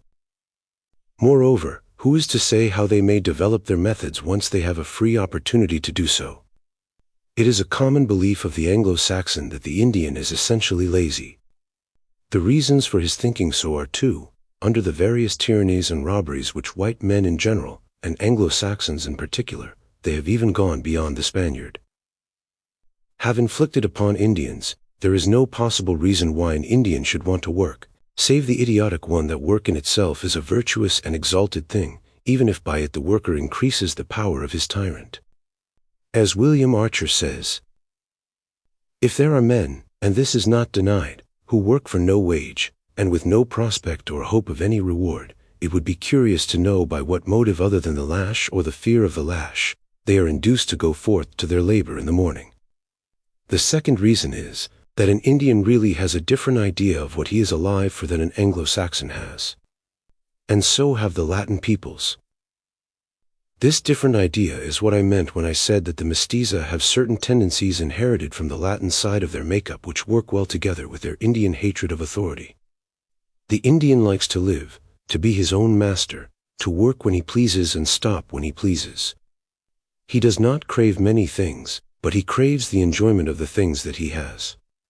He feels himself more a part of nature than a white man does. All his legends are of wanderings with nature, of forests, fields, streams, plants, animals. He wants to live with the same liberty as the other children of earth. His philosophy of work is, work so as to live carefree. This is not laziness, this is sense, to the person who has that sort of makeup.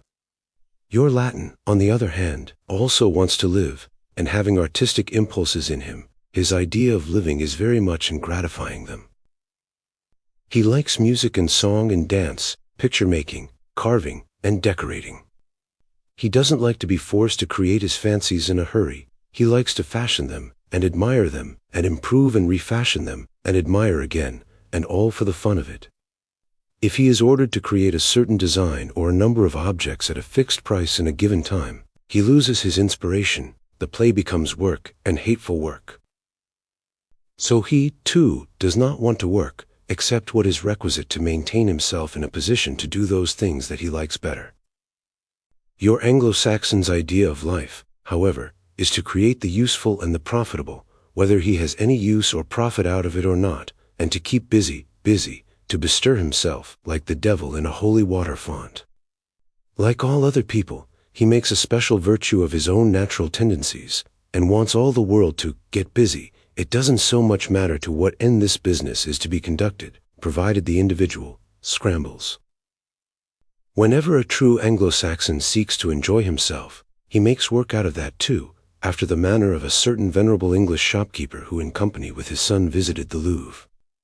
Being tired out with walking from room to room, consulting his catalogue, and reading artists' names, he dropped down to rest, but after a few moments rose resolutely and faced the next room, saying, "Well, Alfred, we'd better be getting through our work." There is much question as to the origin of the various instincts. Most people have the impression that the chief source of variation lies in the difference in the amount of sunlight received in the native countries inhabited of the various races. Whatever the origin is, these are the broadly marked tendencies of the people. And business seems bent not only upon fulfilling its own foreordained destiny, but upon making all the others fulfill it too, which is both unjust and stupid. There is room enough in the world for the races to try out their several tendencies and make their independent contributions to the achievements of humanity, without imposing them on those who revolt at them. Granting that the population of Mexico, if freed from this foreign, busy idea which the government imported from the north and imposed on them with such severity in the last 40 years, would not immediately adopt improved methods of cultivation, even when they should have free opportunity to do so, still we have no reason to conclude that they would not adopt so much of it as would fit their idea of what a man is alive for. And if that actually proved good, it would introduce still further development, so that there would be a natural, and therefore solid, economic growth which would stick, while a forced development of it through the devastation of the people is no true growth. The only way to make it go is to kill out the Indians altogether, and transport the busy crowd there, and then keep on transporting for several generations, to fill up the ravages the climate will make on such an imported population. The Indian population of our states was in fact dealt with in this murderous manner. I do not know how grateful the reflection may be to those who materially profited by its extermination, but no one who looks forward to the final unification and liberation of man, to the incorporation of the several goodnesses of the various races in the one universal race, can ever read those pages of our history without burning shame and fathomless regret. I have spoken of the meaning of revolution in general, of the meaning of the Mexican Revolution, chiefly an agrarian one, of its present condition. I think it should be apparent to you that in spite of the electoral victory of the now ruling power, it has not put an end even to the armed rebellion, and cannot, until it proposes some plan of land restoration. And that it not only has no inward disposition to do, but probably would not dare to do, in view of the fact that immense capital financed it into power. As to what amount of popular sentiment was actually voiced in the election, it is impossible to say. The dailies informed us that in the federal district where there are 1 million voters, the actual vote was less than 450,000. They offered no explanation. It is impossible to explain it on the ground that we explain a light vote in our own communities, that the people are indifferent to public questions, for the people of Mexico are not now indifferent, whatever else they may be. Two explanations are possible, the first, and most probable, that of governmental intimidation, the second, that the people are convinced of the uselessness of voting as a means of settling their troubles. In the less thickly populated agricultural states, this is very largely the case. They are relying upon direct revolutionary action. But although there was guerrilla warfare in the federal district, even before the election, I find it unlikely that more than half the voting population there abstained from voting out of conviction, though I should be glad to be able to believe they did. However, Madero and his aides are in, as was expected. The question is, how will they stay in? As Diaz did, and in no other way, if they succeed in developing Diaz's sometime ability, which so far they are wide from having done, though they are resorting to the most vindictive and spiteful tactics in their persecution of the genuine revolutionists, wherever such come near their clutch. To this whole turbulent situation, three outcomes are possible. 1. A military dictator must arise, with sense enough to make some substantial concessions, and ability enough to pursue the crushing policy ably, or 2. The United States must intervene in the interests of American capitalists and landholders, in case the peasant revolt is not put down by the Maderist power. And that will be the worst thing that can possibly happen, and against which every worker in the United States should protest with all his might, or free. The Mexican peasantry will be successful, and freedom in land become an actual fact. And that means the death knell of great landholding in this country also. For what people is going to see its neighbor enjoy so great a triumph, and sit on tamely itself under landlordism? Whatever the outcome be, one thing is certain, it is a great movement, which all the people of the world should be eagerly watching. Yet as I said at the beginning, the majority of our population know no more about it than of a revolt on the planet Jupiter. First, because they are so busy, they scarcely have time to look over the baseball score and the wrestling match. How could they read up on a revolution? Second, they are supremely egotistic and concerned in their own big country with its big deeds, such as divorce scandals, vice-grafting, and auto races. Third, they do not read Spanish, and they have an ancient hostility to all that smells Spanish. Fourth, from our cradles we were told that whatever happened in Mexico was a joke. Revolutions, or rather rebellions, came and went, about like April showers, and they never meant anything serious. And in this indeed there was only too much truth. It was usually an excuse for one place hunter to get another one's scalp. And lastly, as I have said, the majority of our people do not know that a revolution means a fundamental change in social life, and not a spectacular display of armies. It is not much a few can do to remove this mountain of indifference. But to me it seems that every reformer, of whatever school, should wish to watch this movement with the most intense interest, as a practical manifestation of awakening of the land workers themselves to the recognition of what all schools of revolutionary economics admit to be the primal necessity, the social repossession of the land. And whether they be victorious or defeated, I, for one, bow my head to those heroic strugglers, no matter how ignorant they are, who have raised the cry land and liberty, and planted the blood-red banner on the burning soil of Mexico. Thomas Paine. To speak of Thomas Paine is to mention in one breath daring tempered by judgment, courage both mental and physical, foresight and prudence coupled with unstinted generosity, patience and endurance for the long race, constancy to the unwon ideal, that superior power over men, conferred by no extrinsic dictum, typified best perhaps by the lodestone, which always bursts forth in times of revolution from the unexpected place, the unbought and the unsought glory of the man who is a hero because a hero is required and does not measure his services nor reckon on their reward. Not that he underrates himself. It is as impossible as it is undesirable that a powerful personality should not know itself as such, but simply that in the moment of decisions the value of self is abandoned. So far as any or all of these qualities are concerned, Thomas Paine is a name for them all, in their highest expression. And one feels in approaching him that there is something like treason in paying him any but a perfect tribute. Yet such is the position into which I am forced, to say less than I should, less than I would had not words, and the art of using them almost failed me. I do not like lecturers who come before the public with apologies, nor do I propose to make any. I simply say this to let you know that I shall feel, perhaps more keenly than any of you, my failure to do Paine justice. For the half-century that his history has been being unmined from the cellar of calumny and filth that the orthodox had cast upon it, unmined chiefly by small groups of freethinkers scattered here and there and spreading his words among men, like the little foxes with the firebrands going in among the corn, the principal endeavor has been to establish Paine's reputation as a great reformer in religion. And such he undoubtedly was.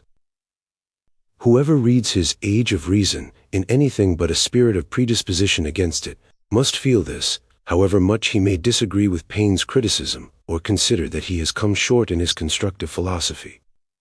And it is meet, too, that the book that cost him most, both before and after death, should be the one selected for defense. Nevertheless, the effect has been rather to lose sight of what appeared to me greater thoughts and acts. But just as the orthodox have forgotten, so have many freethinkers forgotten, his immense labors in the field of active struggle against the domination of man by man. It is true that his mind did not transcend the mental vesture of the time, and it was all the better in one of his marvelous capacities for swinging masses of men that it did not. The lonely heralds of the opening dawn go upon their paths solitary. No matter how much they desire to draw others with them, they cannot. And had Paine been one of these that break through the forms of thought such as was Copernicus, or Kant, or Darwin, he would have been at constant war with himself. Half his nature would have chosen the lonely path, the other half, the zealot, the propagandist, would have cried out, "They must go with me, I must do something to make them go with me." Now the secret of Paine's success was that he was so thoroughly at one with himself, he believed so utterly what he preached, he had faith, he hoped, and so strongly that others were drawn to believe and to hope. For spite of all intellectual pride, this is the man whom we love and admire. This is the man who overcomes us, who gets his way, this man consistent in himself, who has a remedy for the world's wrongs and hopes everything from it. From the point of vantage of 100 years' experience, it is seen that Paine's political creed, like his religious one, will no longer fit. But that does not matter. Neither will ours fit in 100 years, and none of us, no, not one, is great enough to foresee where the misfit will arise. It is not our business to bear the evils of the thrice unborn upon our necks, nor was it Paine's to bear ours. Yet while not claiming for him the prophetic gift, it is still true that he did see the moral patchwork in our Constitution, the trouble of 1812 brewing, and the greater trouble of 61 to 65. When he first came to this country, he wrote a number of contributions to the Pennsylvania Magazine, in one of which he pleaded justice for the Negro, basing his plea then as always upon the natural equality of man irrespective of color. Afterwards, when the Constitution was framed, he objected that nothing had been done for the Negro, and in his letters to the American people, written after his imprisonment in France, in which the Constitution was caustically reviewed, he cries out again for this yoked man not yet to be freed for more than 100 years, foreseeing that nothing good can in the end come from slavery, that every evil must bring a compensating evil. The soldiers' graves in the national cemeteries, the thousands of limping, haggard tatters and rags of white men attest how well Paine foresaw time's revenges. In the letter to Washington, partially unjust as it is in view of the fact that Gouverneur Morris and not Washington was responsible for the failure to save Paine from prison in France, as we now know, thanks to Montgomery Conway, but which Paine did not know, in this letter, I say, will be found the most terrible arraignment of the Constitution ever penned. We who are anarchists are called traitors for much calmer talk. Yet here was the man whose pen had done more for the revolution than Washington's sword, as his bitterest enemy declared, who believed heart and soul in the Republic, who had given his money and his substance and taken the chances of his life in battle for it, the man whose devotion to America could not be gainsaid. This man declared that the American Constitution was the mirror of the most vicious features of the British Constitution, a fecund soil for monopolies with all their ills. It is we who experience those ills, we who know what a gigantic tool of oppression the Constitution and the cumbersome machinery of the lawmaking power have become. Yet probably even we do not feel so keenly as he the fatal blunder, For while we know how it grinds us in our flesh and souls, rears its prisons and scaffolds for us, we have had the yoke about our necks always, while he had once seen the country free. He had been through all the battle, had fought his fight and won his victory, only to see it lost through cowardice of thought. That was indeed bitter, and it is that bitter outcry against this sacrifice which marks Paine out among most of his time for influence on future history. The fact that he was the initiator of the direct movement for political independence in America, in the famous meeting where Adams, Franklin, and Washington all shrank from uttering the thought heavy upon their souls, is a matter of past history. The fact that he was the one man in America to write the right thing at the right time, his voice the wind to sweep the scattering flames of insubordination and revolt into the conflagration of revolution. The fact that he proposed and headed with the whole contents of his purse the subscription to save the army when even Washington was in despair at the prospect of mutiny and desertion among the soldiers, the fact that he raised all the feeling possible against the fiction of divine rights and so got himself hunted out of England. The fact that he took the most active part possible in aiding the work of the French revolutionists, which he believed would be the beginning of the breakdown of monarchy throughout Europe and the building up either of one universal continental republic or a confederation of sister republics, the fact that he was the one man in the convention who dared to stand for the life of Louis XVI, and thereby got himself suspected, thrown into prison, and condemned to death, all these facts are of import in reading the character of the man, and in comprehending the record of those days when they were making history fast. Yet none of these has so much influence upon the demands of today as the voice of discontent crying for eternal vigilance, which sounds through these almost unknown letters. These are the things which it will pay to reprint in the day when American liberty feels in its tomb the first stirrings of the resurrection. Did we like Paine believe in God, we might say, pray God it may not be far away. Such are the characters whose historic influence is greatest, they who hew and hw hard to the line laid down for them by the events of their time, yet are not blinded by the stir and roll of things. Who see clearly where the deflection from the line is likely to occur, and where it will lead, who raise the warning treble that goes shrilling to the future, startling, waking with its eerie cry custom-dulled ears, and sodden souls, who start to ask, was it not a ghost of the Revolution? In that day which may not be so distant as we fear, Paine will be more alive than ever. He will be watching at a million firesides with the old keen, strong eyes. While I have deprecated the fact that the religious reformer has been exalted to the neglect of the political one, I cannot omit that part of his life work so well known to all, yet never old. The Age of Reason has long been both exaggerated and despised as an iconoclastic work. But we are indebted to Conway, the greatest of Paine's students, who out of the many biographies he has written has chosen that of Paine to be the masterpiece of his life, and it is a work which any author might be proud to regard as masterpiece. To him I say we are indebted for a different view of the Age of Reason. I know not whether Mr. Conway's own Unitarian bias may not have influenced him. It is possible. It is possible that his eager search for positivism may have unconsciously determined his attitude towards the great hero and modified his interpretation of Paine's words. I believe it has, because I believe that is inevitable. I believe we read our own ideals into other people, and must do so if we think at all.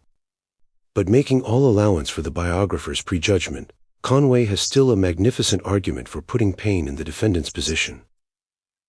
We are no longer to view the book as an attack upon religion but as its defense, the defense of what is beneficial, permanent, necessary, in the religious element of human nature against the scribes and Pharisees on the one hand and the Philistines on the other. It was the plea for the redemption of the edifice from the dirt and cobwebs, the protest against smashing the stones to kill the spiders. The great prerequisite to the understanding of the Age of Reason is an acquaintance with the literature of that time, especially French literature. The pamphlets, periodicals, and books are the crystals wherein the zeitgeist of the 18th century is preserved. Without this acquaintance we cannot realize how the people continually thought, and what was new and what was old, what was acceptable and what unacceptable to them. And we shall find by it that the fashion of sneering popularized by Voltaire, and so admirably embodied by the finesse of the French language, always a language of double meanings and hemi-demi-semi-shaded insinuations. The still more reprehensible habit of deducing immense generals from very scanty particulars, or in fact contriving the generals first and then fitting in or suavely waiving the particulars altogether, had so permeated not only French philosophy, but the heads of the common people as well, that religion had become almost a byword, a baseless superstition unaccounted for by, and unnecessary according to, the all-accepted theory of natural law. To defend it, to maintain that there was something else in it, was equivalent to pleading for the life of the king before the convention. That was to maintain that there were claims of the human, after the king had been stripped. This was to say that underneath the gewgaws and tinsel of religions the undying heart of man, the man of all the past, had been expressing its noblest aspirations. And Paine stripped off the tinsel and said, "Put your hand here, it beats." And because he tore the tinsel, the orthodox would have stoned him, and because he said, "It beats," the philosophers would have whetted the knife. And between the two he stood firm, proclaiming what he believed, not counting the cost. We may not believe as he, most of us do not. But that is the man we love, who has something in him superior to the judgments of men, who holds steadfast even in persecution, even to death. Perhaps there is no more pathetic thing than the last years, the death, and the burial of Paine. The world would have been poorer had he died sooner, but to him, to the man, the gunshot or the guillotine had been kinder than the unhappy life rejected by the nation he had given all to free, shunned by political cowards and persecuted by religious bigots, even on his deathbed. But though so lonely, so pathetically lonely, there is something that sends a fine, cold thrill along the nerves in that strange procession and burial, that poor procession, that procession of the Hicksite Quaker, the two Negroes, the widowed Frenchwoman and her son. I wonder what sort of day it was, whether the sun shone or the clouds lowered over the solitary grave on the little farm, when Margaret Bonneville said to her child, "Stand you there at his feet, for France. And I will here, for America." I do not know where the Negroes and the Hicksites stood when that august corpse was lowered to the depths, but there, close, somewhere, stood the unfreed race, for whom he had vainly plead, and there, close, somewhere, the soul's revolted its spiritual masters. And from that tomb there went away the scattering fires of the risen ghost, the 61 living Paine, the grand reality. Dyer D. Lum. February 15th, 1839 to April 6th, 1893. One of the silent martyrs whose graves are trodden to the level by their fellows' feet, almost before it is seen that they have fallen, completed his martyrdom 1 year ago tonight. There are thousands of such, why then commemorate this one? Let our answer be that in this one we commemorate all the others, and if we have chosen his day and name, it is because his genius, his work, his character was one of those rare gems produced in the great mine of suffering and flashing backward with all its changing lights, the hopes, the fears, the gaieties, the griefs, the dreams, the doubts, the loves, the hates, the sum of that which is buried, low down there, in the human mind. No more modest a man than Dyer D. Lum ever lived. Partly, nay mostly, indeed, it was inborn, instinctive, but it was also fostered by his conception of life, which led him to consider self as the veriest of soap bubbles, a thing to be dispelled by the merest whiff of wind, so to speak, and therefore, personal recognition or personal gain as the most silly, as well as unworthy, of motives. For this reason his works have often gone where his name did not, and thousands of persons have been influenced by his logic and his sentiments who never heard of his personality. Indeed, there were some of us who wondered when he died, what certain labor leaders would henceforth do for a cheap scribe to furnish them brains. I have often heard him quote as his motto, both for organization and for literary effort, the expressive sentence, "Get in your work." "Let fools take the credit if they want it," was the implication of his tone, and I shall never forget the delightful smile with which he repeated Charles Mackay's lines, most singularly transposing the author's meaning, "Grub little moles." He took an especial pleasure in grubbing, and smiling when a streak of sunlight fell on someone else. I have said that this distinguishing characteristic, so fruitful in results in his later life, was partly instinctive and partly a philosophic conviction. The instinctive side may be best understood by a brief sketch of his ancestry. It is generally complained that the troublesome people who are never satisfied to let society alone must necessarily be foreigners. At least they can never belong to the same nation as we, the good, the respectable. The easy method of laying everything pestilent to the charge of the foreigner will not serve a conservative American against Dyer D. Lum. The first of the Lums to set foot in this country was Samuel L., a Scotchman, in the year 1732. They rooted in New England soil, and at the time of the Revolution, Dyer's great-grandfather was a minuteman in the very town, Northampton, where his own corpse was laid a year ago. On the maternal side, the Tappan family were also revolutionists, and back of revolutionists, reformationists in the days of Queen Elizabeth, and still back of that, crusaders. All this would be important enough and indeed even distinguishing, were I relating it by way of gilding refined gold, but they acquire meaning the moment we regard them as data for a character. They are fraught with mysterious symbolism, and he himself becomes a symbol of the deep-rooted faith of humanity when we see that subterranean stream of blood running from Jerusalem through Europe and across the sea to America. It shows how profound is the wellspring of devotion to cause in the human heart, through how many centuries the spirit of rebellion lives. But what, say you, had it to do with his instinctive modesty? This, the devotee of a cause is never the devotee of self.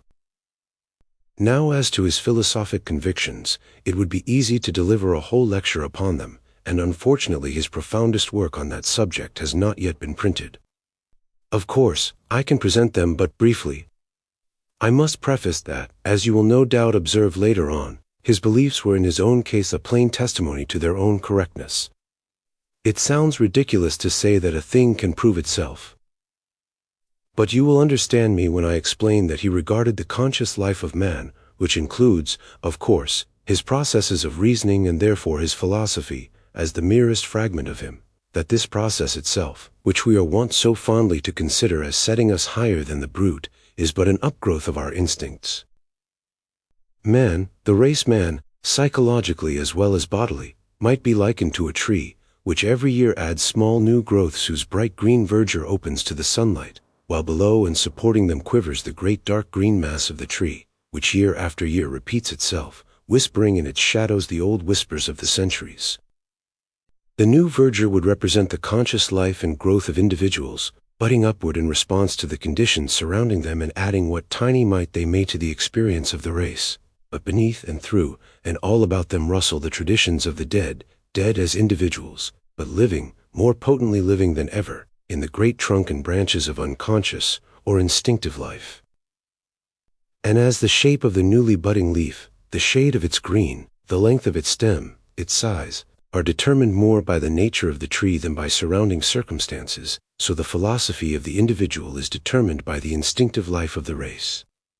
The winter of death comes, the individual withers like the leaf, but the small item of growth that he has added is there, brown and barren though the twig appear. From him new buds will shoot, though its own leaves hereafter rustle in the deep green shadows of unconsciousness.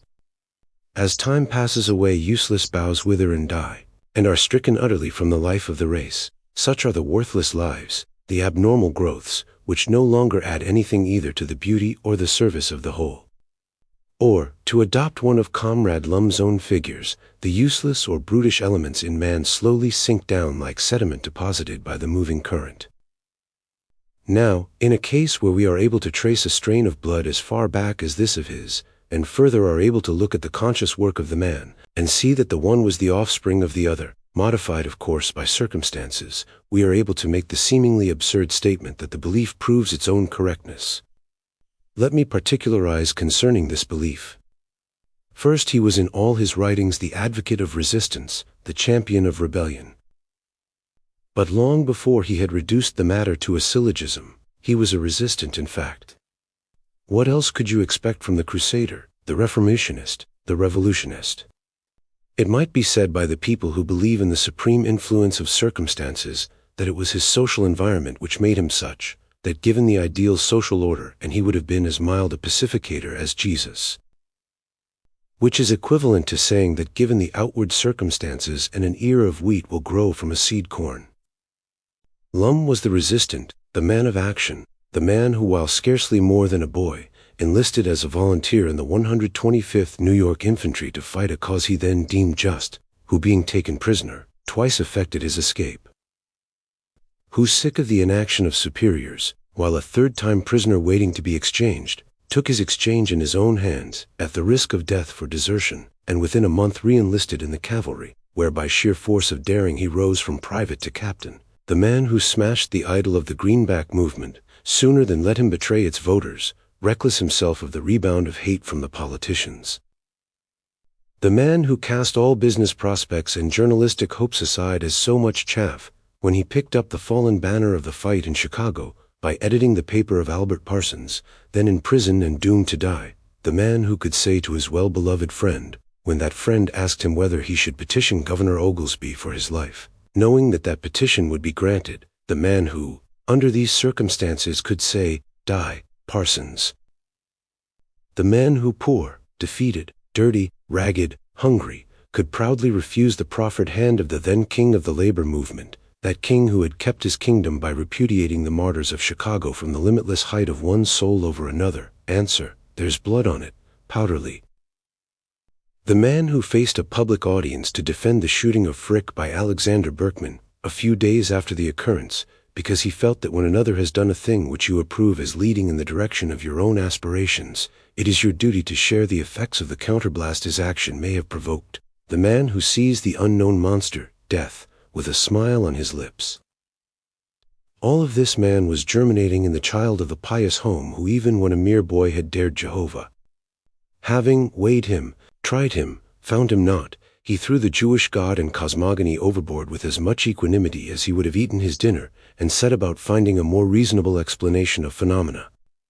In this, as in all other matters, the man of action has a certain advantage over a pure theorist, which is this: he plunges immediately into the conflict, he throws the gauntlet, rashly sometimes, but boldly. He settles the question at once. If there is any suffering attached to the attempt, he suffers once and has done with it, while the theorist, the fellow who walks tiptoe round the edge of the battlefield, dies 100 times and still suffers on. My own conversion from orthodoxy to freethought was of this latter sort. I never dared God. I always tried to propitiate him with prayers and tears even while I was doubting his existence. I suffered hell 1,000 times while I was wondering where it was located. But my teacher winked at the heavens, braved hell, and then tossed the whole affair aside with a joke. Nevertheless, he did not, as nearly all of our modern image breakers have done, deny all religions in their entirety, because he had run a lance through a stuffed mumbo-jumbo. Indeed, the spirit of devotion to something greater than self, which will be found as the kernel of every religion, was so thoroughly in him, or indeed was he himself, that whether he fancied himself willing it or not, his inclinations directed all his conscious efforts to read the riddle of life into the channel of Buddhism. I do not know whether he ever accepted its peculiarly fanciful side or not. But if he did, it was early corrected by a no less characteristic trait, also an inheritance of the Tappan family, that of critical analysis. An omnivorous reader, he was always abreast of the times in matters of scientific discovery, and his inexorable logic would never have permitted him to retain a creed which necessitated any doctoring of facts. He rather doctored the creed to fit the facts, and thus evolved the species of modern Buddhism which he called evolutional ethics, whose principles may be briefly stated as follows. Man is the continuation of the process of evolution up to date. He is thus united to all other products of evolution, and is governed by the same laws. The two factors which determine form in the organic world are adaptation and inheritance. And since evolution is no less a matter of psychology than physiology, the soul of man as well as the soul of animals and plants must be molded by these factors.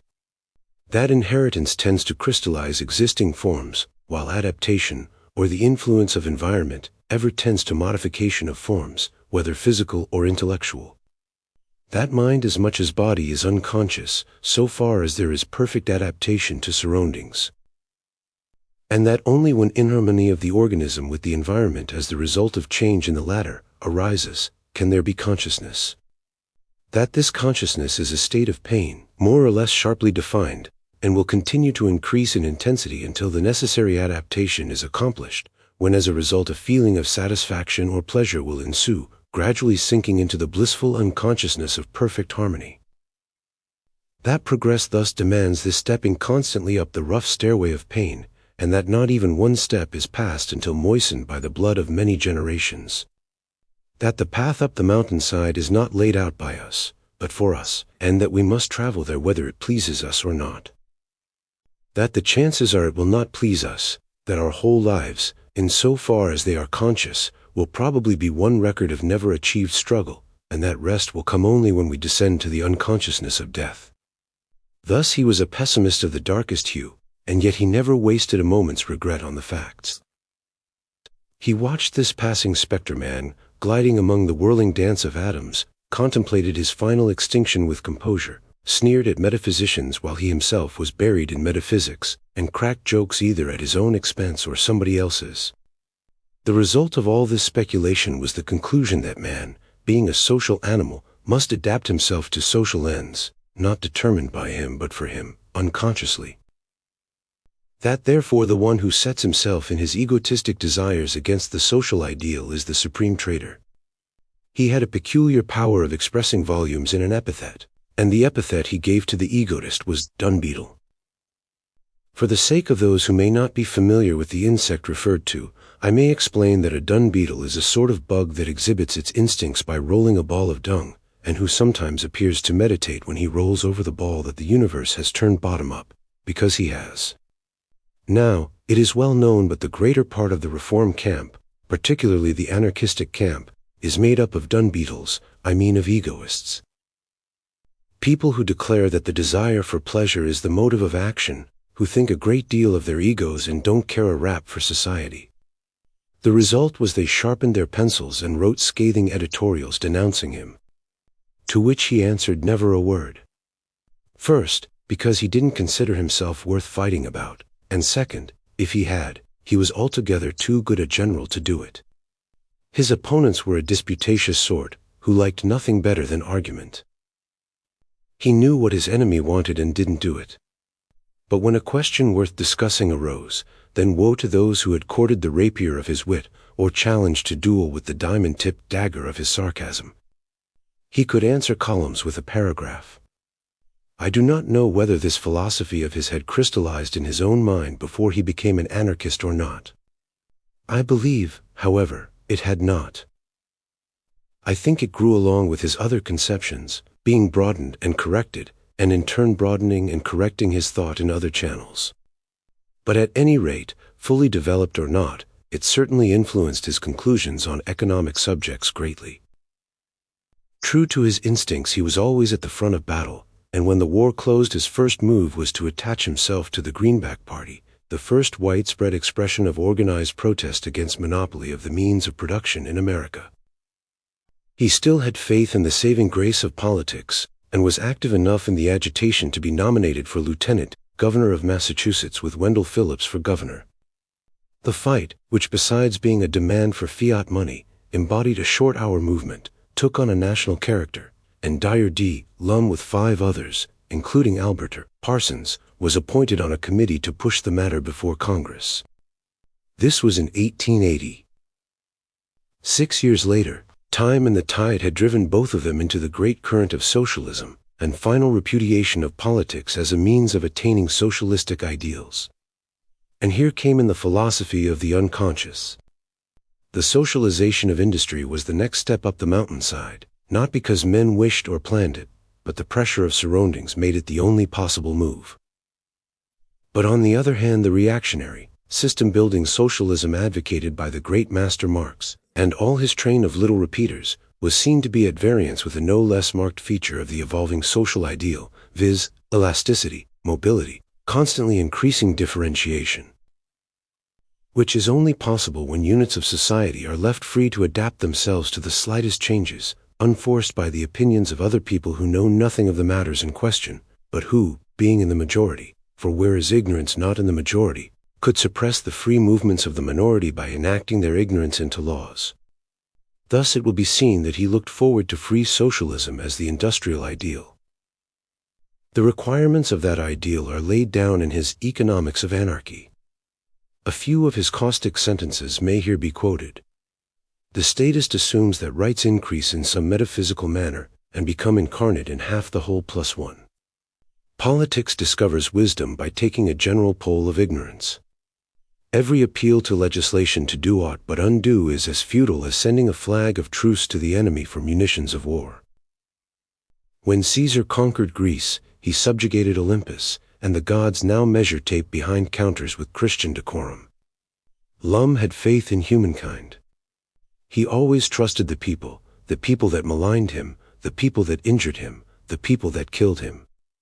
When I asked him once why he did not get angry at an individual who industriously circulated lies about him, he answered with a twinkling laugh, for the same reason that I don't kick the house cat. And yet he had an abiding faith in that man, and other similar men, to work out the judgments of the human race, undisturbed by the fact that they let their only honest leaders die in garrets.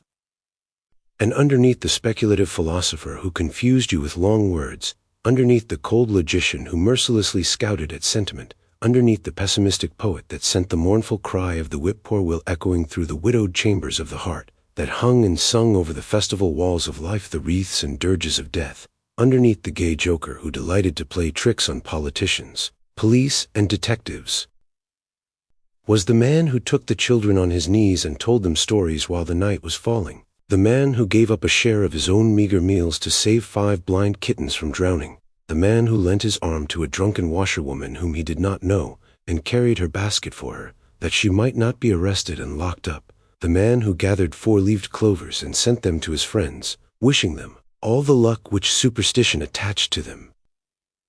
The man whose heart was beating with the great common heart, who was one with the simplest and the poorest. Long held that evolutionary ethics, or anarchist ethics, in fact, must take account of both the altruistic and egoistic impulses, that while determining causes will ever lie in the mysterious realm of the unconscious life, consciousness may discern the trend of development and throw in its quota of influence for or against. That in its endeavor to comprehend the trend of development, it should take fair account of ancient truths, however enveloped in superstitious husks, should aim to extract the virtue even in the much mistaken altruistic doctrines of vicarious atonement and personal abasement. And while emphasizing the negation of human rulership as destructive of the possibilities of true growth, at the same time to acknowledge the vain conceit of self as anything more than a temporary grouping of instinct developed in beast, in plant, in man, to acknowledge the individual creature as a sort of mirrored reflection of the cosmos, constantly shifting, now scintillant, now vague and evanescent, now gone forever as death breaks the mirror.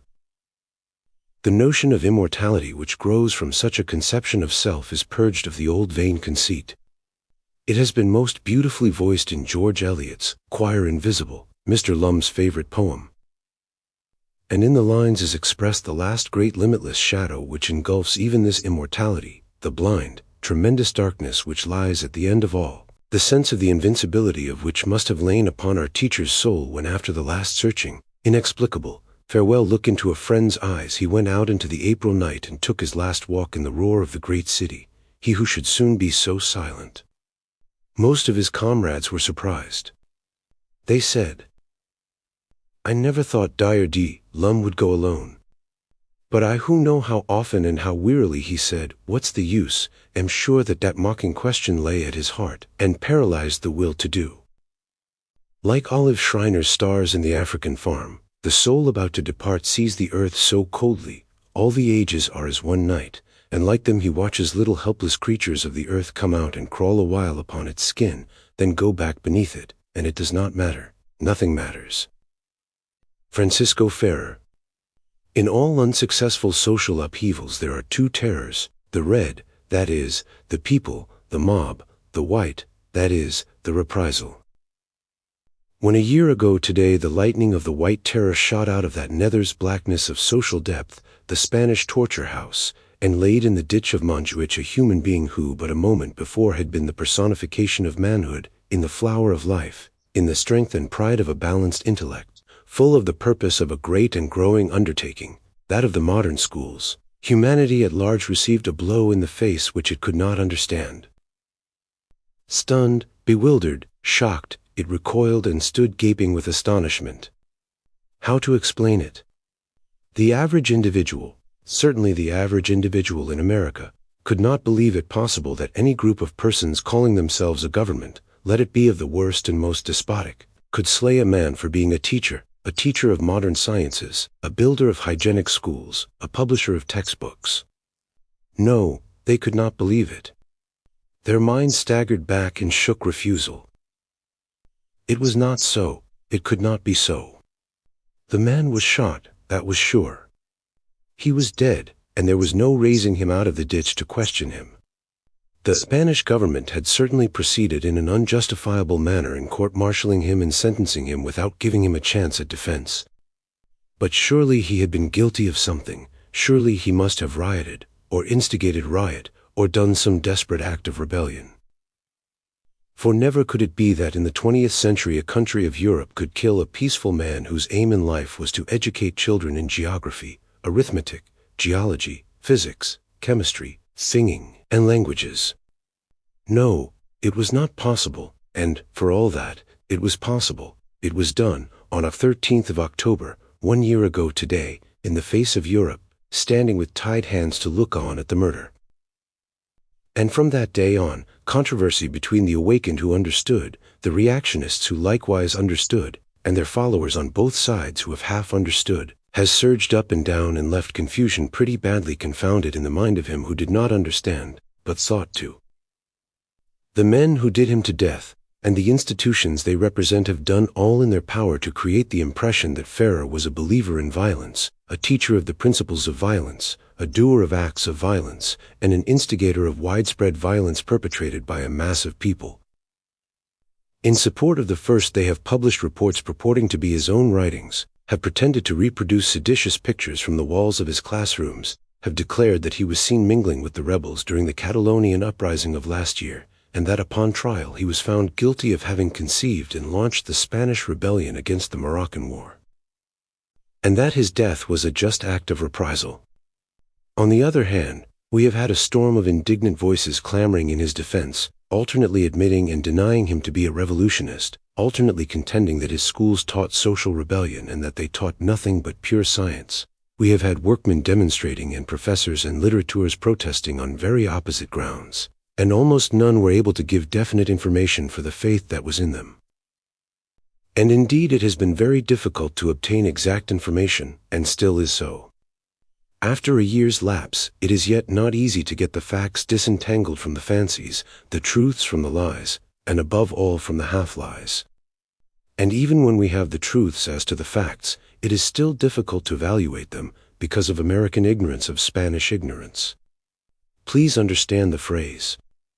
America has not too much to boast of in the way of its learning. But yet it has that much of common knowledge and common education that it does not enter into our minds to conceive of a population 68% of which are unable to read and write, and a good share of the remaining 32% can only read, not write. Neither does it at all enter our heads to think that of this 32% of the better informed, the most powerful contingent is composed of those whose distinct, avowed, and deliberate purpose it is to keep the ignorant ignorant.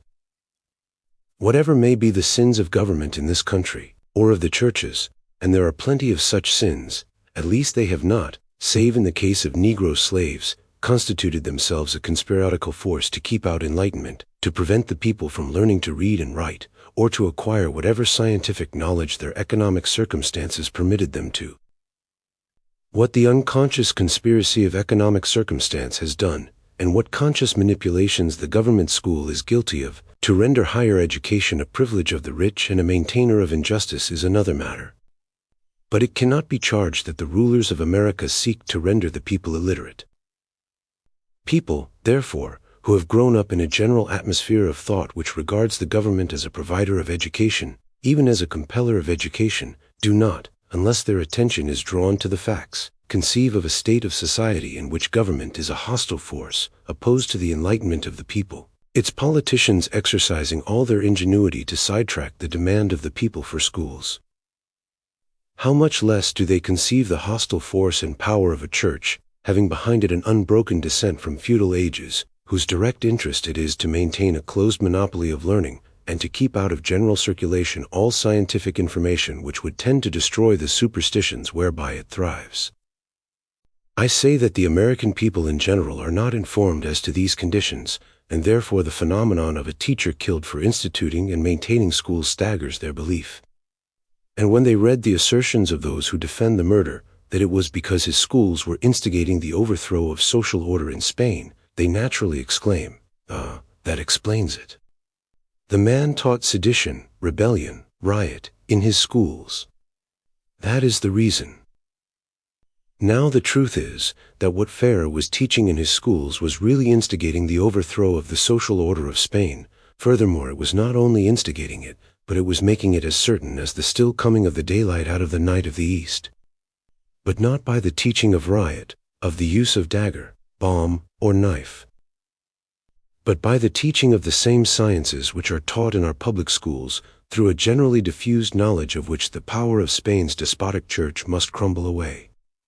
Likewise, it was laying the primary foundation for the overthrow of such portions of the state organization as exist by reason of the general ignorance of the people.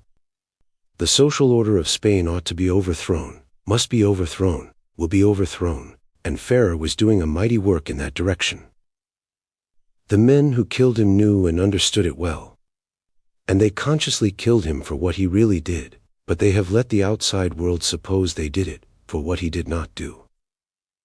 Knowing there are no words so hated by all governments as sedition and rebellion, knowing that such words will make the most radical of governments align itself with the most despotic at once, knowing there is nothing which so offends the majority of conservative and peace-loving people everywhere as the idea of violence unordered by authority, they have willfully created the impression that Ferrer's schools were places where children and youths were taught to handle weapons and to make ready for armed attacks on the government. They have, as I said before, created this impression in various ways. They have pointed to the fact that the man who in 1906 made the attack on Alfonso's life had acted as a translator of books used by Ferrer in his schools. They have scattered over Europe and America pictures purporting to be reproductions of drawings in prominent wall spaces in his schools, recommending the violent overthrow of the government. As to the first of these accusations, I shall consider it later in the lecture, but as to the last, it should be enough to remind any person with an ordinary amount of reflection that the schools were public places open to anyone, as our schools are, and that if any such pictures had existed, they would have been sufficient cause for shutting up the schools and incarcerating the founder within a day after their appearance on the walls. The Spanish government has that much sense of how to preserve its own existence, that it would not allow such pictures to hang in a public place for one day. Nor would books preaching sedition have been permitted to be published or circulated. All this is foolish dust sought to be thrown in foolish eyes. No, the real offense was the real thing that he did. And in order to appreciate its enormity, from the Spanish ruling force's standpoint, let us now consider what that ruling force is, what are the economic and educational conditions of the Spanish people, why and how Ferrer founded the modern schools, and what were the subjects taught therein. Up to the year 1857 there existed no legal provision for general elementary education in Spain. In that year, owing to the liberals having gotten into power in Madrid, after a bitter contest aroused partially by the general political events of Europe, a law making elementary education compulsory was passed. This was 2 years before Ferrer's birth.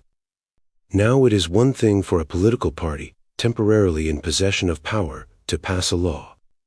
It is quite another thing to make that law effective, even when wealth and general sentiment are behind it. But when joined to the fact that there is a strong opposition is added the fact that this opposition is in possession of the greatest wealth of the country, that the people to be benefited are often quite as bitterly opposed to their own enlightenment as those who profit by their ignorance, and that those who do ardently desire their own uplift are extremely poor, the difficulty of practicalizing this educational law is partially appreciated. Ferrer's own boyhood life is an illustration of how much benefit the children of the peasantry reaped from the educational law. His parents were vine dressers. They were eminently orthodox and believed what their priest, who was probably the only man in the little village of Alela able to read, told them, that the liberals were the emissaries of Satan and that whatever they did was utterly evil. They wanted no such evil thing as popular education about, and would not that their children should have it. Accordingly, even at 13 years of age, the boy was without education, a circumstance which in after years made him more anxious that others should not suffer as he had. It is self-understood that if it was difficult to find schools in the cities where there existed a degree of popular clamor for them, it was next to impossible in the rural districts where people like Ferrer's parents were the typical inhabitants. The best result obtained by this law in the 20 years from 1857 to 1877 was that, out of 16 million people, 4 million were then able to read and write, 75% remaining illiterate. At the end of 1907, the proportion was altered to 6 million literate out of 18,500,000 population, which may be considered as a fairly correct approximate of the present condition. One of the very great accounting causes for this situation is the extreme poverty of the mass of the populace. In many districts of Spain, a laborer's wages are less than $1 a week, and nowhere do they equal the poorest workman's wages in America. Of course, it is understood that the cost of living is likewise low. But imagine it as low as you please, it is still evident that the income of the workers is too small to permit them to save anything, even from the most frugal living. The dire struggle to secure food, clothing, and shelter is such that little energy is left wherewith to aspire to anything, to demand anything, either for themselves or their children. Unless, therefore, the government provided the buildings, the books, and appliances, and paid the teachers' salaries, it is easy to see that the people most in need of education are least able, and least likely, to provide it for themselves. Furthermore, the government itself, unless it can tax the wealthier classes for it, cannot out of such an impoverished source wring sufficient means to provide adequate schools and school equipments. Now, the wealthiest classes are just the religious orders. According to the statement of Monsignor José Velita de Gunjado, these orders own 2/3 of the money of the country and 1/3 of the wealth and property. These orders are utterly opposed to all education except such as they themselves furnish, a lamentable travesty on learning. As a writer who has investigated these conditions personally, observes, in reply to the question, does not the Church provide numbers of schools, day and night, at its own expense? It does, unhappily for Spain. It provides schools whose principal aim is to strengthen superstition, follow a medieval curriculum, keep out scientific light, and prevent other and better schools from being established. A Spanish educational journal, La Escuela Española, not Ferrer's journal, declared in 1907 that these schools were largely, without light or ventilation, dens of death, ignorance, and bad training. It was estimated that 50,000 children died every year in consequence of the mischievous character of the schoolrooms. And even to schools like these, there were 500,000 children in Spain who could gain no admittance. As to the teachers, they are allowed a salary ranging from $50 to $100 a year, but this is provided, not by the state, but through voluntary donations from the parents.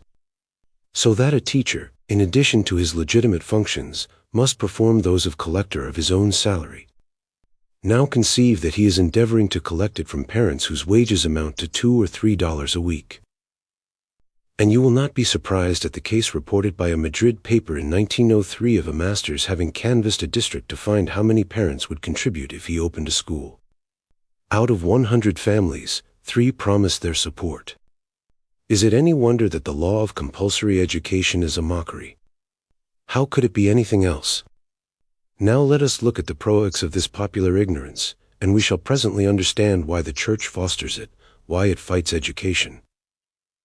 And also why the Catalonian insurrection of 1909, which began as a strike of workers in protest against the Moroccan War, ended in mob attacks upon convents, monasteries, and churches.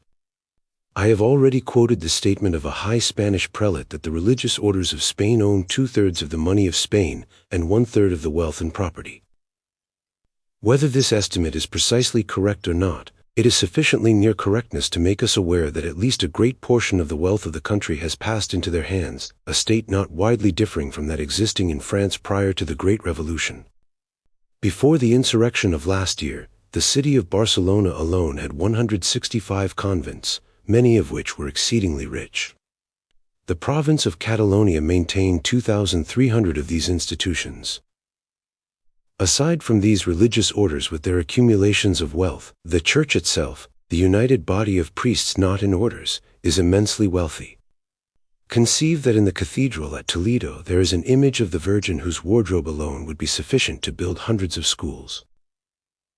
Imagine that this doll, which is supposed to symbolize the forlorn young woman who in her pain and sorrow and need was driven to seek shelter in a stable, whose life was ever lowly, and who is called the Mother of Sorrows. Imagine that this image of her has become a vulgar coquette sporting a robe whereinto are sewn 85,000 pearls, besides as many more sapphires, amethysts, and diamonds.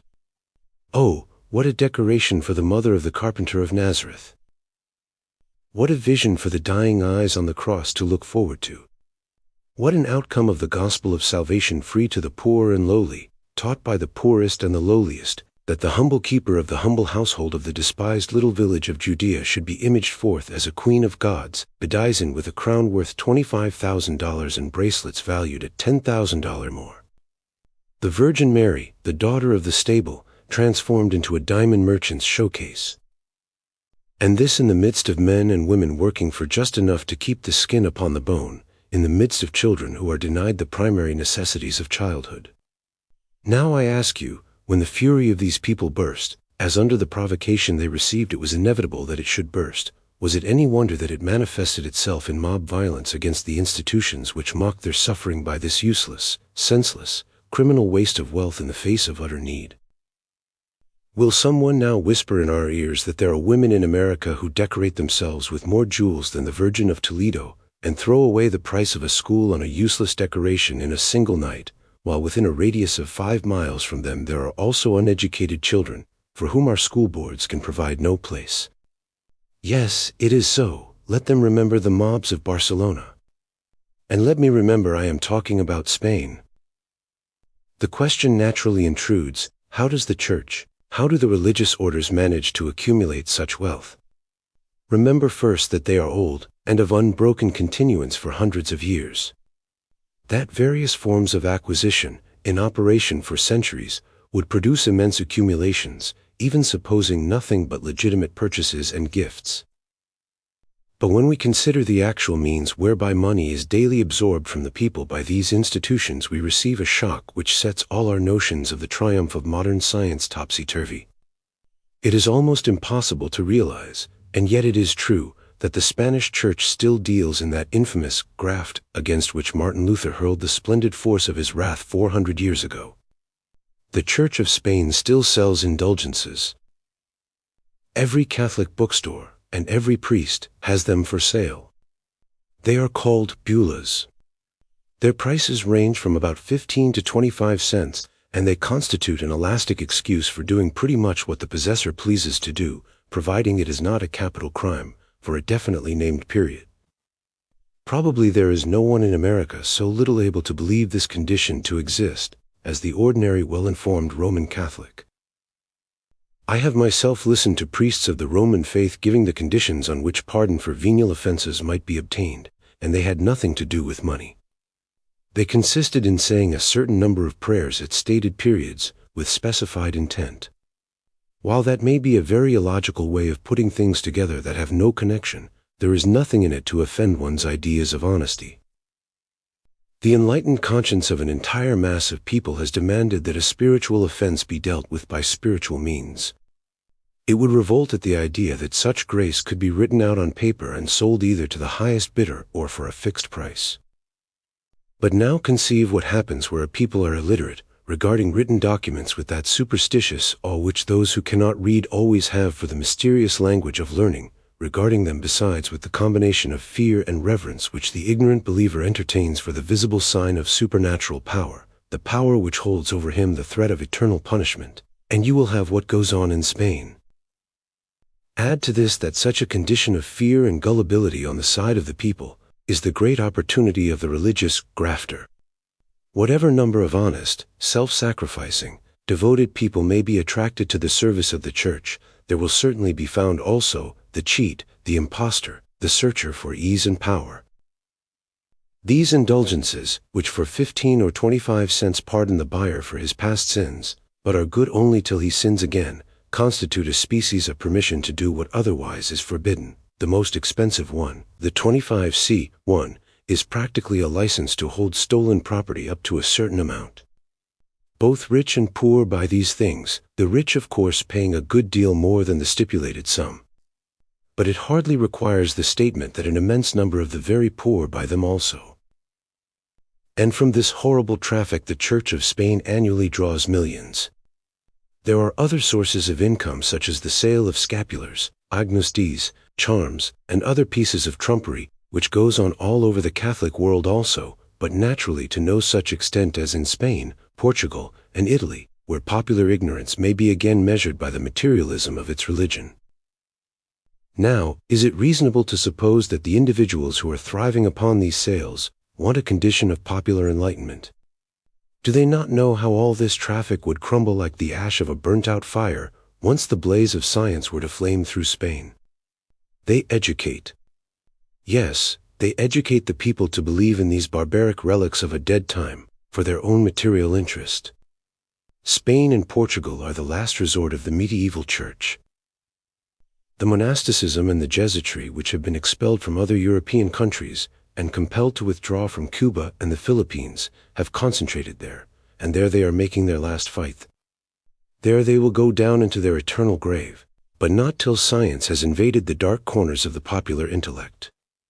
The political condition is parallel with the religious condition of the people, with the exception that the state is poor while the church is rich. There are some elements in the government which are opposed to the church religiously, which nevertheless do not wish to see its power as an institution upset, because they foresee that the same people who would overthrow the church would later overthrow them. These, too, wish to see the people kept ignorant. Nevertheless, there have been numerous political rebellions in Spain, having for their object the establishment of a republic. In 1868 there occurred such a rebellion, under the leadership of Ruiz Zorrilla. At that time, Ferrer was not quite 20 years old. He had acquired an education by his own efforts. He was a declared Republican, as it seems that every young, ardent, bright-minded youth, seeing what the condition of his country was, and wishing for its betterment, would be. Zorrilla was for a short time Minister of Public Instruction, under the new government, and very zealous for popular education. Naturally, he became an object of admiration and imitation to Ferrer. In the early 80s, after various fluctuations of political power, Zorrilla, who had been absent from Spain, returned to it, and began the labor of converting the soldiers to republicanism. Ferrer was then a director of railways, and of much service to Zorrilla in the practical work of organization. In 1885 this movement culminated in an abortive revolution, wherein both Ferrer and Zorrilla took active part, and were accordingly compelled to take refuge in France upon the failure of the insurrection. It is therefore certain that from his entrance into public agitation till the year 1885, Ferrer was an active revolutionary Republican, believing in the overthrow of Spanish tyranny by violence. There is no question that at that time he said and wrote things which, whether we shall consider them justifiable or not, were openly in favor of forcible rebellion. Such utterances charged against him at the alleged trial in 1909, which were really his, were quotations from this period. Remember, he was then 26 years old. When the trial occurred, he was 50 years old. What had been his mental evolution during those 24 years? In Paris, where, with the exception of a short interruption in 1889 when he visited Spain, he remained for about 15 years, he naturally drifted into a method of making a living quite common to educated exiles in a foreign land, viz., giving private lessons in his native language. But while this is with most a mere temporary makeshift, which they change for something else as soon as they are able, to Ferrer it revealed what his real business in life should be. He found teaching to be his genuine vocation, so much so that he took part in several movements for popular education in Paris, giving much free service. This participation in the labor of training the mind, which is always a slow and patient matter, began to have its effect on his conceptions of political change. Slowly the idea of a Spain regenerated through the storm blasts of revolution, mightily and suddenly, faded out of his belief, being replaced, probably almost insensibly, by the idea that a thorough educational enlightenment must precede political transformation, if that transformation were to be permanent. This conviction he voiced with strange power and beauty of expression when he said to his old revolutionary Republican friend, Alfred Nacket, "Time respects those works alone which time itself has helped to build." Naked himself, old and sinking man as he is at this day in our heart and soul for forcible revolution. Admitting all the evils which it engenders and all the dangers of miscarriage which accompany it, he still believes, to quote his own words, that revolutions are not only the marvelous accoucheurs of societies, they are also fecundating forces. They fructify men's intelligences, and if they determine the final realization of matured evolutions, they also become, through their action on human minds, points of departure for newer evolutions. Yet he, who thus sings the pain of the imprisoned people, with a fire of youth and an ardor of love that sounded like the singing of some strong young blacksmith marching at the head of an insurgent column, rather than the quavering voice of an old spent man. He, who was the warm personal friend of Ferrer for many years, and who would surely have wished that his ideal love should also have been his friend's love, he expressly declares that Ferrer was of those who feel themselves drawn to the field of preparative labor, making sure the ground over which the revolution may march to enduring results. This then was the ripened condition of his mind, especially after the death of Zorilla, and all his subsequent life and labor is explicable only with this understanding of his mental attitude. In the confusion of deafening voices, it has been declared that not only did he not take part in last year's manifestations, nor instigate them, but that he in fact had become a Tolstoyan, a non-resistant. This is not true. He undoubtedly understood that the introduction of popular education into Spain means revolt, sooner or later. And he would certainly have been glad to see a successful revolt overthrow the monarchy at Madrid. He did not wish the people to be submissive. It is one of the fundamental teachings of the schools he founded that the assertive spirit of the child is to be encouraged, that its will is not to be broken, that the sin of other schools is the forcing of obedience. He hoped to help to form a young Spain which would not submit, which would resist consciously, intelligently, steadily.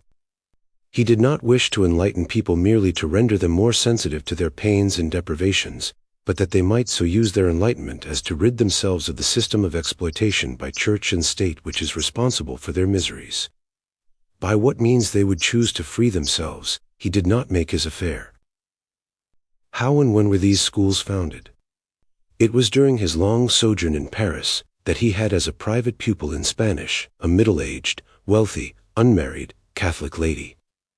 After much conflict over religion between teacher and pupil, the latter modified her orthodoxy greatly, and especially after her journeys to Spain, where she herself saw the condition of public instruction.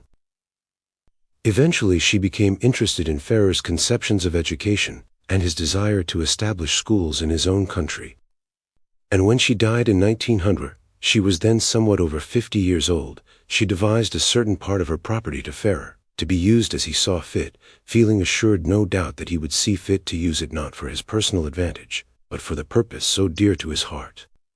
Which he did. The bequest amounted to about $150,000. And the first expenditure was for the establishment of the Modern School of Barcelona in the year 1901. It should be said that this was not the first of the modern school movement in Spain, for previous to that, and for several years, there had sprung up, in various parts of the country, a spontaneous movement towards self-education. A very heroic effort, in a way, considering that the teachers were generally workingmen who had spent their day in the shops, and were using the remainder of their exhausted strength to enlighten their fellow workers and the children. These were largely night schools. As there were no means behind these efforts, the buildings in which they were held were of course unsuitable, there was no proper plan of work, no sufficient equipment, and little coordination of labor. A considerable percentage of these schools were already on the decline, when Ferrer, equipped with his splendid organizing ability, his teacher's experience, and MLL Monier's endowment, opened the Barcelona school, having as pupils 18 boys and 12 girls.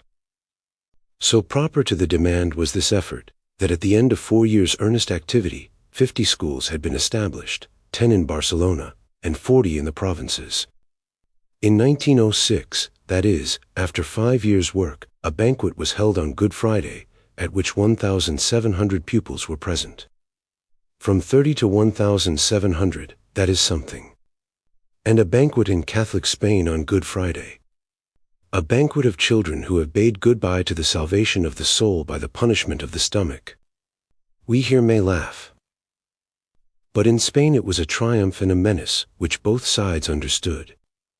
I have said that Ferrer brought to his work splendid organizing ability. This he speedily put to purpose by enlisting the cooperation of a number of the greatest scientists of Europe in the preparation of textbooks embodying the discoveries of science, couched in language comprehensible to young minds. So far, I am sorry to say, I have not succeeded in getting copies of these manuals. The Spanish government confiscated most of them, and has probably destroyed them. Still there are some uncaptured sets. One is already in the British Museum, and I make no doubt that within a year or so we shall have translations of most of them. There were 30 of these manuals all told, comprising the work of the 3 sections, primary, intermediate, and superior, into which the pupils were divided. From what I have been able to find out about these books, I believe the most interesting of them all would be the first reading book. It was prepared by Dr. Odin de Bune, and is said to be at the same time a speller, a grammar, and an illustrated manual of evolution, the majestic story of the evolution of the cosmos from the atom to the thinking being, related in a language simple, comprehensible to the child. 20,000 copies of this book were rapidly sold. Imagine what that meant to Catholic schools. That the babies of Spain should learn nothing about eternal punishment for their deadly sins, and should learn that they are one in a long line of unfolding life that started in the lowly sea slime. The books on geography, physics, and mineralogy were written in like manner and with like intent by the same author. On anthropology, Dr. Enguerrand wrote, and on evolution, Dr. Letourneau of Paris. Among the very suggestive works was one on The Universal Substance, a collaborative production of Albert Bloch and Paraf Javel, in which the mysteries of existence are resolved into their chemical equivalents, so that the foundations for magic and miracle are unceremoniously cleared out of the intellectual field. This book was prepared at Ferrer's special request, as an antidote to ancestral leanings, inherited superstitions, the various outside influences counteracting the influences of the school. The methods of instruction were modeled after earlier attempts in France, and were based on the general idea that physical and intellectual education must continually supplement each other. That no one is really educated, so long as his knowledge is merely the recollection of what he has read or seen in a book. Accordingly, a lesson often consisted of a visit to a factory, a workshop, a studio, or a laboratory, where things were explained and illustrated. Or in a class journey to the hills, or the sea, or the open country, where the geological or topographical conditions were studied, or botanical specimens collected and individual observation encouraged. Very often even book classes were held out of doors, and the children insensibly put in touch with the great pervading influences of nature, a touch too often lost, or never felt at all, in our city environments. How different was all this from the incomprehensible theology of the Catholic schools to be learned and believed but not understood, the impractical rehearsing of strings of words characteristic of medieval survivals. No wonder the modern schools grew and grew, and the hatred of the priests waxed hotter and hotter. Their opportunity came, indeed, they did not wait long. In the year 1906, on the 31st day of May, not so very long after that Good Friday banquet, occurred the event which they seized upon to crush the modern school and its founder. I am not here to speak either for or against Matteo Morale. He was a wealthy young man, of much energy and considerable learning. He had helped to enrich the library of the modern school, and being an excellent linguist, he had offered to make translations of textbooks. Ferrer had accepted the offer. That is all Morale had to do with the modern school. But on the day of royal festivities, Morale had it in his head to throw a bomb where it would do some royal hurt. He missed his calculations, and the hurt intended did not take place, but after a short interval, finding himself about to be captured, he killed himself. Think of him as you please. Think that he was a madman who did a madman's act. Think that he was a generous enthusiast who in an outburst of long chafing indignation at his country's condition wanted to strike a blow at a tyrannical monarchy, and was willing to give his own life in exchange for the tyrant's, or better than this, reserve your judgment, and say that you know not the man nor his personal condition, nor the special external conditions that prompted him, and that without such knowledge he cannot be judged. But whatever you think of Morale, pray why was Ferrer arrested and the modern school of Barcelona closed? Why was he thrown in prison and kept there for more than a year? Why was it sought to railroad him before a court-martial, and that attempt failing, the civil trial postponed for all that time? Why? Why? Because Ferrer taught science to the children of Spain, and for no other thing. His enemies would have killed him then, but having been compelled to yield an open trial, by the outcry of Europe, they were also compelled to release him. But I imagine I hear, the resolute mutter behind the closed walls of the monasteries, the day Ferrer went free.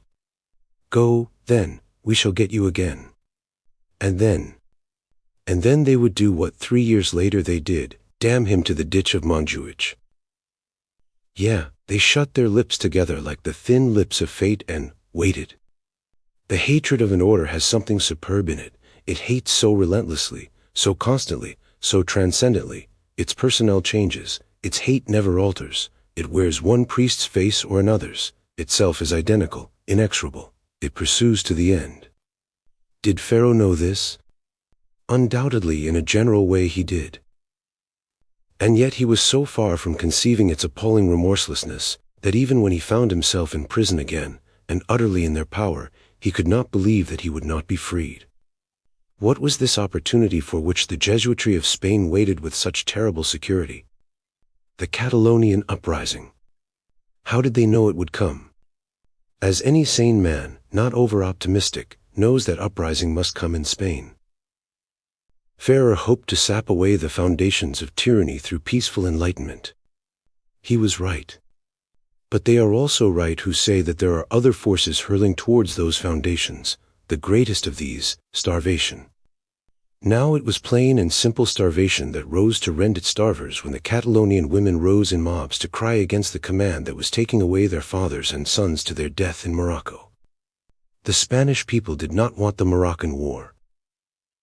The government, in the interest of a number of capitalists, did, but like all governments and all capitalists, it wanted workingmen to do the dying. And they did not want to die, and leave their wives and children to die too. So they rebelled. At first it was the conscious, orderly protest of organized workingmen. But starvation no more respects the commands of workingmen's unions than the commands of governments and other orderly bodies. It has nothing to lose. And it gets away, in its fury, from all management, and it riots. Where churches and monasteries are offensively rich and at ease in the face of hunger, hunger takes its revenge. It has long fangs, it rends, and tears, and tramples, the innocent with the guilty, always. It is very horrible. But remember how much more horrible is the long, slow systematic crushing, wasting, drawing of men upon their bones, which year after year, century after century, has begotten the monster, hunger. Remember the 50,000 innocent children annually slaughtered, the blinded and the crippled children, maimed and forsaken by social power, and behind the smoke and flame of the burning convents of July, 1909. See the staring of those sightless eyes. Ferrer instigate that mad frenzy. Oh, no, it was a mightier than Ferrer. Our Lady of Pain, Our Lady of Hunger, Our Lady with uncut nails and wolf-like teeth, Our Lady who bears the man-flesh in her body that cannon are to tear, Our Lady the working woman of Spain, a-hungered. She incarnated the Red Terror. And the enemies of Ferrer in 1906, as in 1909, knew that such things would come, and they bided their time. It is one of those pathetic things which destiny deals, that it was only for love's sake, and most for the love of a little child, who died moreover, that the uprising found Ferrer in Spain at all. He had been in England, investigating schools and methods there from April until the middle of June. Word came that his sister-in-law and his niece were ill, so the 19th of June found him at the little girl's bedside. He intended soon after to go to Paris, but delayed to make some inquiries for a friend concerning the proceedings of the Electrical Society of Barcelona. So the storm caught him as it caught thousands of others. He went about the business of his publishing house as usual, making the observations of an interested spectator of events. To his friend Nacket he sent a postal card on the 26th of July, in which he spoke of the heroism of the women, the lack of coordination in the people's movements, and the total absence of leaders, as a curious phenomenon. Hearing soon after that he was to be arrested, he secluded himself for 5 weeks. The White Terror was in full sway. 3,000 men, women, and children had been arrested, incarcerated, inhumanly treated. Then the chief prosecutor issued the statement that Ferrer was the director of the revolutionary movement. Too indignant to listen to the appeals of his friends, he started to Barcelona to give himself up and demand trial. He was arrested on the way, and they court-martialed him. The proceedings were utterly infamous. No chance to confront witnesses against him, no opportunity to bring witnesses.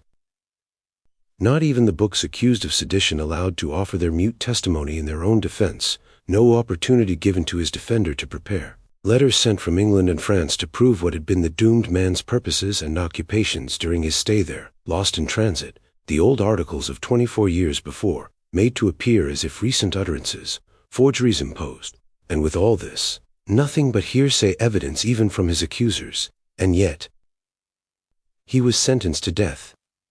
Sentenced to death in shot.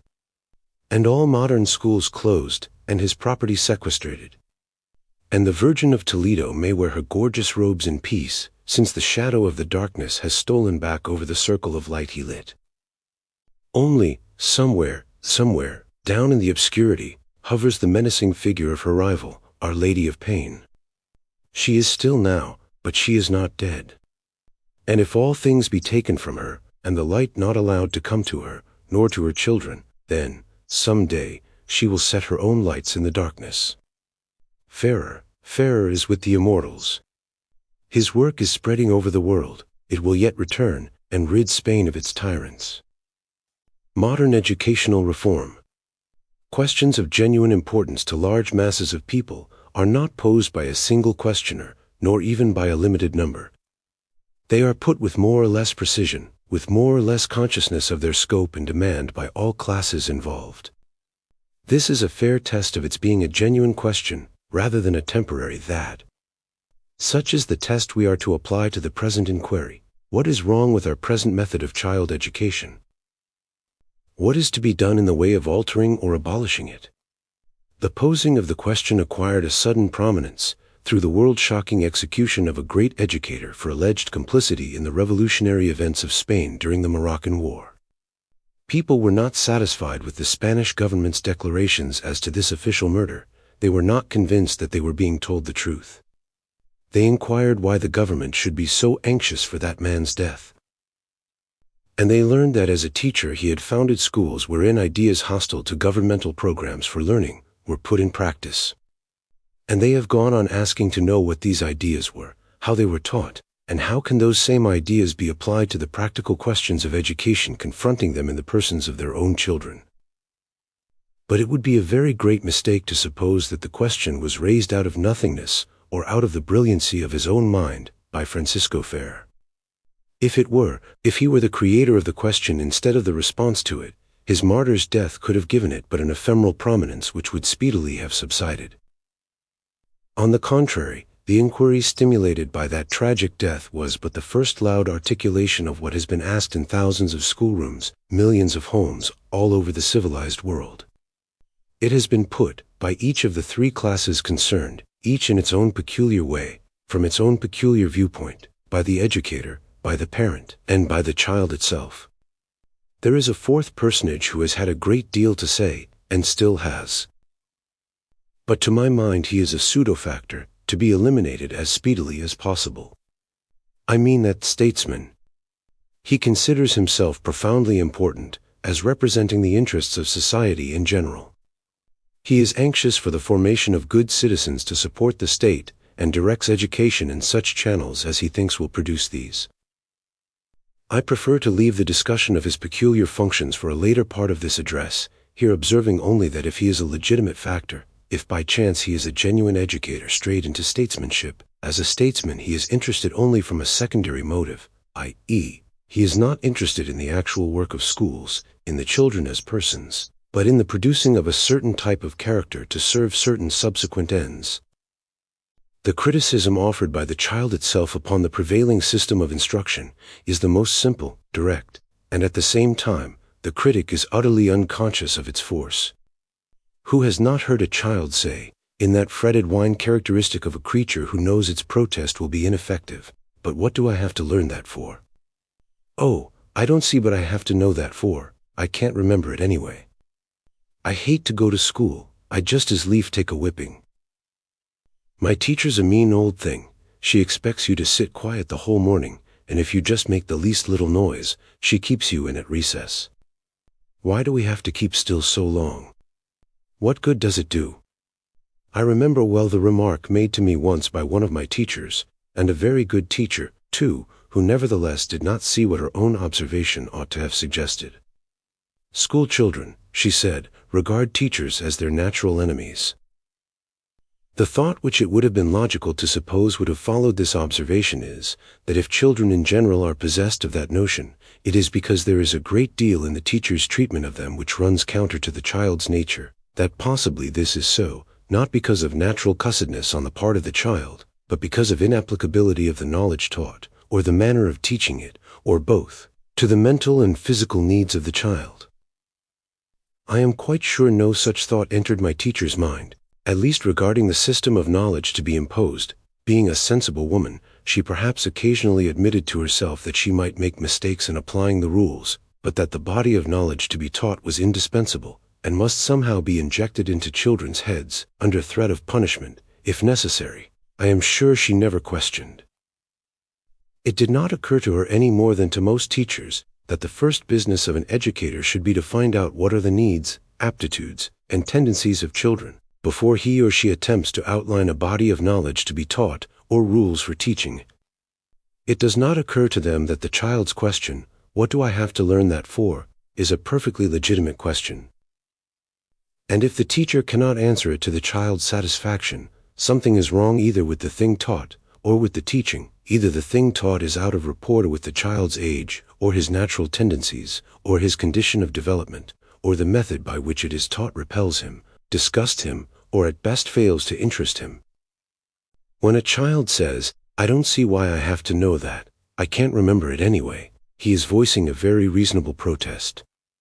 Of course, there are plenty of instances of willful shirking, where a little effort can overcome the slackness of memory, but every teacher who is honest enough to reckon with himself knows he cannot give a sensible reason why things are to be taught which have so little to do with the child's life that tomorrow, or the day after examination, they will be forgotten. Things which he himself could not remember were he not repeating them year in and year out, as a matter of his trade. And every teacher who has thought at all for himself about the essential nature of the young humanity he is dealing with, knows that 6 hours of daily herding and impinging of young, active bodies and limbs, accompanied by the additional injunction that no feet are to be shuffled, no whispers exchanged, and no paper wads thrown, is a frightful violation of all the laws of young life. Any gardener who should attempt to raise healthy, beautiful, and fruitful plants by outraging all those plants' instinctive wants and searchings would meet as his reward sickly plants, ugly plants, sterile plants, dead plants. He will not do it. He will watch very carefully to see whether they like much sunlight or considerable shade, whether they thrive on much water or get drowned in it, whether they like sandy soil or fat mucky soil. The plant itself will indicate to him when he is doing the right thing. And every gardener will watch for indications with great anxiety. If he finds the plant revolts against his experiments, he will desist at once and try something else. If he finds it thrives, he will emphasize the particular treatment so long as it seems beneficial. But what he will surely not do will be to prepare a certain area of ground all just alike, with equal chances of sun and amount of moisture in every part, and then plant everything together without discrimination, mighty close together, saying beforehand, if plants don't want to thrive on this, they ought to want to, and if they are stubborn about it, they must be made to. Or if a raiser of animals were to start in feeding them on a regimen adapted not to their tastes but to his. If he were to insist on stuffing the young ones with food only fitted for the older ones, if he were to shut them up and compel them somehow to be silent, stiff, and motionless for hours together, he would very likely be arrested for cruelty to animals. Of course, there is this difference between the grower of plants or animals and the grower of children. The former is dealing with his subject as a superior power with a force which will always remain subject to his, while the latter is dealing with a force which is bound to become his equal, and taking it in the long and large sense, bound ultimately to supersede him. The fear of the footfalls of the young generation is in his ears, whether he is aware of it or not, and he instinctively does what every living thing seeks to do, viz., to preserve his power. Since he cannot remain forever the superior, the dictator, he endeavors to put a definite mold upon that power which he must share, to have the child learn what he has learnt, as he has learned it, and to the same end that he has learned it. The grower of flowers, or fruits, or vegetables, or the raiser of animals, secure in his forever indisputable superiority, has nothing to fear when he inquires into the ways of his subjects. He will never think, but if I hate such and such manifestation of the flowers or the animal's desire or repulsion, it will develop certain tendencies as a result, which will eventually overturn me and mine, and all that I believe in and labor to preserve. The grower of children is perpetually beset by this fear. He must not listen to a child's complaint against the school. It breaks down the mutual relation of authority and obedience. It destroys the faith of the child that his elders know better than he. It sets up little centers of future rebellion in the brain of every child affected by the example. No, complaint as to the wisdom of the system must be discouraged, ignored, frowned down, crushed by superior dignity, if necessary, punished. The very best answer a child ever gets to its legitimate inquiry, "Why do I have to learn such and such a thing?" is, "Wait till you get older, and you will understand it all. Just now you are a little too young to understand the reasons." In 99 cases out of 100 the answer got the same reply to his own question 20 years before, and he has never found out since neither. Do as we tell you to, now, say the teachers, and be sure that we are instructing you for your good. The explanations will become clear to you sometime. And the child smothers his complaint, cramps his poor little body to the best of his ability, and continues to repeat definitions which mean nothing to him but strings of long words, and rules which to him are simply torture, apparatus invented by his natural enemies to plague children. I recall quite distinctly the bitter resentment I felt toward the inverted divisor. The formula was easy enough to remember. Invert the terms of the divisor and proceed as in multiplication of fractions. I memorized it in less than a minute, and followed the prescription, and got my examples correct. But oh, how was the miracle accomplished? Why should a fraction be made to stand on its head? And how did that change a division suddenly into a multiplication? And I never found out till I undertook to teach someone else, years afterward. Yet the thing could have been made plain then. Perhaps would have been. But for the fact that as a respectful pupil I was so trained to think that my teacher's methods must not be questioned or their explanations reflected upon, that I sat mute, mystified, puzzled, and silently indignant. In the end I swallowed it as I did a lot of other, predigested knowledge, and consented to use its miraculous nature, very much as my Christian friends use the body and blood of Christ to wash their sins away, without very well understanding the modus operandi. Another advantage which the botanical or zoological cultivator has over the child grower, by which incidentally the plants and animals profit, is that since he is not seeking to produce a universal type, but rather to develop as many new and interesting types as he can, he is very studious to notice the inclinations of his subjects, observing possible beginnings of differentiation, and adapting his treatment to the development of such beginnings. Of course he also does what no child cultivator could possibly do. He ruthlessly destroys weaklings, and as the superior intermeddling divinity, he fosters those special types which are more serviceable to himself, irrespective of whether they are more serviceable to plant or animal life apart from man. But is the fact that children are of the same race as ourselves, the fact that their development should be regarded from the point of how best shall they serve themselves, their own race and generation, not that of a discriminating overlord, assuming the power of life and death over them, a reason for us to disregard their tendencies, aptitudes, likes and dislikes, altogether? A reason for us to treat their natural manifestations of non-adaptation to our methods of treatment with less consideration than we give to a fern or a hare? I should, on the contrary, suppose it was a reason to consider them all the more. I think the difficulty lies in the immeasurable vanity of the human adult, particularly the pedagogical adult, I presume I may say it with less offense since I am a teacher myself, which does not permit him to recognize as good any tendency in children to fly in the face of his conceptions of a correct human being, to recognize that maybe here is something highly desirable, to be encouraged, rather than destroyed as pernicious. A flower gardener doesn't expect to make another voter or householder out of his fern, so he lets it show what it wants to be, without being at all horrified at anything it does. But your teacher has usually well-defined conceptions of what men and women have to be. And if a boy is too lively, too noisy, too restless, too curious, to suit the concept, he must be trimmed and subdued. And if he is lazy, he has to be spurred with all sorts of whips, which are offensive both to the handler and the handled. The weapons of shaming and arousing the spirit of rivalry are two which are much used. The former with sometimes fatal results, as in the case of the 9-year-old boy who recently committed suicide because his teacher drew attention to his torn coat, or young girls who have worried themselves into fevers from a scornful word respecting their failures in scholarship. An arousing rivalry brings an evil train behind it of spites and jealousies. I do not say, as some enthusiasts do, there are no bad children, or there are no lazy children. But I am quite sure that both badness and laziness often result from lack of understanding and lack of adaptation, and that these can only be attained by teachers comprehending that they must seek to understand as well as to be understood. Badness is sometimes only dammed-up energy, which can no more help flooding more than dammed-up water.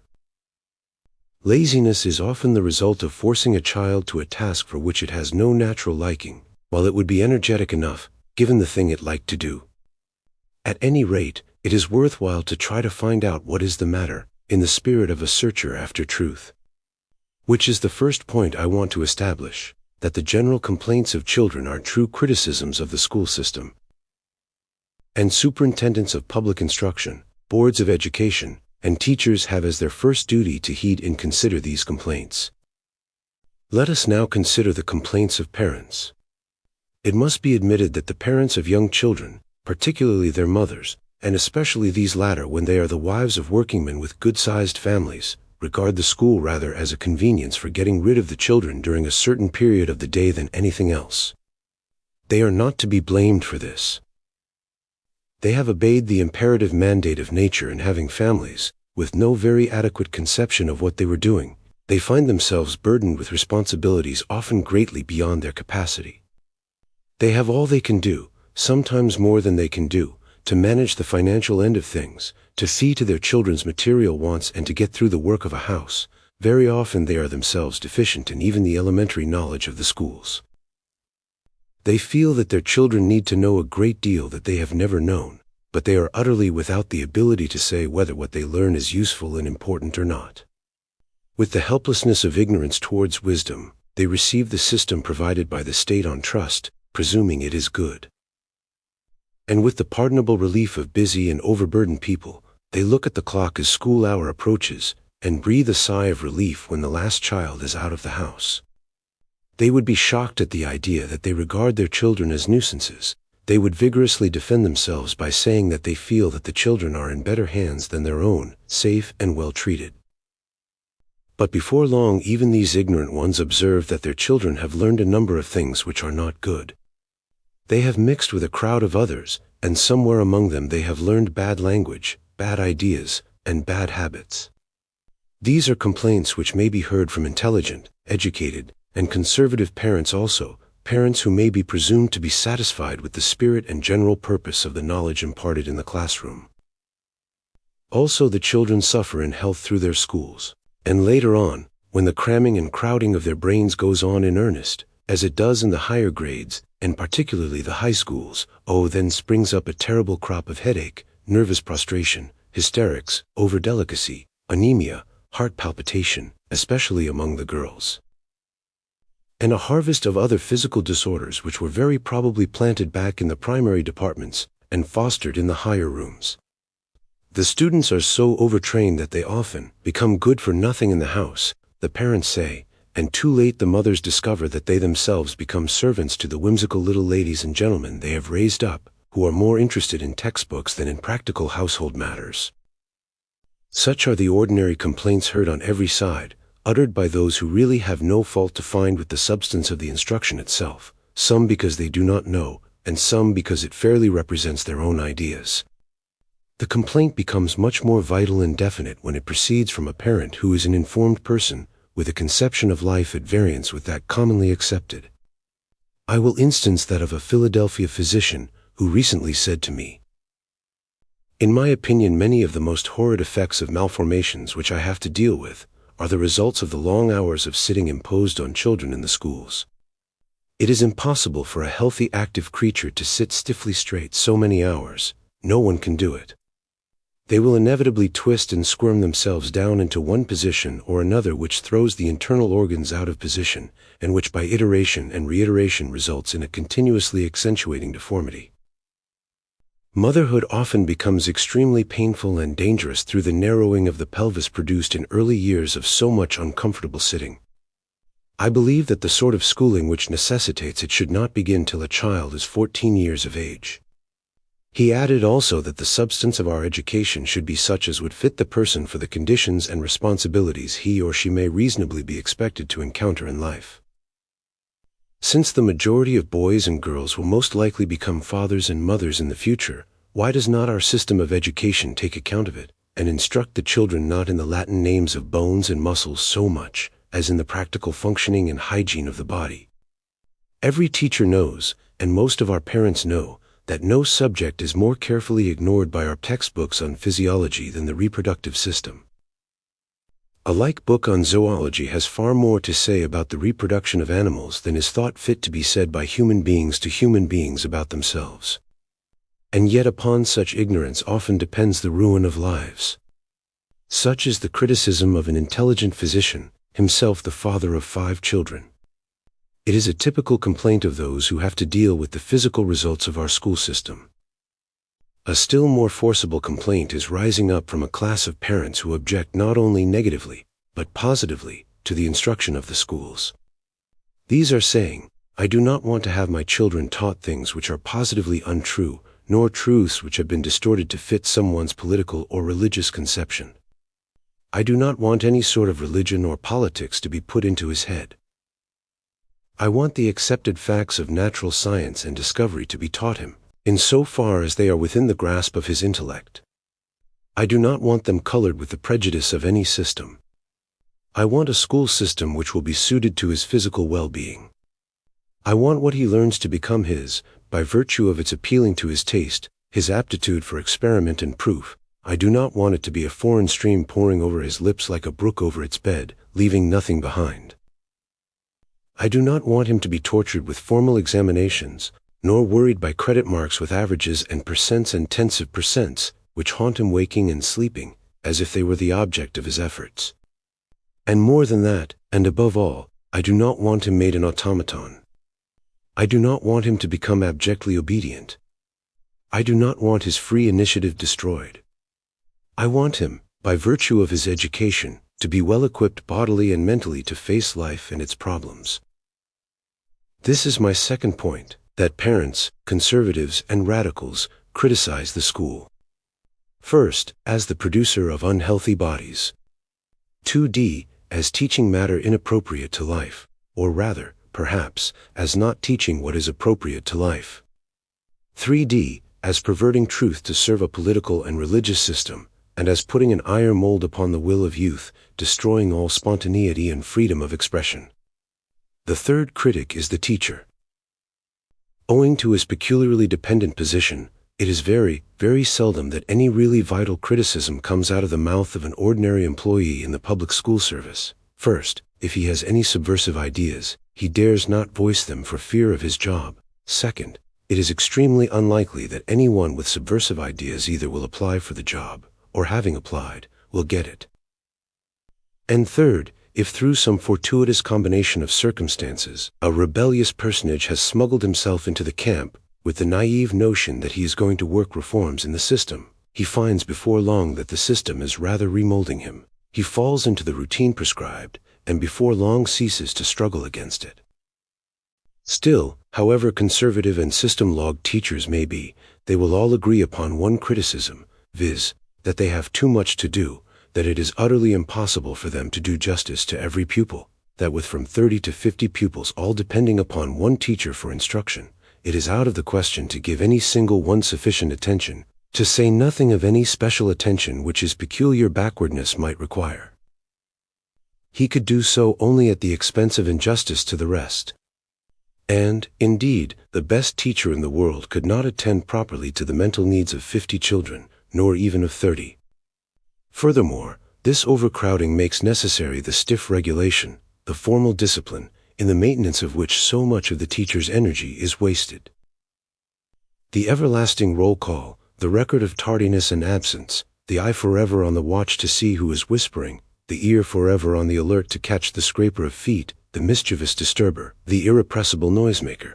With such a divided and subdivided attention, how is it possible to teach? Here and there we find a teacher with original ideas, not of subjects to be taught, but of the means of teaching. Sometimes there is one who inwardly revolts at what he has to teach, and takes such means as he can to counteract the glorifications of political aggrandizement, with which our geographies and histories are redolent.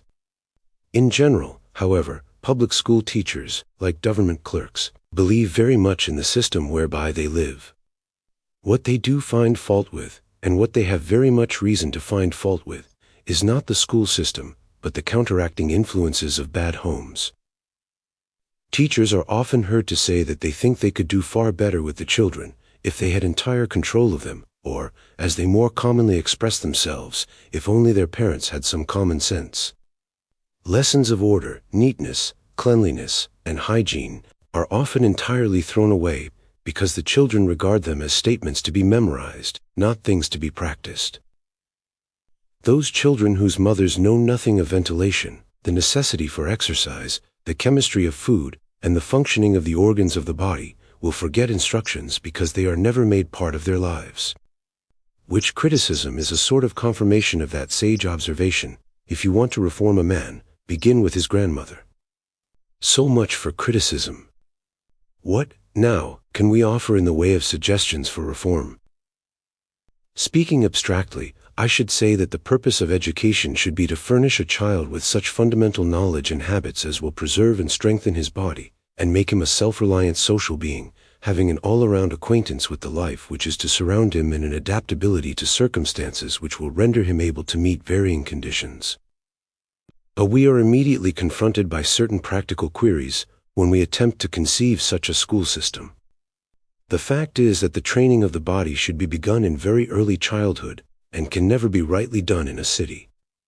No other animal than man ever conceived such a frightful apparatus for depriving its young of the primary rights of physical existence as the human city. The mass of our city children know very little of nature. What they have learned of it through occasional picnics, excursions, visits in the country, etc., they have learned as a foreign thing, having little relation to themselves. Their natural habitat is one of lifeless brick and mortar, wire and iron, poles, pavements, and noise. Yet all this ought to be utterly foreign to children. This ought to be the thing visited once in a while, not lived in. There is no pure air in a city, it is all poisoned. Yet the first necessity of lunched animals, especially little ones, is pure air.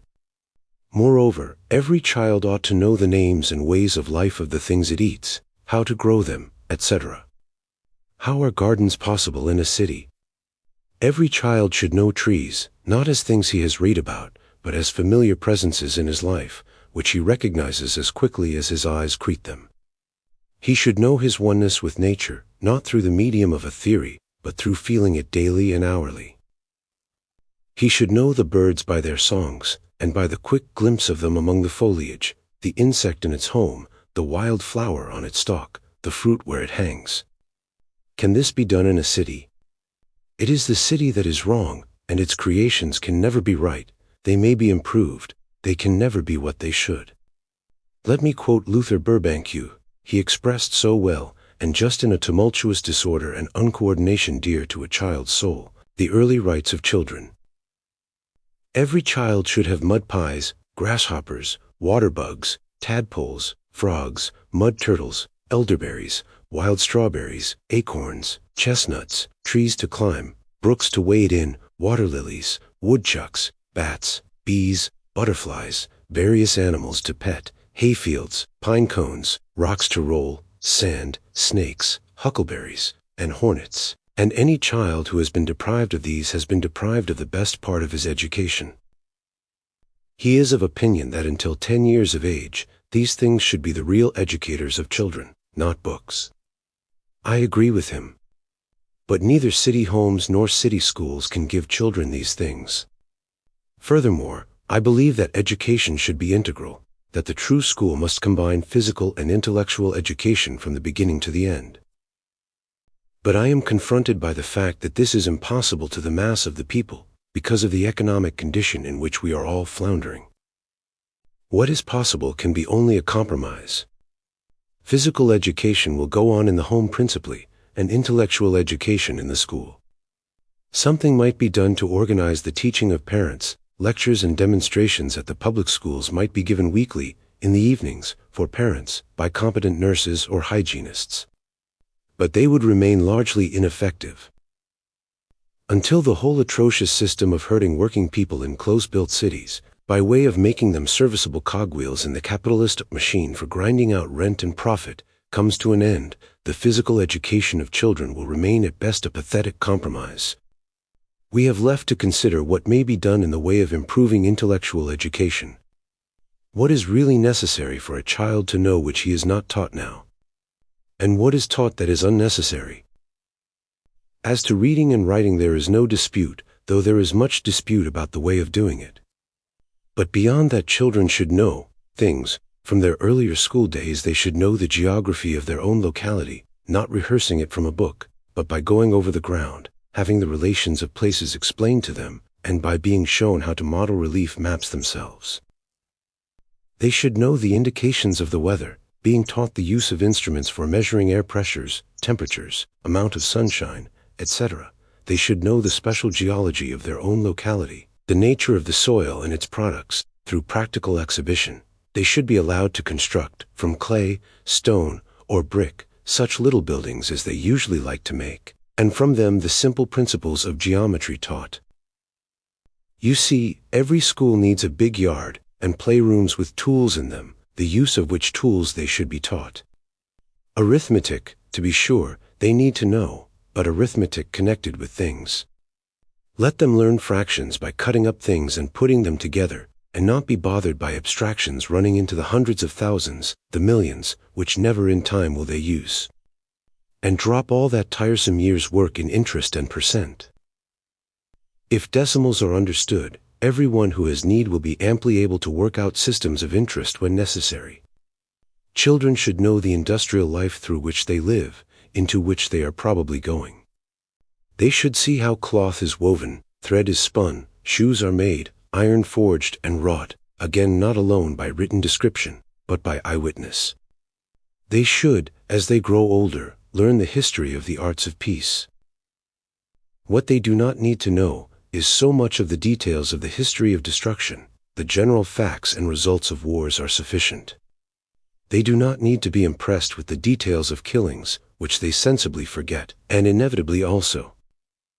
Moreover, the revolting patriotism which is being inculcated, whereby children learn to be proud of their country, not for its contributions to the general enlightenment of humanity, but for its crimes against humanity, whereby they are taught to consider themselves, their country, their flag, their institutions, as things to be upheld and maintained, right or wrong, whereby the stupid and criminal life of the soldier is exalted as honorable, should be wholly omitted from the educational system.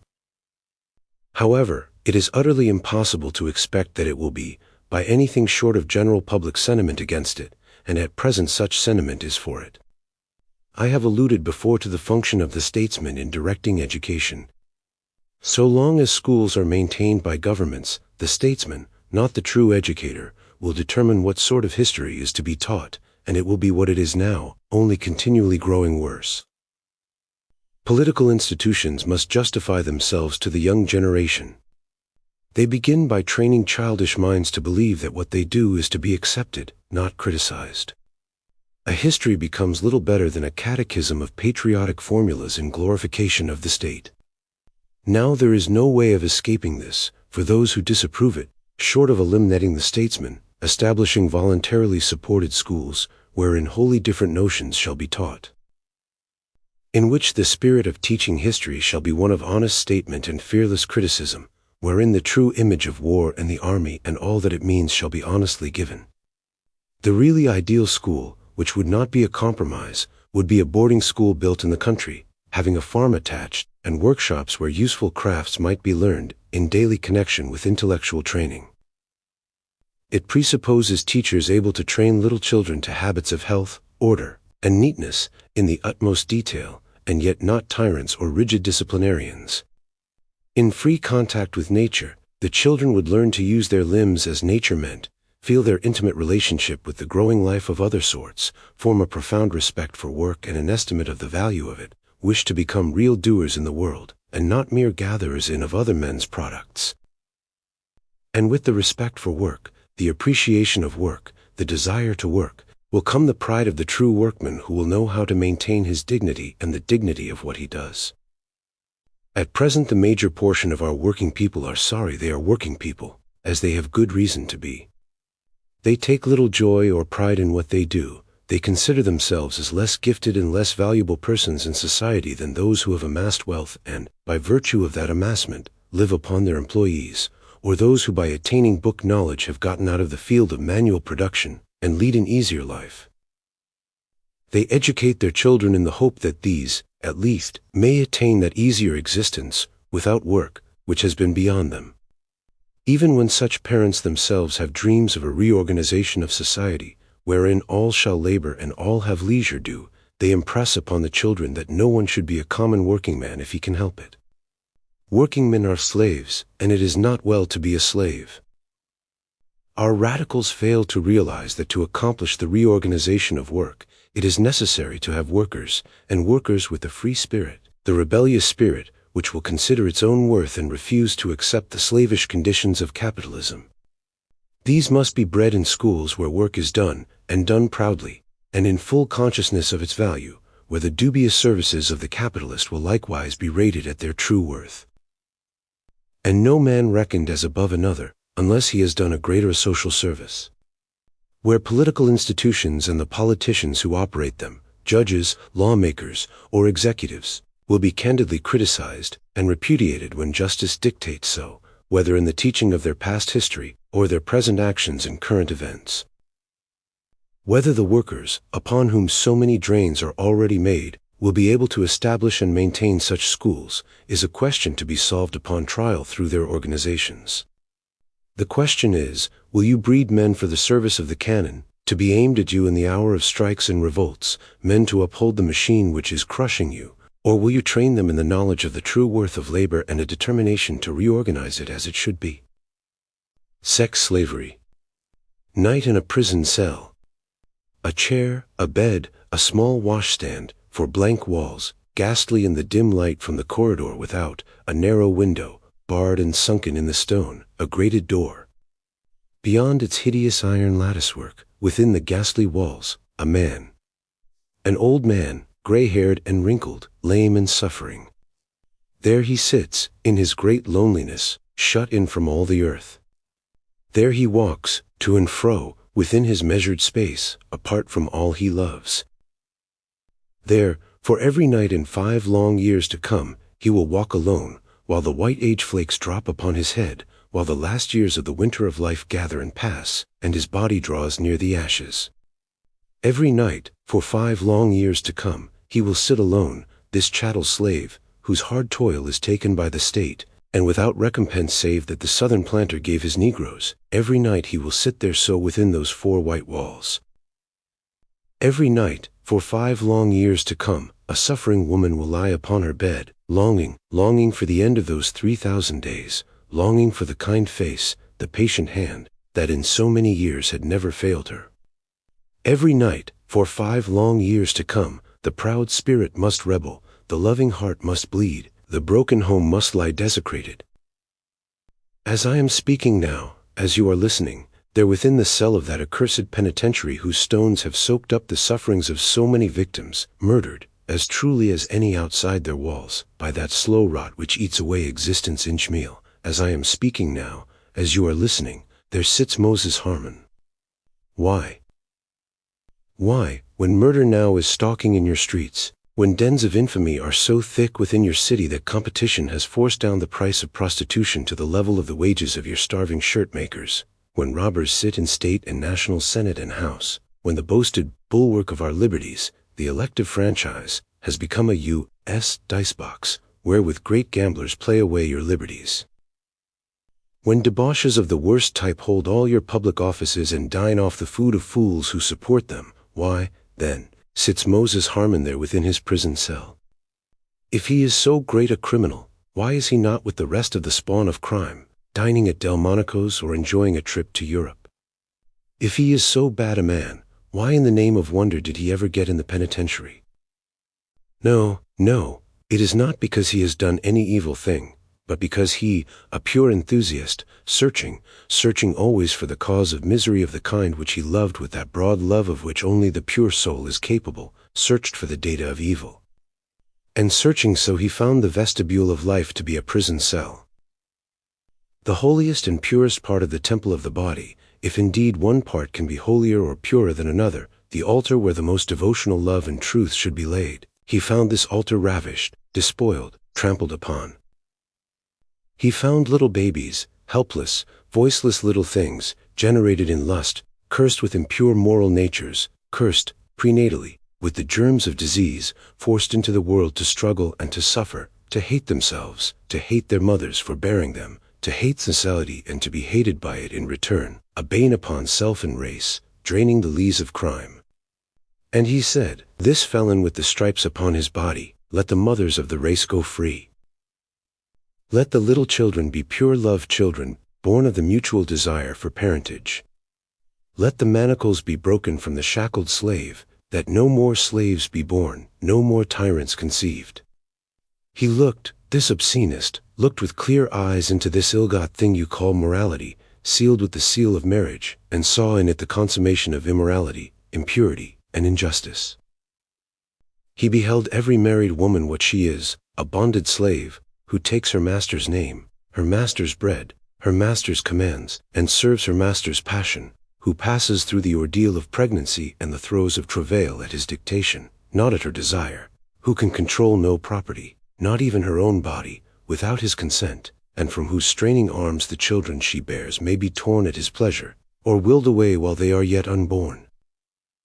It is said the English language has a sweeter word than any other, home. But Moses Harman looked beneath the word and saw the fact, a prison more horrible than that where he is sitting now, whose corridors radiate over all the earth, and with so many cells, that none may count them. Yes, our masters. The earth is a prison, the marriage bed is a cell, women are the prisoners, and you are the keepers. He saw, this corruptionist, how in those cells are perpetrated such outrages as are enough to make the cold sweat stand upon the forehead, and the nails clinch, and the teeth set, and the lips grow white in agony and hatred. And he saw too how from those cells might none come forth to break her fetters, how no slave dare cry out, how all these murders are done quietly, beneath the shelter shadow of home, and sanctified by the angelic benediction of a piece of paper, within the silent shade of a marriage certificate, adultery and rape stalk freely and at ease. Yes, for that is adultery where woman submits herself sexually to man, without desire on her part, for the sake of keeping him virtuous, keeping him at home, the women say.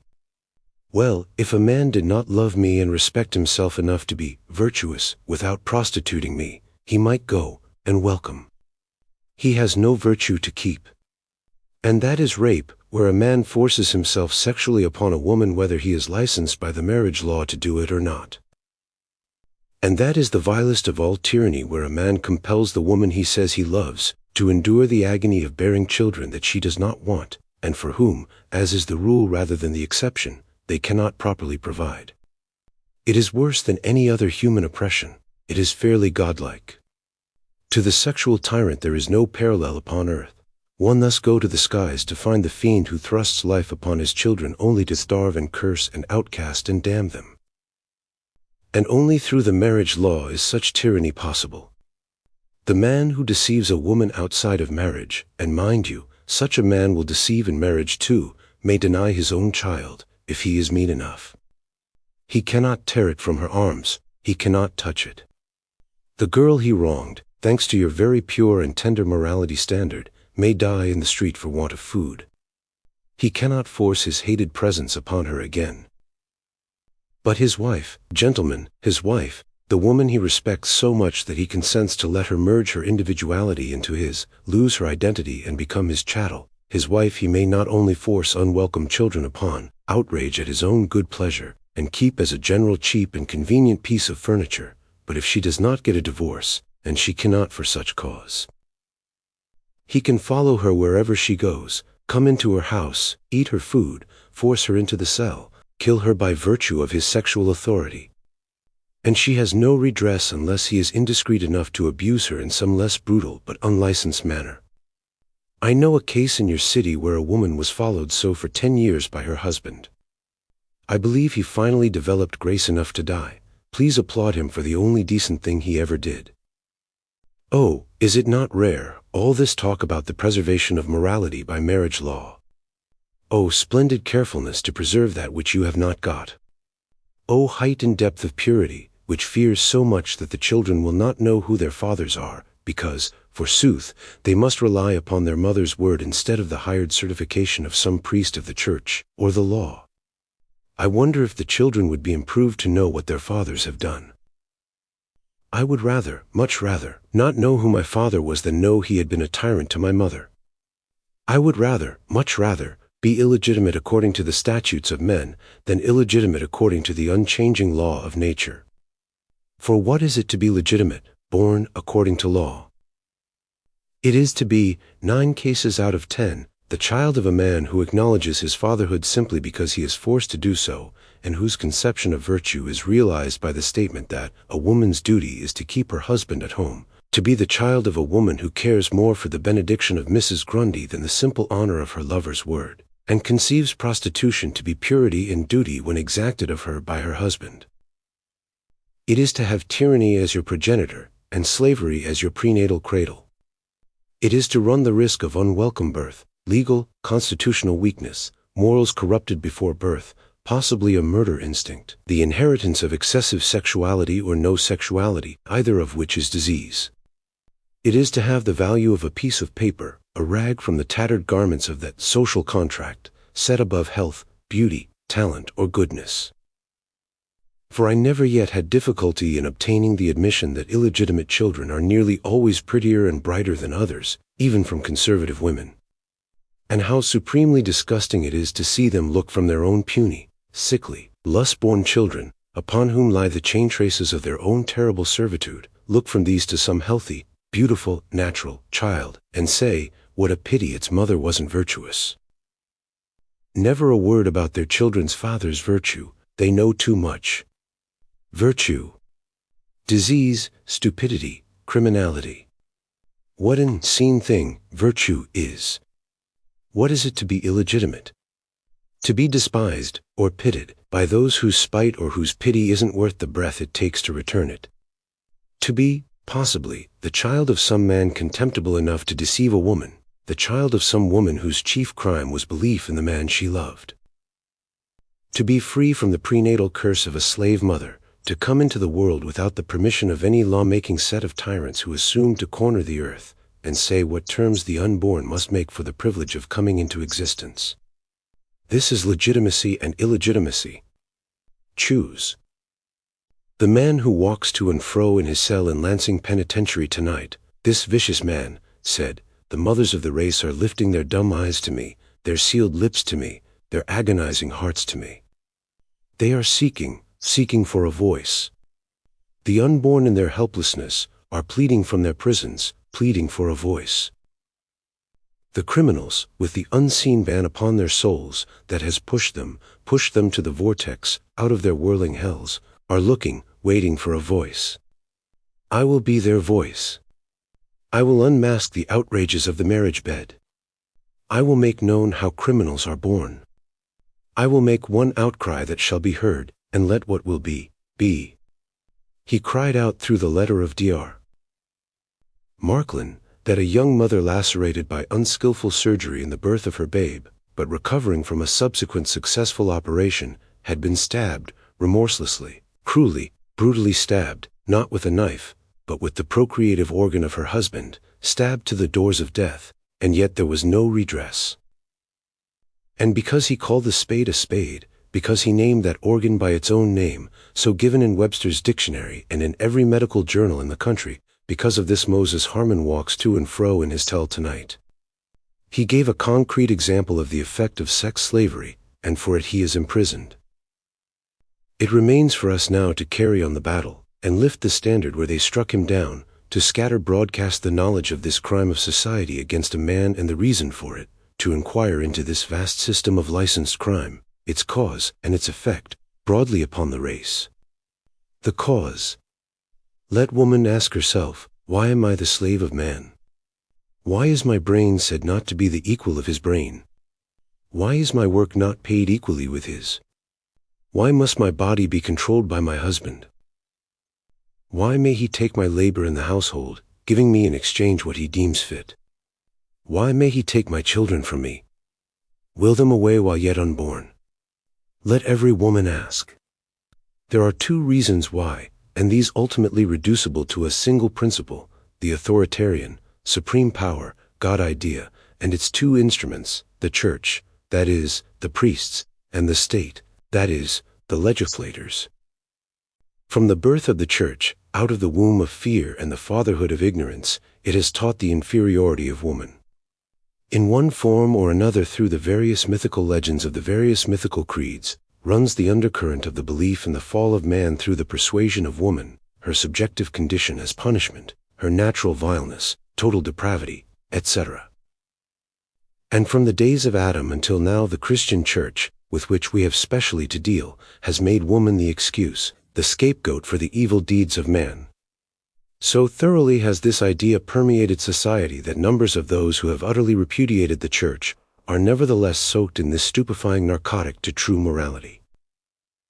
So pickled is the male creation with the vinegar of authoritarianism, that even those who have gone further and repudiated the state still cling to the God, society as it is, still hug the old theological idea that they are to be heads of the family, to that wonderful formula of simple proportion, that man is the head of the woman even as Christ is the head of the church. No longer than a week since an anarchist said to me, I will be boss in my own house. A communist anarchist, if you please, who doesn't believe in my house. About a year ago a noted libertarian speaker said, in my presence, that his sister, who possessed a fine voice and had joined a concert troupe, should stay at home with her children. That is her place. The old church idea. This man was a socialist, and since an anarchist, yet his highest idea for woman was serfhood to husband and children, in the present mockery called home. Stay at home, the malcontents. Be patient, obedient, submissive. Darn our socks, mend our shirts, wash our dishes, get our meals, wait on us and mind the children. Your fine voices are not to delight the public nor yourselves. Your inventive genius is not to work. Your fine art taste is not to be cultivated. Your business faculties are not to be developed. You made the great mistake of being born with them. Suffer for your folly. You are women. Therefore housekeepers, servants, waiters, and child's nurses. At Macon, in the 6th century, says August the Bell, the fathers of the church met and proposed the decision of the question, has woman a soul? Having ascertained that the permission to own a nonentity wasn't going to injure any of their parsnips, a small majority vote decided the momentous question in our favor. Now, Holy Fathers, it was a tolerably good scheme on your part to offer the reward of your pitiable salvation or damnation, odds in favor of the latter. As a bait for the hook of earthly submission, it wasn't a bad sop in those days of faith and ignorance. But fortunately 1400 years have made it stale. You, tyrant radicals, have no heaven to offer. You have no delightful chimeras in the form of merit cards. You have save the mark, the respect, the good offices, the smiles of a slaveholder. This in return for our chains. Thanks. The question of souls is old. We demand our bodies, now. We are tired of promises. God is deaf, and his church is our worst enemy. Against it we bring the charge of being the moral, or immoral, force which lies behind the tyranny of the state. And the state has divided the loaves and fishes with the church. The magistrates, like the priests, take marriage fees. The two fetters of authority have gone into partnership in the business of granting patent rights to parents for the privilege of reproducing themselves, and the state cries as the church cried of old, and cries now, "See how we protect women." The state has done more. It has often been said to me, by women with decent masters, who had no idea of the outrages practiced on their less fortunate sisters, "Why don't the wives leave? Why don't you run when your feet are chained together? Why don't you cry out when a gag is on your lips? Why don't you raise your hands above your head when they are pinned fast to your sides? Why don't you spend thousands of dollars when you haven't a cent in your pocket? Why don't you go to the seashore or the mountains, you fools scorching with city heat?" If there is one thing more than another in this whole accursed tissue of false society, which makes me angry, it is the asinine stupidity which with the true phlegm of impenetrable dullness says, "Why don't the women leave? Will you tell me where they will go and what they shall do?" When the state, the legislators, has given to itself, the politicians, the utter and absolute control of the opportunity to live.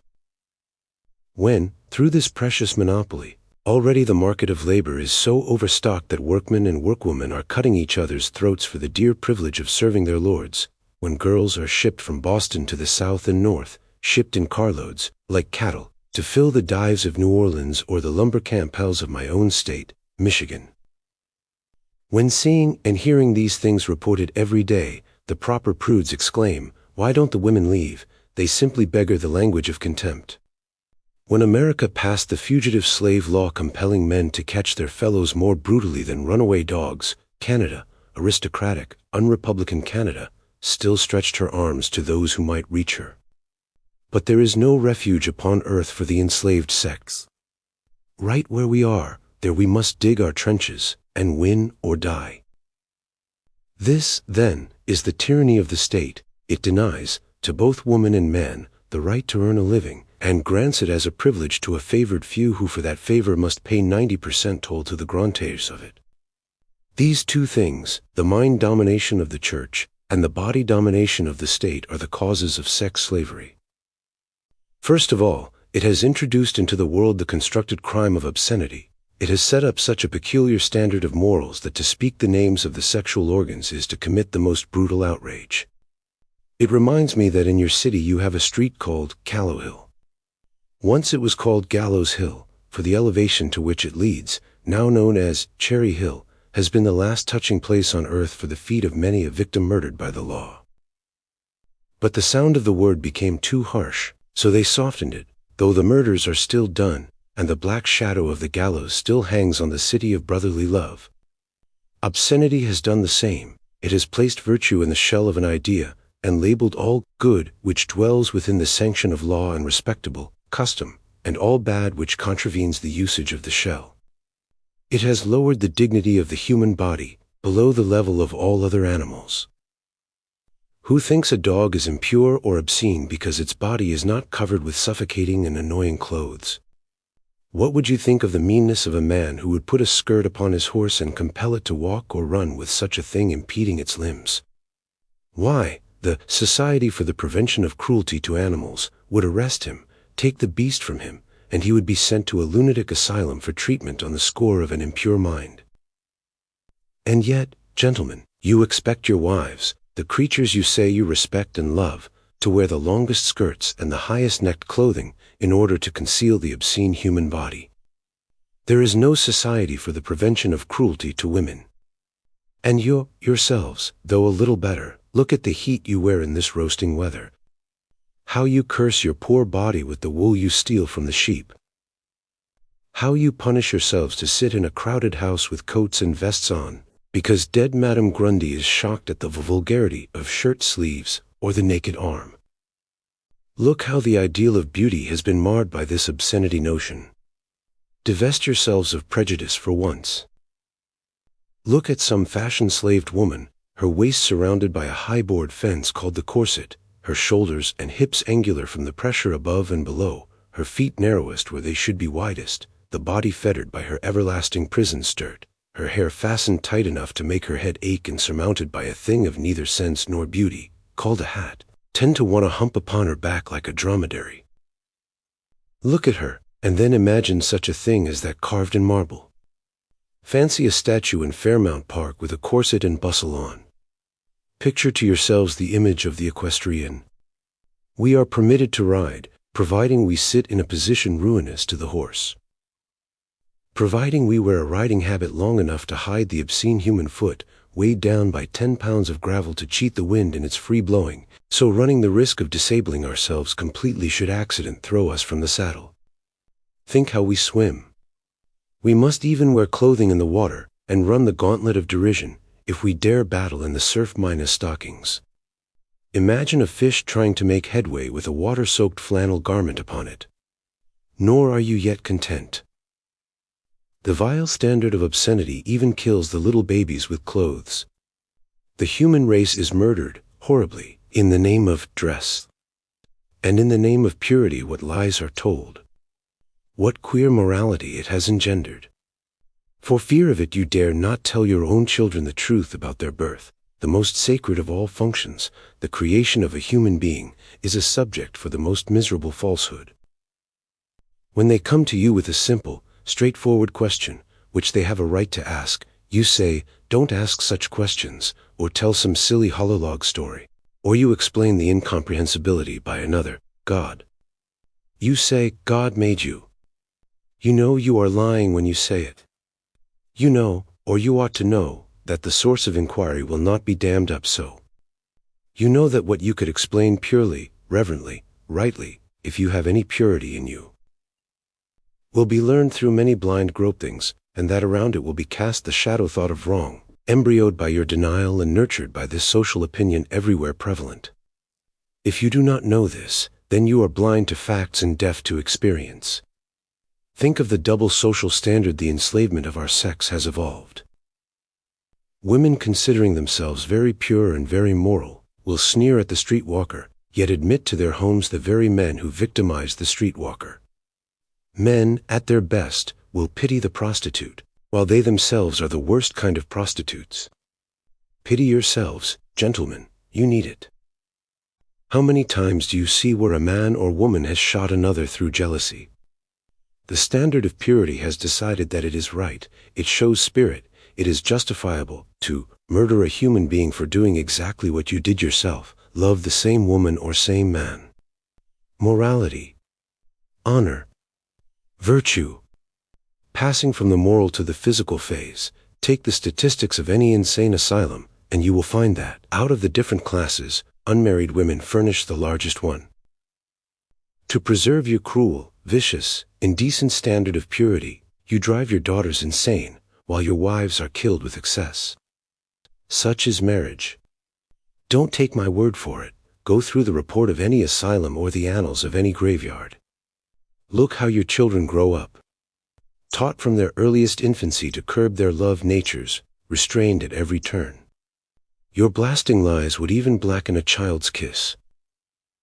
Little girls must not be tomboyish, must not go barefoot, must not climb trees, must not learn to swim, must not do anything they desire to do which Madame Grundy has decreed improper. Little boys are laughed at as effeminate, silly girl boys if they want to make patchwork or play with a doll. Then when they grow up, oh! Men don't care for home or children as women do. Why should they, when the deliberate effort of your life has been to crush that nature out of them? Women can't rough it like men. Train any animal, or any plant, as you train your girls, and it won't be able to rough it either. Now will somebody tell me why either sex should hold a corner on athletic sports? Why any child should not have free use of its limbs? These are the effects of your purity standard, your marriage law. This is your work, look at it. Half your children dying under 5 years of age, your girls insane, your married women walking corpses, your men so bad that they themselves often admit prostitution holds against purity a bond of indebtedness. This is the beautiful effect of your God, marriage, before which natural desire must abase and belie itself. Be proud of it. Now for the remedy. It is in one word, the only word that ever brought equity anywhere: liberty. Centuries upon centuries of liberty is the only thing that will cause the disintegration and decay of these pestiferous ideas. Liberty was all that calmed the blood waves of religious persecution. You cannot cure serfhood by any other substitution. Not for you to say, in this way shall the race love. Let the race alone. Will there not be atrocious crimes? Certainly. He is a fool who says there will not be. But you can't stop them by committing the arch-crime and setting a block between the spokes of progress wheels. You will never get right until you start right. As for the final outcome, it matters not one iota. I have my ideal, and it is very pure and very sacred to me. But yours, equally sacred, may be different, and we may both be wrong. But certain am I that with free contract, that form of sexual association will survive which is best adapted to time and place, thus producing the highest evolution of the type. Whether that shall be monogamy, variety, or promiscuity matters not to us. It is the business of the future, to which we dare not dictate. For freedom spoke Moses Harman, and for this he received the felon's brand. For this he sits in his cell tonight. Whether it is possible that his sentence be shortened, we do not know. We can only try. Those who would help us try, let me ask to put your signatures to this simple request for pardon addressed to Benjamin Harrison. To those who desire more fully to inform themselves before signing, I say, your conscientiousness is praiseworthy. Come to me at the close of the meeting and I will quote the exact language of the Markland letter. To those extreme anarchists who cannot bend their dignity to ask pardon for an offense not committed, and of an authority they cannot recognize, let me say, Moses Harman's back is bent, low bent, by the brute force of the law, and though I would never ask anyone to bow for himself, I can ask it, and easily ask it, for him who fights the slave's battle. Your dignity is criminal. Every hour behind the bars is a seal to your partnership with Comstock. No one can hate petitions worse than I. No one has less faith in them than I. But for my champion I am willing to try any means that invades no other's right, even though I have little hope in it. If, beyond these, there are those here tonight who have ever forced sexual servitude from a wife, those who have prostituted themselves in the name of virtue, those who have brought diseased, immoral, or unwelcome children to the light, without the means of provision for them, and yet will go from this hall and say, Moses Harman is an unclean man, a man rewarded by just punishment, then to you I say, and may the words ring deep within your ears until you die, go on. Drive your sheep to the shambles. Crush that old, sick, crippled man beneath your juggernaut. In the name of virtue, purity, and morality, do it. In the name of God, home, and heaven, do it. In the name of the Nazarene who preached the golden rule, do it. In the name of justice, principle, and honor, do it. In the name of bravery and magnanimity put yourself on the side of the robber in the government halls, the murderer in the political convention, the libertine in public places, the whole brute force of the police, the constabulary, the court, and the penitentiary, to persecute one poor old man who stood alone against your licensed crime. Do it. And if Moses Harman dies within your Kansas hell, be satisfied when you have murdered him. Kill him.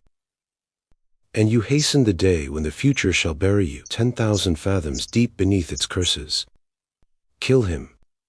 And the stripes upon his prison clothes shall lash you like the knout. Kill him.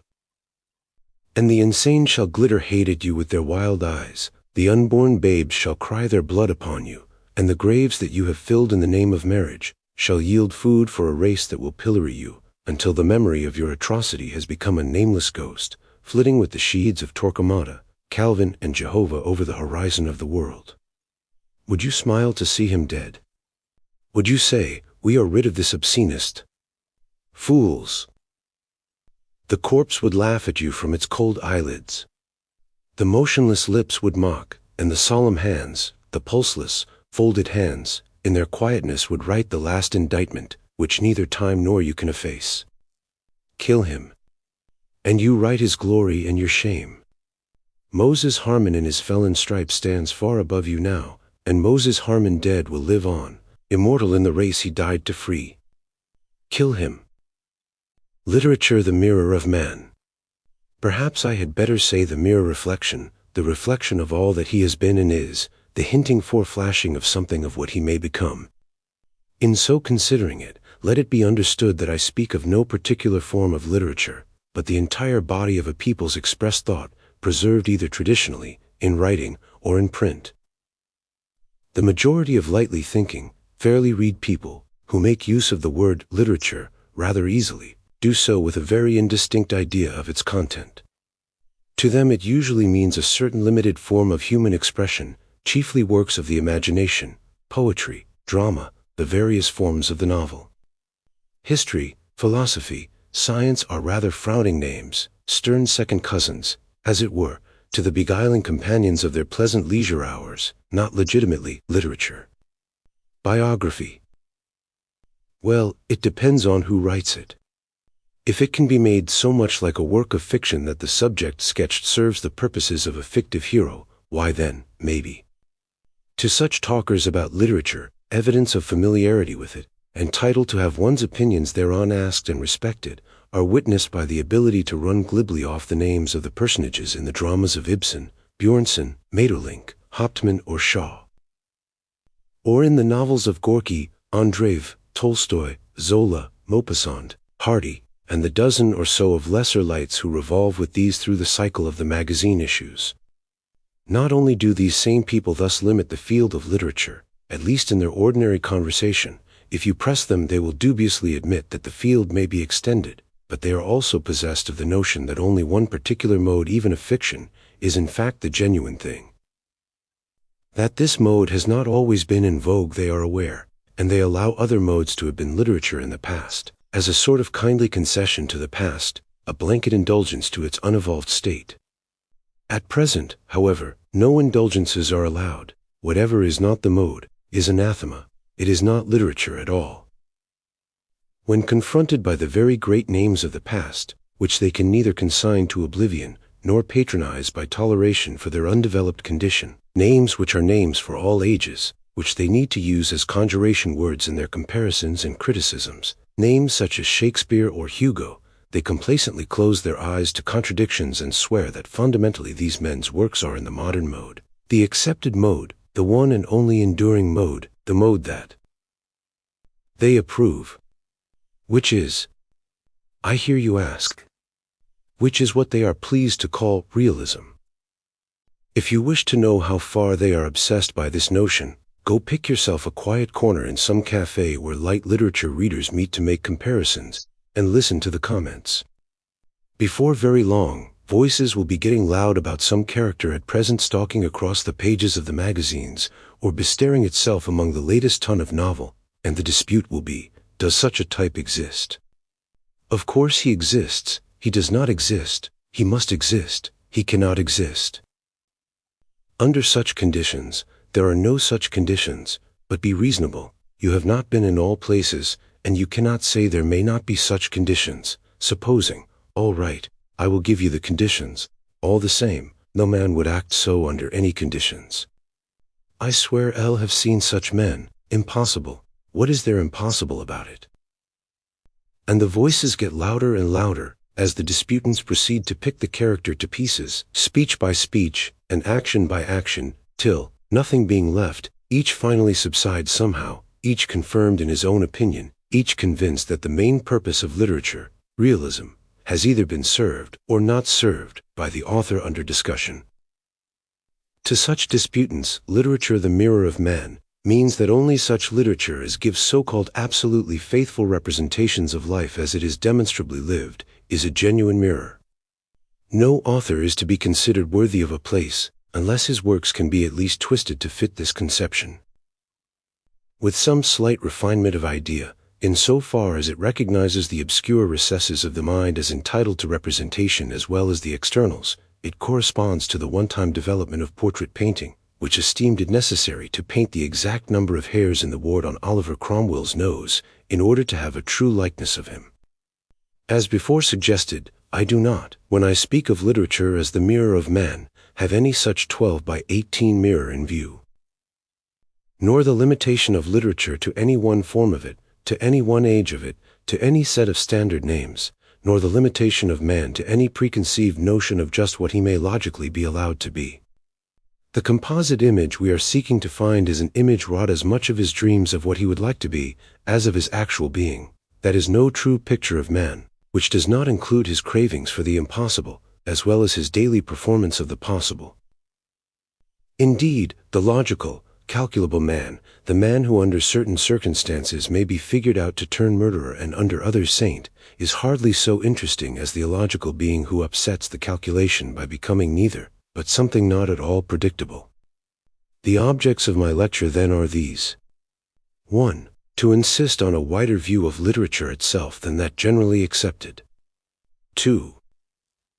To suggest to readers a more satisfactory way of considering what they read than that usually received. 3. To point to certain phases of the human appearance reflected in the mirror which are not generally noticed, but which I find interesting and suggestive. You would think it very unreasonable, would you not, for anyone to insist that because your highly polished glass backed by quicksilver gives back so clear and excellent an image, therefore the watery vision you catch of yourself in the shifting, glancing ripples of a clear stream is not an image at all. With all the curious elongating and drifting and shortening back and breaking up into wavering circles, done by that unresting image, you know very certainly that is you, and if you look into the still waters of some summer pool, or mountain rain cup, the image there is almost as sharp-lined as that in your polished glass, except for the vague tremor that seems to move under the water rather than on its surface, and suggest an ethereal something missing in your drawing-room shadow. Yet that vision conjured in the water depth is you, surely you. Nay, even more, that first image of you, you perceived when as a child you danced in the firelight and saw a misshapen darkness rising and falling along the wall in teasing mockery, that too was surely an image of you, an image of interception, not of reflection, a blur, a vacancy, a horror, from which you fled shrieking to your mother's arms, and yet it was the distorted outline of you. You grew familiar with it later, amused yourself with it, twisted your hands into strange positions to see what curious shapes they would form upon the wall, and made whole stories with the shadows. Long afterward you went back to them with deliberate and careful curiosity, to see how the figures stumbled on by accident could be definitely produced, at will, according to the laws of interception.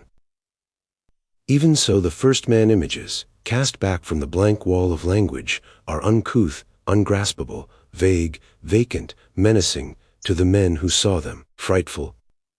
Mankind produced this paradox. The early lights of literature were darkness. Later these darknesses grew less fearsome, the child man began to jest with them, to multiply figures and send them chasing past each other up and down the wall, with fresh glee at each newly created shadow sport. The wall at last became luminous, the shadows shining. And out of the old monosyllabic horror of the primitive legend, out of man's fright at the projection of his own soul, out of his wide stare at those terrific giants on the wall who suddenly with shadow-like shifting became grotesque dwarfs, and mocking little beasts that danced and floated, ever most fearful because of their elusive emptiness. Out of this, bit by bit, grew the steady contemplation, the gradual effacement of fright, the feeling of power and amusement, and the sense of creative mastery, which, understanding the shadows, began to command them, till there arose all the beauty of fairy tales and shining myths and singing legends. Now anyone who desires to see in literature the most that there is in it, who desires to read not merely for the absorption of the moment but for the sake of permanent impression, who wishes to have an idea of man not only as he is now, but through the whole articulate record of his existence, who would know the thoughts of his infancy and the connected course of his development, and no one has any adequate conception of the glory of literature, unless he includes this much in it. Any such a reader, I say, must find among its most attractive pages the stories of early superstitions, the fictions of fear, the struggles of the race child's intelligence with overlooming problems. Think of the ages and ages that men saw the demon electricity riding the air. Think that even now they do not know what he is, and yet he played mightily with their daily lives for all those ages. Think how this staring savage was put face to face with world games which were spun and tossed around him, and compelled by the nature of his own activity to try to find an explanation to them, think that most of us, if we were not the herders of the ages that have passed since then, should be staggered and outbreathed even now by all these lights and forms through which we move.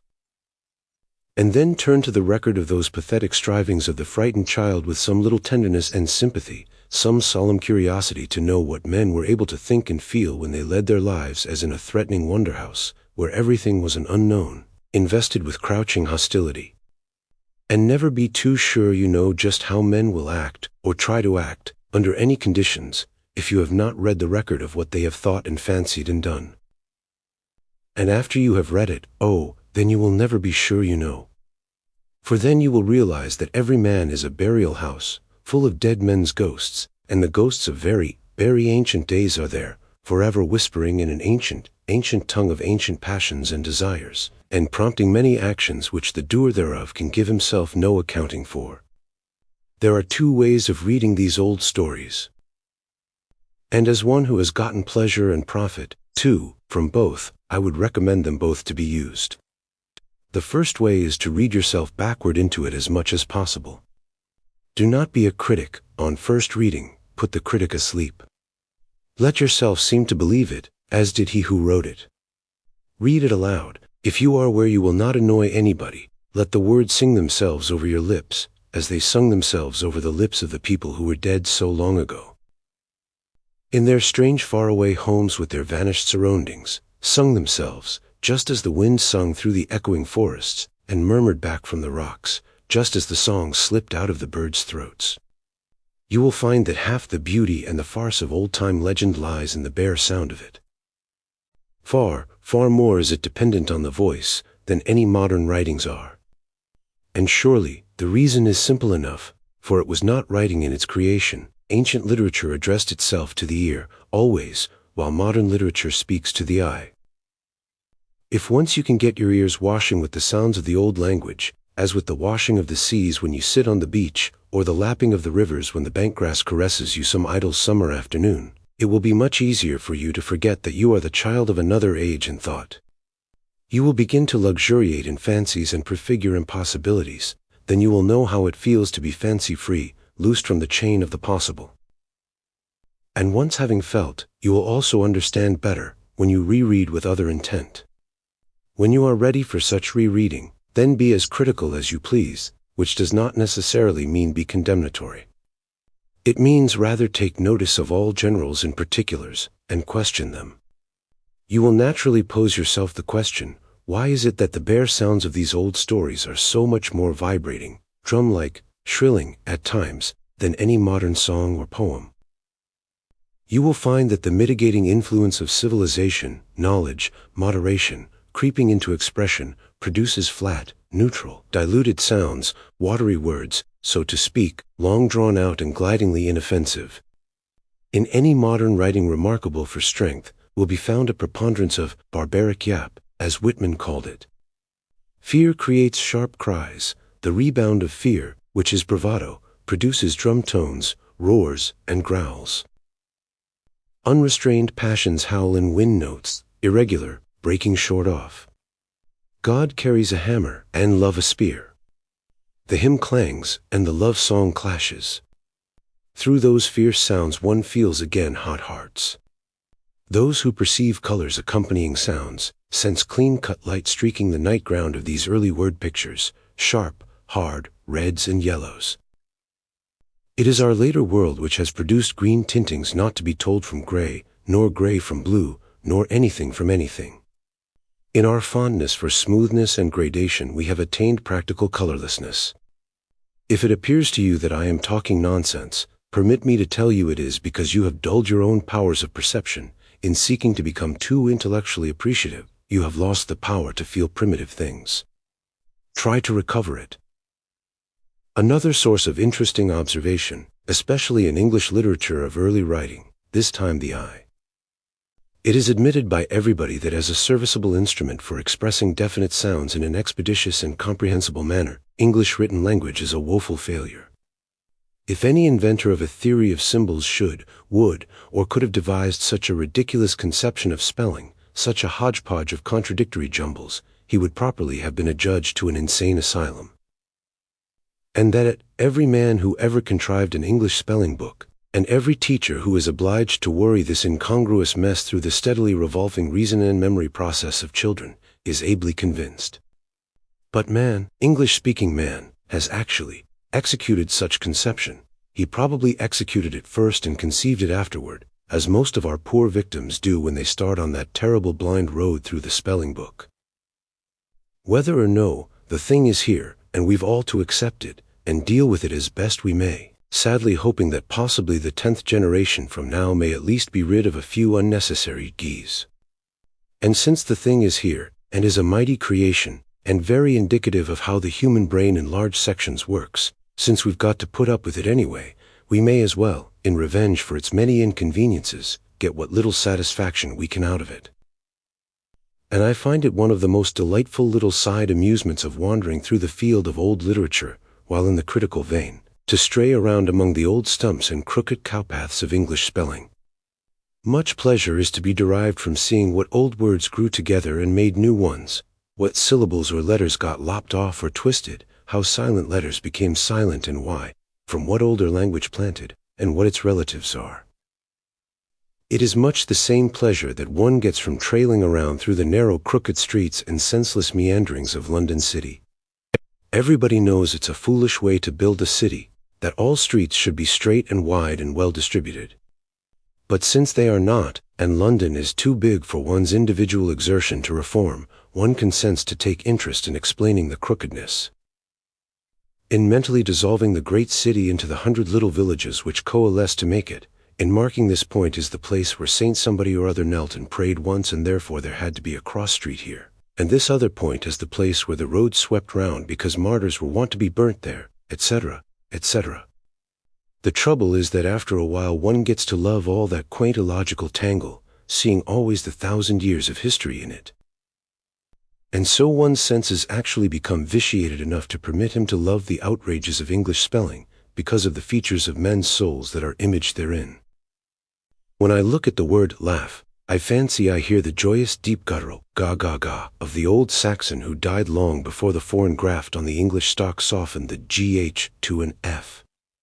Really one must become more patient with the unsystem, knowing how it grew, and feeling that this is the way of man, the way he always grows, not as he ought, but as he can.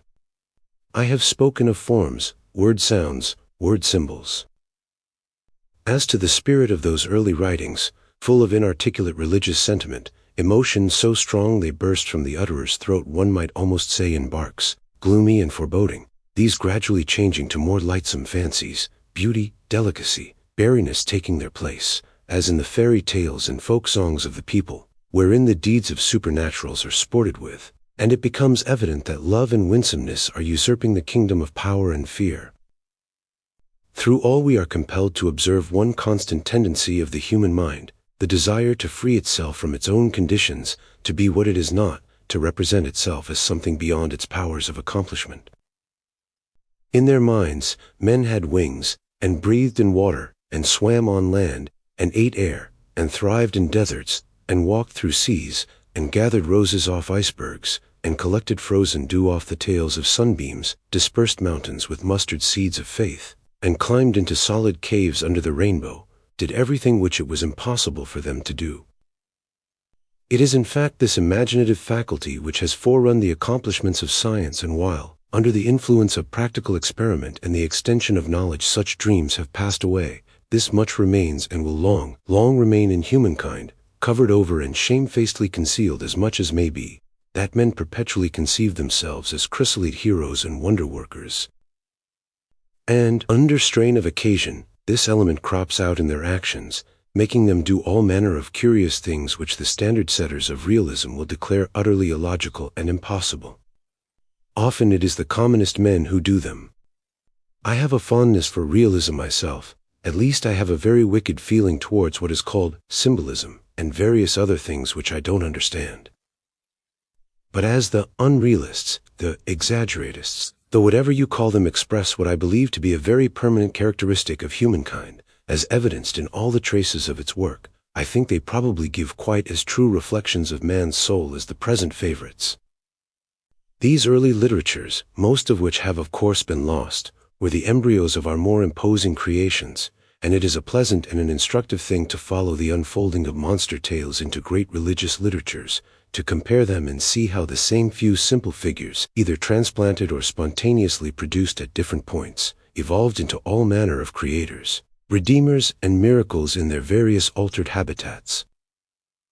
No one can so thoroughly appreciate what is in the face of a man turned upward in prayer, as he who has followed the evolution of the black monster up to that impersonal conception of God prettily called by Quakers, the inner light. Fairy tales, on the other hand, have evolved into allegories and dramas, first the dramas of the sky, now the dramas of earth. Tales of sexual exploits have become novels, novelettes, short stories, sketches, a many-expression countenance of man. But the old heroic legend, and the hero is always the next born after the monster in the far-back dawn days, is the linear progenitor of history, history which was first the glorification of a warrior and his aides, then the story of kings, courts, and intrigues, now mostly the report of the deeds of nations in their ugly moods, and to become the record of what people have done in their more amiable moments, the record of the conquests of peace, how men have lived and labored, dug and built, hewn and cleared, gardened and reforested, organized and cooperated, manufactured and used, educated and amused themselves. Those of us who aspire to be more or less suggesters of social change are greatly at a loss if we do not know the face of man as reflected in history, and I mean as much the reflection of the minds of historians as seen in their histories as the reflection of the minds of others they sought to give. Not so much in the direct expression of their opinion either, as in the choice of what they thought it worthwhile to try to stamp perpetuity upon. When we read in the Anglo-Saxon Chronicle these items which are characteristic of the whole, A.D. 611. This year Sinigil succeeded to the government in Wessex, and held it 31 winters. Sinigils was the son of Sel, Sel of Cotha, Cotha of Cymric. And then, 614. This year Sinigils and Cuhelm fought at Bampton and slew 2046 of the Welsh. And then, 678, this year appeared the comet star in August, and shone every morning during 3 months like a sunbeam. Bishop Wilfrid being driven from his bishopric by King of Earth, 2 bishops were consecrated in his stead. When we read these we have not any very adequate conception of what the Anglo-Saxon people were doing. But we have a very striking and lasting impression of what the only men who tried to write history at all in that period of English existence thought it was worthwhile to record. Sinigils was the son of Sel, and he of Cotha, and Cotha of Cymric. It reads considerably like a stock raiser's pedigree book. The trouble is, we have no particular notion of Cymric. Probably if we went back we should find he was the son of somebody. But at any rate, he had a grandson, and the grandson was a king, and the chronicler therefore recorded him. Nothing happened for 3 years, and then the chronicle records that 2 kings fought and slew 2046 men. Then comes the momentous year 678 when a comet appeared and a bishop lost his job. No doubt the comet foretold the loss.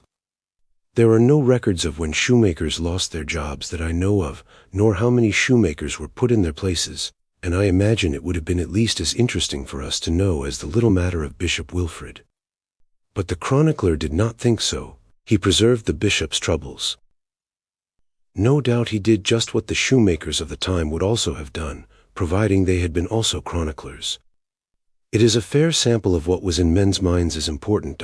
If anyone fancies that this disposition has quite vanished, let him pick up any ordinary history, and see how many pages, relatively, are devoted to the doings of persons intent on flame, and those intent on peaceful occupation.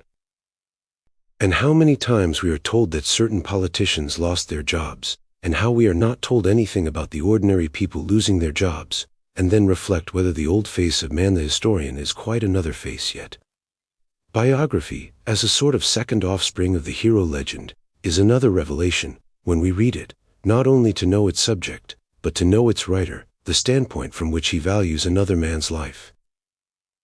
Ordinarily there is a great deal of Sinigils the son of Cutha the son of Cymric in it, and a great deal of emphasis upon the man as an individual phenomenon, when really he would be more interesting and more comprehensible left in connection with the series of phenomena of which he was part. As an example of what to me is a perfect biography, I instance Conway's Life of Thomas Paine, itself a valuable history. But it is not so correct a mirror of the general attitude of biographers and readers of biography as Boswell's Life of Johnson, except in so far as it indicates that the great face in the glass is changing. It is rather the type of what biography is becoming than what it has been or is. There are two divisions of literature which are generally named in one breath and are certainly closely connected. And yet the one came to highly perfected forms long, long ago, while the other is properly speaking very young, and for all that, the older is the handmaid of the younger. I mean the literatures of philosophy and science. Philosophy is simply the coordination of the sciences, the formulation of the general and related principles deduced from the collection and orderly arrangement of the facts of existence. Yet man had rich literatures of philosophy, while his knowledge of facts was yet so extremely limited as hardly to be worth while writing books about. None of the appearances of man's soul is more interesting than that reflected in the continuous succession of philosophies he has poured out. Let him who reads them, read them always twice, first, simply to know and grasp what is said, to become familiar with the idea as it formed itself in the minds of those who conceived it, second, for the sake of figuring the restless activity of brain, the positive need of the mind under all conditions to formulate what knowledge it has, or thinks it has, into some sort of connected whole. This is one of the most pronounced and permanent features seen in the mirror. The positive refusal of the mind to accept the isolation of existences. No matter how far apart they lie, man proceeds to spin connecting threads somehow. The woven texture is often comical enough, but the weaver is just as positively revealed in the cobwebs of ancient philosophy as in the reasoning of Herbert Spencer. Concerning the literature of science itself, in strict terms, I should be very presumptuous to speak of it, because I know extremely little about it. But of those general popularizations of it, which we have in some of the works of Haeckel, Darwin, and their similes, I should say that beyond the important information they contain in themselves, which surely no one can afford to be in ignorance of, they present the most transformed reflection of man which any literature gives. Their words are cold, colorless, burdened with the labor of exactness, machine-like, sustained, uncompromising, careless of effect. The spirit they embody is like unto them. They offer the image of man's soul in the time while imagination is in abeyance, reason ascendant. This coldness and quietness sound the doom of poetry. A people which shall be fully permeated with the spirit and word of science will never conceive great poems. They will never be overcome long enough at a time by their wonder and admiration, by their primitive impulses, by their power of simple impression, to think or to speak poetically. They will never see trees as impaled giants any more, they will see them as evolved descendants of phytoplankton. Dewdrops are no more the jewels of the fairies, they are the produce of condensation under given atmospheric conditions. Singing stones are not the prisons of punished spirits, but problems in acoustics. The basins of fjords are not the track of the anger of Thor, but the pathways of glaciation. The roar and blaze and vomit of Etna are not the rebellion of the Titan, but the explosion of so and so many million cubic feet of gas. The comet shall no more be the herald of the wrath of heaven, it is a nebulous body revolving in an elliptical orbit of great elongation. Love will not be the wound of Cupid, but the manifestation of universal reproductive instincts. No, the great poems of the world have been produced. They have sung their song and gone their way.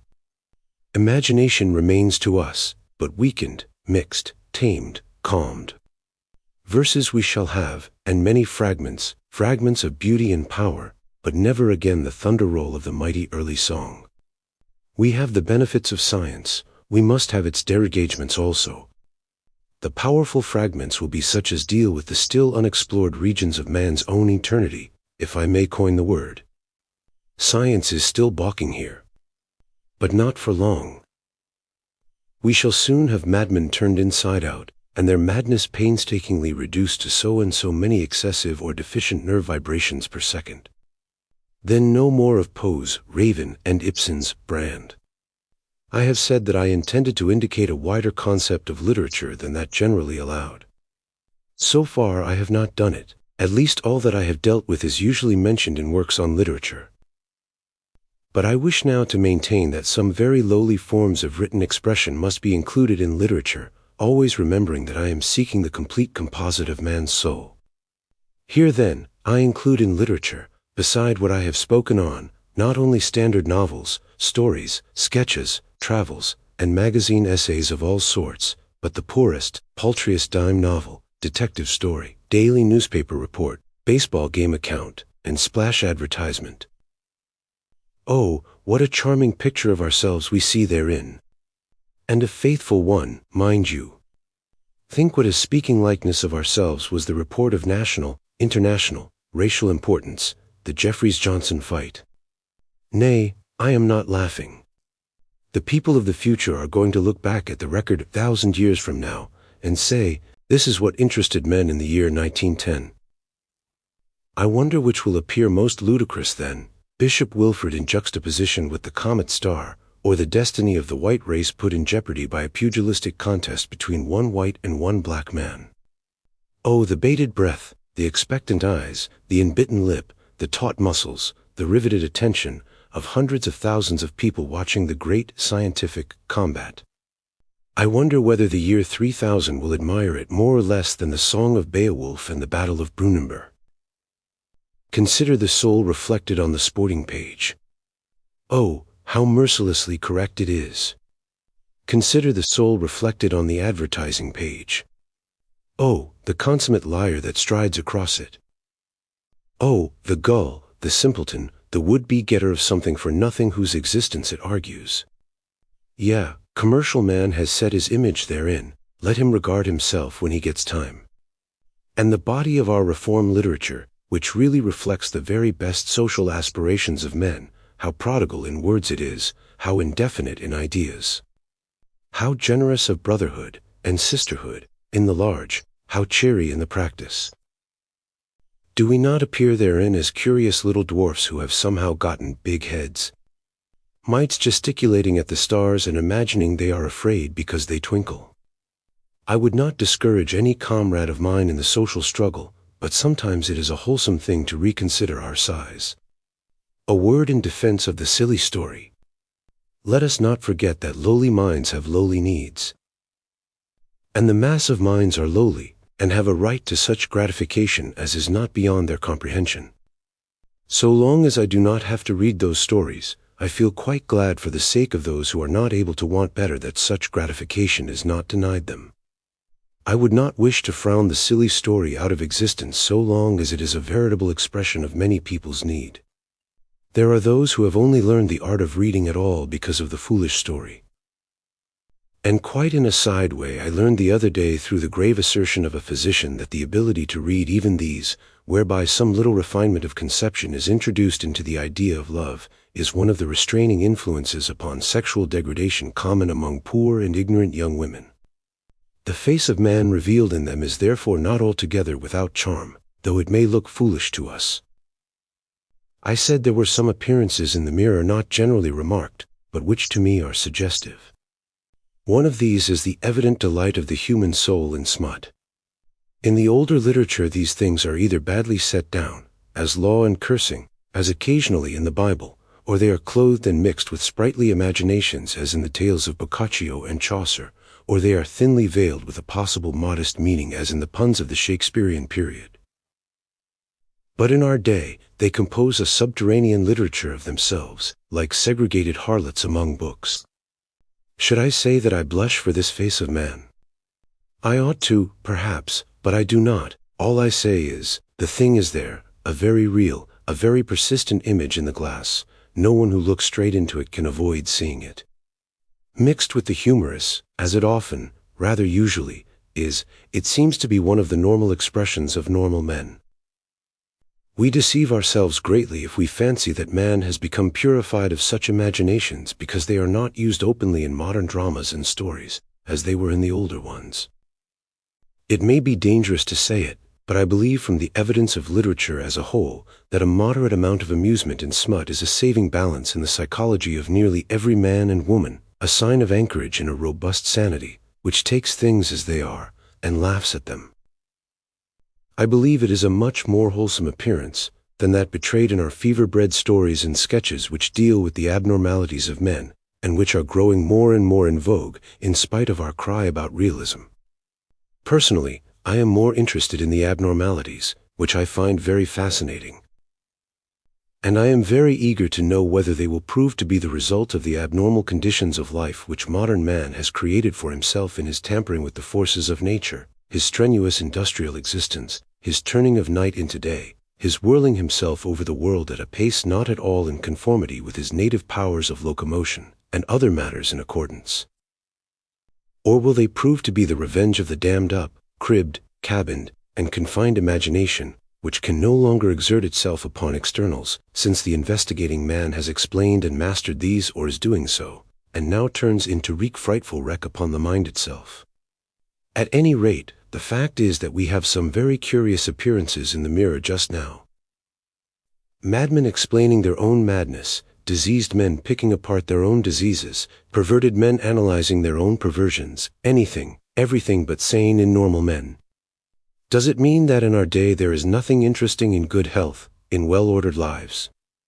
Or does it mean that the rarest thing in all the world is the so-called normal man, whom tacit consent assumes to be the commonest? That everybody, while outwardly wearing a mask of reputable common sense, is within a raging conglomeration of psychic elements that hurl themselves on one another like hissing flames? Or does it mean simply that the most powerful writers are themselves diseased, and can only paint disease? I put these questions and do not presume to answer them. I point to the mirror, the Ibsen drama, the Andreev story, the Maeterlinck poem, the Artzibichev novel, and I say the image is there. Explain it as you can. For the rest, let me recall to you what I told you was my intent. First, to insist on a more inclusive view of literature. You see, I would have it extended both up and down even to the advertisement, the sporting page, and the surreptitious anecdote, up to the fullest and most comprehensive statements of the works of reason. Second, to suggest that readers acquire the habit of reading twice, or at least with a double intent. When serious literature is to be considered, I would insist on actually reading twice, but of course it would be both impractical and undesirable to apply such a method to most of the print we look at. Those who are confirmed in the habits of would-be critics will have the greatest trouble in learning to read a book from the simple man's standpoint, and yet no one can ever form a genuine appreciation of a work who has not first forgotten that he is a critic, and allowed himself to be carried away into the events and personalities depicted therein. In that first reading, also, one should train himself to feel and hear the music of language. This great instrument which men have jointly built, and out of which come great organ tones, and trumpet calls, and thin flute notes, sweeping and wailing, an articulate storm, a conjuring key whereby all the passions of the dead, the millions of the dead, have given to the living the power to call their ghosts out of the grave and make them walk. Yeah, every word is the mystic embodiment of 1,000 years of vanished passion, hope, desire, thought. All that battled through the living figures turned to dust and ashes long ago. Train your ears to hear the song of it. It helps to feel what the writer felt. And after that, read critically, with one eye on the page, so to speak, and the other on the reflection in the mirror, looking for the mind behind the work, the things which interested the author and those he wrote for.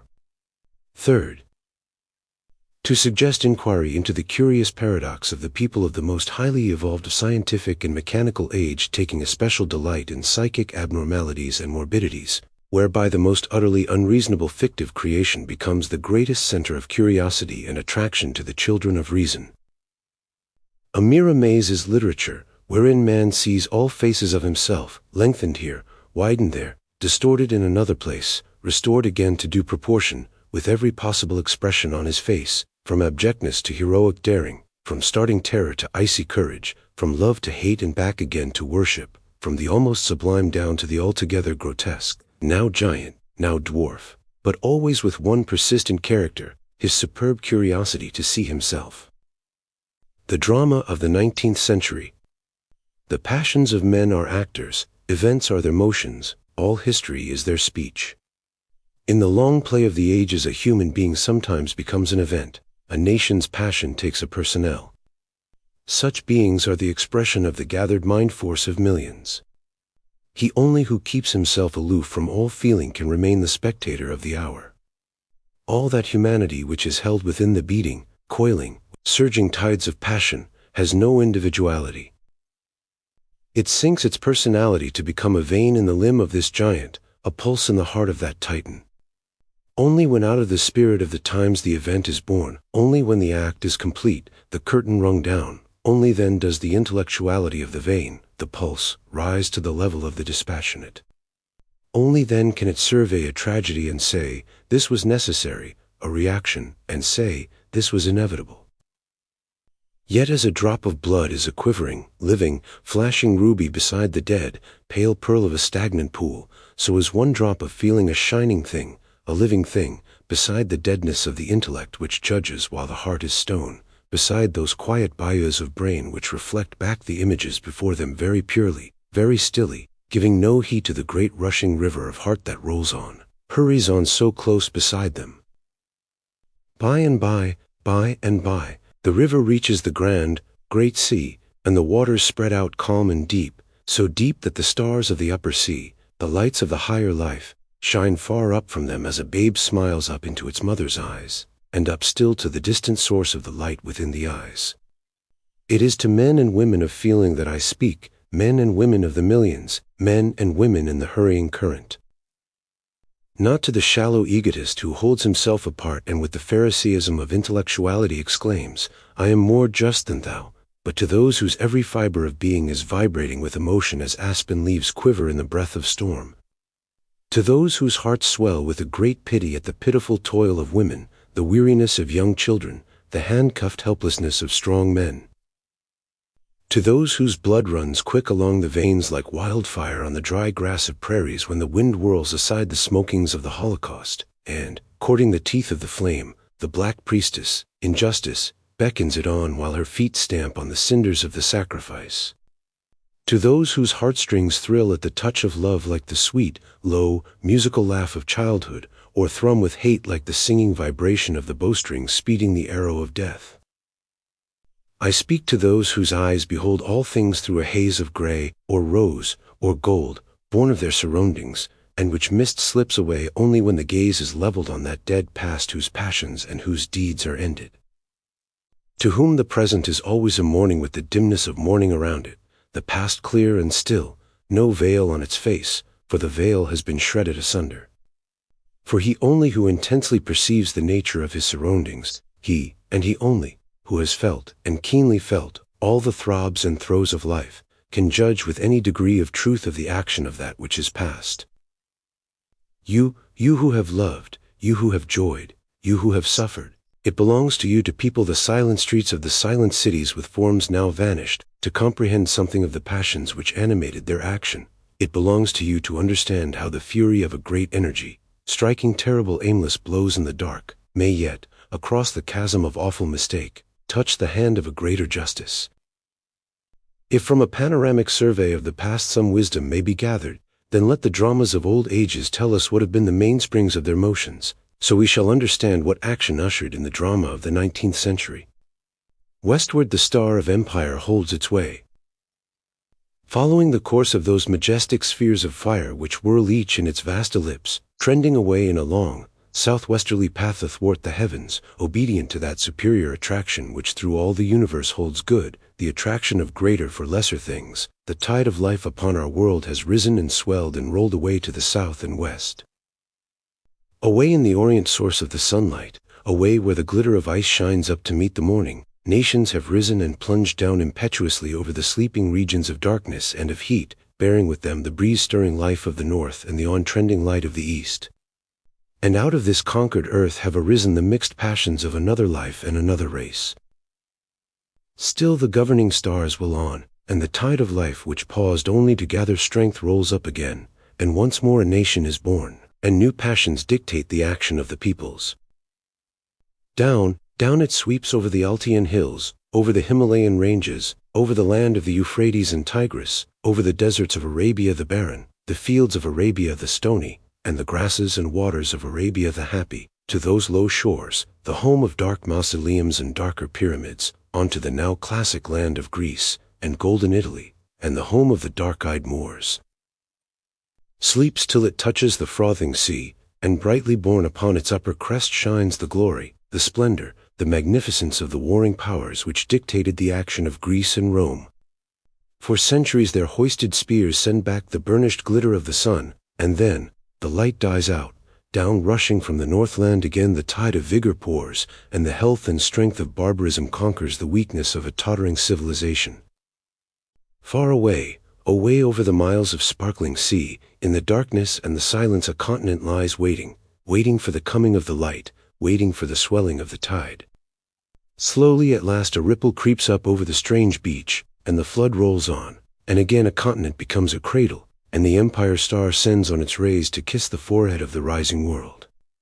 Over the breadth of all our continent that mighty wave is flowing still.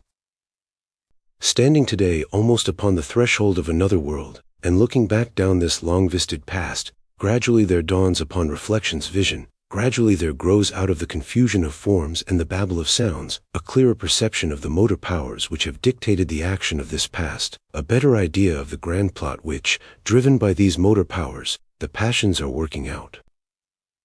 For, above the long procession of scenes and events, above the monster massings of happiness and woe, above the war and peace of centuries, above the nations that have risen and fallen, above the life and above the grave, the winged and shadowy embodiments of two great ideas float and rest.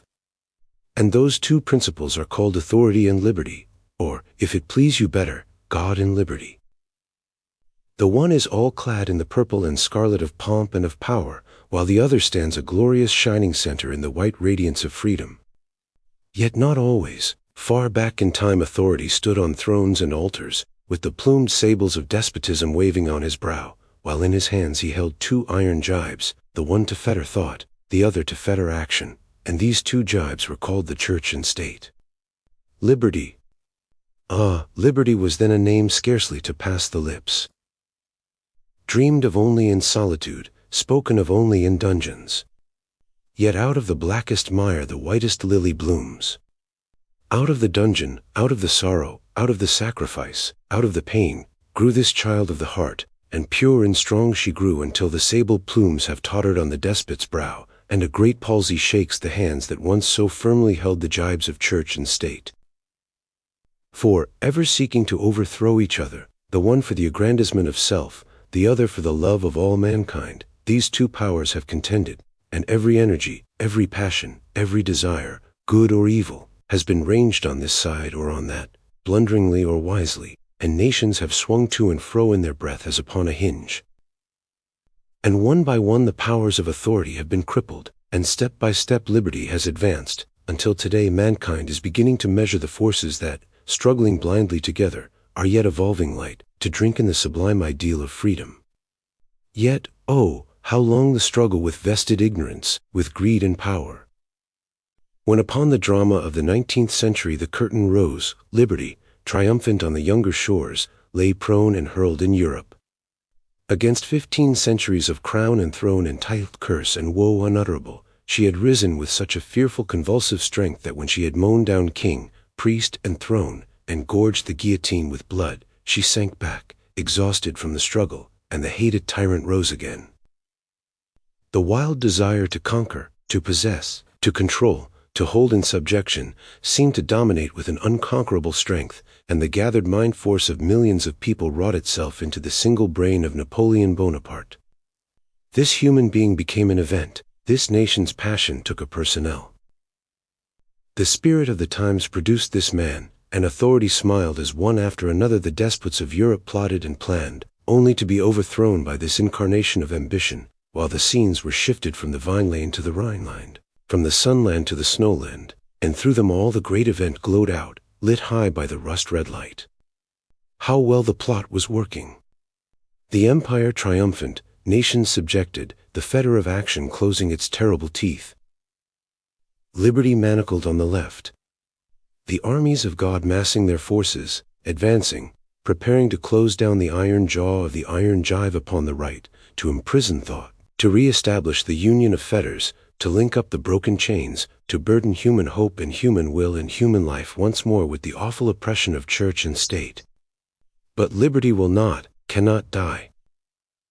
Wounded and bruised and pinioned sore, condemned to the use of instruments that were none of hers, she wrought with England's jealousy, with Wellington's emulation, with fear, with love, with hate.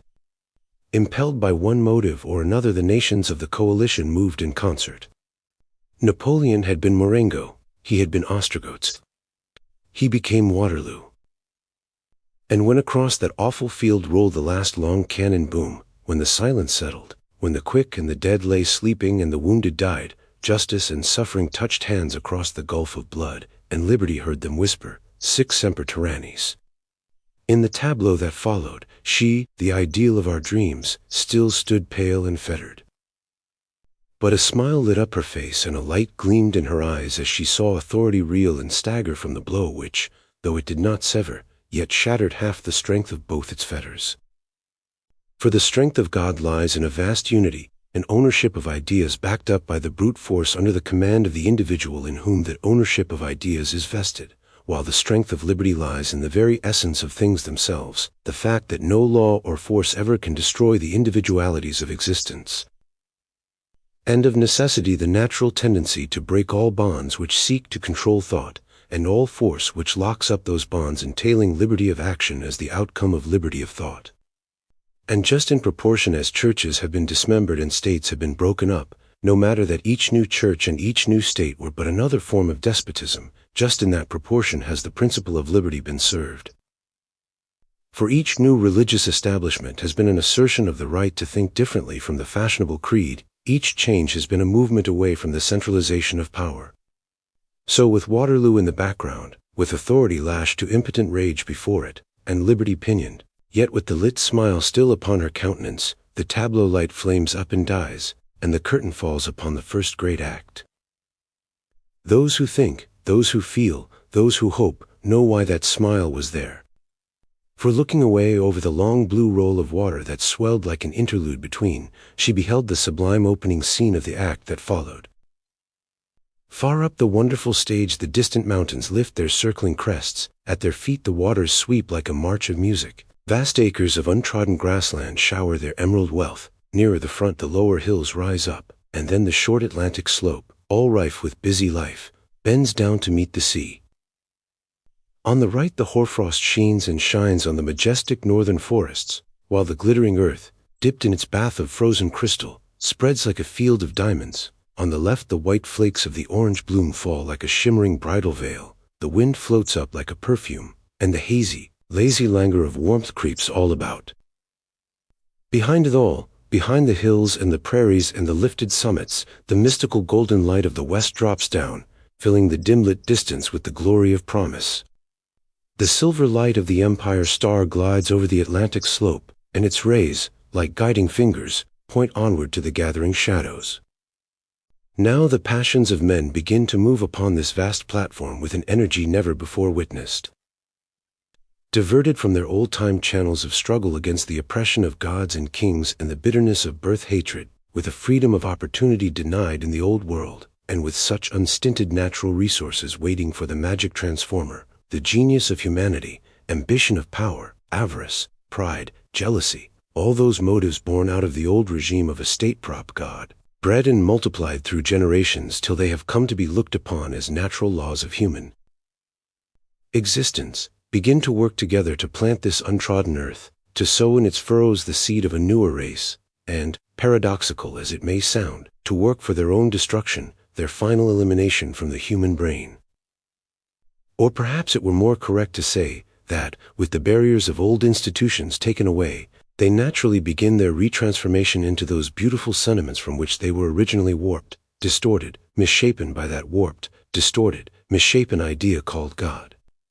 So do they inaugurate the grand era of development. So do they answer the oft-repeated question, what incentive would there be for labor or genius if the institutions that compel them to struggle were broken down? Look at the stage of the past and see. Never before had thought been so free, never before had ability been less cramped, less starved, or less compelled. And never before did genius dare so much for purposes so great, Never before did the engines which drive the tide of life along a cognate send forth a stream of so much vigor. A new light breaks along the pathway of the stars, and swells and rolls and floods the great scene with a dawn burst so magnificent that the very hills blush in its rising splendor. It is the dawn which the night of God so long held shrouded. It is that which is born when superstition dies. It is that phoenix which rises from the ashes of religion. It is that clear blent flame of all the great forces of nature, brought to the knowledge of mankind by delving reason, and shot like northern streamers from the heart of her the Church of God so long held throttled, science. It is that which shone reflected in the eyes of liberty when pale and manacled she stood before the field of Waterloo.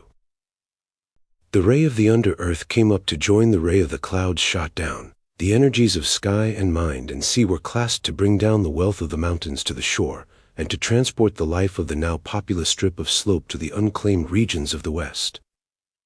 In the broad blaze of light the scene is shifted, the golden effulgence melts and flows round that sea-girdled kingdom, where quietly but surely the two great engines of authority are being shiven apart. The dynasties of kings are growing dusty, much of their power is but a legend, the church is shrinking in her garments. The desires of this people are slow to move, but deeply rooted and strong, and so far as they have moved forward, they have never moved back. There have been no gigantic strides, no reactions. Little by little the idea of divinely delegated power has been crippled till the English bishop and the English lord have become mere titled mockeries in comparison with their ancient feudal meaning. But stop. Close lying there, almost beneath her stretching shadows, another island flashes like a green star in its sea-blue setting. And from that island there rises up the cry of a great devotion, clinging blindly to its greatest curse, its priest-hedged God, while persecuted even unto death by the fanaticism of another faith, and the pleading of hunger while day long and night long the shuttle flies in the flax loom, and the earth yields her golden fruition, only to lade the ships that bear it away from the famine-white lips and the toil-hardened hands that produced it. Blindly devotion prays to its God, that God whom it calls all-wise, all-powerful, and all-just, and the English Lord, who cannot thus subdue his own countrymen, reaches out the long arm of the law across the channel for his rent, and, with God looking on, it is given. And still while the hollow-eyed women kneel at the altar for help, the scene widens out, and away in the distance the seven-hilled city lifts up from the sea, and from the dome of the Vatican, from that great mortared hill of God, the vicar of Christ calls out, "My tribute, my Peter pence." And with God looking on, it is given. And then from the foot of that tear-stained altar, where so many lips of woe have pressed, where so many helpless hands have clasped, where so many hearts have broken, comes the ironical promise of Jehovah, "Ask and thou shalt receive." Oh, God is a very promising personage indeed, very promising, but, like some of his disciples, very poor pay. Liberty. Shadowed, invisible. Yet a muffled voice is repeating the words which not so long ago rang from the lips of one who stood almost beneath the shadow of the scaffold, who walks today in prison gloom. Ye see me only in your cells, ye see me only in the grave. Ye see me only wandering lone beside the exile's sullen wave. Ye fools!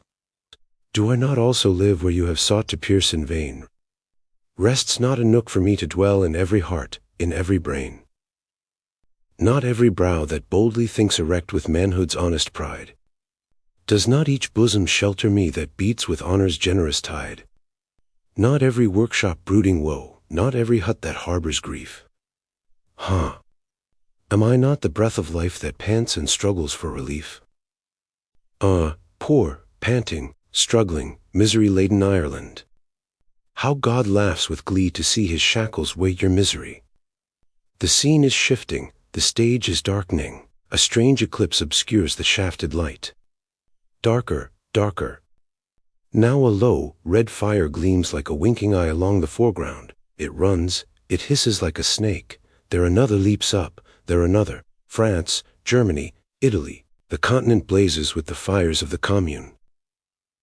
That spirit which, drunken with blood, reeled from the guillotine at 93, to be crushed beneath the upbuilding of the empire, has once more arisen.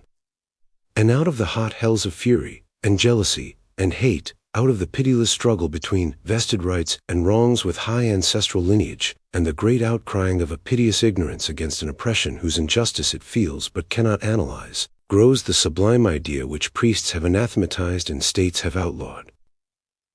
The sacred dogma of equality. In so far as that ideal was made possible of conception, in so far as the masses began to understand something of the causes of their ills, in so far the purpose of liberty was served, no matter that the arms of oppression were triumphant. The dawn of the thought of equal liberty upon the mass of the unthinking was a far greater victory than any triumph of arms.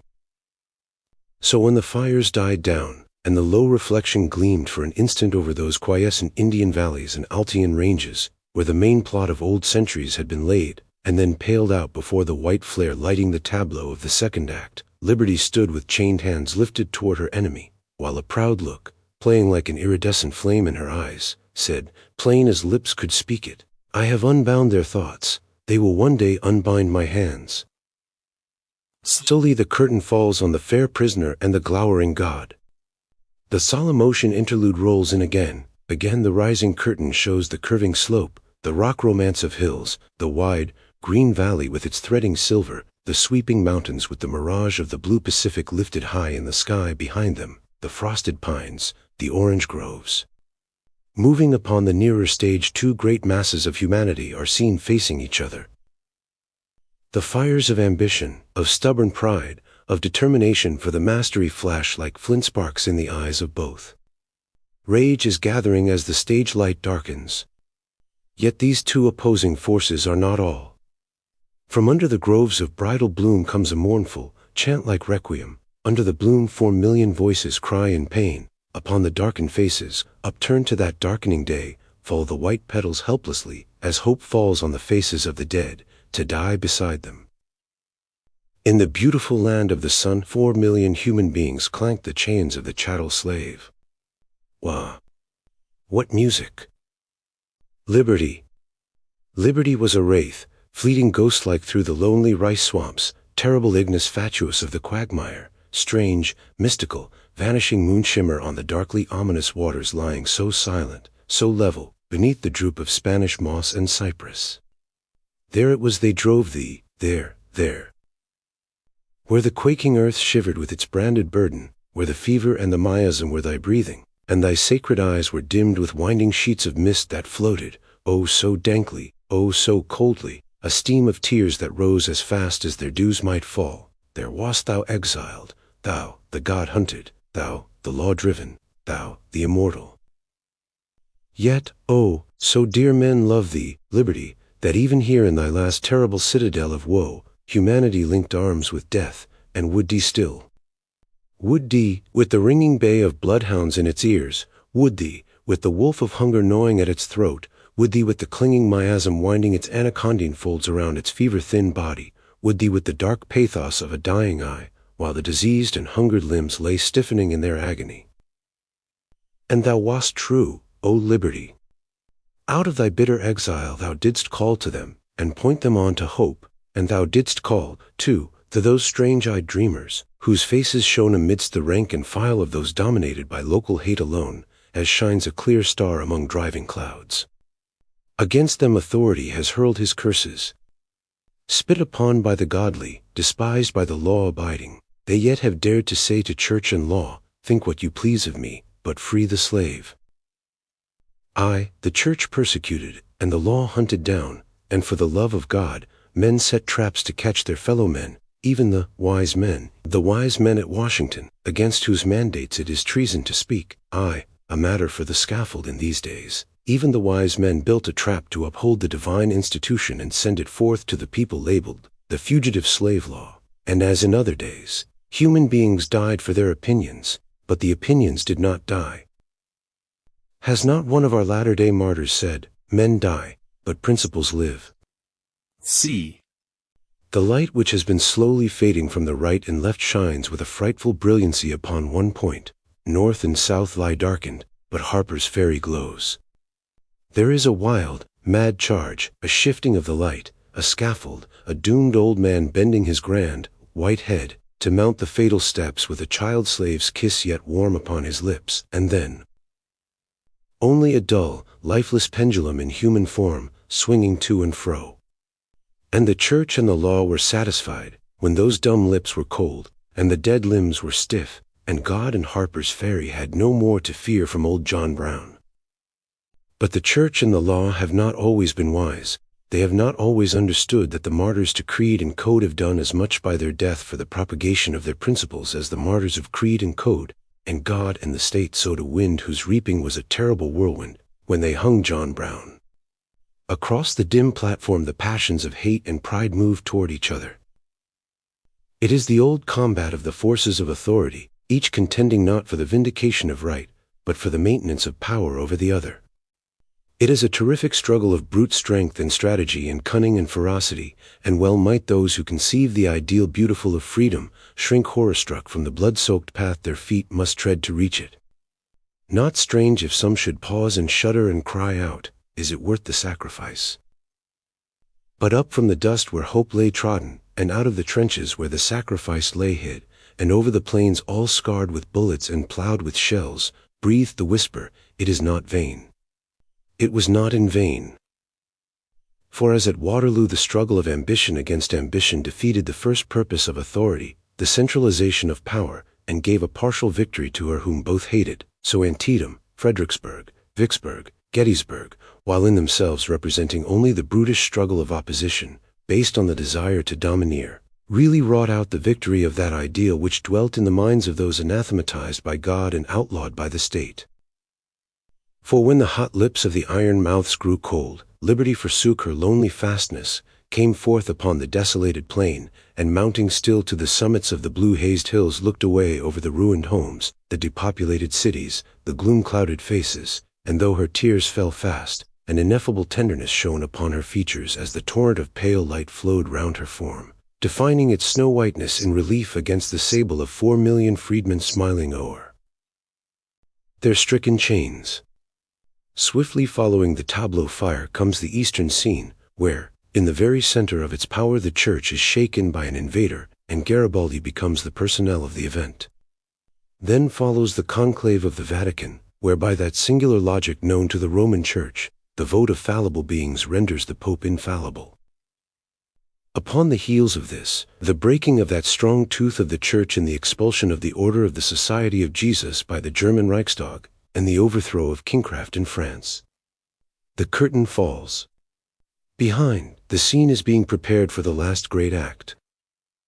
And now, in the interval of waiting, let us think. So far we have been surveying the completed.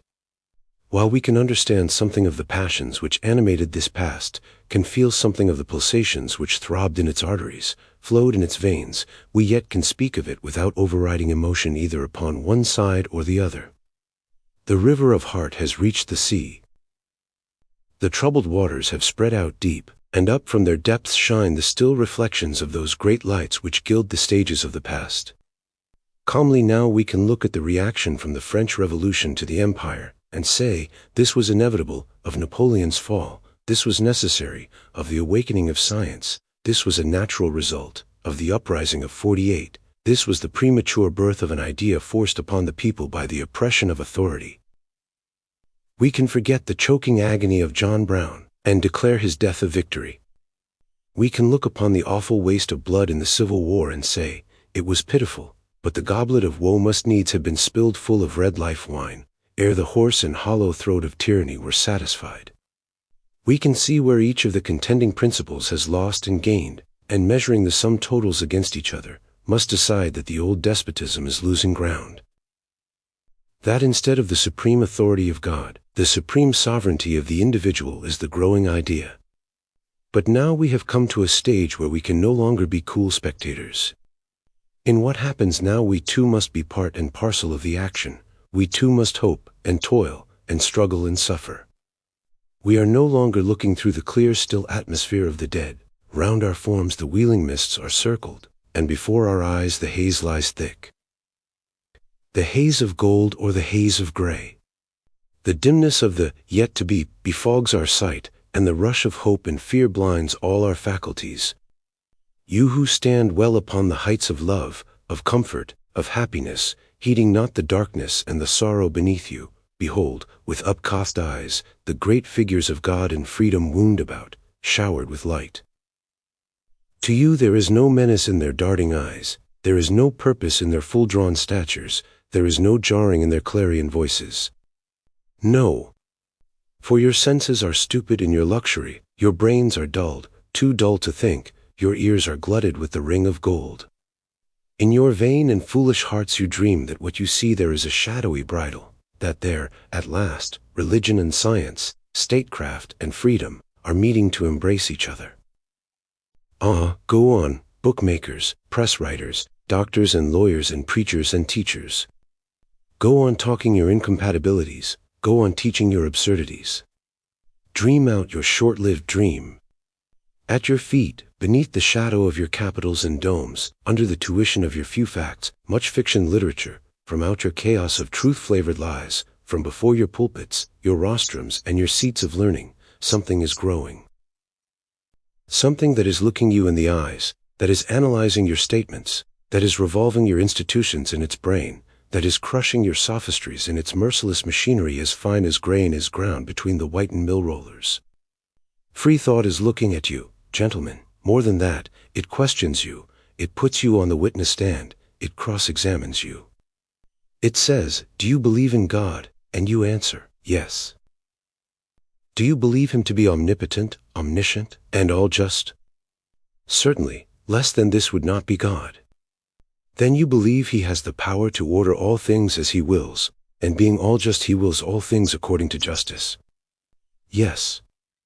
Then you believe him to be the impartially loving Father of all his created children. Yes. And each one of those children has an equal right to life and liberty. Yes.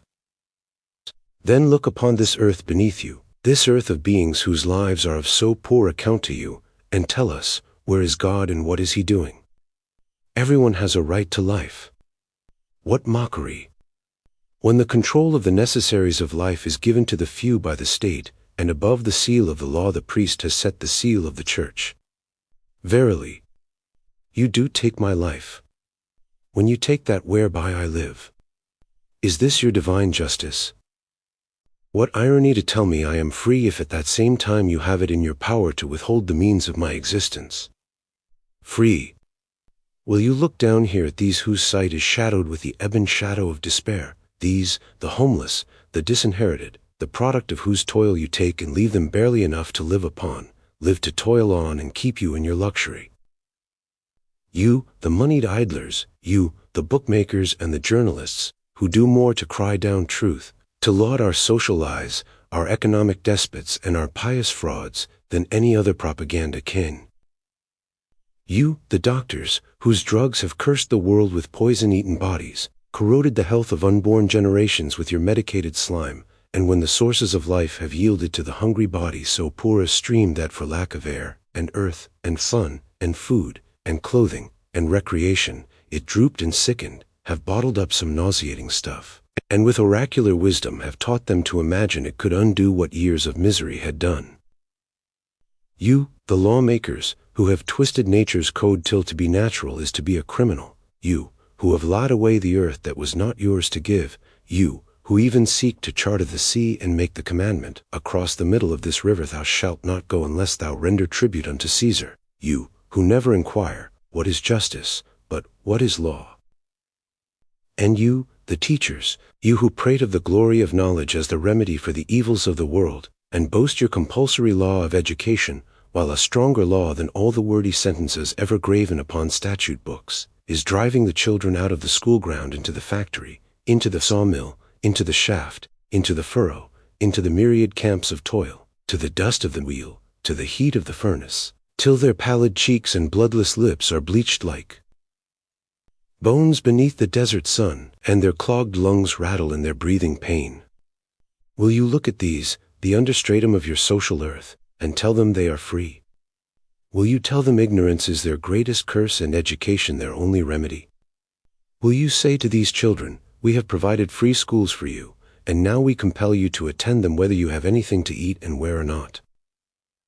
Will you tell these people there is a good, kind, merciful God who loves them, meting out justice to them from the skies?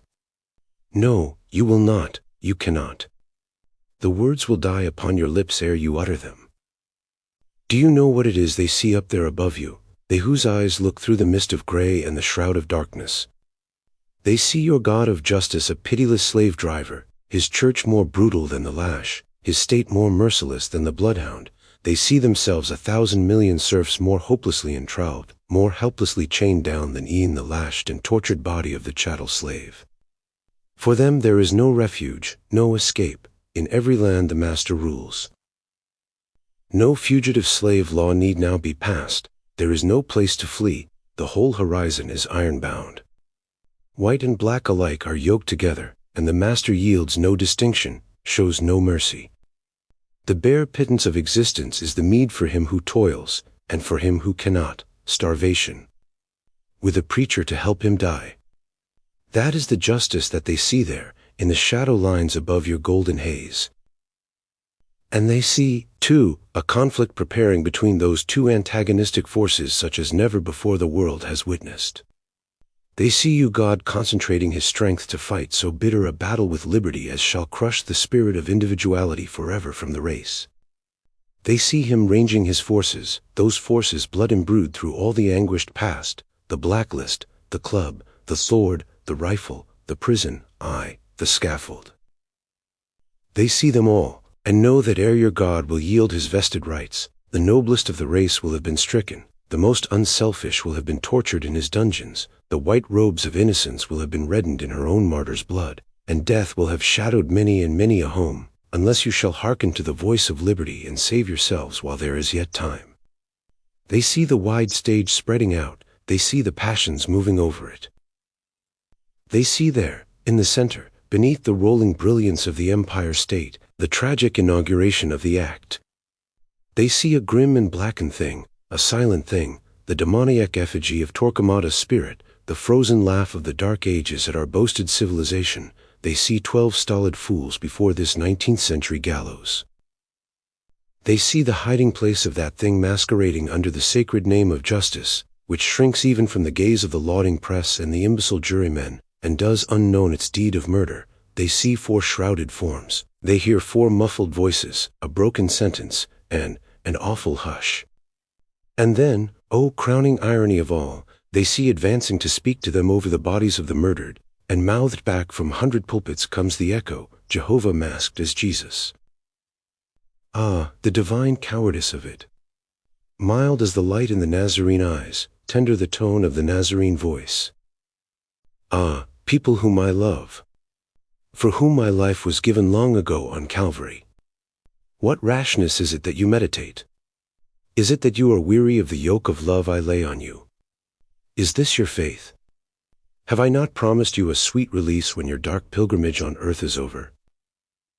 Exiles ye are upon this world of pain, and if oppression comes to weigh you down, if hunger shows his long fangs at your hearth, if your chilled limbs are cramped with bitter cold the while your neighbor hoards his fuel up, if you are driven out upon the street with crying children clinging piteously and begging you for shelter from the storm, if your hard toil is taken by the law to satisfy a corporation's greed, if fever and distress gnaw at your heart and still you tread the weary winepress out, knowing no rest until the death hour comes, if all these things discourage and perplex, know 'tis for love of you I order it.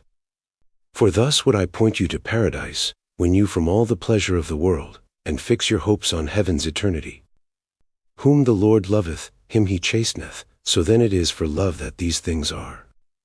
For love of you I press your life blood out, for love of you I load you down with pain, for love of you I take your rights away. For love of you I institute the law that slaves you to the grasping millionaire, for love of you I pile the glutted hordes of Vanderbilt and Gould and Rothschild and the rest, for love of you I rent the right to breathe in a poor tenement of dingy dirt, for love of you I make machines accursed, for love of you I make you toil long hours, and those who cannot toil, I turn adrift to wander as they may. Sons into dens where thievery is learned as a fine art, daughters to barter their virginity till competition forces down the price of lust and death is left them as a last resort. Ah, what a golden crown, and sweet-toned harp, what a resplendent with robe, await the soul whom so God loves while on the earth it dwells. Aye, for the love of you these men were murdered, and for my glory, and through my holy love they roast in hell. For they would take away the instruments whereby I lure you to my blessed abode. They would have taught you what your freedom meant, they would have told you to regain your rights, they would have contradicted my commands and lost you heaven, perchance, and if not heaven, hell. Keep to your faith, my people, trust in God. Break not the altars where your fathers knelt, trust to your teachers, keep within the law, bow to the church and kiss the state's great toe.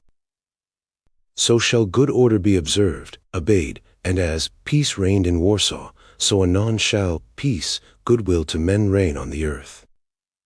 These are the words that fall from the lips of him you call, the merciful, the just. These are the sounds that sink into the ears of those upon whose toil you are dependent for your existence. Judge you how they will be received. And now you, the dwellers on the lifted heights, listen to the voice that follows him, for these are words that concern you, and if you listen to their warning you may yet save yourselves the desolation and the ruin that otherwise must come. This deep, bell-pealing voice that echoes through the corridors of thought till almost death's chill sleepers might arise again, is the voice which called for centuries to the empire, cease your oppressions or the people rise, and to the kingdom, curse not the new world with your tyrannies, it will rebel, and to the master, put not the lash upon your bonded slave, for the time will come when every stroke will rise like a warrior arm, to burn and waste and kill. The empire laughed, the kingdom ignored, the planter sneered, but the time came when laugh and sneer died to white ashes.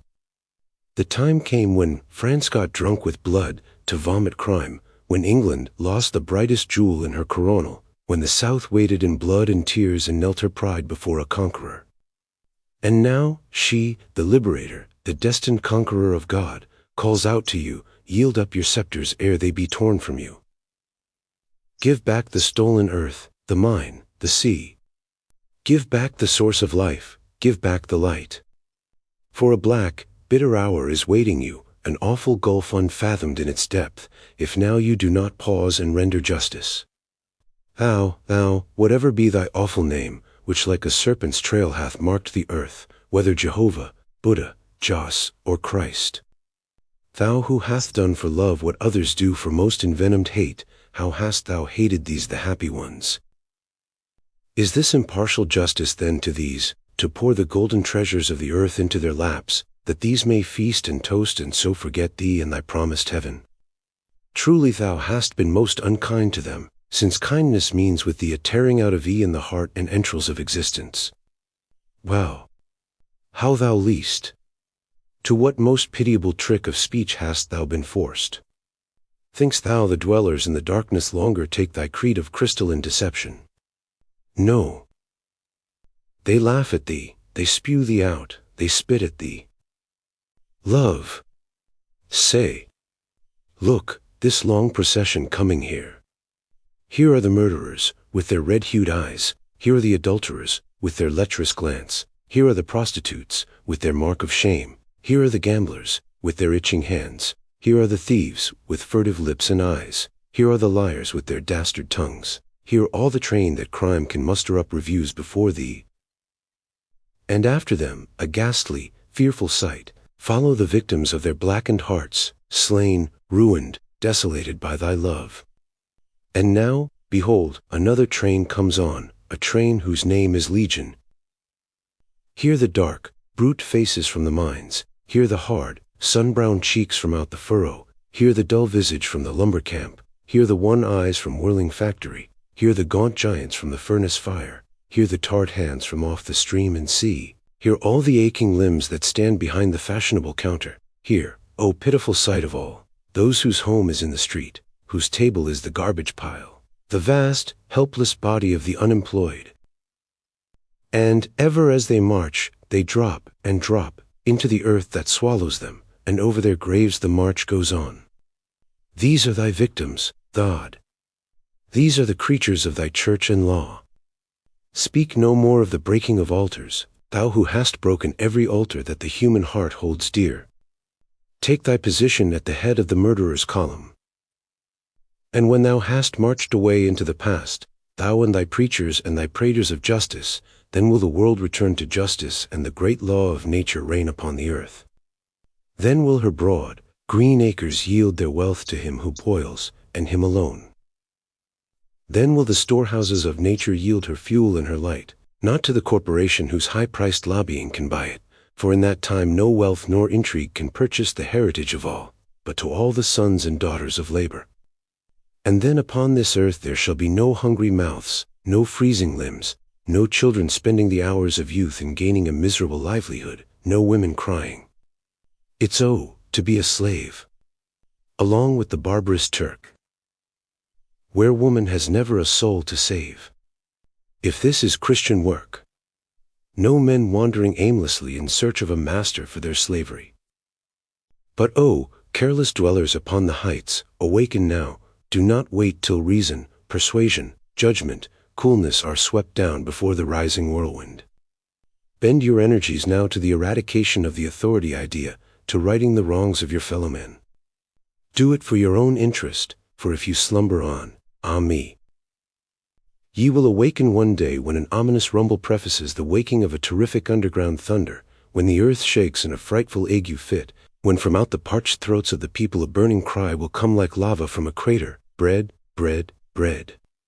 No more preachers, no more politicians, no more lawyers, no more gods, no more heavens, no more promises. Bread. And then, when you hear a terrible leaden groan, know that at last, here in your free America, beneath the floating banner of the stars and stripes, more than 50 million human hearts have burst. A dynamite bomb that will shock the continent to its foundations and knock the sea back from its shores. It is no boast, it is no threat. Thus history's iron law decrees. The day grows hot. O Babylon! 'Tis cool beneath thy willow trees.